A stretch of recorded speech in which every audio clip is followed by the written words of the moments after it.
far off the pavement, and we go up, up, up, 1,000 miles a lot. We stay understated, pressure feels amazing. Just the dust, just the sand, just the motion of your hands. Travel like lanes, it's just enough, oh yeah. Just for you, just a man, just an ocean in the wind. We ain't gotta make plans, fair enough, oh yeah. Always you and me, tryna be weightless, like we're the two surviving pieces of something. Always you and me, tryna be weightless. And I know it feels like a light years in the making. Up, up, up, 1,000 miles a lot. Don't look down, we made it. Feet far off the pavement, and we go up, up, up, 1,000 miles a lot. Oh no, we stay understated. Pressure feels amazing. Just the dust, just the sand, just the motion of your hand. Travel like land, just your height, man. Just the one, just a believer. I don't care, I see you loading up my mind. Place me on the side. Fair enough, oh yeah. Always you and me, tryna be weightless, like we're the two surviving pieces of something. Always you and me, tryna be weightless, yeah. And I know it feels like light years in the making. Up, up, up, 1,000 miles a lot, yeah. Don't look down, we made it. Feet far off the pavement, and we go up, up, up, 1,000 miles a lot. Oh no, we stay understated. Pressure feels amazing. Just the dust, just the sand, just the motion of your hand. Just the dust, just the sand, yeah. Travel like traveling, just the dust, yeah, just the sand. Hey, just the dust, just the sand, just the dust, just the sand. Always you and me, tryna be weightless, like we're the two surviving pieces of something. Always you and me, tryna be weightless. And I know it feels like light years in the making. Oh, yeah, 1,000 miles of luck. Don't look down, we made it. Feet far off the pavement, and we go up, up, up, 1,000 miles of luck. Stay understated, pressure feels amazing. I was trying to be, thought you needed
making sense.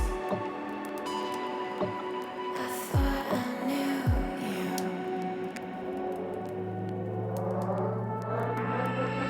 Turns out I never did.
Just a vibe with you, I feel alive, now I'm feeling like hard to define, will it stand the test of time? Right now I need a sign. Tell me if it's over, come a little closer. We should take our time to think this damn thing over. Should we grow closer, should this be over? My heart for your mind, probably we should start over.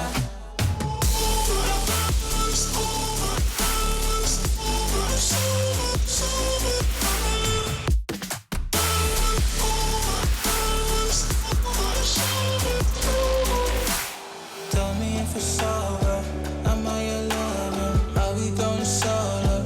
Or is it polo? Her face is saying don't go. I'm at acting like I don't know. Whisper my name, say what you want, show me your thoughts. I do the same. My bread on your neck while I slowly curse. Feelings engraved, it's still the same.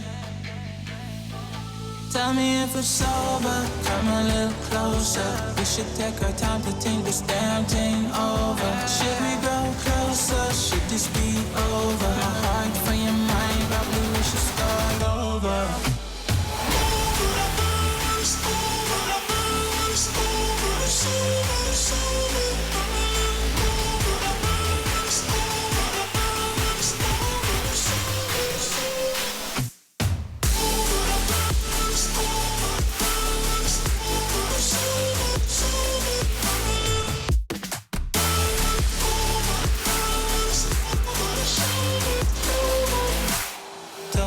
It's over, am I your lover? Are we going solo? Or is it polar? Her face is saying don't go. I'm acting like I don't know. Tell me if it's over, come a little closer. We should take our time to think this damn thing over. Should we grow closer? Should this be over? My heart for your mind, probably we should start. Ooh. Yeah, yeah, I see no signals, no signs. Girl, you be tripping, no lies, nah. You said you're not set by. I flew in all the way for this. I'm not here to waste your time. I just can't give you vibes, you changed a bit. Girl, you mad teasy.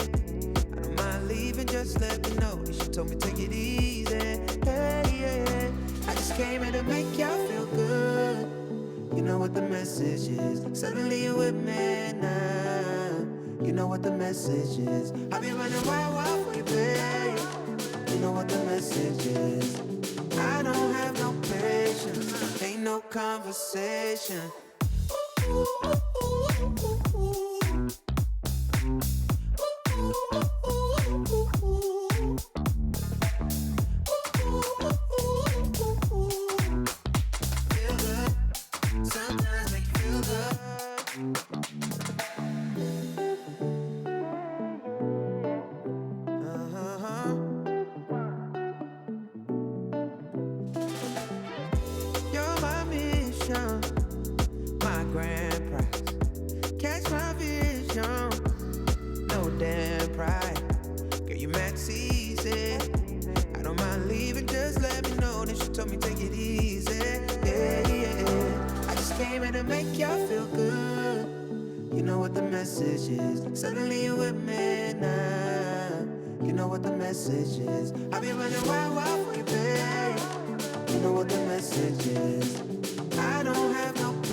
Suddenly you're with me now. You know what the message is. I'll be running wild for you, babe.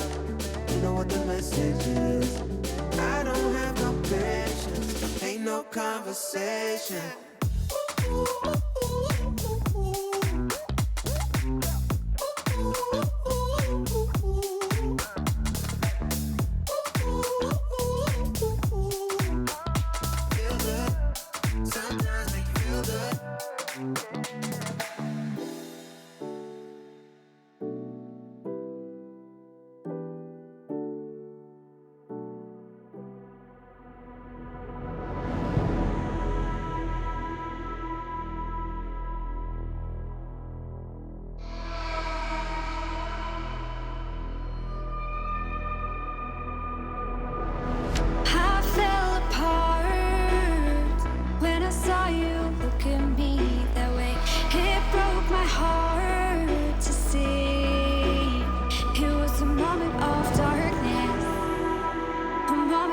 time that I regret for being so heartless. It was a moment of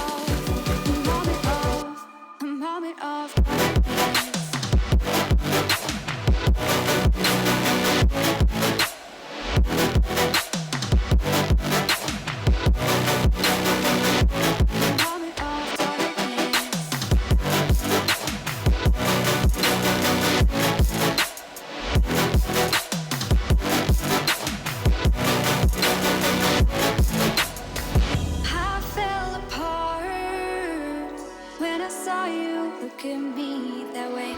It broke my heart to see. It's too hard, it don't come easy. I went dark, I lost it right away. And when it starts, God knows what I'll say. In my head, I had a good reason.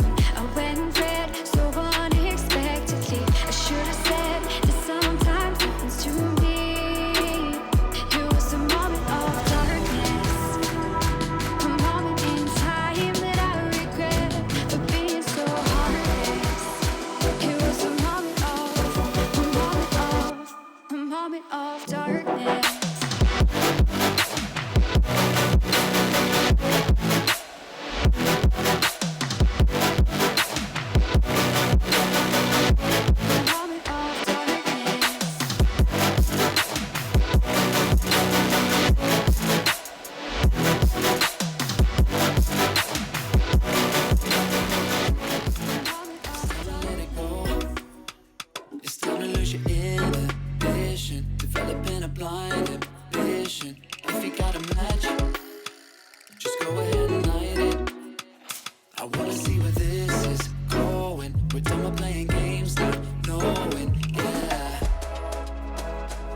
ESL 1 Germany 2020 Online is brought to you by Intel, Mercedes-Benz, Mountain Dew Game Fuel, DHL, GG Bet, Corsair, Acer Predator, and Bitburger 0.0.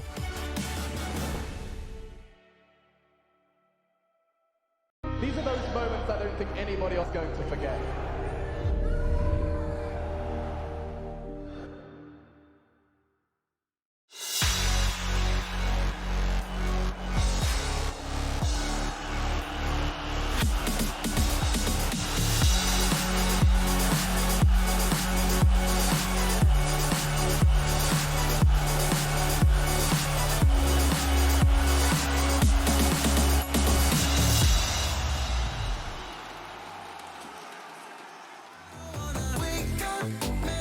Welcome, Dota fans, to an intense day of playoffs here for ESL 1 Germany, powered by Intel. And with that, I'd like to welcome you all here to our Mercedes-Benz pre-show for day number 1 of playoffs. It's top 8 time, baby, and that means ESL 1 Germany is starting to spice up. And speaking of spicing up, I've got my lovely panel here. If you guys have heard anything about Southeast Asian Dota, you guys would know about Danog, and obviously I've got my 4-time TI attendee QO on the end there. Attendee.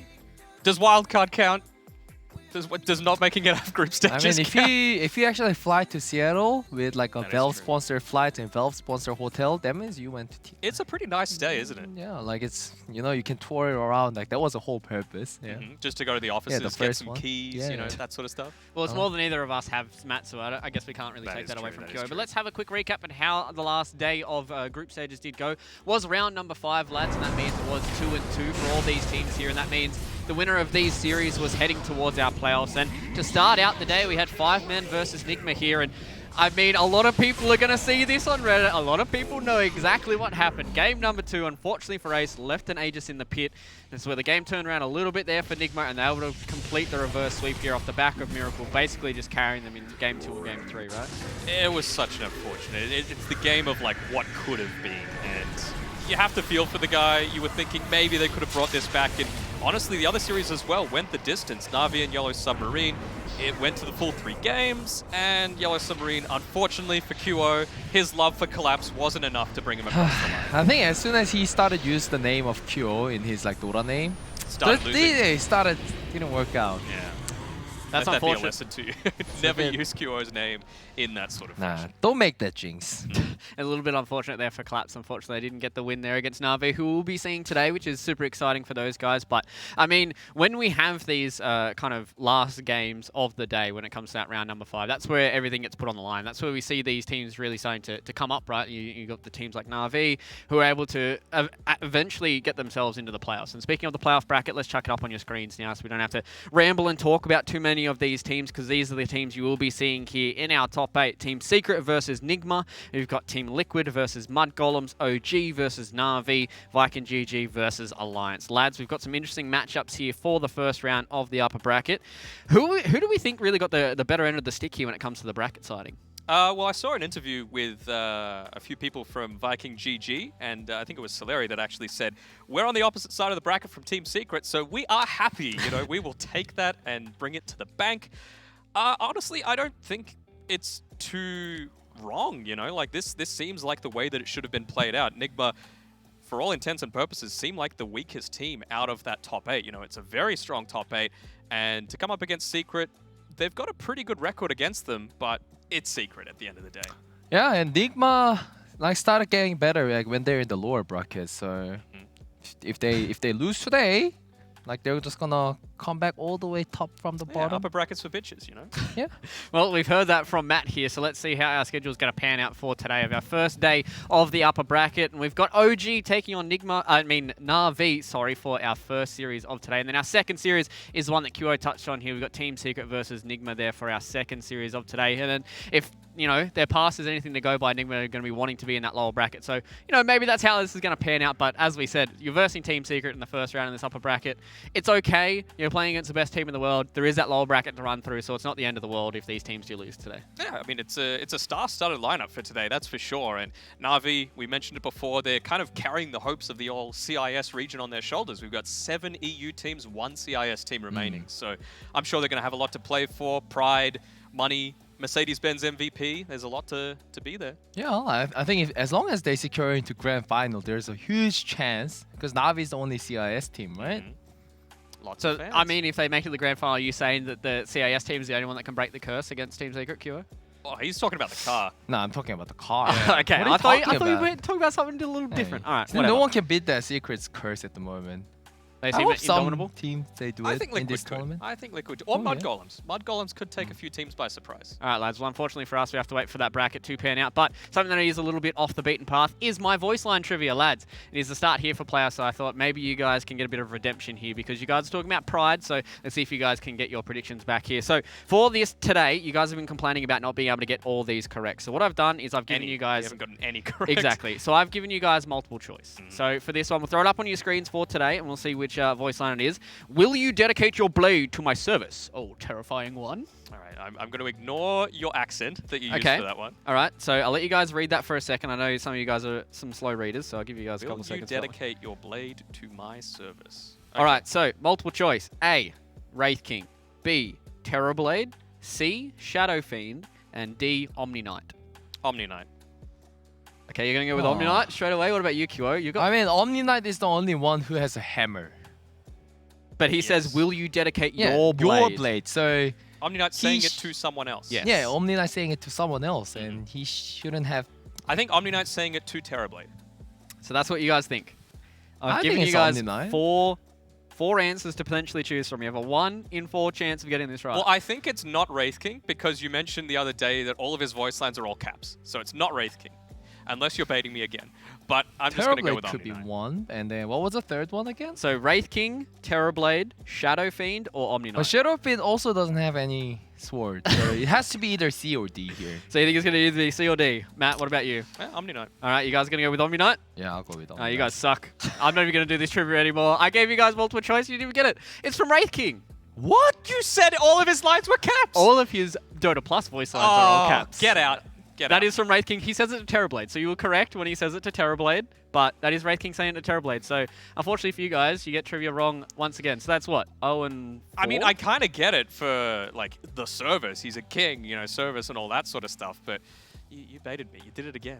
I don't know why you guys are trying to expect stuff from me that I'm going to give you a little bit of a hint. I'm not going to do that. I want you guys to go 0 and 10 or whatever for the rest of the playoffs here. That's But true. speaking of 0 and 4, we've got our top 4 here from Mercedes-Benz MVP voting. And we've had an interesting top 4 for you guys across the entirety of group stages. But now as we head into playoffs, it's changed a little bit here. Number 1, Matumba Man. Maybe, potentially, it is going to be Matumba Man from Team Secret. That's guessing. So number 2, it was Nisha. Let's see if it's changed. Oh, Miracles moved himself up there. So that's nice and heavy for them. And now number 3, let's see if Nisha's dropped down or completely out. No, so he's in 3rd slot. And our 4th slot was, let's see if my memory serves me. It was Topson. Okay, so it looks like that has stayed the same. Miracle's the only one that's moved up here. I mean, that magical performance in Game 2 and Game 3, he put the team on his back, so well deserving. I feel bad how there's no offlaner or supports. It's European Dota. It's all about the 1s and 2s. We need more support on these roles. Just play better. I mean, Febby won, so, you know, anything can happen. He was very embarrassing.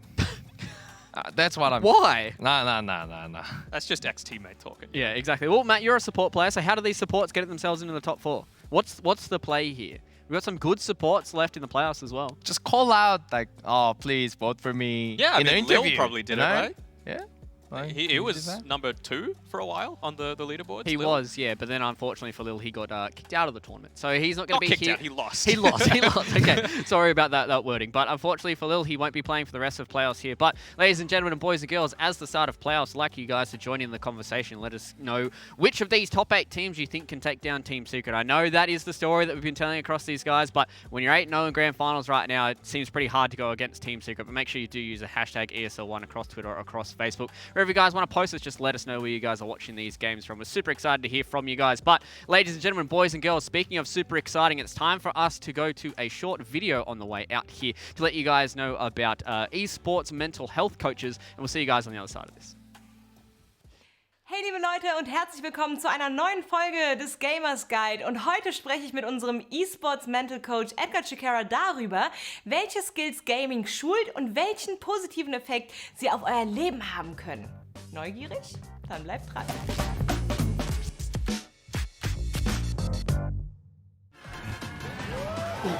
What's the red shell?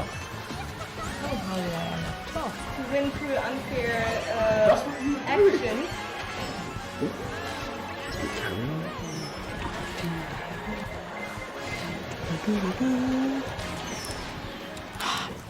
Blue shells. Really don't like this game. But well, guys, thank you so much for tuning in. My name is Melly, and with me is Edgar Chicara, mental coach from Psych Check. And today we're going to talk about if gaming can help you in normal life. And Edgar, something that I have been confronted with in my time as an active gamer was, stop playing games, you're just wasting your time. Is that true? Like anything, there's always a good bit of whatever you're doing, right? So moderation is key, as always. So, you know, you see all this research and all these people saying, oh, you can't be gaming for so long and so forth. And obviously excess gaming isn't the best thing to do, but knowing how much to do it can actually lead to certain benefits too. So one benefit could be working as a team, right? You're communicating with different people, you're learning social skills, you actually know how to interact with other people too. And then you can move that into, let's say, friendship groups or new circles, or with your job as well when you're in a new environment and all that kind of stuff. Or in school, like I remember when we had to do project work, that I was always one like orchestrating the team, like splitting up the roles and everything. Does it have to do with my gaming background? Yeah, I mean, definitely leadership and knowing your roles helps. Because you think about, like, let's say with Dota, right? Each person has a different role within it, and you need to know what your role is. What's the consequence of not doing my role? How do I evaluate it? And then what happens, obviously, if I don't do my role, and how do I know I'm doing it properly? Then you can transfer that, knowing how important it is. And then, let's say as a leader, you'll be like, okay, your role's this, your role's that, your role's this, and it helps you organize people in that way. So that can transfer, but there's definitely more research as well that's needed in that. But yeah, gaming can help in that way. And I think it can also change the way of how you approach problems. Yeah, definitely. So, you know, there's the research as well actually looked at whether playing a game like Portal 2 had an impact on problem solving. So they found that, you know, Portal 2 compared to this other, like, let's say, Brain Trainer, actually helped with, you know, persistence, like actually doing the game longer, and also solving problems as well. So to emphasize that, I got a little game a snake. Here. A little snake. A snaky snake. So in this one, what you have to do, you have to try and make that into a square. We'll give you 10 seconds to try it out, to see how far you go. Okay. And then it'll make sense as well. So imagine you being a gamer. Yeah. What it basically is saying is that gamers would be more able to solve the problem, or even if it's harder, do it for longer, you know, have that motivation just to keep on going. So that is basically the point being made for that, you know. So you can imagine that with other gamers or people that don't play games, they might get really frustrated easily enough. And if you've played games anyway, you know that not every level is easy. No. And I'm pretty sure people would know, you know, that when you play games, it's never the easiest thing to do. How they deal with problems is they figure out what's the general rule. So you see it as, let's say, a whole, right? You think, okay, this is how certain things move, and how do I apply it in a new way that helps solve the problem? So that's what basically problem solving is. And even going further, talk about people who, you know, engineers or people who work in sciences and maths. A skill is being able to visually, in your head, like mentally rotate certain images and see what that looks like as well. So it can transfer to people who work in, you know, engineering, people who work within, like, obviously maths, space, all that kind of stuff. Mm-hmm. All right, guys. I don't think that we have enough time for me solving this puzzle. Just put it that way, it almost looks like a cube. So we're almost good. Something else I've noticed is, of course I learned my basic English skills in school, but I improved my English skills by playing with international players. Yeah, and it's like, you know, you get this experience, right, of being able to apply what you know in the game, really practice it, and then see how you can better use it in the real world as well. And basically the concept is, you know, practice makes perfect. So even in other skills, right, the more you practice it, the more you kind of perfect it and use it. So that goes with different games, you know, it could be strategic games, role-playing games, simulations, and all of that, and that can help you develop certain skills in certain areas. That's really interesting. Edgar, thank you so much for your time. And guys, I hope you learned something, and just let us know how you liked the video, and I hope to see you again. Bye.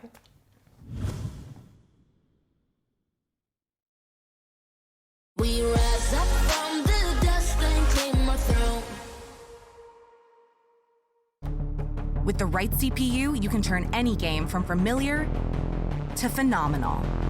Unleash the potential in all your gaming with Intel 10th Gen processors.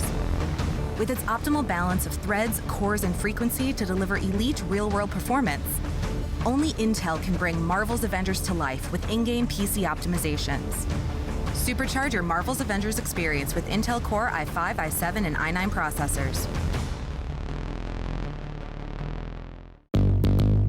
What's your style?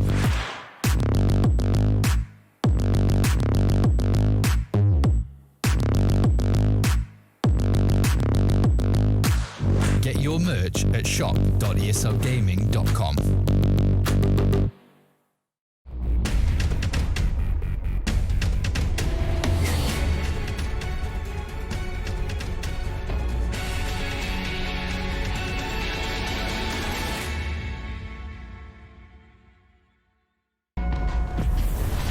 Multiple witnesses have reported mysterious shadow sightings all around the city.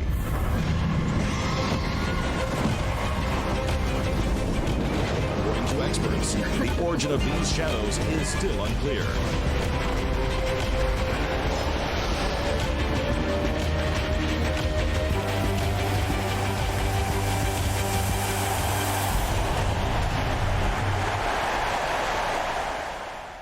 Your favorites will play soon. You hope for the win. Excited about the game. But something has changed. You start to doubt. Will they pull it off? Or will they drift away? You pull yourself together because you're sure they're revved up to win. You know they've prepared. They've picked the right course. And even when there's no chances, you believe they will win. GG Bet. Be excited. Come on. Millions of gamers rage quit every day. Mountain Dew Game Fuel's got you covered. Game Fuel is specially crafted with ingredients shown to improve accuracy and alertness. Another one saved by Mountain Dew Game Fuel.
Bitburger 0.0, isotonic, containing vitamins, and with non-alcoholic freshness. Bitburger 0.0, always a bit more refreshed.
ESL 1 Germany 2020 Online is brought to you by Intel, Mercedes-Benz, Mountain Dew Game Fuel, DHL, GG Bet, Corsair, Acer Predator, and Bitburger 0.0.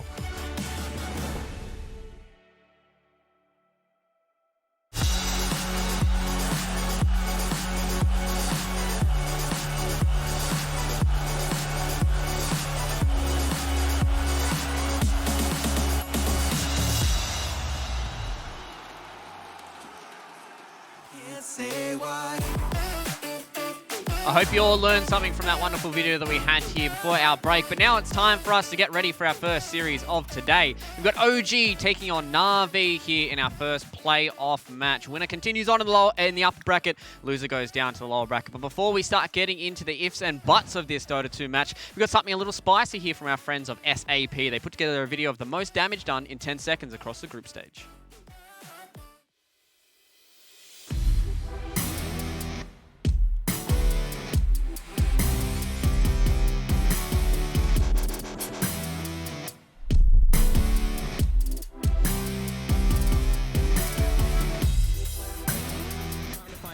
They're trying to find where Sp is. That seems to be the biggest priority target for them every time. Shut in, so Sax is never going to hook shot straight away onto the Witch Dog technique. Super can again. They've managed to catch the RP on a Midball. They've locked him underneath the egg. Midball's standing broken. The super rage hit comes out. He's going to come in with a buyback horn, but the BKB is popped by Rebel.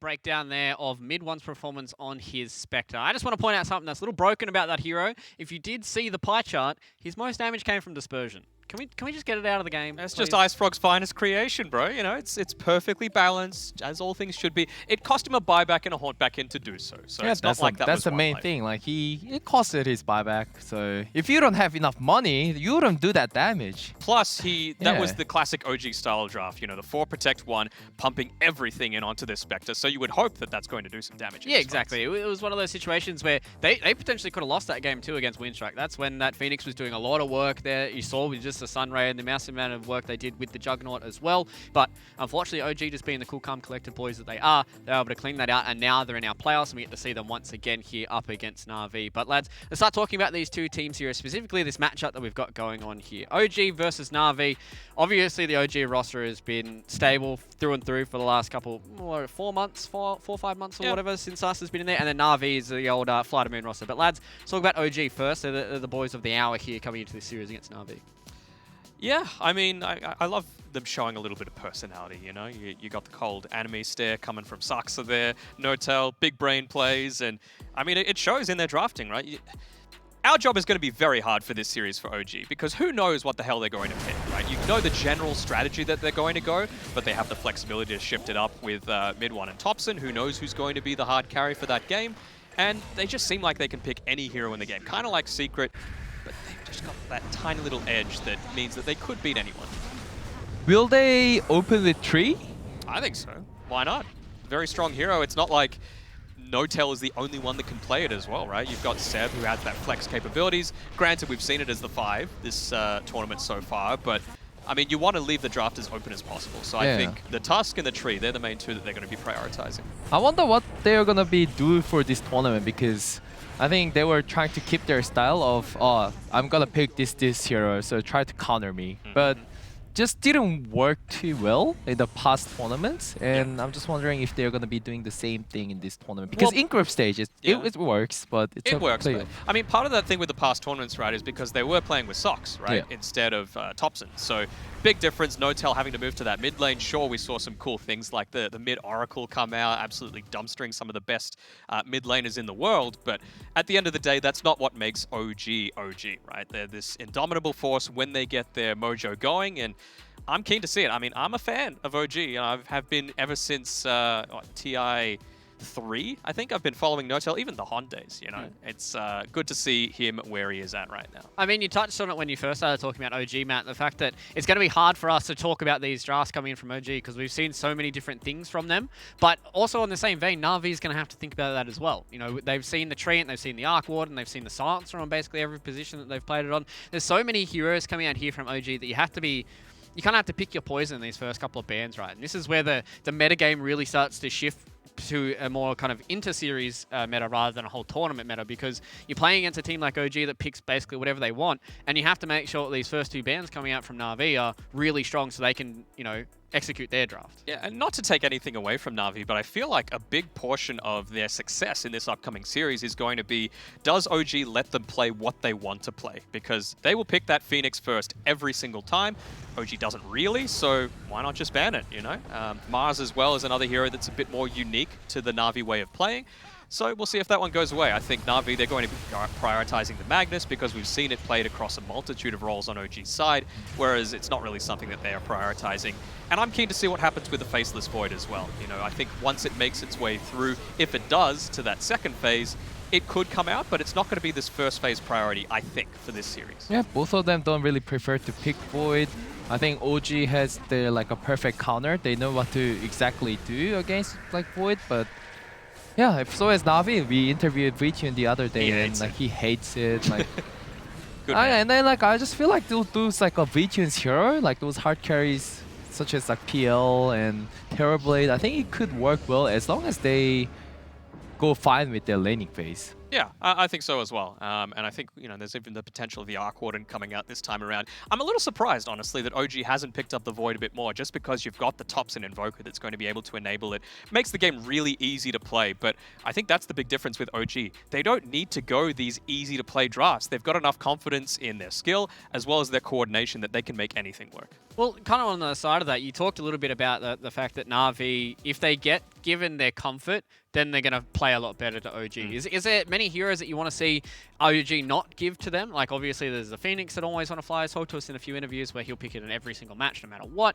Obviously, there's VTune, who's got his classic illusion heroes that he loves to play. What about Iceberg? I think Iceberg, to me, is probably going to be the linchpin for Na'Vi this game. Whether or not he can have a comfort hero against Topson and can really mitigate the amount of pressure that Topson can put on the match. Yeah, I think that's perfectly reasonable assumption to make. They're probably going to get rid of the Phoenix and the Mars. I think lifesteal is a pretty high priority. You don't want to be picking it in the first phase, really, because it can be punished. And yeah, the Lina, I would say. Just make sure that you're giving not a lane-dominating matchup to Iceberg.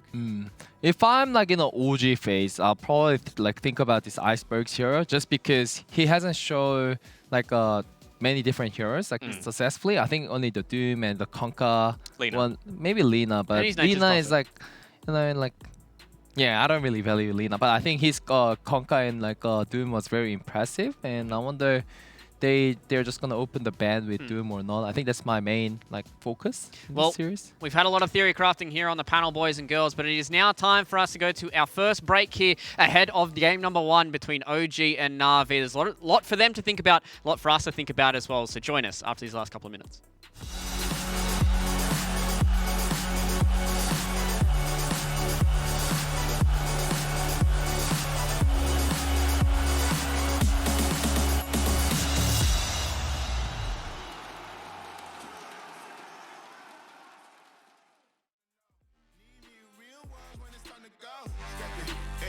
Elevator, this is to all the haters. That's all we know when we level up. Yeah, that's all we know when we level up.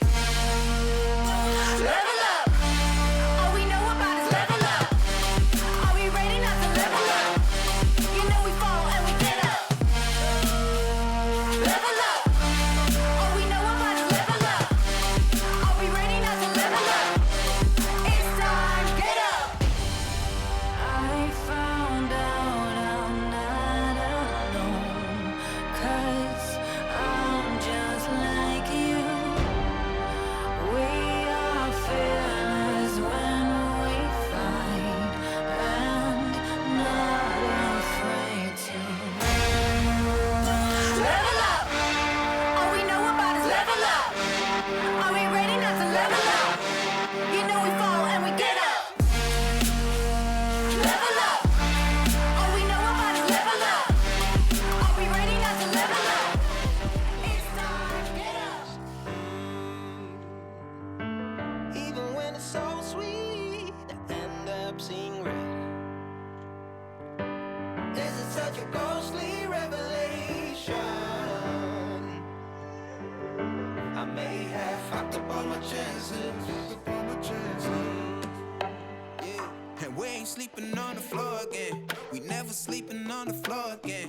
For the ones who didn't make it out, for the ones that didn't see the light, for the ones that never cared, never gave a thought, found no happiness in that brand new car, or the house you bought. I see you talking about the love you lost, and it was gone like way before you ever thought it was. Yeah, I took my time, no quick ones, quick run, quick guys to get back there. Hot roads, I didn't think I'd come back fierce, 'cause I was running round so many nations.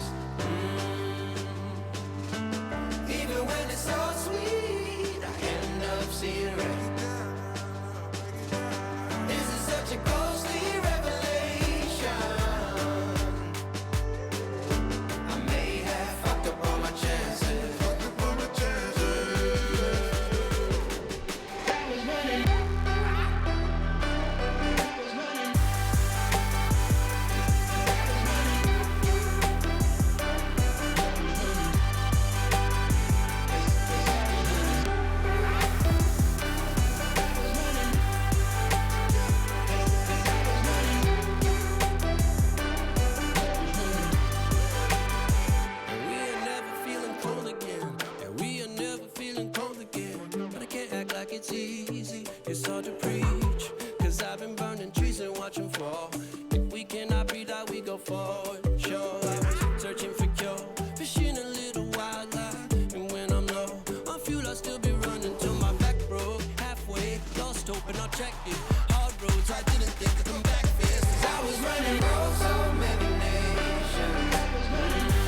I hope all you fanboys and girls out there are very excited for this first match of our playoff series. We've got OG taking on Na'Vi in a full best of 3. Winner continues on in upper bracket. Loser has to fall down into the lower bracket. Now I've got my wonderful panelists joining me back here for game number 1 draft. We've got Dan Okyo. Lads, game number 1 draft here between OG and Na'Vi. It's about around the corner for us, but we talked quite a lot about this this first game. It's going to set the pace for the rest of the series, right?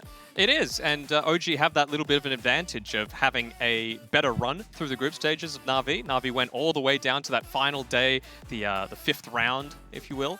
And that means that they actually automatically get the pick or selection priority for games 1 and 3 if it goes to that. So I think that's going to be pretty damn important against Na'Vi. Yeah, since we had like a 2 days break, like I'm sure both teams have practiced for like 2 days trying like new strat. I think whoever's taking this first series, they're gonna get a lot of confidence in the next series. So you think this first game or whole series? First game. First game, yeah. I feel like that's probably how it's going to pan out here for Na'Vi, especially if they find like a little counter to something that OG wants to run. You know, if this first game pans out where OG just go full hard out, they're like, all right, we're going to pick the Treant, we're going to pick the Silencer or the Arc Warden. And if Na'Vi can figure that out, that's going to put them in good stead for the rest of the series and the rest of the tournament, right? Yeah, I think so. I think it's... OG don't really need to change up much of anything. It didn't seem like they showed much weakness. Really, only it was Alliance that made them bleed a little bit, and I think that came from a little bit of overconfidence as well on Na'Vi's end. You know, they won game 1 in that series, they picked the exact same draft, Alliance had the counter to it, and then they surprised them in game number 3. So I think OG, they've probably taken a few learnings from that, and I think they're going to come out firing against Na'Vi. And like just OG at the beginning didn't really look convincing to me, but like that the last 3 games or something, I think that was really convincing. Yeah, absolutely. Yeah, they have looked really strong across this tournament. This is something I want to touch on a little bit here. Do these teams go full hard out in this first couple of rounds of the upper bracket, just trying to secure themselves a really fast route into that grand final? Or do you try and hold things back a little bit here? Because obviously, if the way the seedings is going, OG should win this series against Na'Vi. Do you feel like OG is going to save a little bit of something here to give themselves a little bit more fire towards the end of the tournament? I think the first round of the upper bracket is so important, right? Because it eliminates like multiple matches that you need to play in the lower bracket. It gives you a lot more time to scout out what your potential competition might be. So I think they're not going to be holding anything back for this round. Maybe next round, if they make it their way through, they'll still have plenty of chances to make the run through the lower bracket. But for this one, you got to come out fit and firing. And oh, we're already into the draft, and we see a Faceless Void, and all these heroes that we said they were probably going to be banning, they've made it their way through. I guess you can't ban everything, though. That's the big thing. That is true. We were talking about this Treant Protector. It's untouched right now. So, Kuro, how do you feel about these first couple of picks coming in here from both teams? Yeah, it looks like OG decided to go for the different route, because I think that Treant Protector was not just because No-Tail wants to pick it. It enables a lot of range core where they can abuse it in a safe lane, off lane, and mid lane. But I just feel like they're not going to that pathway. They're trying to prove they can play other heroes as well. So you better ban something, or just you guys probably prepared that we are gonna be opening 3+1, but bam, shots fired, Ogre and Void, and coming out and just gonna corner their ass. Yeah, I mean, it's pretty good, right? And you would think that Phoenix is a good combination together with that, but obviously it's not really the OG style of hero. Much more for Always Wanna Fly, and giving some respect to Roger's Clockwork as well. Although we saw General play it, but less said about that one, the better. It wasn't really the draft for it. But on the other side, I think you just got to take this cheese away from Na'Vi, right? From OG. Magnus gone, Io gone. They're so flexible about where they can play both of those heroes, and it enables a whole new gambit of strategies. So now at least Na'Vi can play normal Dota. Yeah, I just feel like the Na'Vi decided to change a Vision's role, from that last game of the Yellow Submarine. Try to pick more offensive hero. Let's not lose this off lane. Let's try to annoy Seb as much as possible. And yeah, I think this is new stuff coming through. The Lifestealer, yeah, and Mirana. Okay. I really like Mirana pick here, and I think it's gonna be the Zaxxas hero. Yeah, you would think so. The thing that I'm liking about Na'Vi is that you would already assume that this is going to be Iceberg's hero, the Lina. Very start, I think it's safe enough to put a Lina into that mid lane. Iceberg has shown plenty of times that he's super strong on it, and the Lifestealer comes online really early. So you know that they're going to have these aggressive timings, and you're probably going to be able to punish this Faceless Void if everything goes right. So they're backing in their own team, their structure, their strategy, And I like the Mirana because it can delay that, right? You can arrow a siege creep and suddenly the equilibrium is going a lot more strongly your way, pushing towards their side of the map. You can cut waves nice and easily with a Starstorm, right? So I think we're probably going to see Saxa playing in that role, which is a little different from what we've seen in the past, right? And Mars, again, you know, pretty aggressive. I'm liking this from Na'Vi so far. One thing, like, why mid Lina is like a bit dangerous in this situation is because when you're playing Void, you can pretty much leave him alone like from like level 7 just because he has this time walk ability, so he doesn't die easily. And they pick Tusker as well, so yeah. I think they're heavily think about this punishing this Lina if it's a mid Lina. Yeah, I mean, I was about to say, like, with the Mirana coming out, it's not really a Saxa style of hero. That's why I was so surprised. And, well, the Tusk definitely is... Boys, we're getting there. The red draft. Coming in from Na'Vi. All red heroes right now. The yellow team going for red heroes, so that's my input. So yellow, red versus blue. There's a lot of blue coming through from OG. But all red drafts, so I'm just excited about that. So all right, let's go Na'Vi. What's coming next then? I don't know. Axe? A red hero? Oh, yeah, that sounds pretty bad. Disruptor. Yeah, sure. We'll go with that, even though it is mostly blue. Guys, body's red. Anyway. Each their own. Yeah, I feel like this Tusk exactly suits the playstyle that OG want. It's going to be able to counter this more aggressive style that Na'Vi are going to want to go. What I'm confused about is where exactly is this Doob? You would have to think it's mid, right? And now it's going to be a Lina 4. Combos together well with the Mars, provided the general hits his spears. You know, easy stun combination, lots of burst damage. And it is one of those combos that can actually take out a Faceless Void before he's able to get the time walk off. And not a ton of save right now on OG. It's going to rely heavily on Saxa. Yeah, and then they were thinking about this, like, punishing this lane, and suddenly, like, Na'Vi decided to go do mid. Most likely it's going to be Iceberg's hero as soon as he sees Tusker, just because he has higher chance of surviving from this tag team, like from the Tusker +1 mid hero. And as long as they secure, like, that mid dying potential, and, like, safe lane, like, you're playing Life Sealer, so he should be fine. And if the Mars actually harass a lot on the Void, I think they're gonna get like a laning advantage, very favored towards Na'Vi. Do you think this is going to be a Seb Mirana or a Thompson Mirana? Well, Seb does like to play those heroes that can go Guardian Greaves a lot. I think there's no reason to not use Seb Mirana here, just because he's versing against Life Stealer. Thompson can probably pick like one more like damage hero that can actually punish this Doom mid. What's a red position 5, boys? Grimstrike was taken out. That would have been a nice adage there for Na'Vi. They need position 5 here. Yeah, so. Disruptor. It's an always want to fly hero that we're thinking here, lads. I mean, they've banned out a fair few of them. Something that you want to try and punish this Mirana with, right? Like trying to secure that lane there for V-Tune. I don't know, just Tree, you know? Like, they could pick Treant, yeah? Yeah, like, I think Tree's just good against Void. Just because whatever the Void is targeting, you just... What about a... Oh, it's disruptive. Okay. Yes. The all red draft, baby. Let's go. I was thinking it was maybe going to be Avenge, right? Because it's got good pushing synergy. You've got the swap for the Chronosphere, which would have been nice, but they're going all in. And this is what I was thinking was going to come out. So Seb Mirana probably confirmed based off that. And no, Seb Tusk. Okay. He's done this before. I believe he did this in the group stages as well. He played Tusk and there was... what was Saxa playing? He was playing something that was another position 4, and they did a lot of work in that offlane. But red versus blue/purple, boys. This is an interesting draft coming in from both these teams here. I want you guys to break down a little bit here before we start heading into game number 1. The thing that I'm a little concerned about is that when this Riki Tusk came out and it was Saxa roaming around on it, they made so much work happen. And I'm a little concerned about the lack of damage that might be coming out in this Chronosphere. From three heroes, you get basically nothing out of that. It's going to be all on Saxa to get this. And I mean, what can you do? Stun and maybe a Starfall, but that's not the style that he likes to play. So... I'm very sure Seb and Saxa won't be roaming this game. He's gonna try to just punish the Life Stealer instead of trying to gank this Doom. And yeah, I think Na'Vi defended pretty well with the draft.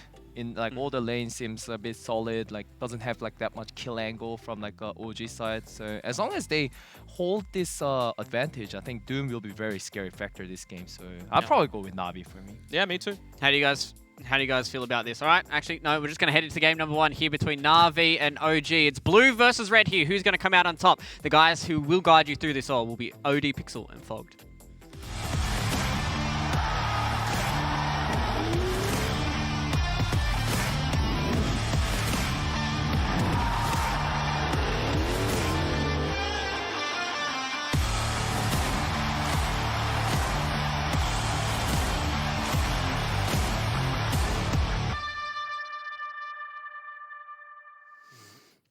Hello, ladies and gentlemen. Yes, OG versus Na'Vi Game 1 just about to go. I'm ODPixel here with Fogged. Fogged, how you doing? I'm good. It's another dreary morning over here in New York, and it looks terrible outside as there's clouds and there's no sun peeping through, but at least we get the nice, brilliant game of these two teams together. Absolutely, yes. Some exciting stuff hopefully going to be kicking off in this game between OG and Na'Vi, and it's already starting here. Seb, he's walked up into a trap. Na'Vi, they're waiting there on the high ground, and Seb, he loses his life. As Na'Vi, they'll get first blood for Roger off the back of that. And hopefully my mic does not explode and burst anyone's ears out every time I get excited when someone walks into a high ground and dies. So far, all good. You haven't blown my ears off yet. Just yet. Nice setup there from Na'Vi. There's always later. Yeah. I like how they did this immediately. You see the wards from Na'Vi, so they're trying to protect the mid and that bottom side just because it's this Mirana that we've seen from Soxley. Although I do agree with what QL was saying, how I think it's going to be more of a laning Mirana. This covers the rotations if there are any, as No Tail he's also trying to battle me. I mean, Roger, he's going to run this down and probably drop another stun on it if he wants to. He's too tanky. All right, he'll let him be. No Tail's going to be able to walk off. But all kicking off already around these rune spawns. Now, as we do see, at the end of it all, OG will manage to claim 3 of the bounty runes to start this one off. But yeah, let's talk about the drafts. I mean, what would you sort of make of what we've got coming out this game? I feel like OG really doubled down on just having lane dominance and lane prowess, while I feel like Na'Vi, they just drafted themselves a nice, well-rounded lineup. I feel like they have great team fight and everything in between. I see a couple things lacking about some damage inside the team fights if they don't get off the ball, if they don't get started nicely. But yeah, I like Na'Vi's overall draft. I think OG's going to smash the lanes, though. Really like this bottom matchup. I think V2's going to struggle. Radiant's courier has been killed. We'll see how much of a game, because this is the thing as well for Na'Vi's heroes. I mean, I guess same to be said for both, but for Na'Vi, they're definitely on heroes that I feel that we have been seeing them win with, right? You look to things, the Iceberg mid-Doom, which has pretty much become sort of the signature mid-pick for this Na'Vi squad. They love it, they'll pretty much go for it every time that they can get it.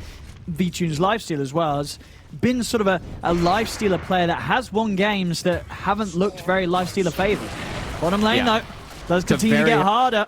Yeah, I was going to say it's such a hard game to actually play lifestealer, and I think this Tusk pick actually just ruins the hero overall, and you're playing versus Void. It's a hard game for V-Tune, and I think it's going to just start out being extremely difficult for him. But mid, I think Thompson is going to... I mean, I don't think he's going to struggle so much, but he can't actually slow down Iceberg at all. No, Iceberg's going to almost certainly be at the top of the net worth and continue to go. Considering, if there's not a lot of rotations coming in to slow him down early, yeah, Iceberg's farm is going to be impressive as always, you would imagine, as this Riki alone in the mid is not going to do anything crazy against him in the laning stage. Yeah, but that being said too, is that Iceberg, he can't really slow down Thompson, so Thompson's going to have this kind of free farming thing, and I see some squishy heroes. I also see Smokescreen being extremely valuable. You're playing versus Lifestealer. Lifestealer, Lina Disruptor, these 3 heroes are going to be the main focus of Thompson throughout the game. And to be fair, that is also one of the ways I feel that we have seen the Na'Vi Iceberg mid-Doom get beaten. It's when you do have this mid laner that's going to be active around the map, making those aggressive movements at a time where Iceberg, he's still going to be focused about sitting on this mid lane and eating on the neutral creeps without any sort of ability to turn up yet with the phase drums and turn those ganks around. Yeah, and his are pretty, obvious. It's like, for the majority of the game, Iceberg's just going to have to walk in and get these Dooms off. And they have a lot of different ways, I feel like, on OG to play around it. They have like the time walks if they're, if they're in the right positions. They have the instant jump from the Riki. They have Snowball. Lots of different ways to save people too. As bottom again. Whoa. Meanwhile, top also is happening. Both sides actually getting gone on here. As always, Wanna Fly goes down another time on the bottom. Top lane, they did try and move in with the bashes. Unable to step away in time. Mid one not able to quite finish off a kill. Still though, in this bottom lane, 2 kills already on the offlane Tusk from Seb. It's up to a very, very good start for them. V-Tune having to use that rage to just sort of fight back against the tag team. Pressure is on. Still managing to farm though, V-Tuners. Yeah. Pretty much seeing it's only Seb that's a few CS behind, but he'll take that because of the kills that he's found.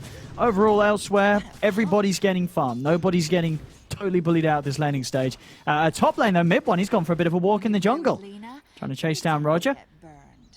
Well, he's his way back towards the lane, but took quite a little bit of a walk there. Yeah, that was a little bit of an interesting positioning there for sure. Bottom, we're actually seeing the Rage counteracting the tag team every single time. Pretty much the same cooldown on both. Oh, and a courier. Oh, look at that. Nice. A little bit more money for VTune and the team. Yeah, Na'Vi actually coming out very good in these lanes. VTune again, Rage as soon as tag team is popped, and he just turns and hits Seb. He's playing it smart, VTune. As I said, like his lifesteal, you can tell. I don't know how many games he's got in it, but it's a hell of a lot. Over Nice by the play ring by spot. Topson. He blink strikes and then uses the tricks of trade to just get right in front of Iceberg for a second there and take the DD rune from him. And he's Thought able Iceberg do was going to get a it. lot of damage here to Iceberg. Iceberg will make it away as he has boots, and alas, Topson does not right now. But still, Iceberg forced out of the lane. Topson is going to be able to have full control here of this mid. And it's, you know, it's that big level 6 that kicks in where I've been hearing a lot of like the pro players talk about how you just can't last hit versus Ricky. As soon as Ricky hits 6, you know, you get the agi bonus and everything, the damage. So you actually can't last hit as most of these mid laners. As Iceberg, he steps Topson. up. He's going to have to kill it. Iceberg. And he gets the courier. He does. Can he get the kill, though? Iceberg's trying with the Dukes. The Scorched Sheriff and the South is there. In fact, Topson, he's going to go down. Iceberg just able to turn it. As Topson, I mean, he felt it. I think we all did. It looked like Topson was going to get away with that, but Iceberg kept it cool. But he pops the Fairy Fire, and suddenly goodbye Topson. Smack. And now he's all the way up to level 6 and a bottom half. lane. And also bottom does die. Uh-oh. Na'Vi. Big kills here for both of their cores. The mid lane matchup. Oh, Iceberg taking the solo kill. I think the big thing as well was that you don't expect that to happen for a Doom, especially when he hasn't got the 6. Now he's got the 6. Now he's got the Doom to drop. So Topson's got to be even more careful. Yeah, you've already given now this Doom who's maxing Devour an increased farming kind of like mechanic because of that too. Yeah, big stuff there from both of the cores here on Na'Vi. As VTune, yeah, continuing to just play it really cool against this pressure. As you said, this lane could be a lane where the Lifestealer would struggle, but he's not struggling at all. This Lifestealer's farming as good as he'd hoped for. He's farming way better than the Void is. Void's actually getting pressured quite a lot more from this Lina and this Mars combo, mid one. Not getting that secured farm that he'd like. Just having to play careful around the 2 stunts. Time Walk's just not always going to be that solid of a save. And look at Iceberg. Oh, he's on the way up. And he's got an Invis. This is going to be huge. Invis Doom ready to strike. There's a scan though, they know. No-Tail ain't the big target. They want mid one. I mean, does he know the mid one? The scan clipped him, so they should be aware of this positioning. Okay. They're going to just back up. Yeah. He's out of there. Very, very important that they play it careful here. Would have been huge for Iceberg if he was able to just make that move and slam down a Doom onto mid one. He's still chilling up here. It's only a few Might just be seconds left in the satisfied with Invis. No-Tail. Yeah, not using Doom though, just they some don't right need clicks. to. They're going to have to burst it by the looks of it, as No-Tail will fall. Not the sort of the top kill they wanted, but it's still a kill nonetheless. And I mean, I said, you know, Iceberg, you know, the two of them, Topson would be making moves more than Iceberg. That's not the case. Iceberg already getting that active, you know, seeing those chances to do so with the runes. Now he's got the phase drums. 7 minutes in for. Oh my god. And he's got the Alpha Wolf creep too, so him moving to lane now, this Alpha Wolf aura, everyone's damage is just bumped up so much too. Yeah. Uh-oh. Yeah, wow. And I mean, you said, you know, CSing against the level 6 Cloak and Dagger. Yeah, the phase drums and the Alpha Wolf, he doesn't care about that. Sure doesn't. Good luck stepping up to the wave, Topson. Otherwise, you know, Iceberg's going to come up with a huge hits. And again, we're seeing already, you know, this is just something that Na'Vi is so comfortable with. It's top lane. No-Tail is going to get clipped over towards the tree here. The mid one dropping the chrono. He's going to need a couple of bashes. There's one. He needs another. He's not going to get it. Mid one can't finish off the kill. Light Strike rate is off the mark, though. Spear's up in a second, but mid one, he's away. I mean, he's got to be a little careful still hanging around. As Roger in general, they're still hunting. Still has cooldown. Mid-One's going to keep running. No-Tail turning with a Fire Blast to stop Roger from getting in range with the Light Strike right onto Mid-One. Mid-One actually stepping back forward. He's stepping back into this. Whoa, he's jumping around. He's trying to dance with them. Here's the backup from Seb. He's over. Snowball in onto Roger over General. They're looking for this Lina kill. Roger's got a Light Strike around a few seconds. Spear back onto Mid-One, but Roger will still fall. Seb able to take him down with the tag team hits. Still, though, that's you know, so a lot of resources OG's having to pull top, and Chrono used and not actually initially getting a kill with that Chrono. Jungle, these two, Saxa setting up some aggressive wards here. He does get Topson involved too to get a kill. Seb is lingering around mid, but Seb is not level 6 yet. But they might be able to kill Iceberg. These body blocks tops him. A little bit of extra time bought there, but is it enough? He's very speedy he's with these strong. phase drums. Straight away, he's out of there. No chance the arrow connecting as he gets himself on the other side of the creeps. Top lane, no tower. Push back towards the tower. Mid one's got to be careful. Jump away again. Each time, Roger and General stepping over, looking for action. General just about to hit the 6. And you can then see that this OG's... top lane becomes very, very, very scary place for any of OG to turn up to. Yeah, and you can see that because of all this, like OG, they're having to do like these bandages. They have to fix things. These lanes went disastrous. Bottom is now ditched. V-Tune gets a free lane for himself, and they're just looking to make pressure plays. They're actually not playing anyone in the lanes at the moment. They just really want to slow down Iceberg. They know that this guy's going to be a problem. They're in onto him, but Sebby's just diving the tower. I mean, that... is that ever going to work? Rolling in onto a level 9 Doom with phase drums underneath the tower, I don't think it is fogged. It certainly didn't there. Seb's dead, and he's still level 5. And Saksa, he's being chased around in circles. He actually does a very nice leap to get away. Having these wards down, he has all the vision in the world to play around. Always want to fly. Probably going to get some D wards here, though. Radiant's top tower is under attack. I mean, that just seemed like some... Ooh, mid lane Thompson. He's able to snipe the courier of General. But yeah, moves... Felt awkward. Yeah. Moves like that, I mean, it's why are those sort of moves being made? I mean, now mid lane, Navi's able to come in full force. They're taking this tier 1 tower down to 10 minutes in. Saxa will be able to jump forward, snipe that haste rune away from General. But Na'Vi doing the damage here, getting these early objectives. Iceberg and V-Tune, top of the charts right now in net worth, and only going to continue to be that way, as I said. With Iceberg's Doom, he'll get to the top. He's going to stay there. This BKB, it's going to be out in the next few minutes. Yeah, and there's an armlet on V-Tune as well. They have a huge power spike here. I feel like that's why OG is doing these type of what seems like a very silly move. Like I feel like they're feeling a little desperate after how those lanes went. This Doom, he's gonna get to a point where he's unkillable. He's gonna have BKB sub 15 minutes. And this Lifestealer is also incredibly strong. And they can also use this Infest a lot of the times too defensively. And right now I'm seeing OG with a very big lack of damage in their lineup. And the panel did talk about how inside of Chrono, there isn't the damage either there for OG. There we go. They found always want to fly. Shards out, trap him in. Thompson's able to take him out with the tricks of the trade. Yeah, I think sort of the next timing that OG's going to be working towards is that defusal on the Ricky, right? Once that is there for Thompson, he's going to be able to make these moves and start to threaten some of these cores, catching them in the smoke stream with slow. Maybe with numbers, they can try something still here. They can They've outnumber easily with arrows. Let's see what sort of opportunity they can find. General, Arena down, able to push Thompson over to the side. Roger actually turning with a burst. Thompson getting low, but he jumps in. General pushes him out. Thompson's going to go down. The Chrono is there, but there's no damage. It's a Chrono for nothing, as now OG's got to turn and run. As they've lost Thompson, all they got was Roger. Seb, he's found in the trees. He's trapped in here as they surround him, burst him down with the Infest. It's a second core kill for Na'Vi. And now Na'Vi's in position to push onto the tower. And No-Tail. Always No-Tail's want to. He's got Glimpse up. The controls there from the Disruptor. Always want to fly. Brings back No-Tail into the hands of Iceberg in general. It's a third kill.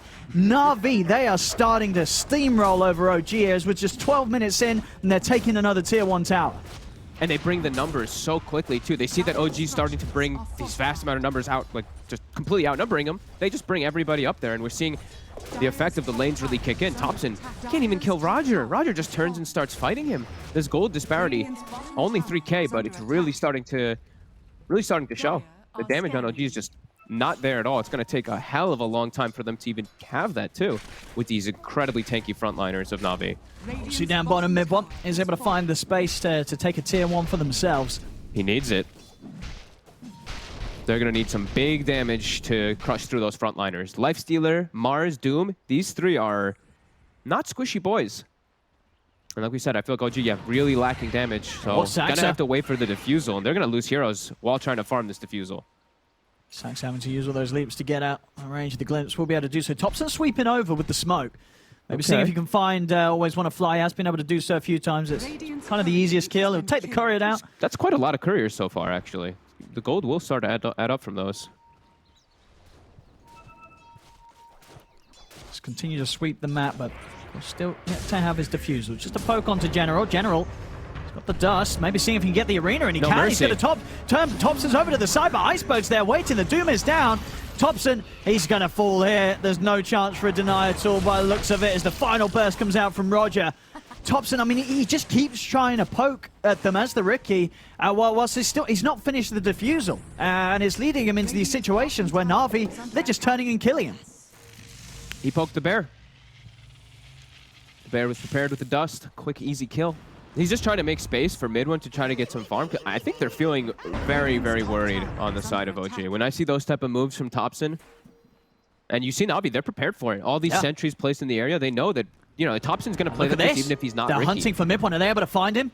They just want to fly. Not got the vision quite yet. Into the trees he steps.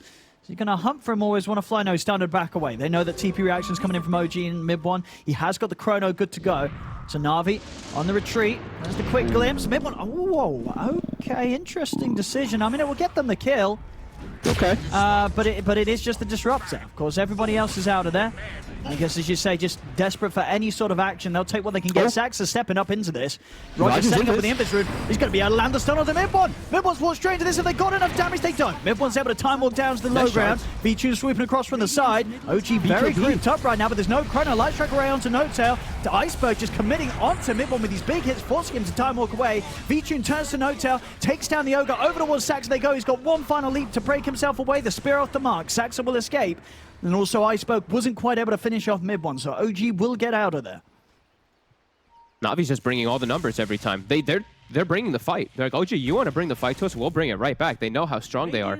That BKB showing. OG. Well, OG still trying to punch back. Yeah, Topson. He's looking for opportunities to the side. The Static Storm instantly down. No field, though, so they can step out of it straight away. V-Tune turning over towards Saxa. Trapped in the arena. Saxa will fall. Iceberg charging in onto mid one. Mid one, he's got Time Walk up in a second. Is he going to be able to get it off? He's turning with a bastion, but the spear into the shards. Combo play there from Na'Vi. Shuts down mid one. And now Na'Vi, they might even find Seb or Topson here too. As Seb, he's got the snowball over towards the Ancients. Now we're breaking far enough away for them to leave. He's trying to think about going back in if they overchased, but they do reset nicely on Na'Vi and get themselves some pretty big kills there. Nice spear play there on the Tusk Shards. And V-Tune, he's the big winner out of all. He got himself, what, 3 kills? And that was them, OG with the chrono leading, trying to get these type of kills. They just walk into the trap. Na'Vi, they're not hesitating to just bring the forces and bring the battle back. I love when I see teams just battle back. Especially when you're playing versus OG, you know the way they play. So you know if you just respond with these battles, you'll come out ahead if you are already ahead in the first place. Already up to 5k gold lead now, 5k experience lead too. Topson, I mean, they're prepared with the sentry wards. I don't think he quite stepped in range with that one there, though. If he comes sweeping across, though, again, he's being very careful about how he plays around this area. Knows that they're likely to be set up. He's just sitting on top of General. So Seb knows he can play kind of aggressively down here. As soon as he sees the move, start poking. Straight with the snow before Iceberg. He just instantly pops the BKB, charges in. Dust is out. Topson able to jump out to the side before Iceberg's able to grab him with the Doom. So Topson will escape. Seb might not be as lucky though, as the vision's still there with the dust upon him. Glimpsed immediately back into the Static Storm. They'll find Seb. No-Tail and Topson. They're still watching from the side here. A little bit of time remaining on the Moonlight Shadow. He's walking down toward the area here. And they know there's no BKB on Iceberg. They see V2 isolated. They're going to try and burst V2. Are they able to do so? He's stepping out of the smoke screen. Doom still ready to pop. He'll turn towards mid one. Mid one jumping away. Iceberg can't quite get the Doom off onto Topson. He's into the shadows once more. Always want to fly. Reclaiming sentry control around this point. Decent moves from OG there. All things considered. They get General punished. General getting slowed down quite a bit there. Going for his Yule Scepter. And they're forcing all these reactions bottom. Like Roger was top. He TP'd up there and he had to run all the way bottom because of how aggressive OG is playing down here. Even though they're at such a deficit, they're still putting that pressure onto Na'Vi. But Navi's still farming. Iceberg and V-Tune still very big.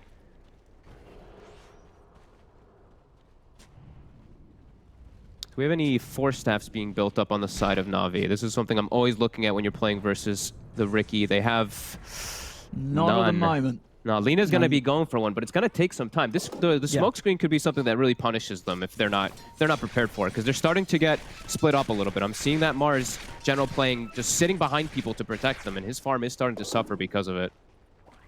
Iceberg. Bottom. Trying to run towards Saxa. General. He's hunting for No-Tail. No-Tail's in it.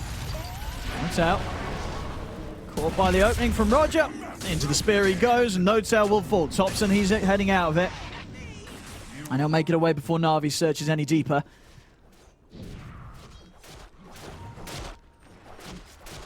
And that will pretty much be the Yules kind of done there for General. So they're lacking some slight initiation in some of these situations now.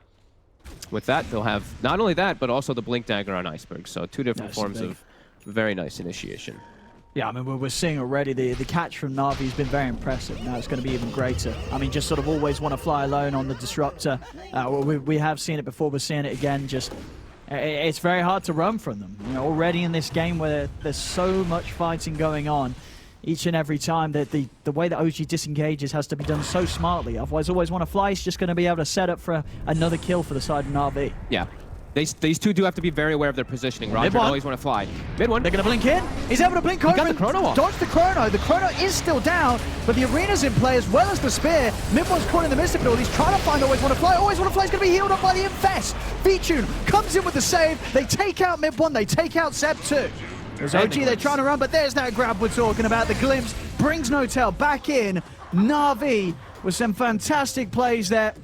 Quick moves from Iceberg means that he's not caught in the chrono. Having General around, he just drops the arena and the spear, and suddenly it becomes such an awkward place for OG to fight into. And on top of it all, V-Tune with these Infest heals. We've seen it before. One of the reasons why Lifestealer is rising in popularity, the amount of burst heal for potential save is insane. It really is. And we've seen that so much this tournament too. I feel like more than any other one, how much people are actually using it.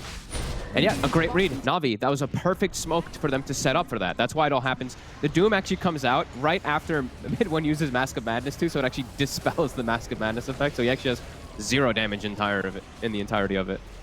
Yeah, very impressive stuff continues here from Na'Vi. 8k lead, they've got the Aegis.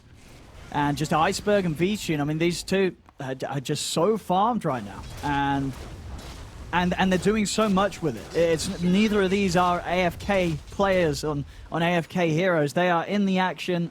They've got exactly the right items for it, and they're yet to be punished. But V-Tune's 506, Iceberg is 409. OG have not been able to kill them at all so far this game. Nope. And look at this immediately, Na'Vi. They're gonna smoke again. They're gonna look for another play that they can make. No Chronosphere available. They know how much. I mean, they're so much stronger even without their ults, but they have their Mars ult anyway now. And they're swooping in. They have vision of this here. We go to the setup. Yours to begin things. Static Storm down as well. Straight into the arena wall. Have they got the damage though? Doesn't look like it. Mid-one's going to be fine. Tries to turn, but now Iceberg and V-Tune are turning up. They'll move over Roger, but Roger with the Ghost Scepter, he's able to live. Mid-one is taking usage from V-Tune as V-Tune takes him out. Roger falling low. He will go down. The buyback comes out straight away from Always Want to Fly. As Na'Vi, they want to chase him with that buyback from Always Want to Fly. He's able to get him with the glimpse onto Seb. Seb counteracts it with the snowball over towards General. General pushes away Saxa. Jumping from V-Tune keeps him healed up. And V-Tune can beat down on Seb whilst he's speared to the cliff by General, and the chase is still on from Iceberg. He's running down Saxa. Saxa using the Glimmer Cape to try and get away. Scorched Earth as well, but Saxa with the jukes, he's into the trees, but the ward dropped down from Always Want to Fly, allows him to glimpse back to Saxa into the Thunder Strike. Na'Vi kill off a fourth, with Always Want to Fly's buyback, securing them at least 2 of those kills that could have slipped away after all.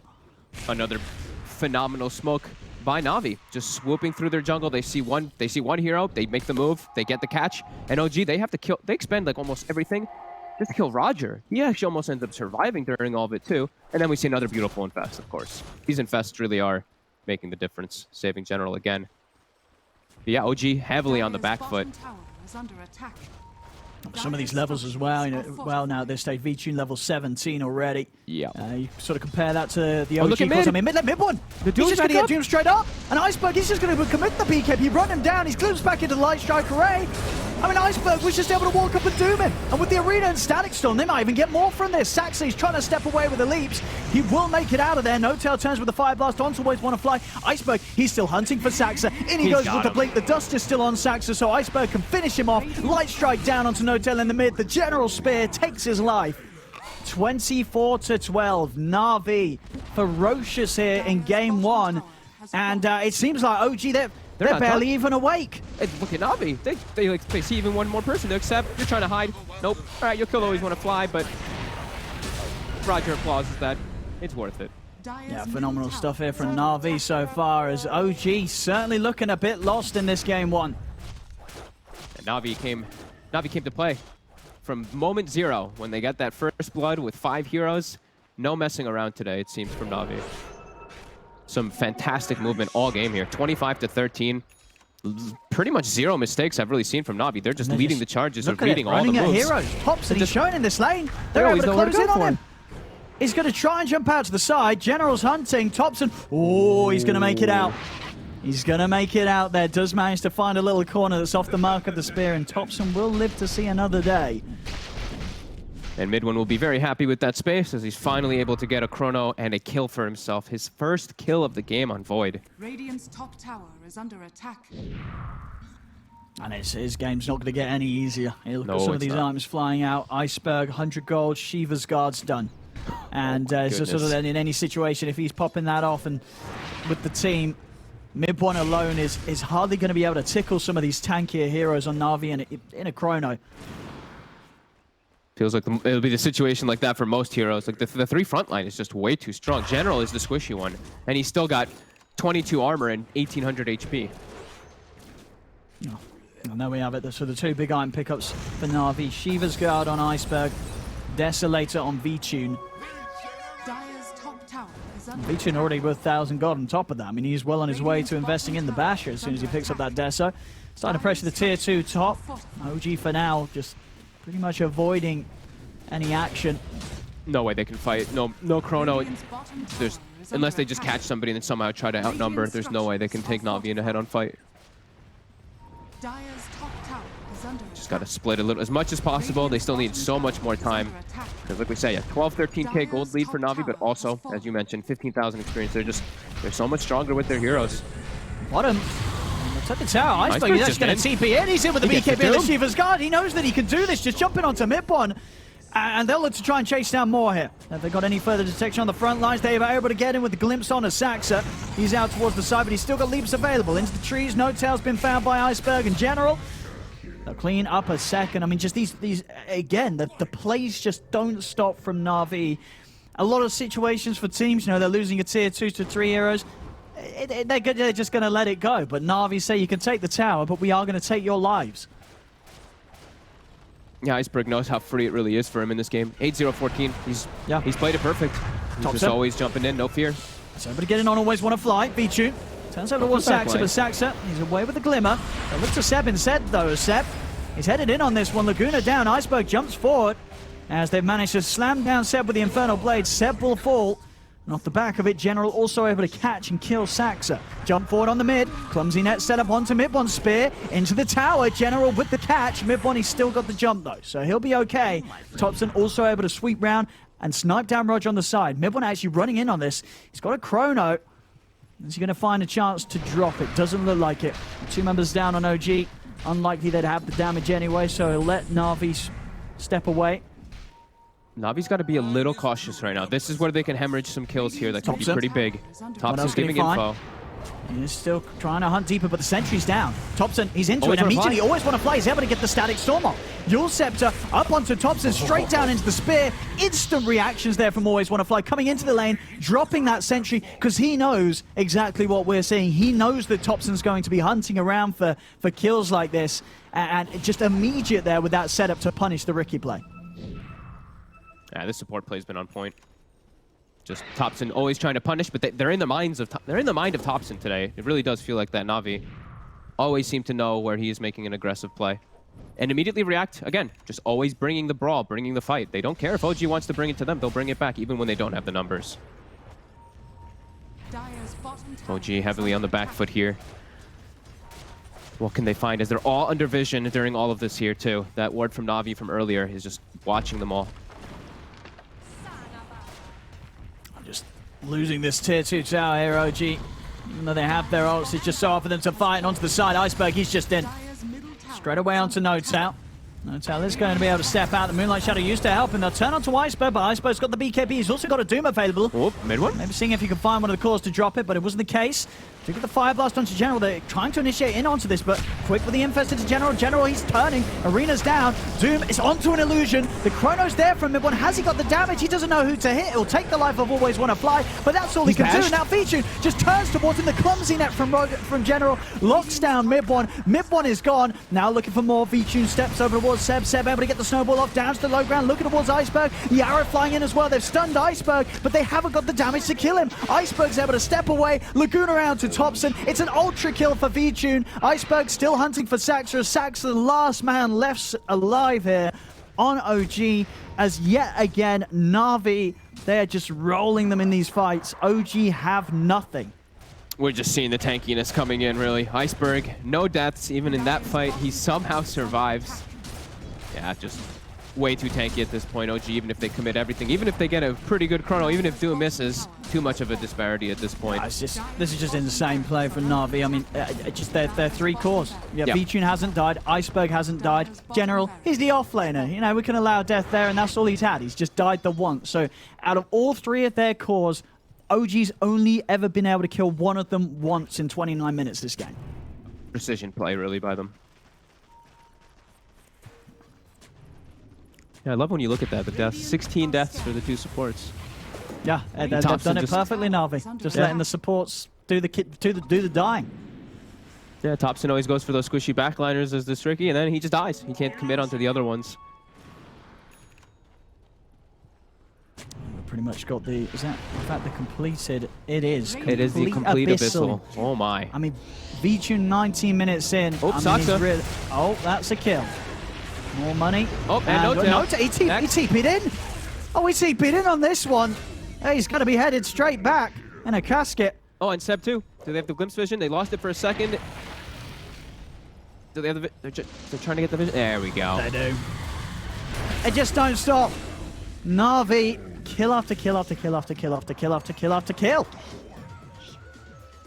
CIS teams with their disruptor, man. It's coming back, this disruptor. I mean, that is the thing.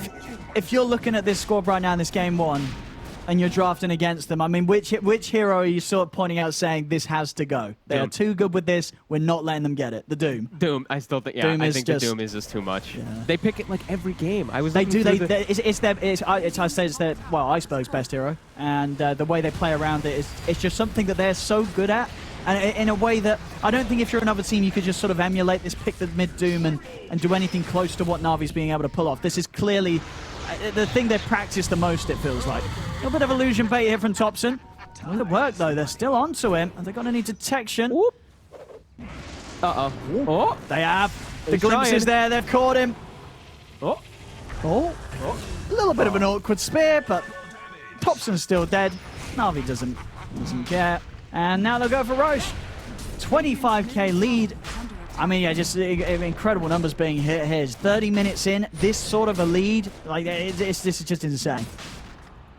Oh, the arrow. They don't have follow-up though. Thompson's still dead. Midway's gonna try with the DD. He's gonna try. He has got a DD. Can he kill V-Tune? He's trying. He's trying, bless him. He really is. But he's doomed. He hasn't got any damage, even with it. He doesn't need a double damage. He needs a quadrillion damage to do anything against this lineup right now, as they're too far behind OG. Seb, he's Thunderstrike. They're running him down. Na'Vi just continuing to clean up. 26k up. It's just not. It doesn't look like it's ever going to get any better here for OG in game 1. As Na'Vi just having all the fun right now. This one is very well and truly over. OG, though, in typical fashion, will continue trying it out. Trying to fight versus this, but Na'Vi executing to perfection. Love to see it. 43-18. 43 kills in 31 minutes, too. Like, that's when you know the team, they're bringing the fight back. Because OG will never stop fighting. Na'Vi just brought the fight every time. It's 61 kills at 32 minutes. Very nice. Very nice. Yeah, this is definitely out of all the games we've seen so far at ESL 1 Germany, I think one of the most impressive in regards to just individual KDAs. Yeah. Of course, across the board, and at this early point of the game as well. And I bring up just the drafting in general, right? Like versus Na'Vi. The last 1, 2, 3, 4, 5, 6, 7 games, 8 games, Doom was banned versus them. And then they got 2 Dooms in a row before that. Doom just always gets taken out versus this team because of Iceberg. Thompson. They can catch Thompson here. They really want him. Hunting. The jam, it sees him. He's trying his best to juke him, but they've found him. You just can't hide from this Na'Vi squad. If they want to kill you, they will. They will. There's no negotiating happening here.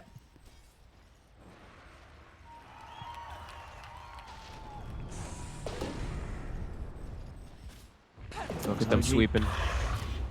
Sweeping the just triangle. Doesn't stop. Over they go. General.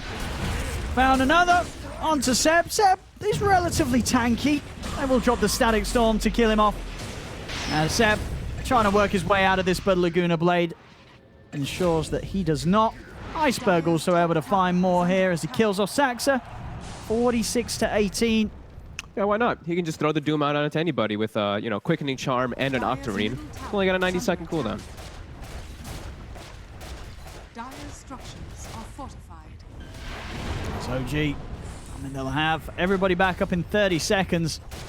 And Na'Vi, they're going to be able to get a lot done within that time slot here. Tier 3 down. Buyback will come out from Seb. Can they catch anyone? Instant glimpse onto Seb. Takes him straight back to the fountain. That's the TP in. Smoke screen from Thompson in an attempt to slow things down, but Vichun, he's not going anywhere. He's got the Aegis, he's happy to stick around for this. Seb will move in with the punch, but now the arena's out. Seb being pinned to the walls of his barracks by General Spear. As it's a dieback from here. Chrono's out, but he's locked out of his own Chrono! Oh no, the arena stops him! Well, what did stop him? Oh, he was trapped in a creep! Oh, that's even worse. He was trapped in the creeps, and there it is. GG is called as Na'Vi. We've seen some strong showings from them so far, but this one, without a doubt, the strongest. As this game one, they destroyed OG. Yeah, they came with a full plan from moment zero, like we said. The 5-man setting up to scout the lanes and just get that first blood so they can start off and kick the lanes off. Fantastic. They lose 1 or 2 heroes in the laning phase, but as you mentioned, they only really lost supports in this game. Flawless play from Na'Vi. Oh, yeah. They literally did. It was still at the end of it all just the 1 death on General. Iceberg 12-0-27, Vichun 15-0-20. I mean, you just can't write it any better there for Na'Vi, and it really is going to be the question, right? You're OG. I think this game will definitely a bit of a wake-up call. They've got to step it up or take some of these heroes away from Na'Vi. And you would say, Fog, you'd be kind of surprised if you do see Doom at least get let through again. Yeah, I think Doom and Phoenix are the 2 biggest ones that I've seen people usually taking out versus Na'Vi, and just the way that they can play around it. Like Iceberg, he's able to do so much. He got 7-minute drum, right? Like phase drum, killed Thompson. Well, Thompson kind of killed himself a little bit, but it just allows him to do so much in the game. Oh, there we go, ladies and gentlemen. A very fast-paced game, and surprisingly a little too fast-paced for OG this game. Well, not that happens much, but it certainly did here, as Na'Vi just running them over here in this first game, as they'll take the lead so far in this best of 3. Na'Vi up a game right now against OG.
You feel the earth move to the drum of steel boots. Banish the fear inside.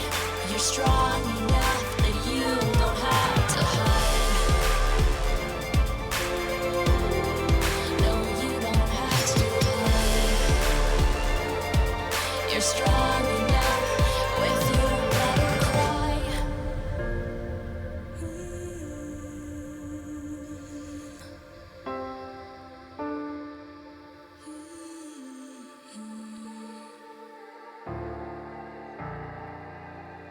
Brings you to your knees. Don't you know I'm a bad little mama? I got moves like Madonna. Don't tell me cause I move when I'm gonna. I'm not afraid to lose, I am a prima donna. Don't you see I'm a winner, I'm a queen. I cause no scene if you work with me. Don't stop me cause I fight when I wanna. I'm not afraid to lose, I am a prima donna. Step out as a motivator, let them know that the weight's up. That's how we know when we level up. Ay, That's how we know when we're level up. Level up. All we know about is level up. Are we ready not to level up? You know we fall and we get up. Level up. All we know about is level up. Are we ready not to level up? It's time, get up. Back against the wall, still I'm standing tall. Know about the ball, I got my fan with me. All we know is ball to empty out the mouth. The chosen one they call, I take my fan with me. Know about it if you tell, know you're breaking codes. What your credibility and all fall like dominoes. Can you really take a stance? All I wanna know. Need me real ones when it's time to go. Step it in, elevator. This is to all the haters. That's all we know when we level up. Yeah, that's all we know when we level up. Level up. All we know about is level up. Are we ready not to level up? You know we fall and we get up. Level up. All we know about is level up. Are we ready not to level up? It's time, get up. I found out I'm not alone. 'Cause I'm just like you. We are fearless when we fight and not afraid to. Level up. All we know about is level up. Are we ready not to level up? You know we fall and we get up. Level up. All we know about is level up. Are we ready not to level up? It's time, get up. Even when it's so sweet, I end up seeing red.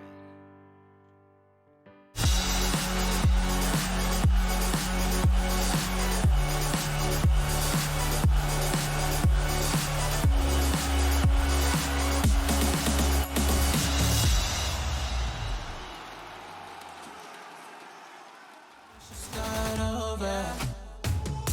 The pace was set by Na'Vi, and unfortunately for OG, being blue means they were not fast enough to keep up with the red draft from the boys in yellow. They put themselves at a one-map victory here up against OG and securing themselves one step closer to yet another upper bracket berth in our playoffs here at ESL 1 Germany. Now, I've got my panel back here to break down game number 1, where Na'Vi are looking red, hot, and ready to rumble here against OG. Lads, Dan or QO, what do we take from that game number 1?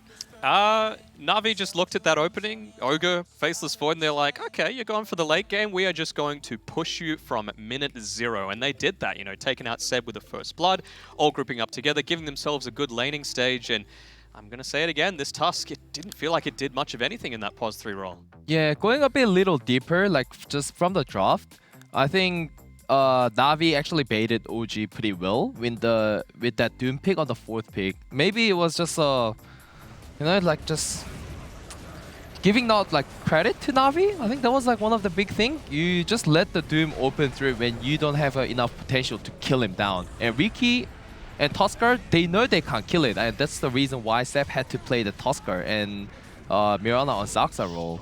Yeah, but to be fair, they picked the Riki into that. That's the thing. You know, like it was a bit surprise for me here. Yeah, I mean, we've talked about in the past how this Riki is actually a good lane matchup against the Mars, but if you're going to run it mid and be this super active roaming role, you don't get that laning advantage, right? And you can't get as aggressive as you might want to. And that was the other reason behind, you know, me wanting this Tusk to be in the 4 role, because Zaxa and Topson have done so much work when they're able to roam together, get kills. You can probably slow down these Doom's timings.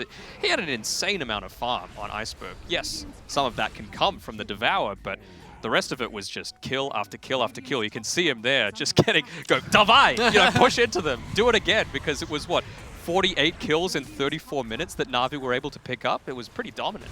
Yeah, like, I think that Iceberg had 5 CS high, like 30 CS at like 5 minutes or something, like, Yeah. which means like he almost got everything. Yeah, and out of those 48 kills, 39 of them Iceberg was a part of, so he was everywhere.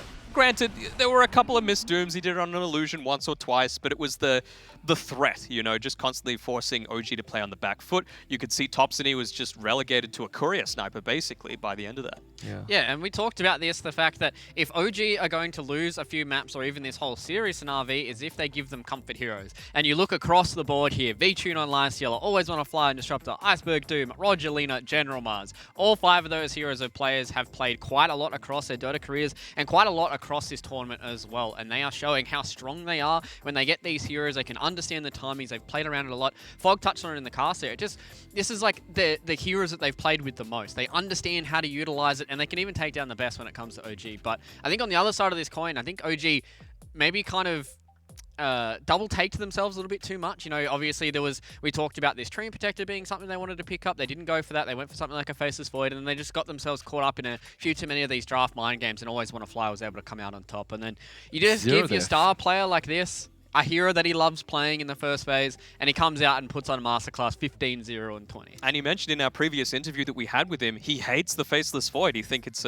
not a garbage hero, but he just hates it in general. So he knows the strategy against it. He knows how to itemize to make sure and call the game around the rest of his team, saying, right, this is where Void will be at this time of the game. We need to exploit that. We need to kill him. And they did, time after time. I mean, V-Tune just kicked in. Yeah. This is a good performance from you, QO? This is what you're expecting? Not just like this like a killing factor, but his healing his teammate factor was really, really big. Just like keeping, even though like the supports are not able to die, like just by investing and heal them out, like they don't have to go base, which means they can move the next move a lot more faster. Yeah, when they were roaming around as that group of 5 who was level 12 at least at that point, so it's that 800 burst heal that you're able to get onto the likes of a Disruptor, which means you still can get off that combo, and it was insane. Well, luckily enough for our boys in yellow, they do push us to a Game 1 victory, and that means it is now time for our yellow quiz. It's our boys from DHL Drop. They're going to be giving us our DHL Drop quiz here for first day of playoffs. So let's throw it up on your screen and see if you guys have the Giga Brains required to answer this one. Who was Roshan named after? A dog, B, a bowling ball, C, a video game NPC, or D, a burrito? Some of these have been wild. We've had a lot of weird and wacky questions for our DHL Drop quiz, so you guys are going to have to delve a little deeper into your Dota knowledge to see if you guys can get the victory for this one. But do you want to participate, make sure you do use exclamation point DHL Drop and the corresponding letter to the answer you guys want to give. We also do have a motion blog link below where you guys can check where you're standing here towards the later stages of ESL 1 Germany on our live leaderboard. But ladies and gentlemen, boys and girls, it's time for us to take our break here between game number 1 and game number 2 so you guys can get the answer for our DHL Drop quiz. And on the other side of this, we'll have the answer as well as game number 2 draft between Na'Vi and OG. Are you the biggest Dota 2 fan? Then look out for the DHL Drop Quiz and show off your incredible Dota knowledge. Reply with the right answer in Twitch chat and track your position on our live leaderboard. Will you make it to the top and win the €1,000 prize? Hashtag Gamers Unite.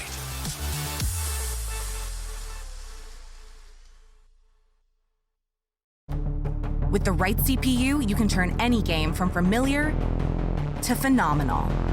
Unleash the potential in all your gaming with Intel 10th Gen processors. With its optimal balance of threads, cores, and frequency to deliver elite real-world performance, only Intel can bring Marvel's Avengers to life with in-game PC optimizations. Supercharge your Marvel's Avengers experience with Intel Core i5, i7, and i9 processors.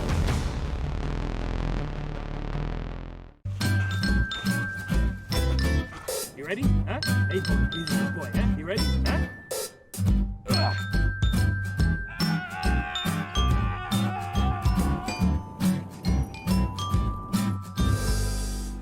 Start your esports career now at play.eslgaming.com.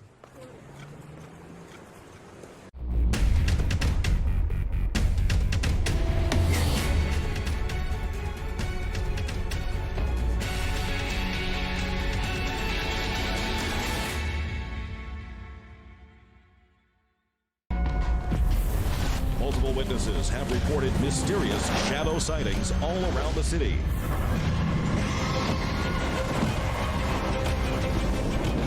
According to experts, the origin of these shadows is still unclear.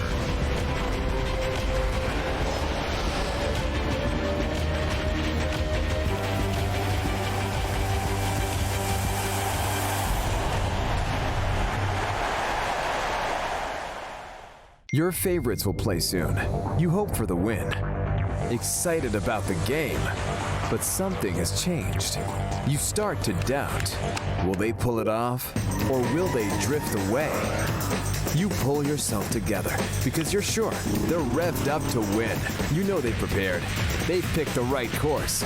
And even when there's no chances, you believe they will win. GG Bet. Be excited. These feelings are waiting for you to come back.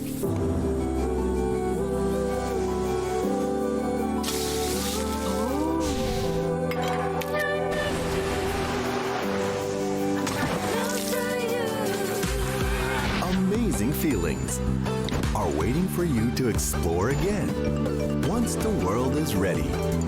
Until we meet again. Amazing Thailand.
With the most region possible. This is 600 starting gold right here.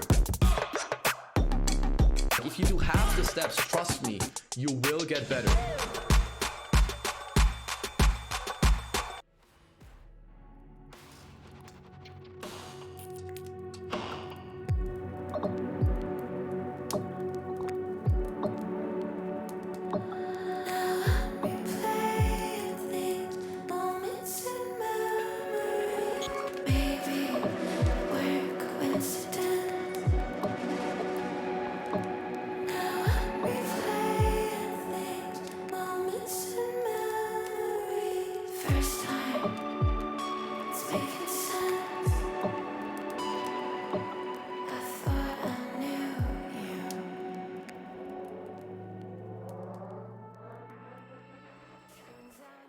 ESL 1 Germany 2020 Online is brought to you by Intel, Mercedes-Benz, Mountain Dew Game Fuel, DHL, GG Bet, Corsair, Acer Predator, and Bitburger 0.0.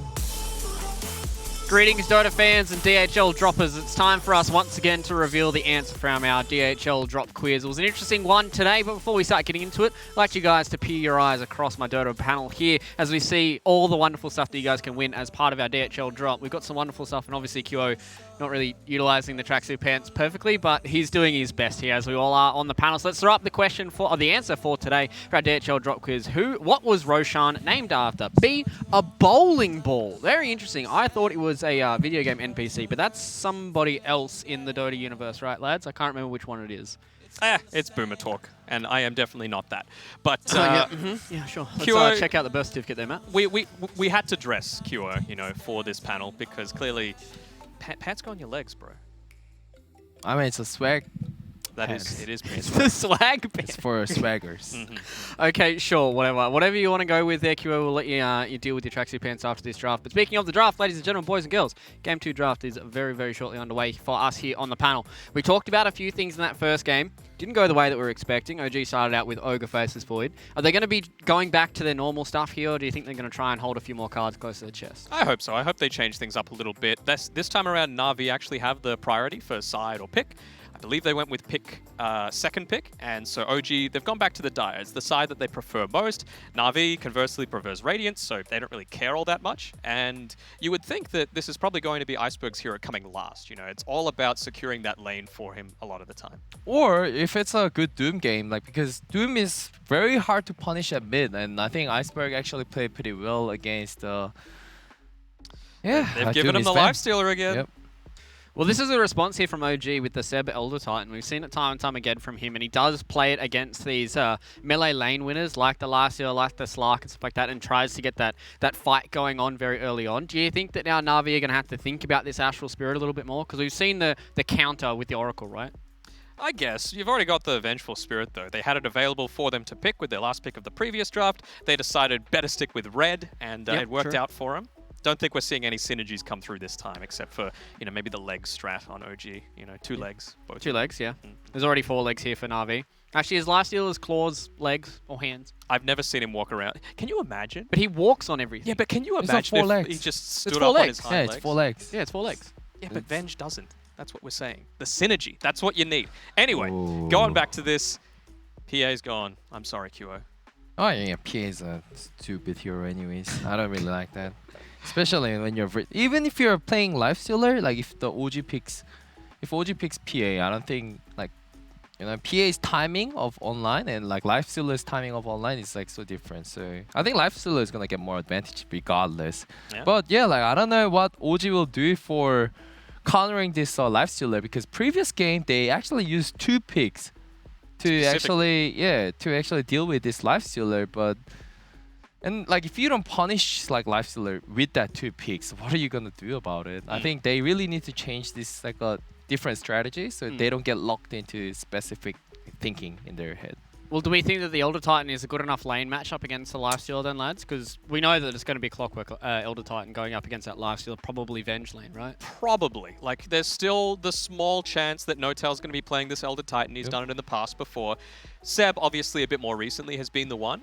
But we've also got the Nature's Prophet coming out for Na'Vi. And we've seen General can do it. Iceberg can do it. It's another one of these things that can just dominate a laning matchup. So, you know, give it a little bit of flex in there. I'm not minding it all too much. And again, it just pushes this aggression. So OG, much more wisely picking heroes that can deal with that. You know, coming up early on, the Elder Titan, if you've got people running at you, you're very happy. You know, you're going to get something like an early Ags as opposed to a Meteor Hammer. We've seen that being done time and time again with very minimal success. So we'll see if they're able to adjust this time around. But again, like like if ET like stays against this Lifestealer, he might be able to harass him in like 1 to level 3, but eventually you're just gonna get zoned out once the Lifestealer has level 3 feast, and if he just somehow lane like okay, even if it's a low CS, he's gonna eventually be able to kick him out. And that Nature's Prophet mid as well, like you're versing against Clockwork, if you can't really kill him, like this hero is not gonna snowball well. So I think like Na'Vi is really putting OG into the corner with like what they want to do. Oh, and the Dark Willow, 100% win rate for Na'Vi as well with this Dark Willow. So you'd have to be pretty scared if you're an OG fan. And the other thing as well is with this Lifestealer, they pick it up in response to the Elder Titan. And typically with the Strength heroes, you're a little concerned that, you know, they're not getting this big agi bonus, right? So they're not going to get that passive armor coming through. Same thing with the itemization, but Lifestealer, he's very happy to go into something like the Armlet, which gives a bit more armor. That natural order is not going to be quite as effective. Building into an AC eventually, you know, Nature's Prophet is going to be able to take advantage of that as well. So I don't think they're all that concerned right now on Na'Vi's side. I was going to touch on this Monkey King hero, whether or not we feel like this is going to be a mid one or a Thompson Monkey King, and whether or not they were going to try and put that in the Lifestealer lane and try and pair that up with, you know, aggressive tri-lane, try and shut down V-Tune a little bit more. It's still up in the air, to be honest. We've seen OG play both mid one and Thompson on this Morphling hero. So. But it looks like Thompson's, it's going to be Thompson's Morphling. Like the way they play at the moment, I think the success rate of like Thompson's Morphling, there's like no reason to actually put Thompson in a Morphling. But I'm just not sure whether this Monkey King can actually lane against either Nature's Prophet or like the offlane hero they're going to be picking with the Willow as well. So sure, they have to... I mean, not that they would pick it because it feels like they would get run over if they did. Earthshaker's still in the pool. You can still morph Shaker if they wanted to, but I feel like Na'Vi's draft is just way too aggressive for you not to get punished if you went down that route.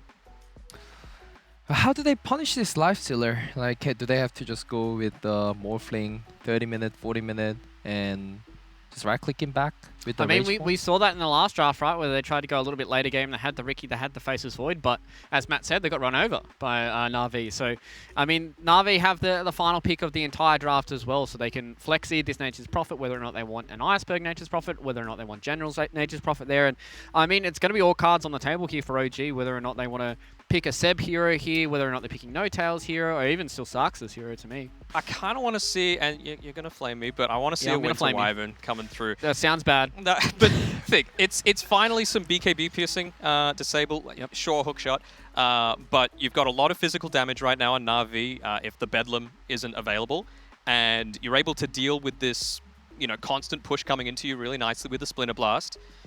And you've got, lockdown because you're going to have this lifestealer in on your face. I think it's a perfectly fine pick, assuming that it's going to be a Seb Elder Titan. But Na'Vi thinking a little bit differently, banning out the Slider and the Enigma. So they're still thinking that Seb's hero is yet to come. It might be better like OG picking up just a strong laner that can secure like mid one or lane, or like something that can actually kill one of this core. Because like as long as they get the lane in like 1 or 2 lane in like their favor, I think Morphling will be able to go out of control. But at the moment, it just looks like Na'Vi is getting exactly what they want. Yeah, like I think they got like their safe lane like secured, and if Iceberg plays like Nature's Prophet, I think he never like failed with this like Nature's Prophet, like always like a 11-12 minute Orchid, and I don't really see him like dying in this game as well against the Monkey King and Morphling. Yeah. So that will be like a really scary factor with Roger playing. And he's got 2 potential saves on top of that, so he can afford to play a little bit more aggressively. And it's a Spirit Breaker coming through. All right, so probably a position 5 Clockwork then. And maybe that then means it's mid one actually, playing the Morphling, right? Because you often see that pos 5 Clockwork with the ranged hero, just to be able to enable it a little bit more strongly. Yeah. I think this is a battle of whether like OG can kill this Furion or not. I think that's like the main priority at like 5 to 12 minutes with this Monkey King and Spirit Breaker and Clockwork like roaming around. If they stop this Nature's Prophets like itemization from Orchid to BKB, I think they will be in like a very good spot. But if not, I think Thompson and mid one both gonna feel difficult like in farming. Yeah, the big issue is that you can't stop everyone on Na'Vi right now. Someone is going to have a decent game, whether it be Vichun or Iceberg, at the very minimum. So it's just about what's going to actually give the biggest impact towards Na'Vi if they're able to come online. And you would have to say it's Iceberg. He's the big pace setter for the rest of his team. Yep. What are we thinking for potentially Iceberg or General here then, I think lads? they have to pick General's hero and just leave the Nature's Prophet as 2. If Well, they what go are you thinking Nature's Prophet 3, I think it's a bit too greedy against this lineup. I mean, their burst isn't Centaur? insane right now. Yeah, it's okay. Yeah.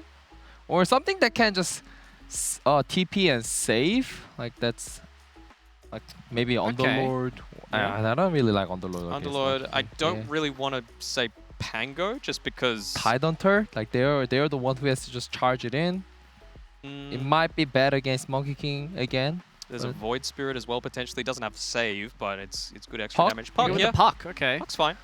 So you're going to give themselves a stronger lane here for Iceberg, and they will put General on that Nature's Prophet. So reducing the amount of greed that they were having on Iceberg and giving it more over to General here. And it's going to be a position 5 Spirit Breaker, lads. Mid 1 will be playing the Monkey King, and it's a Seb Elder Titan as well with this Suxer Clockwork. So, lads, what are we thinking here? OG versus Na'Vi, game number 2. We said game number 1 was going to set the pace for one of these teams, and Na'Vi looking pretty hot in that first one, so can OG overcome it with this draft? This feels much more like an OG style of draft to me, and when that happens, most of the time they do end up winning, even though, man, I feel so strongly about this Na'Vi lineup. But up until the puck, they've got everything that they could have possibly want. So I'm on the fence. What do you reckon, QO?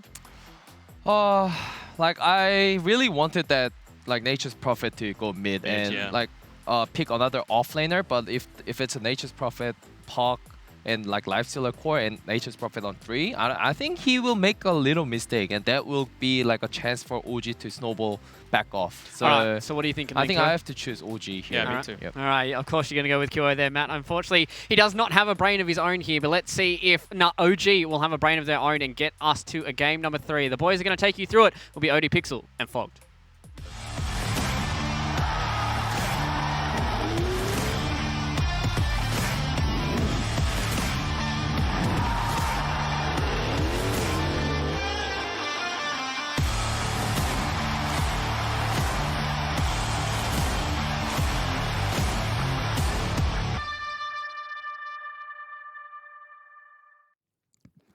Yes, welcome back, ladies and gentlemen. Game 2 ready to go now between Na'Vi and OG. And Fog, the question is, I mean, coming to this second game, OG, they've just had a pretty rough showing in Game 1. Are you a bit more hopeful for them this time around, considering the drafts, or do you think they're going to have another struggle here against Na'Vi?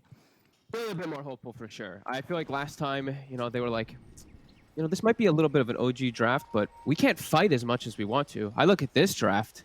This draft is all about the battling. They don't have to wait for anything. This is like just run at you nonstop, Spirit Breaker charging, Monkey King hopping through trees, ET throwing spirits, Clockwork running in. This should be a very battle-heavy response from OG, I'd imagine. Yeah. And sort of on Na'Vi's side of things, obviously some different heroes coming out. Some were taken away from the bans in this draft from OG. Any sort of heroes you're excited to see these players play? Anything you think is going to be very strong and worth watching out for some star plays? A couple fun interactions. I mean, there's going to be some nice. I think the Infest bombs can definitely be a big one. The Puck Lifestealer, we've seen that have some pretty good success. We have the Venge swap with the Coil as well, pretty sweet. And then we also have Dark Willow versus a high majority of melee heroes. These Brambles are going to be problems. Monkey King, Spirit Breaker, Elder Titan, Clockwork, Morphling. It's pretty much all melee. Even Morphling, sure, he's got some slight range, but could definitely see these Brambles being pretty annoying for the side of them. They also have, Terrorize versus Monkey King, too. So Wukong's command gets dropped, you get feared, you can run out of it. It's a lot of different things. And the swap, too. So 2 different forms to be able to break the Monkey King ulti. There's a lot of different fun stuff coming out from Na'Vi. Yeah, I think, the big one's definitely going to be the swap coil and the fear coil.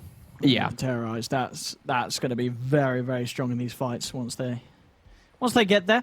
Well, we'll see, if in these laning stages, Na'Vi's going to be able to have as good a time as they did last game. Because, as you said, what you reckon last game, some of these lanes shouldn't have gone as well as they did do for Na'Vi.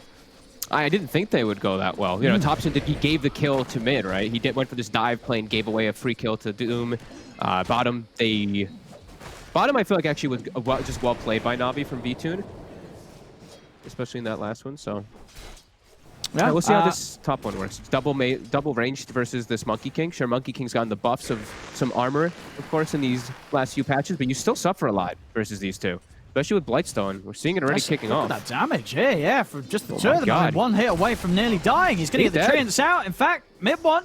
One more hit. Oh, the dodge. He keeps the salve very going. Nice. Give it a pog. That's mid one there with the mischief. Keeping that salve going good.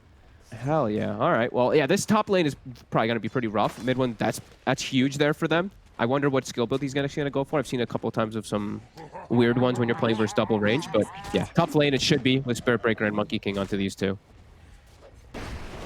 Mid one. He's going to be able to build it up. It's going to take quite a hit here. He's already used the Boundless, of course, so no straight up reliability to heal himself up. Roger into the Shadow Realm. Will he miss his dodge? Let's see. He will. He's doing good with that. Anyway, meanwhile, down on the bottom lane, fight kicking off.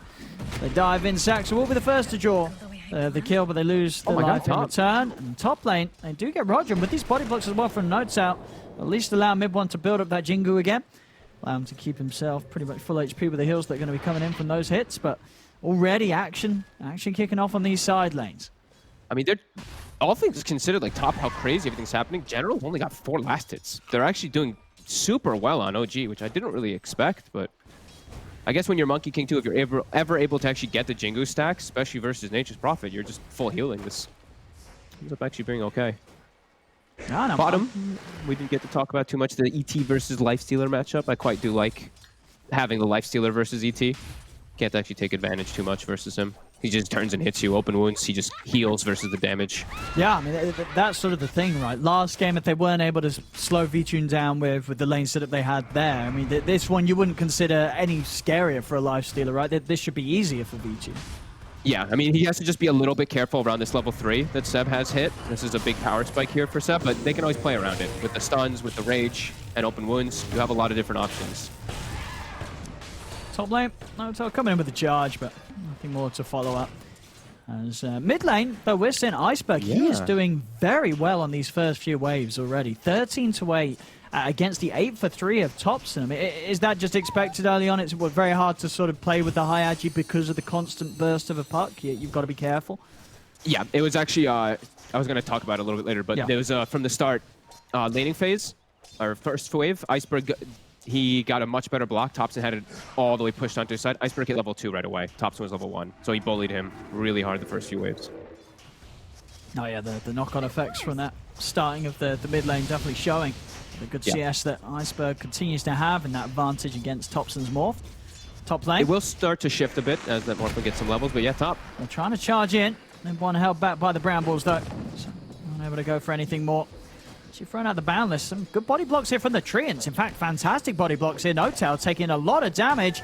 Can they finish off the kill? They can. They're going to be able to get it. Mid one trying to run in onto General. General trying to maneuver his way around the Brambles. Mid one's got to step back. Another root's out. Mid one, he's in trouble. They've got a Shadow Realm hit coming in as well. Is it enough? This time Mid one unable to dodge it. So takes the hits. He will live an incredibly low HP.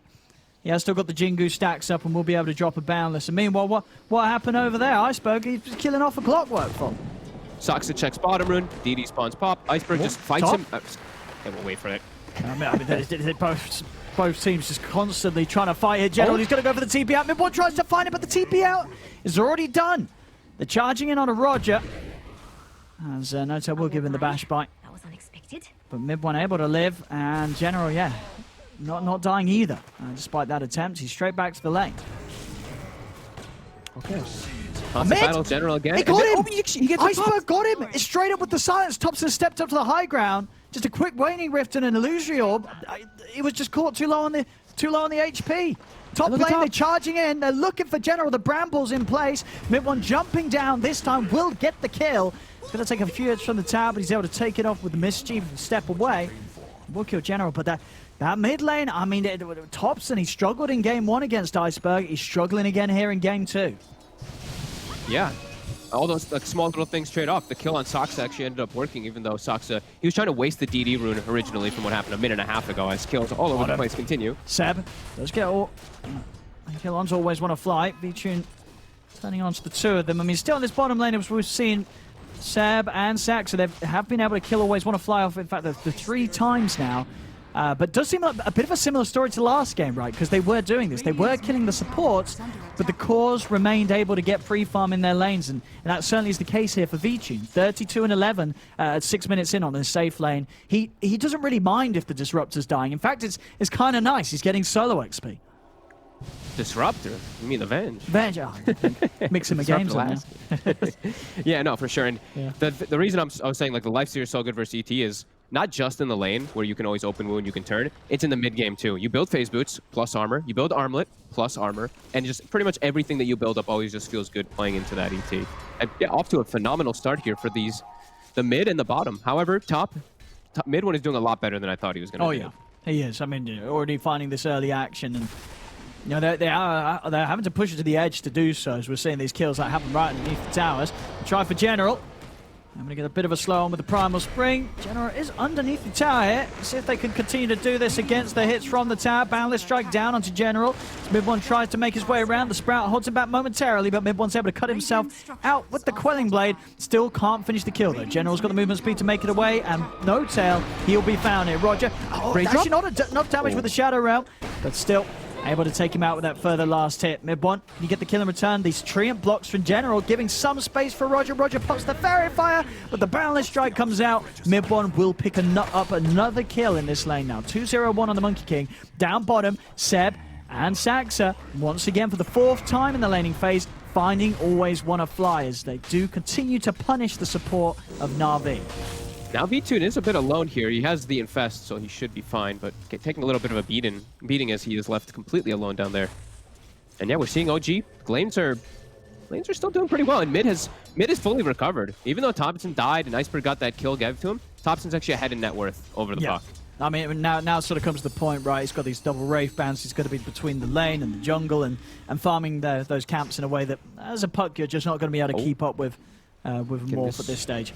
Can this charge work? Iceberg, he gets himself a DD. No-Tail's going to keep chasing it, but has to stop. Yeah, now Midwin's going to get this free farm top as General can't pressure him unless Roger's there. And this is everything is just evening out and looking pretty decent for OG. I mean, they're looking to maybe jump tops and mid, but he's keeping enough HP up that I think it's going to be hard. They're already starting to shift, yet they can't quite do it. Between the two of them at this stage, he's going to be fine. Bottom lane, charge is going to be held off. Won't continue on to V-Tune. It's an ambitious one. Iceberg's going to look to make a play with the coil. He wants to try and slow down mid one. Knows that he's having a good start in the Monkey King. Wants to make sure that this first use of the Dream Coil is onto the carry of OG. Bottom lane. Always want to fly again. It looks like he'll go down once more. Another kill for Seb, dominating 4-0-1. Strong start for him. Same time up top, Iceberg. The gank will be successful. They're in onto mid one and able to punish him whilst the rest of OG are making that move down bottom. So that time round, Na'Vi at least able to do something with the time that was taken by OG to kill off Always Wanna Fly for yet another time. They know that mid one's alone and they punish that. Yeah, I like the big usage of the double ultis there. The Puck Coil plus the Wrath of Nature. Thompson will eat some harassment mid, but he'll be fine. And yeah, we're seeing, V-Tune, he's not getting slowed down per se, but he is playing into a game that does feel much harder this time around as a lifestealer. He's versus so many different counters. There's 2 different BKB piercing disables, well, 3 actually if you include the Earth Splitter.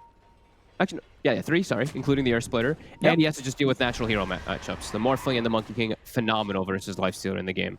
So OG, I feel like they've done a really good job in this laning phase, and as things progress, that lifestealer is not going to look as scary. Well, we got 10-minute runes coming in. Roger in general. They're looking to fight mid one up top. Mid one will be able to pick up the rune. Curse Crown connects to the Bramble, as well as Always Wanna Fly, turning up with a magic missile. They'll take down mid one. Back-to-back deaths. He's moving over with the Invis. Iceberg already able to grab the rune, and still, of course, yet to hit the 6. Not really much that Saxa could do here. Mid one can't TP out to lanes now, though. 30 seconds. It'll still be on cooldown actually about for 20 when he does respawn. So top tower, this should be a good movement for Na'Vi to actually pressure this one here. Yeah, they're really doing the job of slowing down mid one. And Saxa, he found Always Wanna Fly again. He did manage to find him, was keeping on top of him during that invis. Dream Coil's going to be dropped down from Iceberg, only onto Saxa. And with the Nature's Wrath, if they got enough to get the kill, they don't. Saxa's going to be fine for now. Iceberg has to jump away as OG had the 4 of them moving in on him mid. They're not bringing enough forces here, Na'Vi. They're really looking to take that tower top, but they want to defend this mid tower. They got to bring at least 3-4 heroes here to stop this. Yeah, Roger playing around with the Terrorize, keeping it held on to General. TPing over, and with that presence of the Prophet and the Dark Willow, it's just a little too much for OG to push into now, so keep the tier 1 mid alive. Mid 1 back on the map, he's moved down bottom, trying to take the tier 1 down here.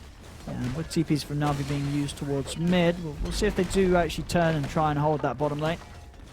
No coil for 20 because Iceberg using it there, though. So it does look like they're going to give up the tower for free. And just also lingering around the mid area, just kind of waiting for something to happen. OG getting more out of the map there. As they split away, finish up the level 6 No-Tail. He now has his BKB piercing. Disable with the Nether Strike, and mid trying for Thompson. They're trying to go for that. They have got the Bedlam damage, but Waveform's back up. Thompson able to time it with the crown, so he's out. Boundless Strike on the 2 of the mid one's in. But Iceberg, multiple ways of getting out. Unless he gets caught out by the charge.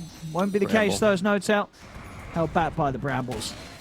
And that's the timing for V-Tune. So Armlet's done. V-Tune's going to be a lot happier turning up the fight. In fact, here we go. The Dream Coil down onto the 2 of the mid one. He's going to snap it straight away. The Terrorize comes out. V-Tune's able to clean up the Monkey King. Now he's going to turn over towards Seb. Seb, Cursed Crown. He's trying to get himself back up toward the tower. Nice jukes around the Bramble. Gets him underneath the tier 1 and away from danger. Seb will live. But we're starting to see the plays come out now that the 6 has been hit. Roger, that combo with Iceberg. It's going to be incredibly disruptive to play against. I mean, Dream Coil and Terrorize, there's not really much that OG's heroes can do against that at this point of the game. Yeah, even just a swap, too, can come in as well. We saw Always Wanna Fly was in position for it, too, if he did have an opportunity to get in range. Yeah, it's always going to be an element in this game, pre-BKBs, that they're going to have to be worried about. And it's, blink on Puck so early on. Iceberg, he's going to get the action off every single time. And we have to imagine that in the further states, it's going to be a lifestealer infested him in most of these ganks, too. So the damage, the pop is going to be very high. And look at this as well for V-Tune. Are you a fan of this one? Armlet into Skadi. You're against a Morph, you're against a Monkey King. What more could you ask for?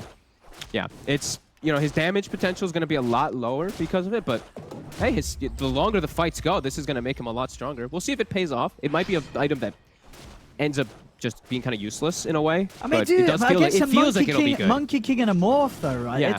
It's going to be incredibly annoying just having that slow as he stays on top of you. It feels like it should be pretty strong, yeah. It's a really awkward lifestealer item, though.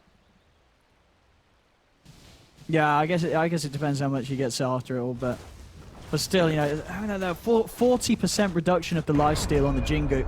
Yeah. I mean, And of course it sounds on the morph. amazing. Yeah. They get the chains done. Very nicely done there with the cogs.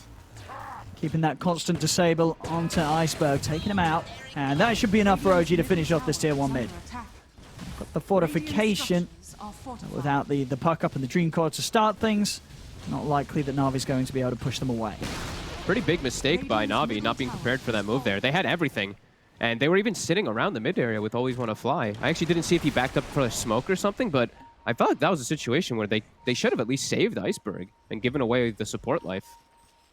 That's pretty huge momentum for OG. Now they can look to punish as the downtime is here. I mean, V-Tune's the big one. He's kind of a hard hero to catch. Yeah. They want to go for it. They're not going to step up into this triangle. All 5 of Na'Vi. Yeah. Okay, Infest at the ready. Max level silence with this Blink Dagger. Thompson. Still no Manta. He's very susceptible to get burst. I see why No-Tail's ready to break the smoke. Straight over. Looking for Thompson, but they'll turn towards No-Tail instead. The hook shot comes across. No-Tail caught in the root. He is taken out. Can they find more? Nature's Wrath coming around all of them. Mid one's going to jump over the Fear. Pushing back Saxa. V-Tune steps in onto the clockwork, trying to chase him down, but Saxa's too fast. Saxa's able to step out away, and now V-Tune's got to run. He's got the armlet toggles. Is he going to be able to toggle his way through this? He's trying. He's doing a good job with it as well, but it's not quite good enough, as OG will claim it. They might even get chased. Thompson, he's looking for more. Nah, he can't find it. But a move that Na'Vi feels they're forced to do because they have the smoke, they have their blink, they have all these different abilities up, but it's in such an aggressive place. OG's so ready for it. The 2 supports perfectly prepared. Yeah. And then Thompson, when he's playing versus Puck, we see what he can do. If he's not targeted, he gets the morph off, and then he has absurd catch. He has a silence for the lifestealer. He has different ways to get on these targets. Over-aggressive move by Na'Vi gets real punished.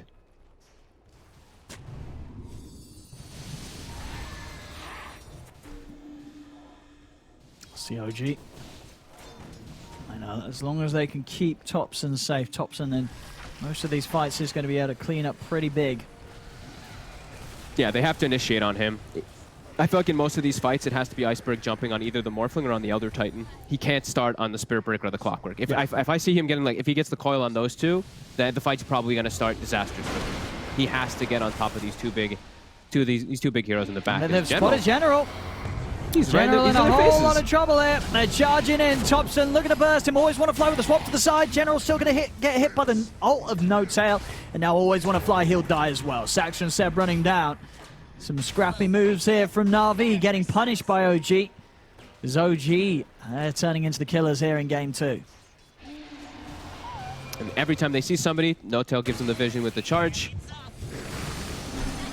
They can burst Iceberg. They are in. Thompson, nice moves, turning into the puck there to utilize Iceberg's silence against himself. The Fear does set up for V-Tune to take No-Tail. Again, the cause of OG, they're able to walk away.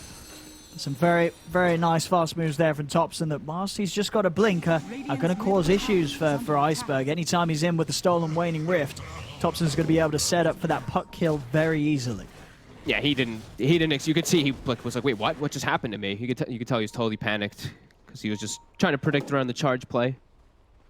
Nice plays from Thompson. And OG again is, yeah, we're really starting to see them kick off here, and we're starting to see, you know, this Na'Vi lineup is starting to fall apart here. As sucks. Good spot General, but they'll back away. Yeah, the 2 supports are just having a lot harder time this game, just moving around, in particular with their offlaner. Always Want to Fly. He's up to 8 deaths this game as the Venge. Yeah, we're seeing just in comparison to game 1, cores like mid 1 just having such a different game. This time, mid 1, despite the fact that they did hunt him down those few times up top, his item timings are still strong. He's got a BKB, and now in the mid, they're ready for the setup. Always Want to Flies in with a save. V-Tune's out of harm's way, and OG won't push forward anymore.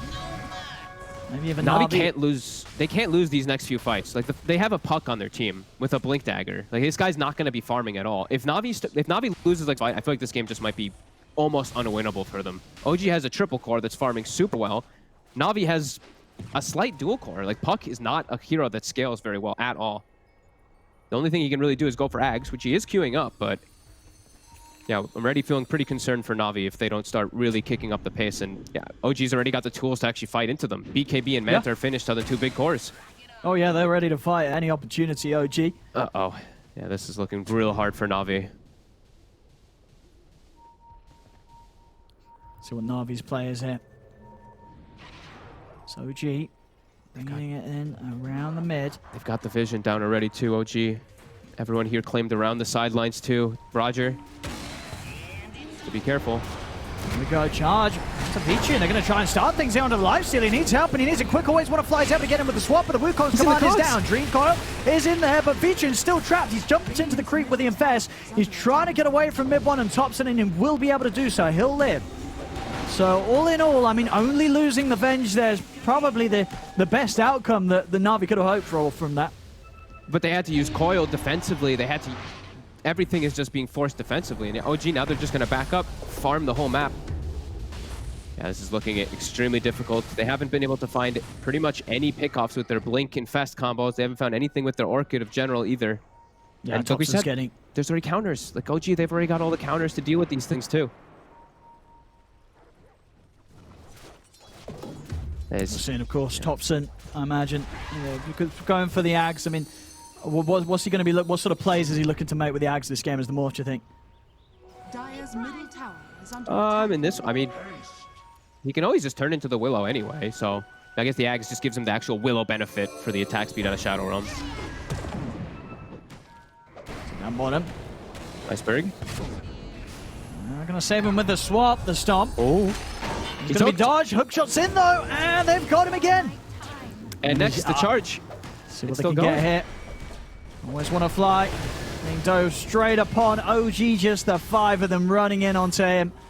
And it is really starting to look a little rough here for Na'Vi. Down 3k, but just the fact, as you said, that the cores that are in play. Iceberg 3, 4, and 2. Such a different game for him this time around on the puck in comparison to what he was able to do on the Doom last game. Uh-oh, V-Tune. Should be able to get away. He's very close to his base. But yeah, we're seeing Na'Vi's just forced into their base. We're not seeing... They're unable to really make any moves. And always want to fly is just... He's just dying. He's unable to do anything as his Venge this game. His 10 deaths is just... Oof. Radiant are scanning.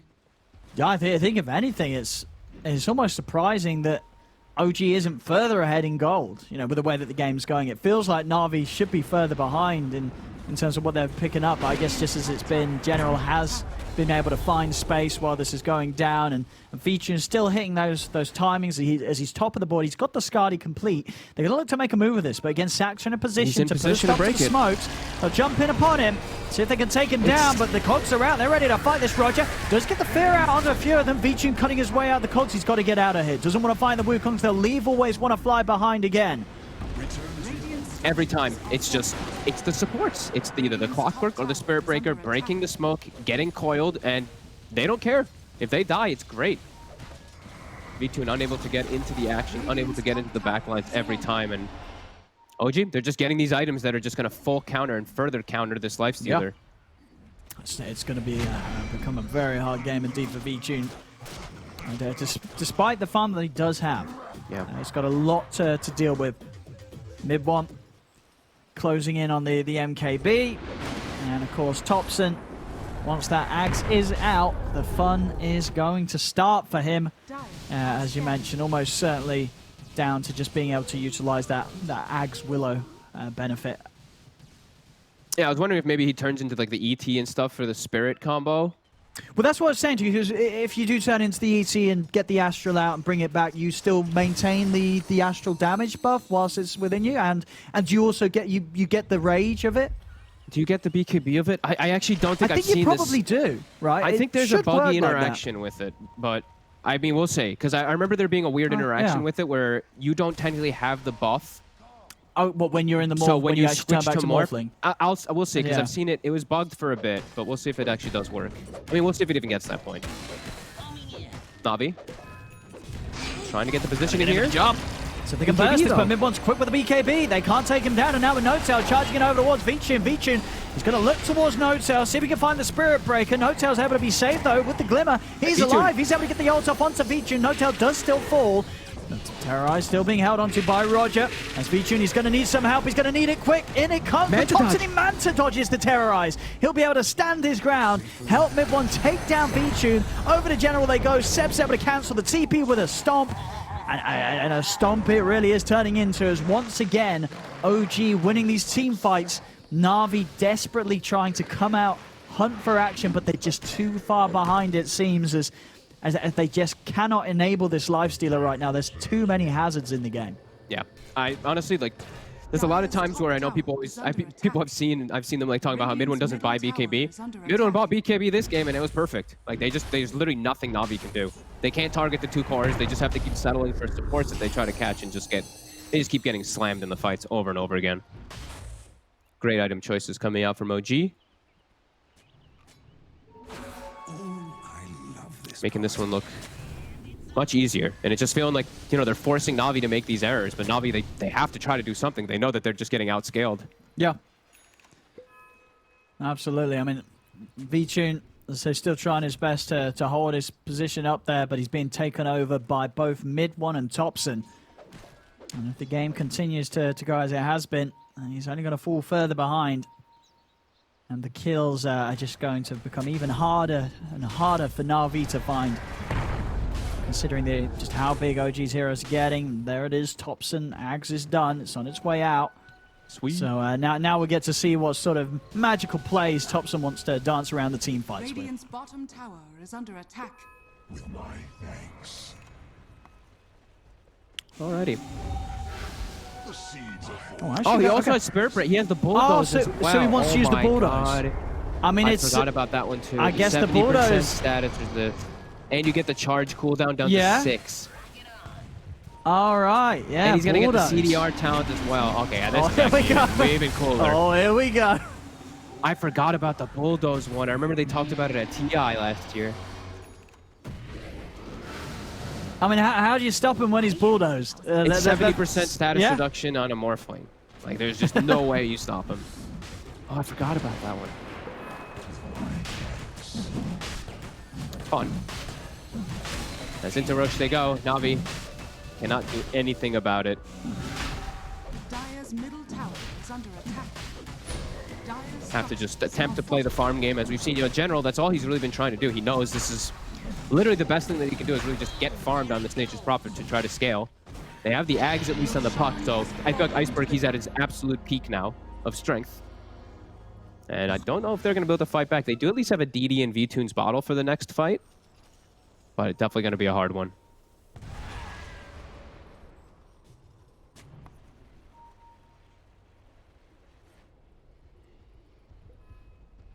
Let's see what they head to now. There's Na'Vi keeping themselves close to one another around mid. Charging on Iceberg. Coming in from across the map.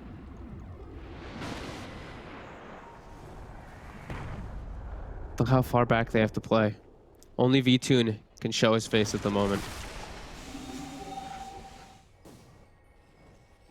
Yeah, for defending these tier 2s is going to be pretty impossible for Na'Vi. Nice stack by Roger. You know, that's a good usage of your time. He stacks the enemy Ancients for VTune to farm at the 27-minute mark, so some neutral items too available. And nothing else you could do, right? As here's the charge coming in from the Morphling. Always want to fly. Oh, the Manta dodge as well. No chance for a magic missile connection as Thompson. Oh, that's dirty. General is probably even... Now that's 2 Spirit Breakers you're playing versus Nature's Prophet. The bane of your existence already. Now there's double. Roger trying to cut some waves here. And he's going to get hook shot. Very well, Roger. It's getting messy. It's getting rough here for Na'Vi. This is OG. I mean, they're certainly getting their revenge for what happened in Game 1. As, you know, Game 1 absolutely just a Na'Vi show through and through. Here in Game 2, it's sort of back to business here for OG.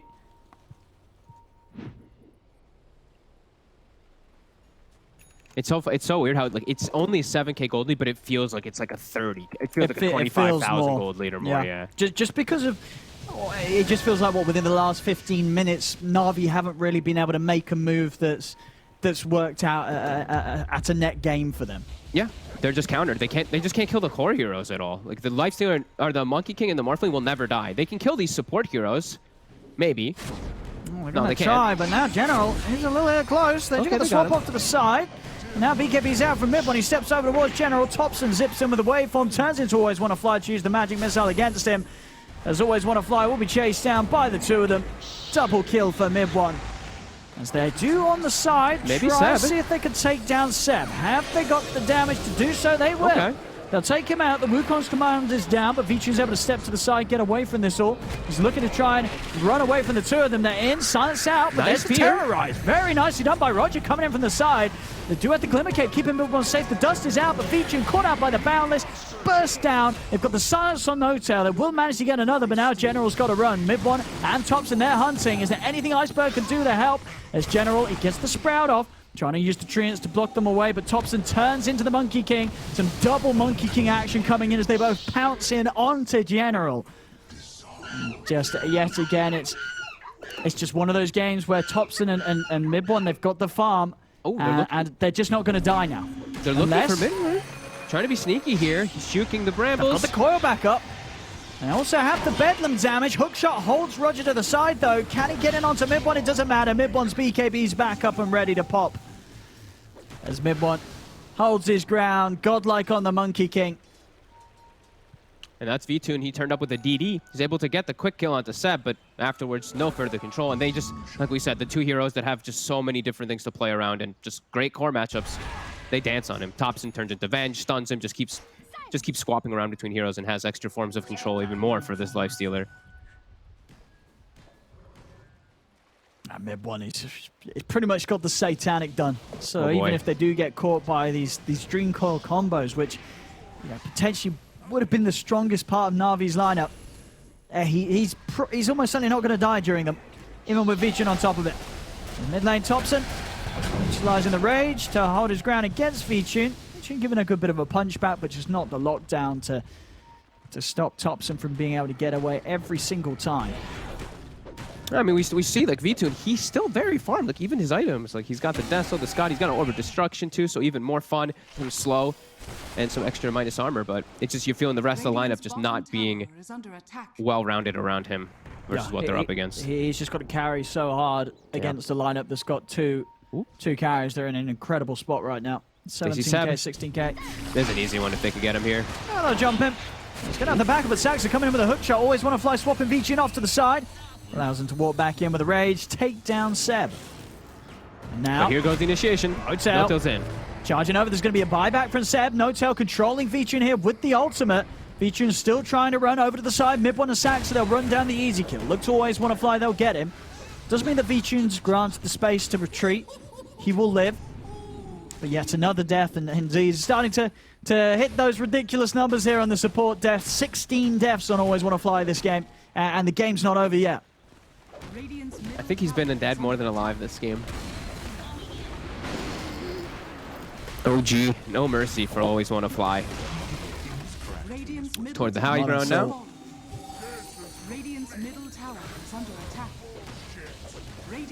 Is that I guess that's the Spirit Breaker voice line that Thompson just used. Oh, I guess it is, isn't it? That's smart. Yeah. That's the big play there with the more function as they're into the base. Vichun trying to turn, but the charge fire will catch him. Rage will now come to an end. They've got the Dream Coil out. Do they have the combo? Wukong's command swapped onto Mid-One, but he's still in the ult. So the command keeps on going, kills off Always Want to Fly yet another time. Thompson diving in, finds Iceberg close to the fountain. They'll turn onto Thompson. He mantles, but the fear's there. They've caught Thompson and they're taking him out. Thompson down for 90. Now look towards Mid-One. Mid-One trying for the TP out, but the magic missile. It's a long one. They're going to be able to kill him. The TP not able to finish in time. In general, he's already out on the map searching for more. Looking towards Seb, brings Vichun in. Seb tries for the TP out, but Vichun's got the damage. Vichun, he just killed each and every core of OG. Seb's dead, Mid-One's dead, Thompson's dead, and guess what, Fogged? None of them have got buyback. They're dead for a full over a minute. Na'Vi's just being given an opportunity to turn this around. OG were diving the base. They hadn't taken any tier 3s. They hadn't even taken the tier 2s on the side lanes. They got punished by what? Quad buyback? 3x buyback at least from Na'Vi? And yeah, V2, and he's able to hold his ground. I was just like watching them just sticking on the targets just easily for once. Now General. They should be able to get the profit here, but maybe Vichun and Always Wanna Fly could clean some of them up. No-Tail trying for the TP out, but the swap's there into the Open's wounds. The turn with the ult onto Vichun, but the magic missile's there, controlling No-Tail. No-Tail trying to charge away, he's running, and in fact, he's just going to go and make it out of there. Charge over towards mid, will keep him alive. Vichun, he's trying to chase this, but with a glimmer, and no detection on Vichun himself. No-Tail will be able to slip away. They went for both and got neither. They coiled the clockwork, and then the other initiation happens on the Spirit Breaker. Okay. Both supports get a kill and get out on a core when 3 of their cores are dead. Na'Vi can't make that mistake when you finally get a chance to come back, as they don't even get the tier 2 out of it. No, they did not get as much as I feel they may have hoped for with that timer where all 3 cores of OG were dead. And now the game, of course, falls into, not that it wasn't already, but back into a very scary position for Na'Vi, because as you mentioned, with all those buybacks being used last fight, they're not going to be here for the next time that OG comes diving them in the base. No, definitely not. And it was OG definitely feeling themselves a little bit as, Topson was shifting into other heroes, using voice lines from their master tier. And they're just having some fun with it, it did feel. As Vichun, he's still got the Bastard finished up now too, so he's got a pretty good item timing of, now he can actually fight toe-to-toe with these guys. A little bit more control versus that Morphling and Monkey King. Still feels like it's just him really versus the world, but he's at a pretty decent peak.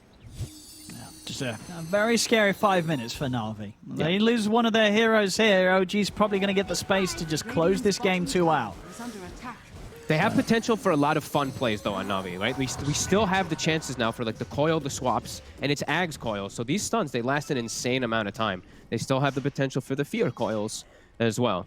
I mean, so there's still some slight potential. Because there's also a possibility as well, right? If Na'Vi is able to conduct it in the manner that they have the Puck, the Venge, and the Willow back, holding the high ground with their coils, the terrorizers, and whilst the Prophets bringing the lifesteal across the map, the Deso and the AC, there's a lot of wrap potential from Na'Vi if they find it in these side lanes. Oh, that's definitely fair too.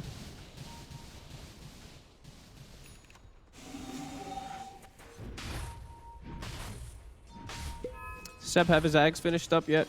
I think he does finally. It's taken him quite some time. Yeah, he does have it finished. So now Seb, he's been a little bit more quiet this game.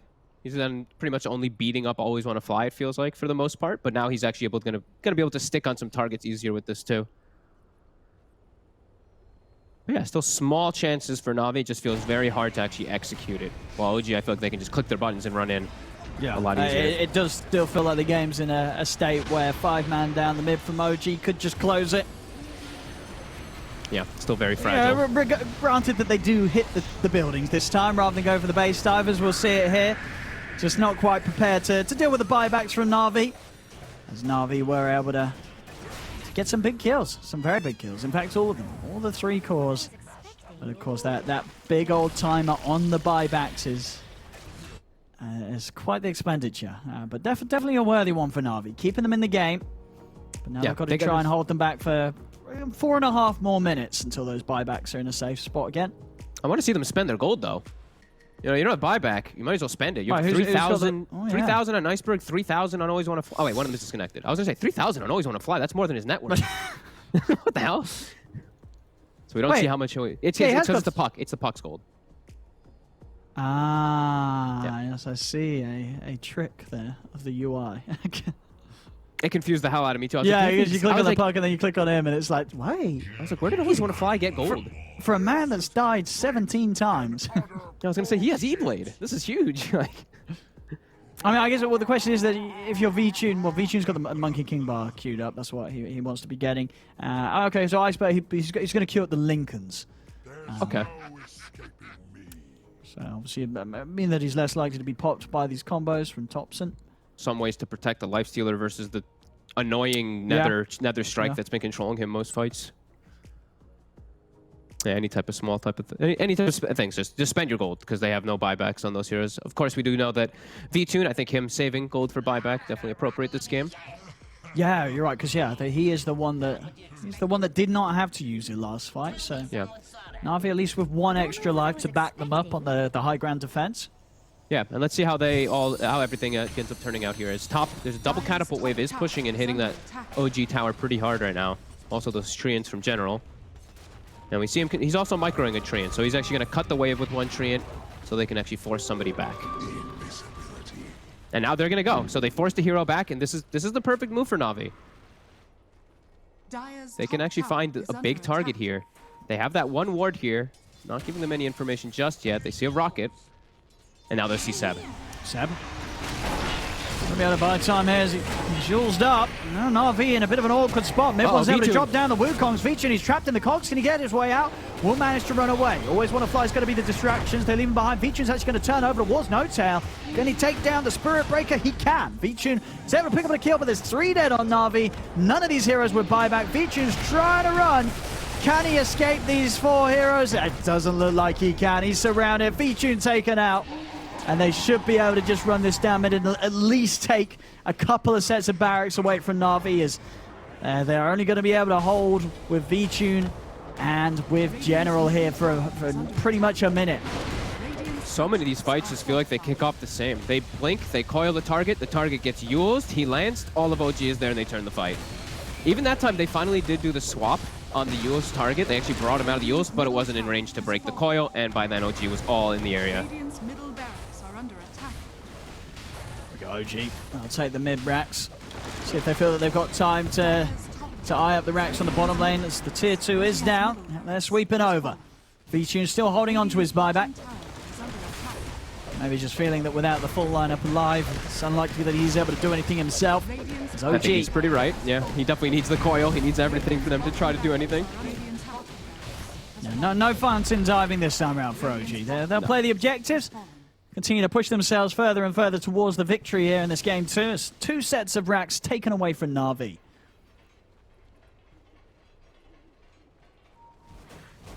Rosh up, OG. They can pretty much do anything, it feels like, now in this game. As Na'Vi, even when they catch heroes isolated, they can't kill them in time. We do see Vichun, he is going for the dream. He's going for the dream, he's going for that rapier.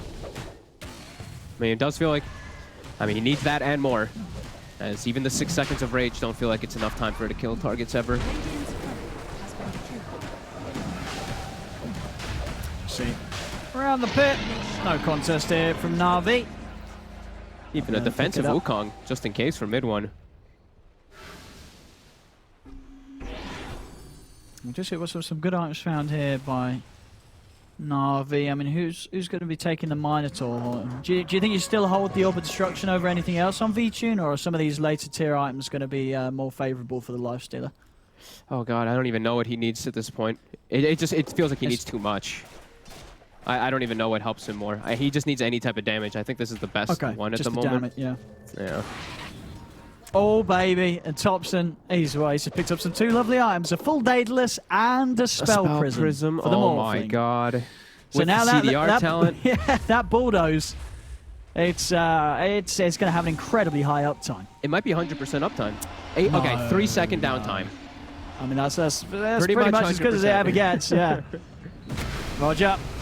Thompson's in with the charge. They take him down. Thompson is off to the side with the waveform and also was able to dodge the Dream Coil with that waveform. Goes towards General. General is trying to run with the Minotaur Horn. Turns with the disarm, but he's already been beaten out. Seb punches down. Always want to fly. Vichun is on the retreat, but they're going to come hunting for him. The charge. See if Thompson can find him. Vichun's still running. The rage up in a second. Hook shot off the mark. He's bashing him. The charges, the bashes. Vichun has nothing to stay alive here.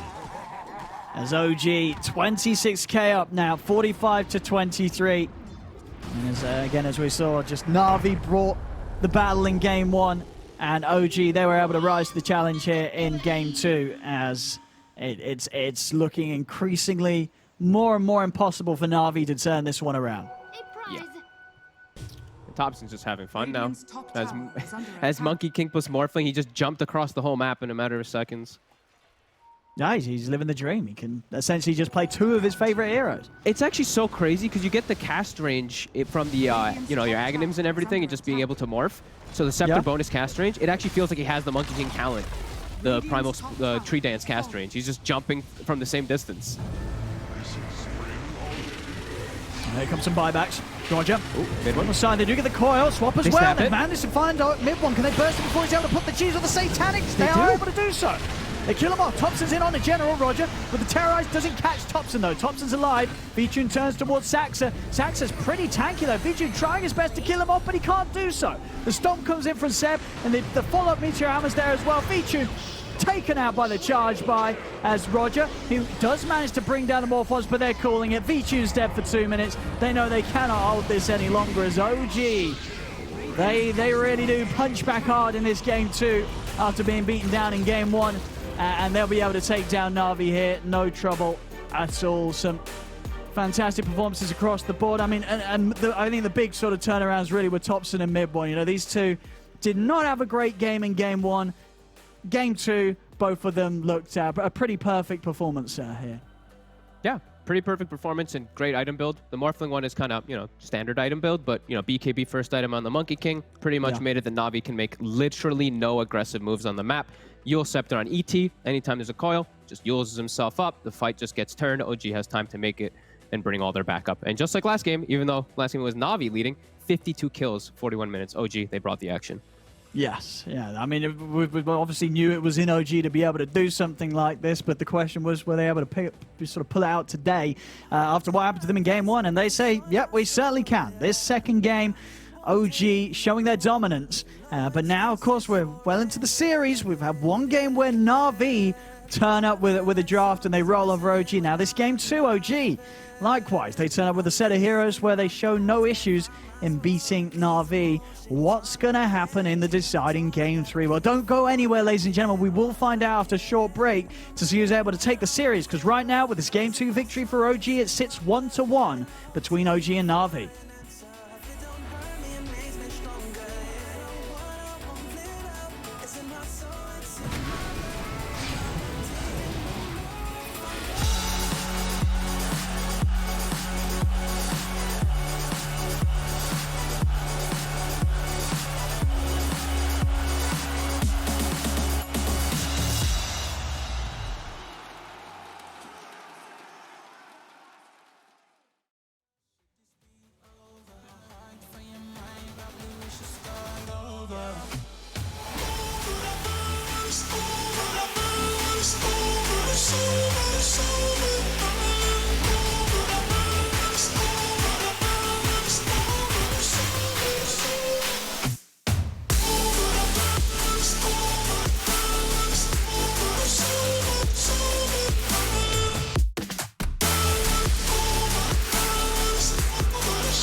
Saying don't go. I'm acting like I don't know. Tell me if it's over. Come a little closer. We should take our time to think this damn thing over. Should we grow closer? Should this be over? My heart for your mind, probably we should start. Ooh. Yeah, I see no signals, no signs. Girl, you be tripping, no lies, nah. You said you're not set by. I flew in all the way for this. I'm not here to waste your time. I just can't give you vibes, you changed a bit. Girl, you mad teasing. I don't mind leaving, just let me know. She told me take it easy. Hey, yeah. I just came here to make y'all feel good. You know what the message is. Suddenly you with me now. You know what the message is. I be running wild for you, babe. You know what the message is. I don't have no patience. Ain't no conversation. Feel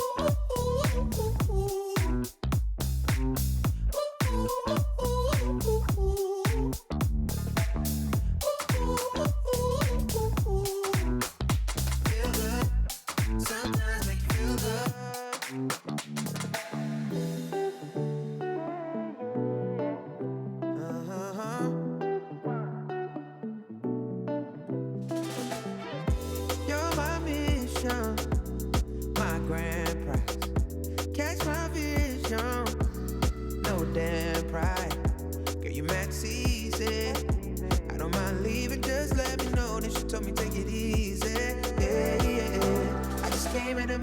feel good. know what the message is. Suddenly you with me now. You know what the message is. I be running wild for you, babe. You know what the message is. I don't have no patience. Ain't no conversation.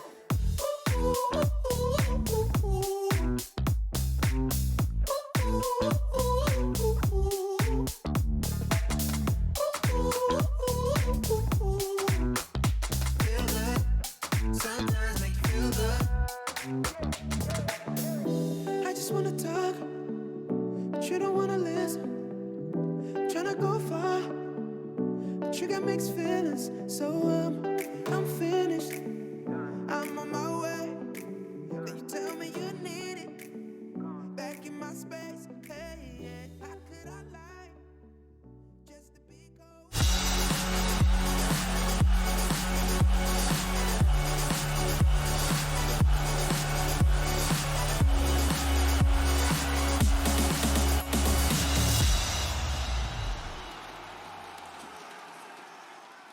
Can't say why.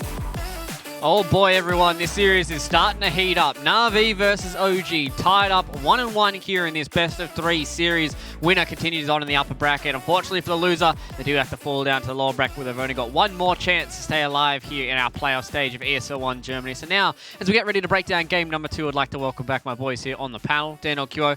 Lads, game number 2 there from OG. You said it here on the panel. Felt like more of an OG draft, and they played more like OG in that second game too. Yeah, I think that was a lot of the credit that went towards it, but I think Na'Vi played poorly in comparison, right? Just a few decisions, both in the draft as well as their gameplay, left a little bit to be desired. Iceberg does not feel like a puck player. You know, he needs to be getting aggressive, getting that right-click farm, and actually taking objectives and kills. Yeah, puck mid into the Nature's Prophet 3. Like, I think as we mentioned in the draft phase, if you go Nature's Prophet 3, like it's just way too greedy, and especially if you're versing against Clockwork Spirit Breaker and the Aghanim Morphling. Like once we get this Aghanim Morphling, just transform into the Spirit Breaker. Just can't do anything about it. They're just locked. Gives him all that mobility that he needs. I mean, this was one of those fights that we were talking about, right? Where they make that smoke rotation, they go in onto a Monkey King, I believe, who had BKB just recently purchased. So, I mean, what's the point of making that kind of play? You know, he's always going to be able to live. He's always going to be able to get off his Wukong's command. And yeah, just some minor plays, some nice attempts coming through from Vichun to be able to dodge all this damage, but it just wasn't enough. Yeah. Vichun really did try to put his team on his back there, but unfortunately for Na'Vi, they just didn't have the net worth on a lot of these heroes. You guys were talking about wanting this Nature's Prophet to be more of an Iceberg hero and then general pick up kind of an initiator. I think that was the biggest thing coming out from Na'Vi is they had no real solid way of starting these fights. They had the Blink Dagger on the puck. Yeah, the Dream Coil as well as the Waiting Rift can do a lot of work, but as soon as Mid-1 picked up this BKB, there was nothing really to kind of touch him in these team fights. He was always going to get that BKB off and can turn around and fight against a lot of these players coming in from Na'Vi, and you just saw not like this coming through from Iceberg. And you know, this is the one.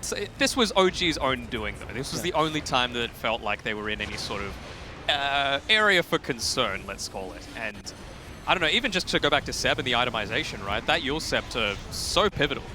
You know, just able to dodge out a lot of that damage. I was saying I don't want to see the Meteor Hammer. Weren't punished for it this time, thankfully for OG fans, but yeah, it just seemed like a dominant performance from start to finish. I thought No-Tail, his positioning was fantastic, always breaking smokes, making sure to get those double charges off. And even after this fight, when they pushed together onto that tier 2, potentially trying to get high ground with 70 seconds on those death timers, him and Saxa did a mountain of work to be able to distract. Yeah, kill Nature's Prophet once and to stall it like 30 or 40 seconds. I think there was a 1 Rex potential from Na'Vi. I was surprised. You were calling 2 racks. Yeah, I like 2 racks might be a bit hard, but like 1 racks was definite. But like I think it's OG managed to hold it well. Yeah, and then obviously they just came back with basically the same kind of idea. They wanted to get in, but this time they didn't want to dive too far. They wanted to make sure that they got the objectives, got the kills first, and then they were able to clean up those 2 lanes of racks. And then it got to a point where the game was too far done there for Na'Vi. And I mean, Vichun tried his best, tried to put his team on his back, but unfortunately the life stealer just wasn't enough in this game against Thompson's Morphling as well. At the end of the day, like those 52 kills, 21 of them were always one of Fly's. So you can see why he's buying that Ghost Scepter. He's like, please, just don't kill me, just this once. But it was just nothing you can avoid at that point of the game. Once you'd snowballed, once that puck was 6th on net worth, he was a distant 6th compared to even Seb, who was a fair way above him. Yeah, they really needed snowball. Yeah. Well, what about game number 3 then, lads? That's what we're looking forward for here. It's the final game between both these teams for this series. So what needs to change from Na'Vi going into that third one? Because it feels like OG have, I don't want to say figured it out, but they understand what they need to play for game 2 and game 3 here, right? Just give Iceberg a game. That's my big thing. I want to see Na'Vi at least playing their style because that's what's got them to this point of the tournament so far. Yeah, I agree with Matt here. I mean, picking Puck into a Morphling when you know that Morphling is mid, it's... Do you remember you called the fact that Thompson would die solo against him? And it happened in the mid lane. Everything is happening, you know? Yeah. It's a little concerning that he would let that happen, but that's the way that Thompson plays. You know, he plays on the razor's edge. It means that he's able to get those 16 kills, 2 deaths, and I mean, the real benefit of having the morph into the Shaker is he gets the voice lines. You know, this is complete and utter bullshit.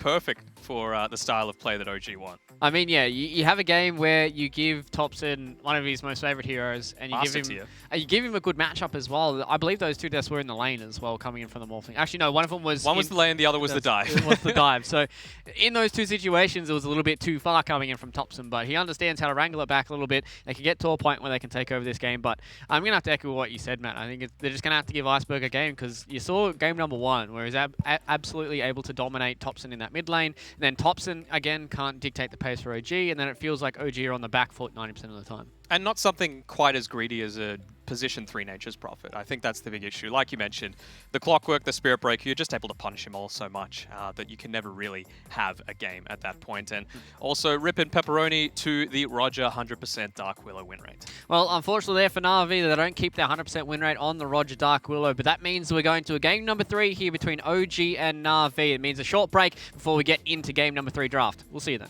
We rise up from the dust and claim our throne. With the right CPU, you can turn any game from familiar to phenomenal. Unleash the potential in all your gaming with Intel 10th Gen processors. With its optimal balance of threads, cores, and frequency to deliver elite real-world performance, only Intel can bring Marvel's Avengers to life with in-game PC optimizations. Supercharge your Marvel's Avengers experience with Intel Core i5, i7, and i9 processors. My name is Jordan Gilbert, aka Nothing. Hi, my name is Sue Lee. My handle is Smix. I think it's important for these initiatives to happen. Empathy really, really goes a long way, and it always means so much to us, and I think that's where initiatives like this really help. I encourage everyone in the community, anytime they see bullying, anytime they see someone getting called names, I encourage you to step up and say something. Good luck, have fun. Good luck, have fun.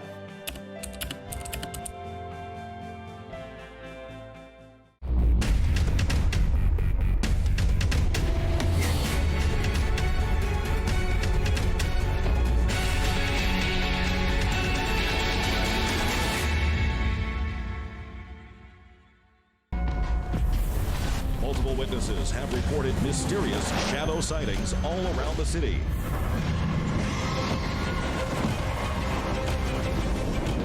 According to experts, the origin of these shadows is still unclear.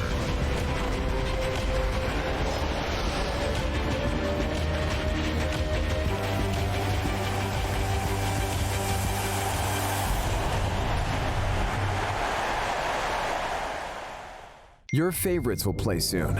You hope for the win. Excited about the game. But something has changed. You start to doubt. Will they pull it off? Or will they drift away? You pull yourself together because you're sure they're revved up to win. You know they've prepared. They've picked the right course. And even when there's no chances, you believe they will win. GG Bet. Be excited. Come on. Millions of gamers rage quit every day. Mountain Dew Game Fuel's got you covered. Game Fuel is specially crafted with ingredients shown to improve accuracy and alertness. Another one saved by Mountain Dew Game Fuel.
Bitburger 0.0. Isotonic, containing vitamins and with non-alcoholic freshness. Bitburger 0.0, always a bit more refreshed.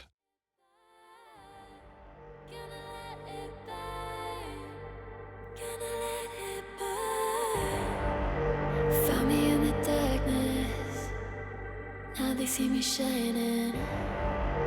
Calling me a goddess, thunder and the lightning. I'm falling, I'm faster, making my way back, I'm close to home. I'm fighting harder, because I've come to claim my throne. Never letting go, these wings carry me, live this fantasy. Burning through the fire,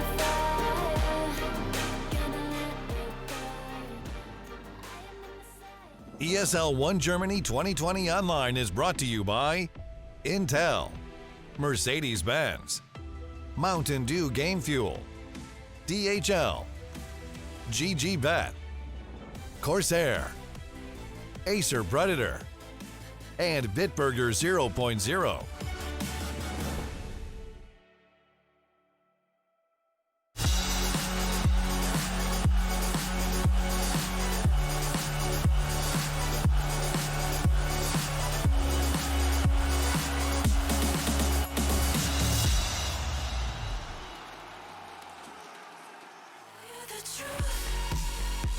Welcome back, Dota fans. We've got Na'Vi versus OG. Third map, a winner takes all here in our playoff series of the upper bracket of ESL 1 Germany. And now with my panel back here, we're ready to break down game number 3 draft for you guys. That second game from OG was more OG than what we expected. And now with the third game draft on our screens, what do we got going forward, lads? What are we thinking? What's going on inside them big brains of yours? Just these normie bands, you know, just coming through. It's getting a little boring, to be honest. But Red draft. You gotta love this opening by Na'Vi. I mean, it worked for them in game 1.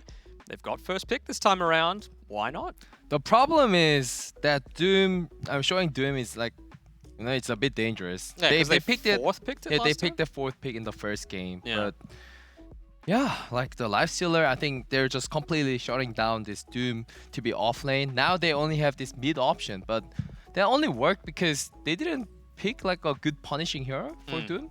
But it might be a little different. They probably have to use a lot of bans to not like get killed.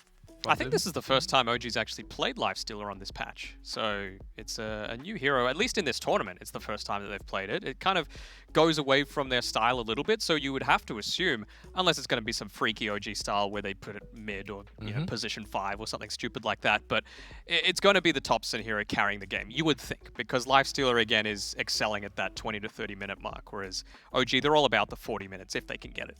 Yeah, but I think they still have to make sure that let Lifestealer get farmed. Like if this year is different to Monkey King just because Monkey King can actually utilize as like a disabler, but like Lifestealer is like if you're behind, it's just you don't hit hard. So. Yeah. So does that mean that you're expecting more heroes around this Lifestealer to enable him a little bit more from OG rather than them just having 5 heroes that can just constantly run at people? At least not letting him die alone, like how they did for mid one last game. Like let Monkey King just handle the top. Like your mission is don't let this Furion, Nature's Prophet to get the first tower. I think that was his mission, and he did it. And I think their first tower trade was really efficient last game. I think it was mid tower as well, wasn't it? Yeah, they got mid and bottom tower. Oh, bottom tower, yeah. Mid one basically solo pushed that bottom tower down. And the thing with OG, it's kind of similar to the Secret effect where it's not confirmed where this Nature's Prophet can be. It could very well be No-Tail's hero, you know? It's not like they've pigeonholed themselves into this one role that they need to play with. We've seen Secret pick up things like the Wind Ranger, for example. Thompson likes playing that hero as well. Saxa plays it plenty of times, and it gives you that guaranteed lockdown. You can pick off anyone on the map. Yep. And is this Ricky ban worth it? I mean, it kind of means that if they go the Ricky mid again, they can pick up the Tuskar for Saxa, and then that does punish the Doom. As we said in game number 1, that's what we were expecting coming in from Saxa, but Seb was the one that picked it up, and they couldn't punish him, right? It's like, well, I'm very sure that Ricky and Tuskar can't really kill like against Doom. Like once he's like level 4, 5, and he has Devour, I don't think, and because the mid tower has a really short range from the mid tower. And You yeah, can just easily run back I think into that's the that, reason why OG didn't choose to go that pathway. Hmm. Yeah, so like I wanted to see that. I feel like there was like a lot better hero to ban if you're putting Doom mid, like rather than Rekeep. But What are we thinking for the Doom counters in lane then? You know, we've seen things like the Ursa, the Monkey King. They could even put the Lifestealer mid, as Matt said as well. Is there anything as a one-to-one direct counter for this Doom that forces Iceberg, or even General, if he's one that picks it up, to have a bad lane? Because right now the Lifestealer's already a good lane, right? Yeah, I mean, if you're OG, you would love to be able to play, for example, the Lina into it. So there's the value of picking, you know, that in order. You would love to play the Magnus into the Doom a lot of the time, but already removed, of course. Hero's a bit out of the meta, and it's really not a top-end hero is like the Dragon Knight, of course. You don't really care if you're getting doomed. You're always going to be able to stay relevant with your regen. So, I don't know, maybe some other kind of flash hero. I think even the Nature's Prophet mid is okay. It's not too bad. What else can we really think? Like, where's OG going to go with their draft from here? And what are they lacking? Right now, you've got some good lockdown on Na'Vi. You know, you can get a Centaur creep. You've got, of course, the Infernal Blade. You've got the stun. No lockdown right now on OG's side. So I think they're going to go into a couple of stuns here. Maybe even a Rubik, possibly. You know, it's something that Saxa plays a little bit. It's not quite as active as some of his other heroes, but you've got the Nature's Prophet that's going to be fulfilling that same kind of ganking potential. yeah. I think dominating the lane is like the first priority in this series. Like a first game, Na'Vi got like a lot of advantage in the lanes, and then that like snowballed into tier 1 tower, tier 2 towers, and Okay. Tusker. Tusk's fine, Yep. Tusk plus 1 good DPS hero. I mean, Bloodseeker might not be terrible here. You know, if you've got a Doom that's just trying to run after people, rupture him. Suddenly, all of that effectiveness is gone. It pairs together reasonably with the Tusk. You know, it makes it an easy kill lane as well if they're out of position even once. I think we saw that like a Lifestealer versus Bloodseeker matchup in the safe lane versus off lane, and Lifestealer did pretty well. Like, I think the Bloodseeker didn't get to get a game. But who was playing it though? That's the difference. Yeah. Who was playing that Bloodseeker? I'm going to have a look back at my It notes was and see if I can it was figure it out. Collapse. Collapse was playing Bloodseeker, and I think V-Team played the. Was this Lifestealer. before or after he changed his name to QO in his pubs? I have no idea. Yeah. I think it is after, but. So, okay, the Jakiro, just something nice and safe. A little out of the ordinary for Na'Vi, it has to be said. But again, it's more lockdown. I was about to say, like, normally they might try and look into something like a Spectre, but they've already got the Doom and have already got the Lifestealer, so probably not going to go down that route. Omni Knight, potentially, still in the pool to deal with a lot of these stuns. But I don't know how I think easy a OG time. is drafting like Na'Vi already in the corner. Like both this Lina or Doom at mid, it's not gonna do much. I mean, I think OG has planned for it. If it's a Lina mid, they have Nature's Prophet and Tusker just like jumping onto the Lina. And if it's a Doom mid, I think Tusker plus like one of these good DPS hero from Thompson, they already have this mid solved out. Yeah. So I think as long as they're securing safe lane and off lane, it looks pretty scary for Na'Vi. Well, does that mean that you'd expect more of a no-tail hero to come out here from OG, something like a Treant Protector to try and secure up that safe lane quite a lot? But Zeus, huh? Global strat. Zeus. I really still think this Nature's Prophet can be a 5. Like, they're not locked into anything by any means on OG's end. So it's Yeah, normally Seb's hero that they go with to round out the draft. And, I mean, what have we got left? We've got Nigma available, but probably not against all these stuns that Na'Vi have. They've got a good amount of AoE as well, which is always a little bit scary. Those Eidolons can be punished somewhat. Is Elder Titan banned? Yes, it is. Bat Rider is still available, which might not be terrible. His Treant Protector's still in the pool as well. I mean, again, Bloodseeker's not bad for OG. I think it's fine. I don't think we've seen the Blood Rage onto a Zeus used to its full potential yet. And you're able to just scout out, get people nice and low. Thunder God's Wrath, into the Wrath of Nature, into Speedy Boy. So Yeah. It's very doable.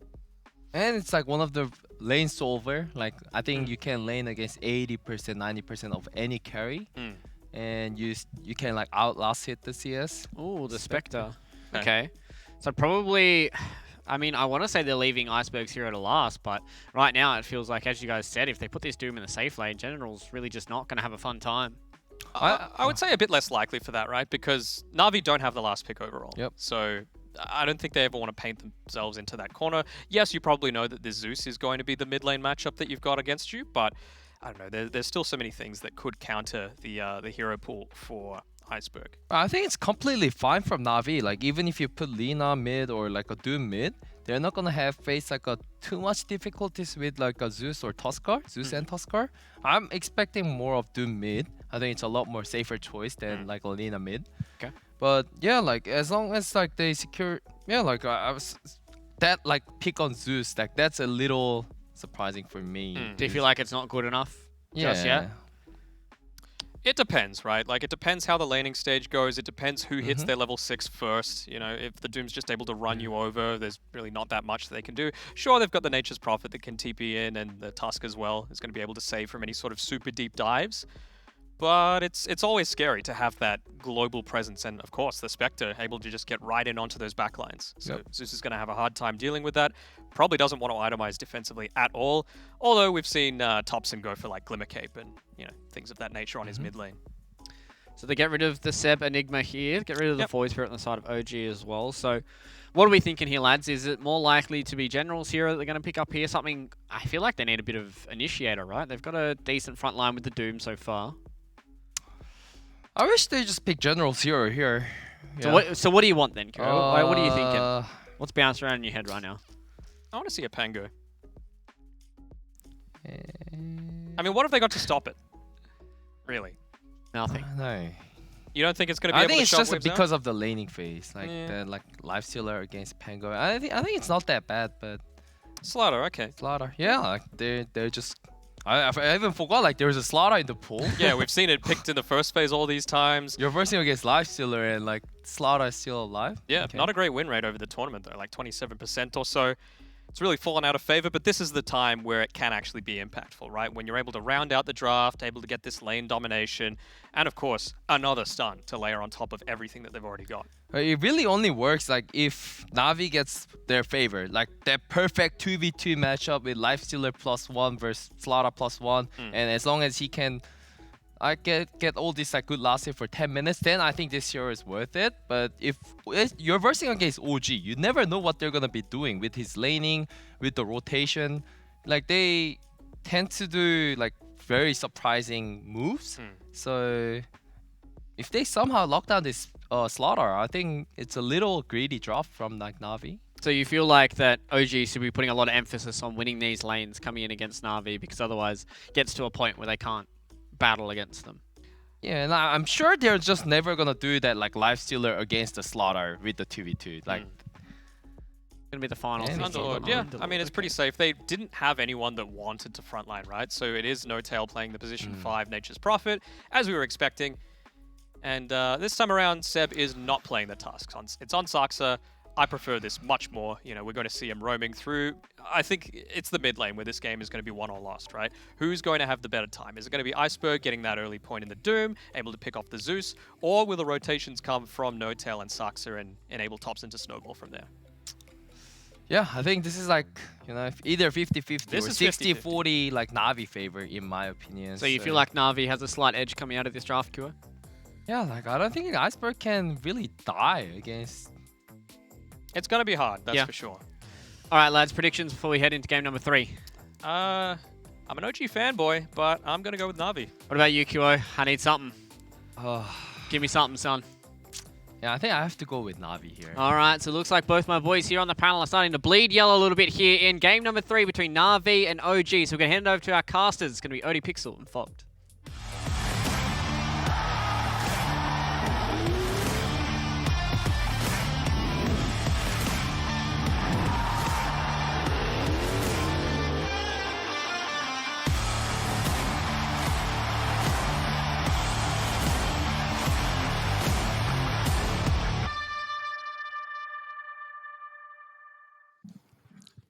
Here we go, ladies and gentlemen. The deciding game 3 now between OG and Na'Vi. And Fogged, what do we reckon about these picks? I mean, I think the big thing that sticks out to me is that, of course, this game, OG have let Na'Vi get that Iceberg Doom once again.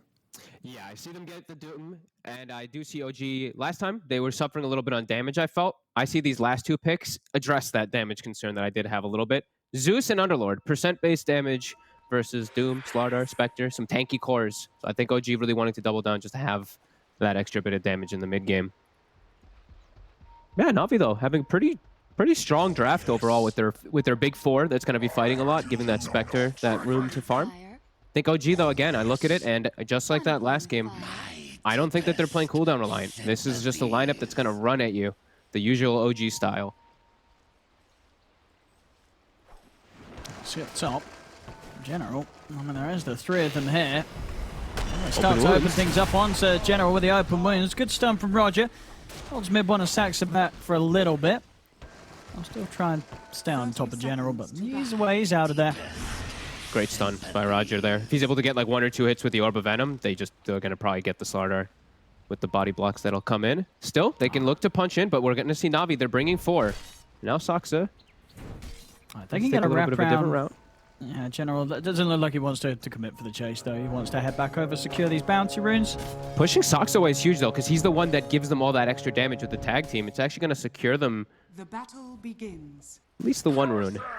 And we do see V-Tune position himself for the other one, so Na'Vi actually get 3. 3 bounty runes for them. Yeah, getting 2 of them up there top. Sax having to take the long walk back to safety through Na'Vi's jungle. Oh, I like that he was starting up top too on Saxa on the Tusk. I think it's always just a great option, especially because your life stealer went for open wounds at the start. Then you would have kill threat. You can get, if Lina walks up out of position, she dies. Slardar even has a risk of dying. Now they see him, so he actually has to move all the way bottom. That might actually hurt OG a little bit. Yeah, well, we'll see what he's able to do down here, because I imagine that this Spectre Jakiro lane, it's a pretty safe lane from Na'Vi, right? Like, it'll be hard for them to make moves on this Spectre and actually do too much damage to VG. Yeah, oh, they actually get the range creep denied, too, and Saxa pop tag team to try to get it. That's pretty big. Always looking at those. Yeah, the Spectre should be just fine. The percent damage is going to be a little annoying to farm under at times, but V-Tune's going to get free farm. We'll probably see Always Want to Fly die once or twice on the side, because you're 290 movement speed hero. Very easy to get caught out from the 2. But top also, see similar kind of action.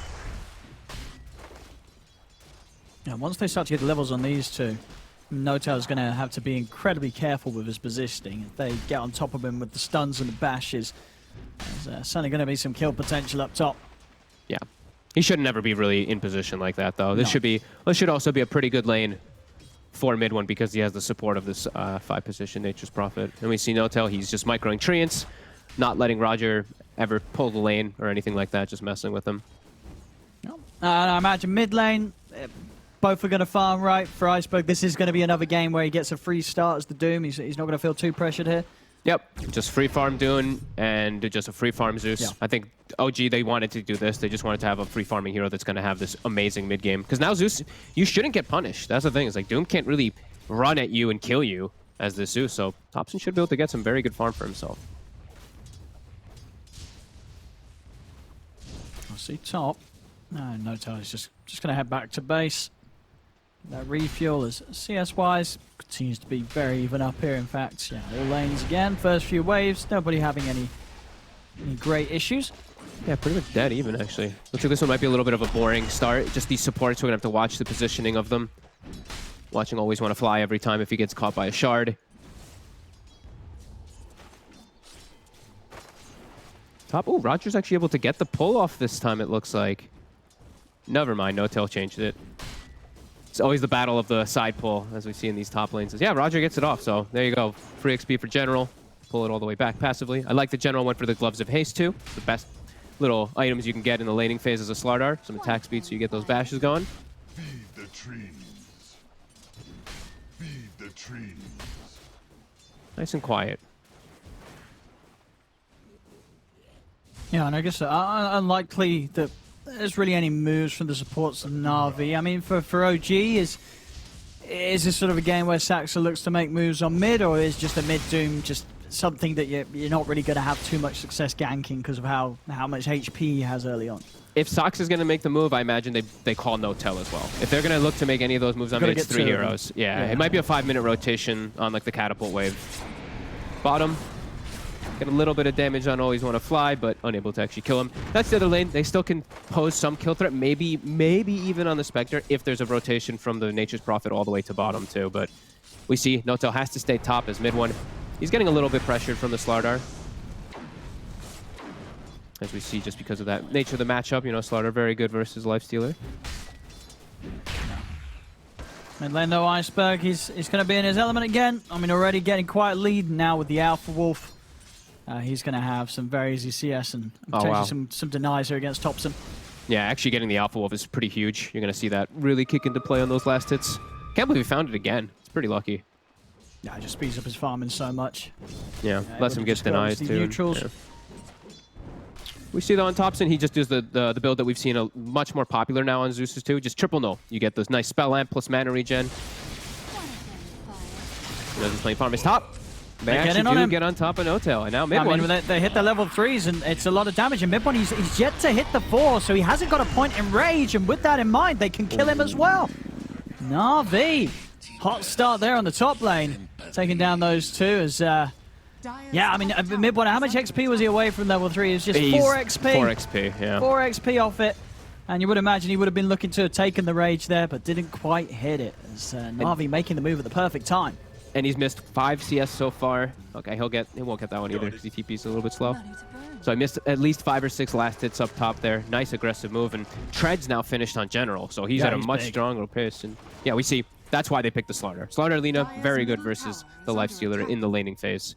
And now Iceberg's actually looking to roam and get a secondary kill. That's a TP that would be on cooldown. Yeah, this is if you can kill when that TP's gone. But they saw him. Yeah, they got the ward down. They see all of this. So unlikely, at least they should not be caught out by this Stu movement. Yeah, Thompson will just get some time to catch back up from this Stu movement. Just going to farm, get his bottle finished up too. Some clarities and some wasted time here from Iceberg. As No-Tail's going for some courier sniping, but they see it. It's on a creep wave. Now he has to just TP out. Roger can't quite get there with the stun. Yeah, Iceberg is going to make his way back over towards the mid. It's been scanned out, so do you know where he's heading over? And the rune spawns bottom. Thompson gets a little bit of RNG in his favor. As they do have a Zeus ult ready. And top, No-Tail. Oh, they're in on him. General's able to close the gap, set things up. He's got an infused raindrop to help him out a little bit, but it won't help enough. As he goes down, same time though, bottom lane, OG able to make use of that first Thunder God's Wrath as they move in, dive the tower, take down the Spectre and the Jakira. Oh, wow, that's actually pretty massive. Okay. The Underlord's now at 100 bonus damage for the lane. He actually buys himself Tranquil Boots. Oh, interesting. I think he forgot to unlock. I think he forgot to unlock. Well, why the Tranquil? Yeah, you don't... You shouldn't need Tranquil Boots on an Underlord, right? That doesn't really... I'm 100% sure he forgot to unlock. To look at his item build, he has Arcane Boots now in his build. He had the Greaves selected. He brought the Windlace and the Ring. I don't know. Maybe it was just a situation, but... I mean, okay, it's gone Tranquil Soul Ring. Then the Tranquil makes a bit more sense, right? If you're going Soul Ring, then you need the Tranquils to sort of balance out the health you're using. Yeah, I mean... It won't hurt too much. No. It's just interesting to see. Maybe he meant to, maybe he didn't, but he's adapted. Yep. The Soul Ring's on his way out. Roger making the moves. They're in with the tag team. And Roger's gone. In fact, still with the Snowball and the Shards to play. They could try and poke a General, but with the Bracer and the Trez, just too tanky for them to really target towards. Bottom lane. See the Doom getting dropped down. Iceberg makes the move and is able to get something going back the way of Na'Vi there after Seb is able to help take the two of them down on that safe lane. As soon as they're back in, Iceberg helps them swing the lane back in the favor. Up top, General, he's alone and he's getting aggressive. He might get punished here trying to do this. He might kill No-Tail. He's going to be able to bring down No-Tail. He's very tanky. I don't know if these two can quite do it. He's going to be fine. In fact, he's ready to turn towards them. Roger forced the side by mid one. And yeah, I mean, at this stage, General's just... He's kind of just too beefy. I mean, you look at the Heroes of OG, they need either really sort of Seb or Thompson to come in to actually kill this Slardo right now. Yeah, that is true. They actually could not get all on top of him in time.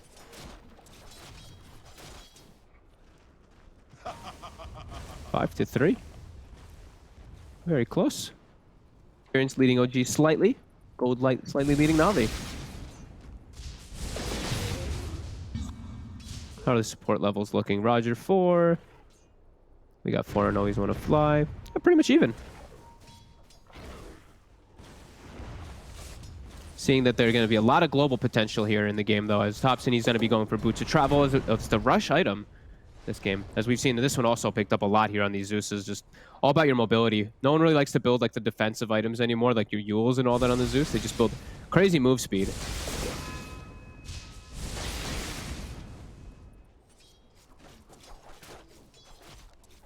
I need a defensive choice, though, versus Spectre. Spectre just gets on you instantly. So. Yeah, and is this one of those games where Spectre is always going to be king of the late game as this scales on, or?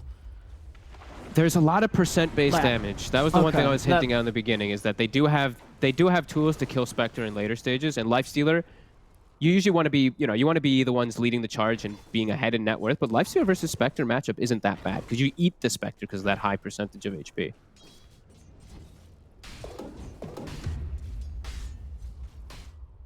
I guess just sort of the problem for mid one's going to come through here is like General and Iceberg just having those abilities to play through and around the Rage and make him kind of vulnerable if he is trying to focus down V-Tune in the midst of these fights. They will be able to do things to hold him off the Spectre. Yeah, the General Slaughter is definitely going to be a big problem. He's getting slowed down a lot now, though. After he had this amazing start in the lane, he's actually pushed out of top completely. Now we see these bounties exchange. Just 2 for 2 again. But a very like calm time from like the 8 to 10 minute mark. Thompson finishes up his bots. Seems like OG's fine with just playing a little bit more of the farm style. Bottom always want to fly. Steps up. Get the D ward, but it's going to cost him his life here. Seb trapping him in the pit. Set up for Thompson to come in and finish him off. Iceberg's going to charge forward, dropping down the Doom onto Seb. Also, V-Tune swinging in from the side as Seb should fall unless they can get a deny off, and actually maybe they won't even find him. He might be okay. He's still alive. The Haunt's out. The Haunt. As V-Tune, he's looking to finish off the job. Misses. Dagger's off the mark. Dagger's blindly into the trees. He's going to miss the opportunity to get the kill, and now he might just die himself as they turn on a V-Tune. He haunts into his death. A big mistake there from the Spectre. That's going to cost heavily there. Pretty much the first use of the Haunt, and instantly dies off the back of it. I mean, massive mistake. That's a 3-minute cooldown that goes so your team can't make those aggressive moves to try to get you these free kills, and Seb lives because of it too.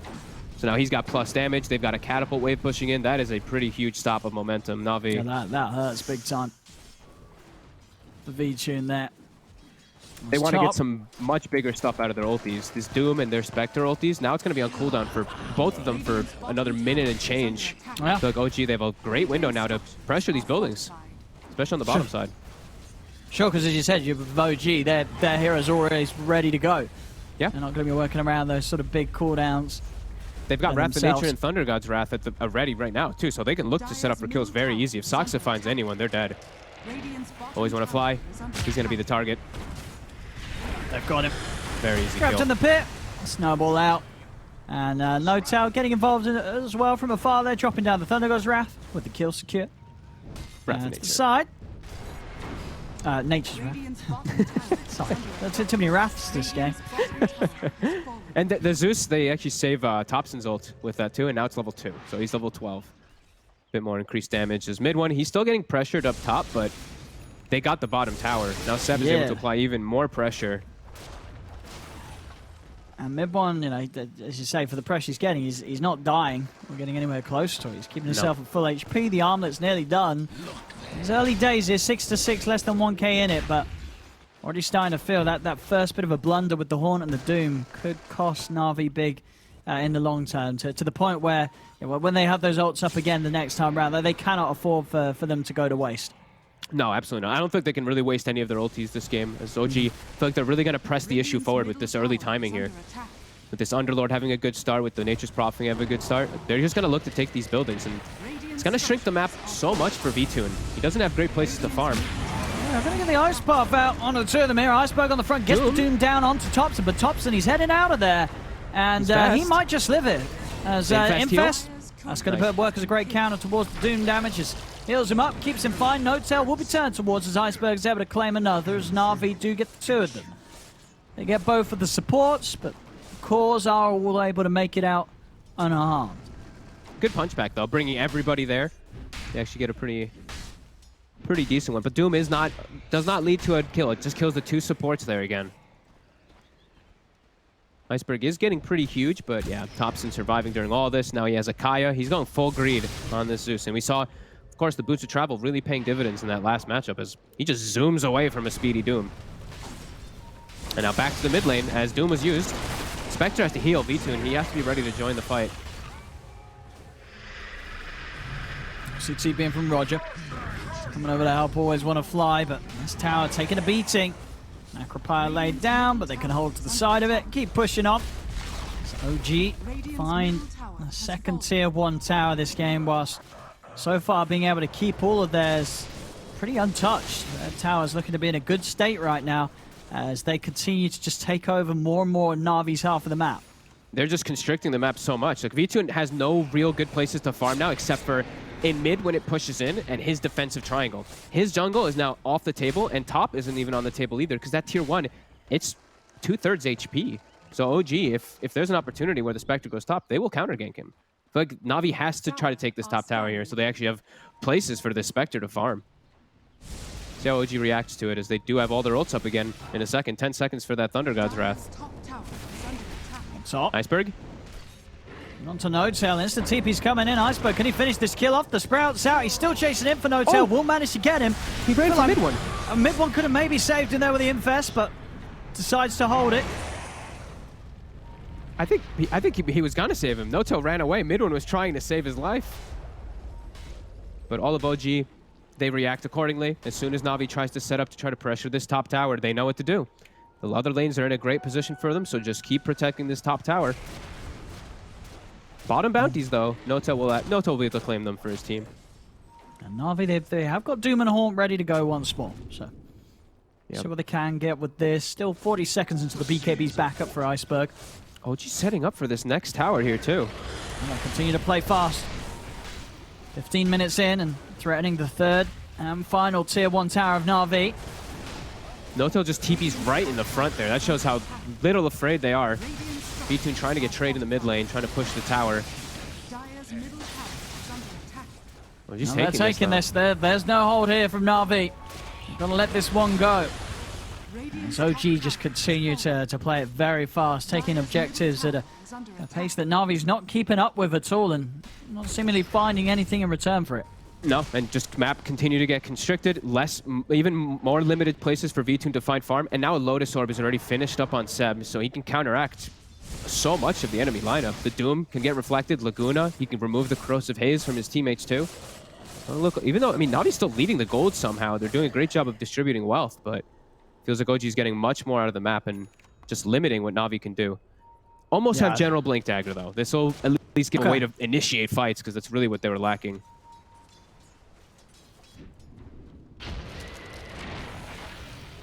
But we see Saksa. He's going around looking for these hunts alone because they have all this global potential.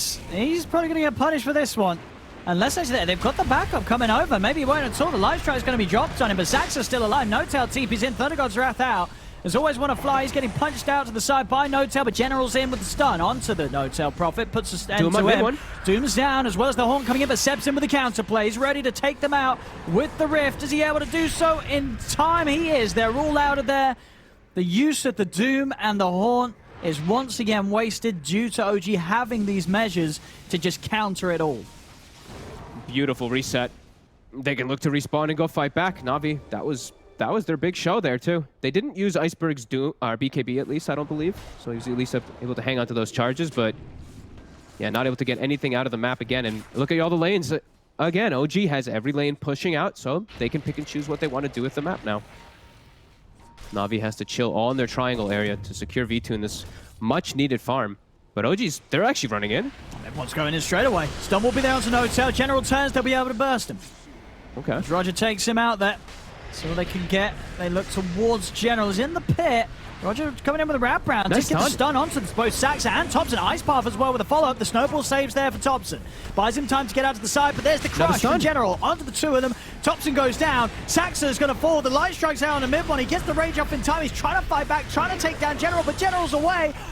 General does go down, but not without a huge loss for OG as they lose 4 heroes off the back of that. Notail only just respawning back into the game. As Na'Vi, they were just able to hold their ground and turn, and Roger, between really sort of Roger and General, these stuns and crushes are just messing with OG entirely. When they do get on top of you, Na'Vi's got the lockdown. God, you're more like it in that fight. They have the ward that's placed up on the high ground, so they see everything. Roger lands a 2-man stun without setup on the Zeus of all people, the mobile Zeus, the perfect target for him to get up, and then they wrap around. That was without any of their ults. That was without the Doom and the Haunt. that they're able to take that fight versus OG. OG maybe not giving them as much respect as they deserve into that triangle area with just perfect vision. Navi just able to get everything off there. Dire are scanning. Philosopher's Stone now picked up too, so give that to your Lina. Roger, who now also has a 4-step finished up. Nice little punch back there. Yeah, big burst for Na'Vi.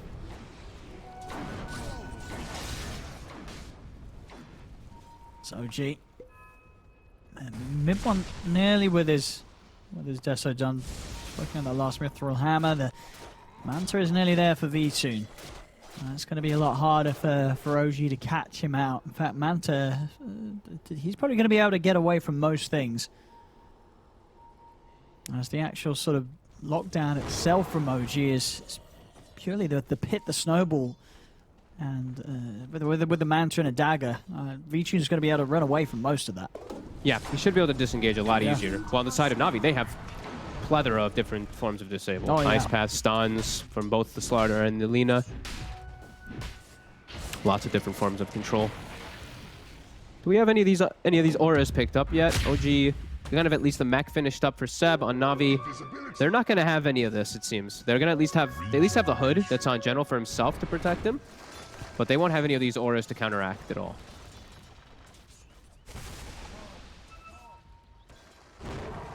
And still, of course, you know, with the 3 towers being taken and, you know, the constant aggression from OG, they're still on the back foot on their side of the map, but still farming very, very well. And that Manta is done. Mid lane. Let's see if they can catch. Shards off the mark. General's able to walk. And on the side, we're going to have the BKB Iceberg. What the? No, he didn't. They have the ice path down. What? What? And he didn't take him away. He didn't take him away. Seb left him behind. He left them behind. He left mid one. He left Saxa. He just pieced out of there. He just walked out of range. He said, "See ya," and he was gone. Saxa's had to buy back. What just? I mean, I need a replay. So we had a doomed creep, and then Seb deciding that he wasn't going to take the whole squad back. It really looked like he didn't even stop the Doom or anything. He's just like, I'm getting this creep. It's like the biggest misclick I think I've seen. I mean, it worked. He wasn't even close to a creep is the thing. Like, that was... All right. I know, it was the big brain play, you know. Can't rift out a Doom target if I Doom a creep. I mean, that's fair. Yeah. Because if he did Doom a hero, probably would have got out with a rift. Maybe if he had actually Dooms mid one, Seb might have actually stayed closer to him. So because he didn't do mid one, Seb was like, mid one's fine, see ya. And he wasn't. Mid one's dead. They lose him. Okay. All right. Well, a very effective Doom by Iceberg. As we'll see it again here. Look at the Doom creep. Look at it. It looked like he was in range, but I guess he wasn't. No, he just ran. He walked out. He just walked out. He left was trying to get the right mid one. side, too. He was trying to get Thompson out, too. And sure, but Thompson, he's already safe. He's up on the cliff. Who cares about Thompson? You're leaving mid one right in the middle of it all. Yeah. Okay. Well. Oh, no. We got quite a game on our hands. And now Midwin is just very poor. He's got the Deso finished up, but he is quite a significant margin behind the Spectre now, and not a place you want to be as Lifestealer. They're going to need some big fights here in the mid-game to kind of bring them back. As just nature of matchups is looking a little grim right now. As in the river, Midwin spotted. He's going to go down again. Uh-oh. Laguna is there. He's out of the game. No Tail's trying for the TP out. He'll make it. But over to the side. And Iceberg looking over towards Saxa and Seb. Starting to split, but there's the chase. General is heading over. Ooh, not quite able to find Saxa. Saxa's out with the TP, but that's, yeah, 2 huge deaths for mid one. Maybe just feeling a little disheartened after being left behind by his captain. He's like, well, is that what I'm worth to you? And now he's just lost the plot. 2 deaths in a row. He's falling behind, and this Spectre's only going to get further and further ahead as V-Tune's well on the way to having Diffusal done on top of the Manta. Whereas, of course, after that Deso for mid one, there hasn't been any progression. No, and the Diffusal plus the Manta, you know, we talked about how Thompson, you were talking about these boots of travel, good build, he's able to disengage easy. It's going to make it really hard now, as you can just jump right on top of Thompson and just diffuse him and stick on top of him. That could definitely prove to be pretty problematic for this backline.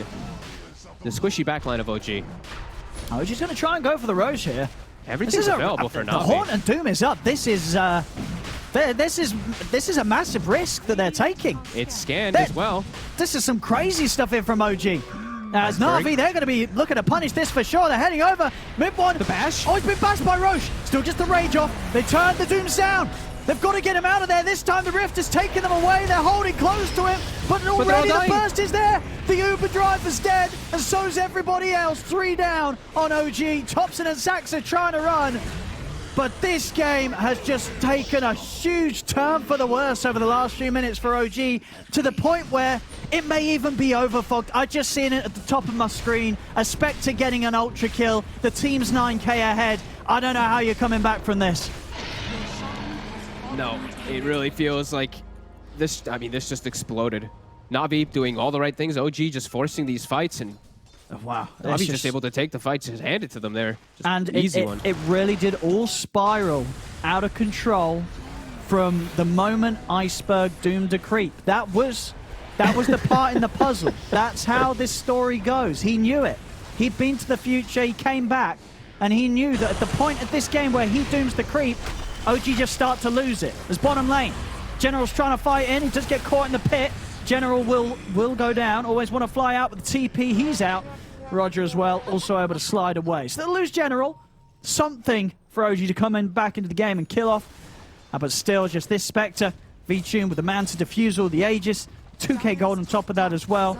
By the next time the fight comes out or the Aegis expires or is used, he's going to have a BKB done.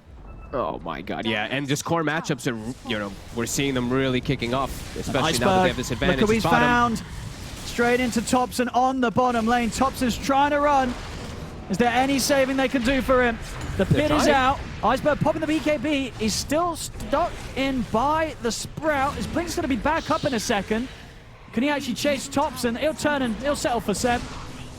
Set up for V-Tune to close the gap. Sax is watching from the side. He's able to buy some time with the snowball, turning in over to the Spectre. Light Striker raised down on the Seb, though. Thunder God's Wrath finishes him off. V-Tune's low. Will go down the once. Iceberg tries to TP out, but we will see Mid1 able to take him down before he's able to do so. Dagger out to the side. General's in, given the vision for Roger to burst down Thompson. They look towards Saxa. It's just another cleanup crew here from Na'Vi. Mid1, is he out? Rage, he's away. Lasts long enough for the TP to get him out before the ice pass sets in place. But still, another one fight here for Na'Vi now at 26-9. And no signs of slowing down. This tower will pretty much give V-Tune that BKB. So even though the Aegis is gone, the chances of them killing this Spectre just become slimmer and slimmer. And that was them chasing out when General was dead that whole time. So OG, they were trying to get as much as they could. Thompson survived. He got all of his spells off so many times. But then Slaughter respawns. They get on top of him. They kill him very quickly. And also General, he has an Aghanim finished up. Oh, he's tanky.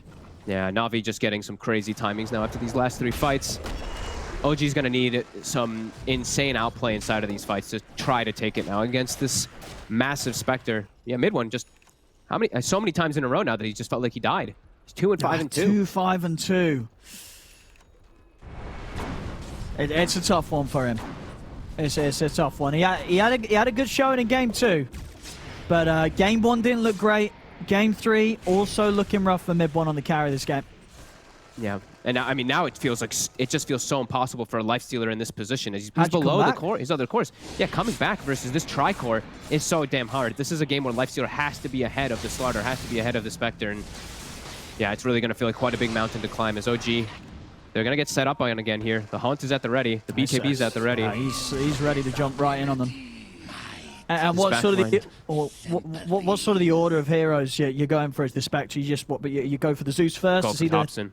Thompson first. Take him out of the fight. And what's Thompson got to protect himself? Nothing, right? I guess just Bloodstone heal. Seb offering up the Lotus and the mech. And maybe a Rift out. Of course, that is if Seb does decide that he's worthy of a trip out. Ooh, they're trying to smoke to the Spectre, but Na'Vi, they're prepared. They got their scan down. General. He's going to get gone on here. Can they burst him in time? He's able to get the puddle out. Seb's already starting to back out. He realizes they've got to take themselves out of here. No Tail goes down. Seb will be able to take the rest of them out of there. So all things considered with the way they're falling behind. Haunt, BKB used by the Spectre. Only No Tail going down. So this time Seb getting his rating back up. Yeah, actually pretty damn solid. If General is able to actually get the crush shot before they initiate on him, I think he survives almost all of that there. He didn't actually have his puddle down in time, so they're able to set up for the kill there. And it's a really good reaction from Seb. It's just like the moment Haunt is used, they're just out. And we're still seeing the percent damage. Vitun dropped down to like 800 HP. Still feels so damn difficult for OG, but if they're able to pull out those type of plays, maybe they can actually counteract this net worth lead. Solar Crest also finished on Seb, so more ways to try to buff up this Lifestealer to try to match this massive Spectre.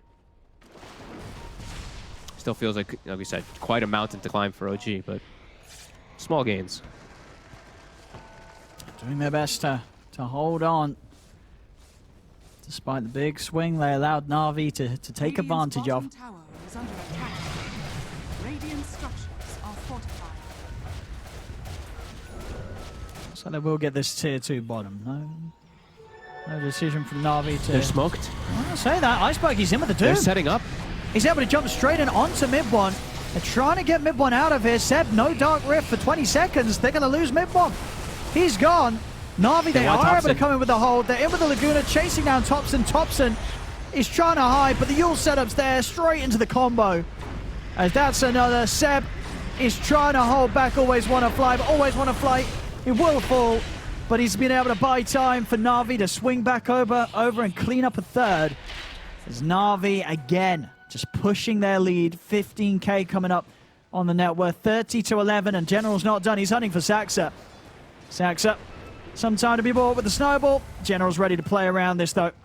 Just toying with him, teasing him as Iceberg heads over. And Na'Vi kill off yet another of OG. As it just goes to show that OG, they really can't make moves against Na'Vi's lineup right now. If Na'Vi is all up, they're just going to win every single fight. Yeah, and there's just no way for OG to start fights either. You know, Saxa is 0-7-7 this game on the Tusk. They don't have a natural form of initiation besides just the Underlord parking himself in the front. Na'Vi, they see everything. They literally just pick and chose their target in that one. Like the Doom is just easy for Iceberg. And then they just wrap from the sidelines there. Yeah, it's really seeming so hard for OG. After all these mistakes, after Na'Vi capitalizing on everything. Maybe, do you think, maybe a little bit of regret about letting the Iceberg Doom through again? You know, 4-1-20 is looking pretty good for him, and the amount of farm that he has, I don't think there's any sort of other hero that Iceberg could be on that just does this much in these sort of games. No, they've always looked so good whenever he is playing it, and again, this game, just like the first one, he's dominating. So he's got 5,400 gold too on top of Shiva's BKB Blink. Like he doesn't even need to spend it. He can buy whatever he wants here. He can buy full AC, a full refresher. It's really up to him. I don't know. Try and get the mind of Iceberg. What do you think is most likely? Okay, the AC. I mean, I think it's either one of those. There we go. AC's going to be coming out. And just like that, he's able to buy it quicker than Mid-One's able to finish off an AC himself. And Mid-One's been farming that AC for what feels like the last 15 minutes. Yep. Radiant's middle tower is under attack. As they're smoked again, looking for some positioning here as they do have all their ultis available. OG has to stick all together here. They can't split up at all. Radiant are scanning. Yeah, they're hoping to have a high ground positioning, because then if Na'Vi jumps, that gives OG the initiation that they lack. They need to have like this perfect positioning. As the scan does come out. They know where Iceberg's Na'Vi there too. is. They saw him devour one of the creeps too, as one of the creeps just disappeared randomly when they were looking at mid. And now it's hard because Na'Vi on the high ground. OG can't walk up there. They have to have Na'Vi walk into them for them to have any chance in the fight. As we see No-Till look to split push, he sees Vitun and he decides against it, as he will just die very quickly. And OG, they're aware of Na'Vi's positioning, but they just can't do anything about it.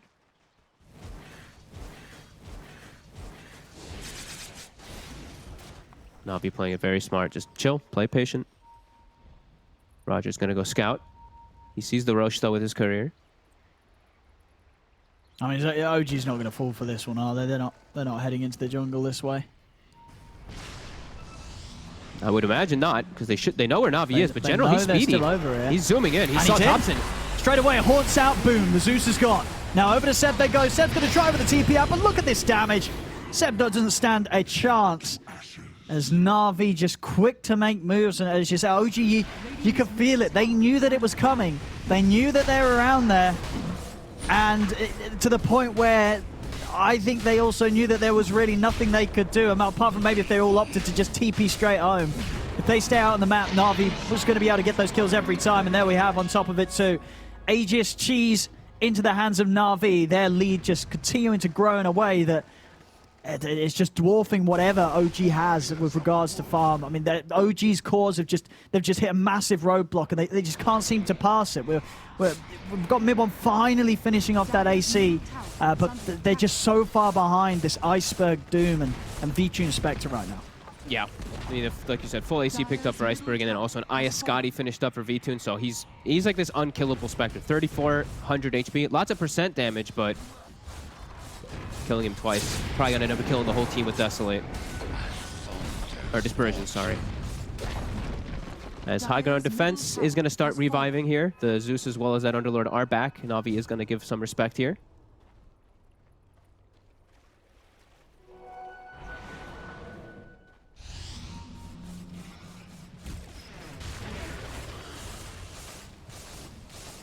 OG trying to step out, but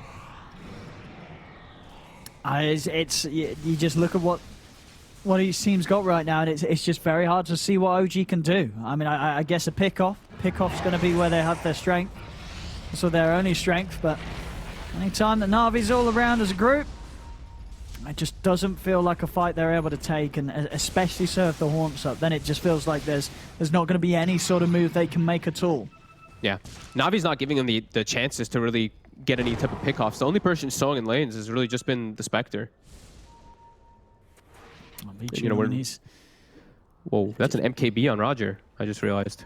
Oh my goodness. He was eyeing at the Axe, but then he said, screw it.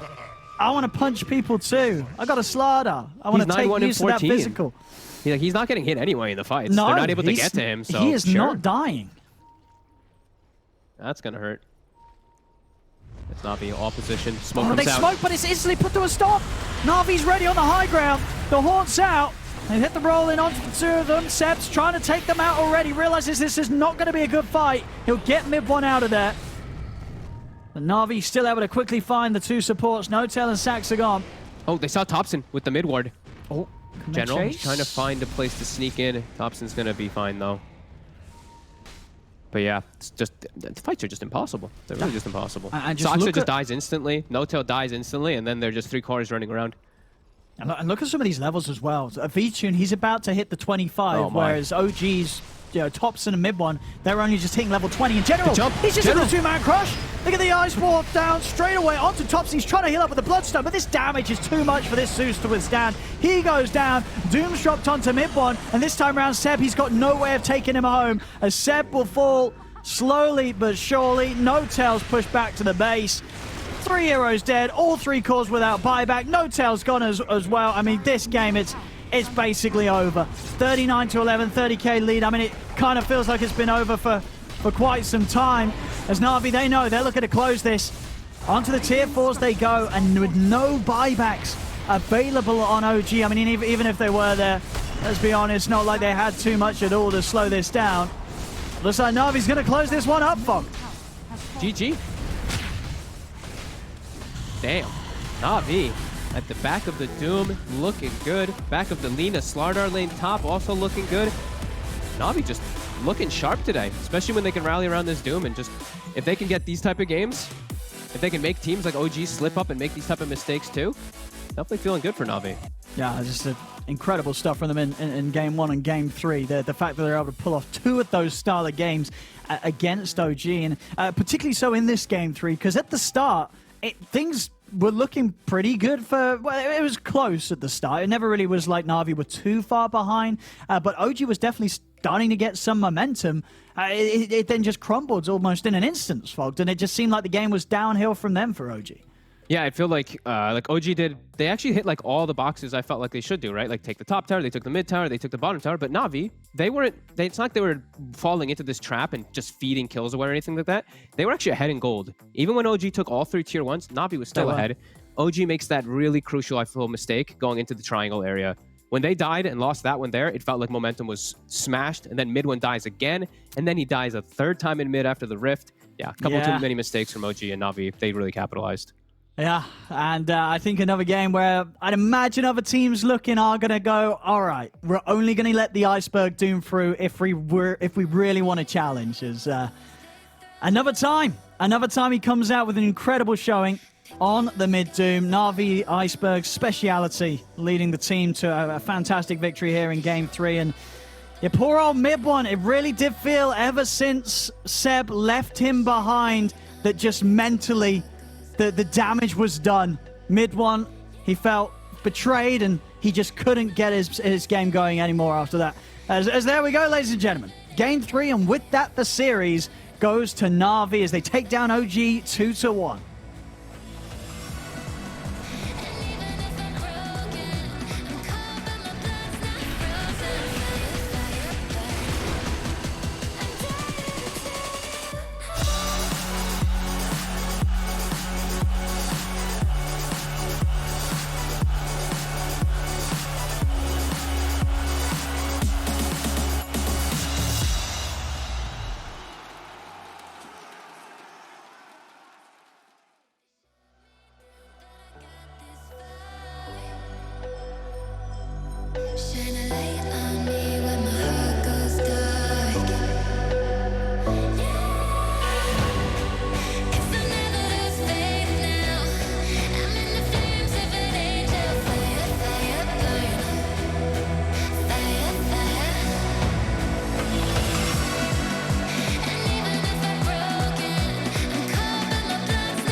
You give Na'Vi Doom, and they'll send you straight to hell. A 2-1 victory here for the boys in yellow against OG, and they send them straight to the lower bracket. And they also send us to our Game Fuel post-match, where me and my panel break down that series as a whole and let you guys know why Na'Vi are sticking themselves in the upper bracket right now. My name is Fluke, and I'm joined to my left by Danok as well as Kyo. Lads, that's a Na'Vi game to go down in the ages. They played extremely good in that third game, and they sent OG to the lower bracket. Yeah, it's hard to point out any sort of weak link that they had. I mean, maybe just popping a couple of ultimates and, having the Dark Rift to counter that is the only thing that I can really think of. But other than that, it was just a dominant from minute one. Yeah, and like what I realized is like it's from the playoff, all this lower tier team and higher tier team are like separated, and like at the moment we have this high tier Dota. So everything has to be more reasonable. But obviously like some factor from OG wasn't really, it didn't make sense. You keep picking Doom, and then it's a Navi's strongest hero, but it's not getting punished, and there has to be something wrong with it. And this time around, it was in the first phase as well, so it definitely was counterable, but just not opting to do so. Well, we might be able to learn something here from our winners interview. We've got General on the line here from Na'Vi. General, mate, I'd like to say congrats on your series victory here against OG and staying in the upper bracket. So I want to talk about the bracket a little bit with you guys. Obviously, Team Secret are in the top part, and you guys are in the bottom part. Does that feel like you guys have a really good shot at making the grand finals this way around? Hello. Yes, I'm happy that Secret not in our bracket finally, because 2 tournaments before we played against them, and after we go to loser bracket. So now we have bigger chances, maybe. It seemed like you were very well prepared for what OG were going to throw at you. They bring out this Faceless Void, and you just went pure aggression. Was that something specifically that you had ready for OG, or is that just, in your opinion, the Na'Vi playstyle? I think they wasn't ready for our next pick, and they start that's why they picked Faceless Void. Maybe they had some another plan, and also we did a big job before OG games. We spent a lot of time to prepare. Yeah, so it showed. We had our strategies. We knew what they're gonna pick, and it worked out. Yeah. I think I think VTune's like a play style has changed a little bit, like from the beginning of the tournament and at the end of the tournament. Obviously, it's more aggressive, but does it help you? Like in your a gameplay wise, like VTune's changes, or do you think like there's no changes? It was always your plan? I know that we playing different against OG because our default strat 4+1 maybe not really work against them. So we try to play more active, pick heroes that not have spells, can answer on their runs. Yeah, cool. And that's why VTune played active. And you're going to be facing up against the winner of Viking GG or Alliance. Is there any one of those that you might prefer to face, and why? Viking against who? Viking or Alliance? Alliance, okay. Both teams good enough. I think Viking a little bit weaker than Alliance, so we prefer Viking GG. All right, that's a good response there to that question, General, mate. We'll let you guys enjoy the spoils of victory here and prepare for your next series here, so we'll let you go. Okay, thank you. Goodbye. Thank you. That's what we want. We want to add a bit of spice to the next one. They call them weak. Viking are He said weaker. Weaker than Alliance. They're nothing. So now they're going to have the fire to come out against Alliance tomorrow, but we've got another series before then. You boys need to start putting words into players' mouths. We're going to get into trouble here on this one if you keep continuing to do that. QO was trying to get a lot of emphasis out of these players, and now you're trying to say that General is saying that they're weak. They were weaker than Alliance, and Alliance being the other team who were 3-0 in our group stage. So they are obviously the second seed coming into this playoffs. But now, boys, looking back at this series as a whole here, Na'Vi versus OG. After that first game, we talked about it. That was going to be the tempo setter. That was going to be the game where it gave either one of these teams momentum going forward. And we felt like that was kind of the draft that was going to win Na'Vi this series. And we saw it in the third one. It was fairly similar to that game number 1 draft. They got the Iceberg Doom, and he just showed how strong he is on that hero. Yeah, I think it wasn't even just him necessarily shining on his own, though, right? You had that off lane playing fantastically together. General, once he got that Blink Dagger, it was just all systems go. General finishing up beyond godlike, I think. He even finished up an MKB as a Lina Pos 4, which is insane. And I really like the way that that Vichun was itemizing, going for that more, again, aggressive style, taking the game to OG, going the defusal, making sure that he's ready to fight as soon as these ultimates started to come up for the rest of his team. And I also liked how they didn't fall into the OG's like a push timing. Like they defended, like they efficiently defended, and like meanwhile, like they used all their timings to get their slot up Blink Dagger and Spectre to get more farmed. Yeah. And I think that's the reason why they could turn around. Kind of like what Underlord was trying to do for OG, but Always Wanna Fly achieved a very similar thing, just tossing out that macro pyres, making sure that the push was a little bit slower on OG's side. So all up, really well played by Na'Vi. Yeah, I think the biggest thing coming out of this is not just the fact that Na'Vi, when they play their comp, they look really strong, is they understand how to, I don't want to say dismantle OG, but how to play against OG's playstyle. As General told us, they put a lot of preparation into this series, and it goes to show because they understood that once OG gets these heroes that can play really fast and have a lot of aggression, they need to stop these pushes. They need to make sure that their timings get reached first. Yeah, and with that, they've guaranteed themselves top 6. If they're able to beat the winner of Viking and Alliance, they'll secure themselves top 3. And we were saying maybe they've revealed a little bit about how they might want to play, but I mean, maybe General's being a little bit coy about that as well, saying this was something specific to OG, not revealing all of their strats per se. I like Doom. Yeah? Just ban it. It's like Iceberg Doom. I think you really need to have that plan, like for if he picks it up in the first phase, or just try to ban it on the second phase. And I think that's what was really good about the Lina first pick as well, because it denies, again, one of those laners that's really good against it. Exactly. Well, it seemed like Na'Vi had all the cards going their way here, being able to take down OG in a 2-1 series. But with that, it is time for us to go to another break. And on the other side of this, it's going to be series number 2 of today. It's going to be Nigma versus Team Secret. We rise up from the dust and claim our throne. With the right CPU, you can turn any game from familiar to phenomenal. Unleash the potential in all your gaming with Intel 10th Gen processors. With its optimal balance of threads, cores, and frequency to deliver elite real-world performance, only Intel can bring Marvel's Avengers to life with in-game PC optimizations. Supercharge your Marvel's Avengers experience with Intel Core i5, i7, and i9 processors. What's your style?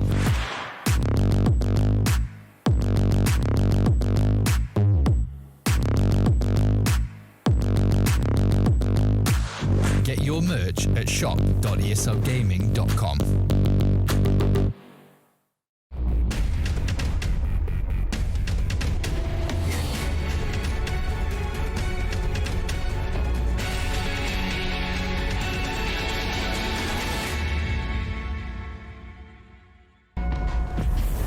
Multiple witnesses have reported mysterious shadow sightings all around the city.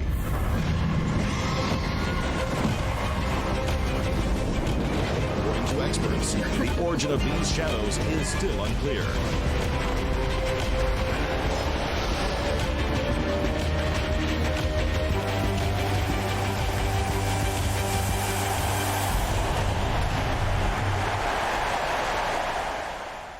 Your favorites will play soon. You hope for the win. Excited about the game. But something has changed. You start to doubt. Will they pull it off? Or will they drift away? You pull yourself together because you're sure they're revved up to win. You know they've prepared. They've picked the right course. And even when there's no chances, you believe they will win. GG Bet. Be excited. Come on. Millions of gamers rage quit every day.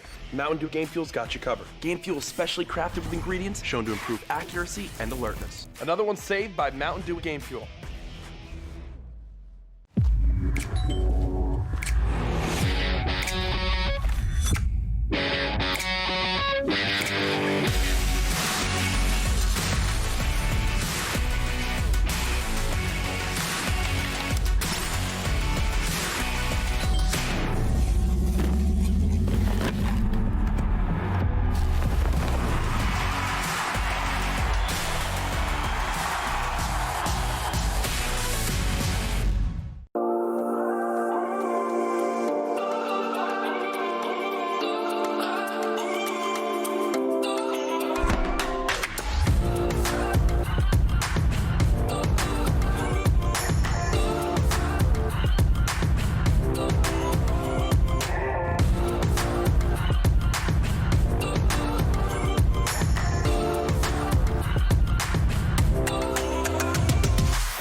Bitburger 0.0.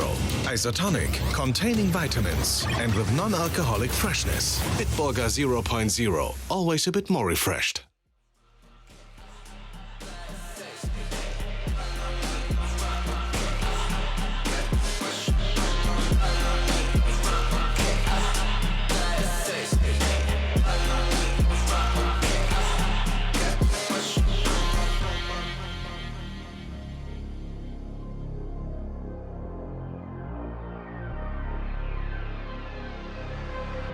Got too much up on my plate, now I can't think.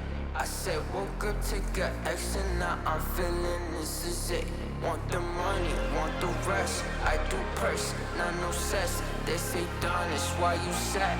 I said I just need a thing. Red tape, got too close, I hate the city. Black face, show you everything you need to your phone. Get it back. Someone said it sad.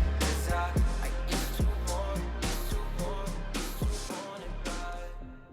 I know it's in my head. ESL 1 Germany 2020 Online is brought to you by Intel, Mercedes-Benz, Mountain Dew Game Fuel, DHL, GG Bet, Corsair, Acer Predator, and Bitburger 0.0.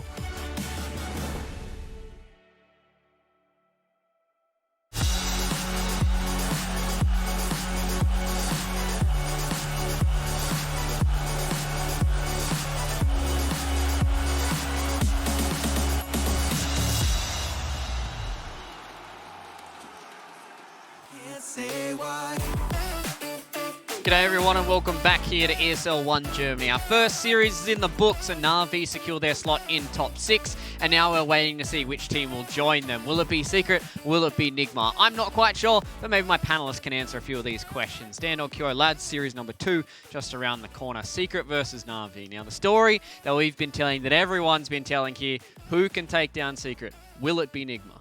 I mean, you're asking me after my group stage performance predicting Nigma games. So can you do it?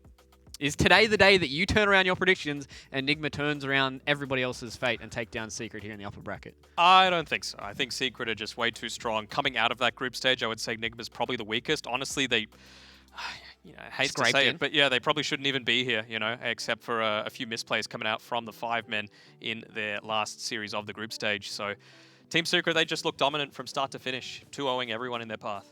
I don't mind calling 2-0 on a Secret and, get a 100% prediction win rate and go home today. that's always good, right? I mean, that's like how much I'm confident with Secrets pulling off whatever the draft they have, and it's very hard to analyze them. Yeah, I don't want to use the brain. I was going to ask you, QO, do you have any insights on how Team Secret have been playing? We've watched them a few times here across the group stage. What is their special sauce? What is the secret to success here from Team Secret? Well, I think if they have to reveal anything, it's just stuff that's really easy to execute. We can see here, Matumbaman, he's like, look, I just picked this Drow hero and I just sit there and right-click. There's nothing really too complicated about it, but it's just the space that everyone's able to get. I think that's what really catches a lot of people off guard with Secret, in the fact that, Puppey, he gets let's say he's playing a Chen, he gets his mechanism 2 minutes earlier than any other POS 5 support would, just because they're able to find those key timings when you can be a little bit greedier. They milk every single drop out of the map. And I think that's where you can really take a lot of information and learning from Secret. My feeling is I feel like Secret has this map hack. That's what I feel. To be honest, always put the right numbers in and then always get this map pressure going on the right time. Always getting this advantage after 10 minutes to 20 minutes. I think that's the biggest factor. That's why they're the ones who can play this Earthshaker or a Clockwork every time and always pull it off. How do you draft against them? That's the biggest thing. Going into this tournament, they had played 27 games, and the most picked hero was picked 6 times, and really not much has changed. They have not been spamming any hero over and over again. Except for Drow. Drow is probably the strongest for that one, but again, it's a Drow. You can counter it. They just don't let you. I mean, Puppey's been at the top of his game for so many years now, and honestly, he should be talked about as the best of all time, in my opinion. Yeah, it really does feel like, I mean, every single time. I remember one of the series that we were watching, and the way that they were moving around the map, we're like, how have they connected this way? We saw them 2 minutes ago towards the top part, and now 3 heroes are perfectly towards the bottom side, but it feels like these guys are on a different level. But on the other side of this coin, we do have Nigma. Unfortunately, this is what we were saying, that they did have to go all the way to round number 5. They did scrape in with a 3-2 score, but they still got here nonetheless. So they still have their playoff slot. They've still got 2 lives left here in the bracket as well. So what are we thinking here for Nigma that they have to try and focus on to try and beat Team Secret? Because we've seen it before, you can't draft them out. You can't draft them out. I think you honestly just need to... Whatever they've done against Secret in the past, just do that again, honestly. Like, Secret... That might be the one weakness of being so dominant, is that they haven't really been tested all that many times. And Nigma, for whatever reason, have a pretty decent record against them. You know, in grand finals, sure, they've still been 3-0'd a couple of times, but they've won grand finals 3-2. They've taken clean swept series, actually, 2-0 off of them. So it kind of feels like this trifecta where Nigma could beat Secret, Secret beats OG, and then OG beats Nigma. And that was how it was for the longest time. So. I know Nigma's not performing too well, but like we still have to realize most of them are the TI7 winner. Yeah. And they are the one who has like a really big potential. I know like maybe in the performance wise, like it's not showing off, but you know, like you don't just get TI winner title without nothing. Yeah. They can always come back if they like practice well or plan it properly. I think they'll pull it off. All right, well, it seems like a lot of work and a lot of effort here for Nigma ahead of them in their series up against Team Secret. But ahead of us is another break, and on the other side of that, we'll have Game 1 draft here between Secret and Nigma. Join us after this.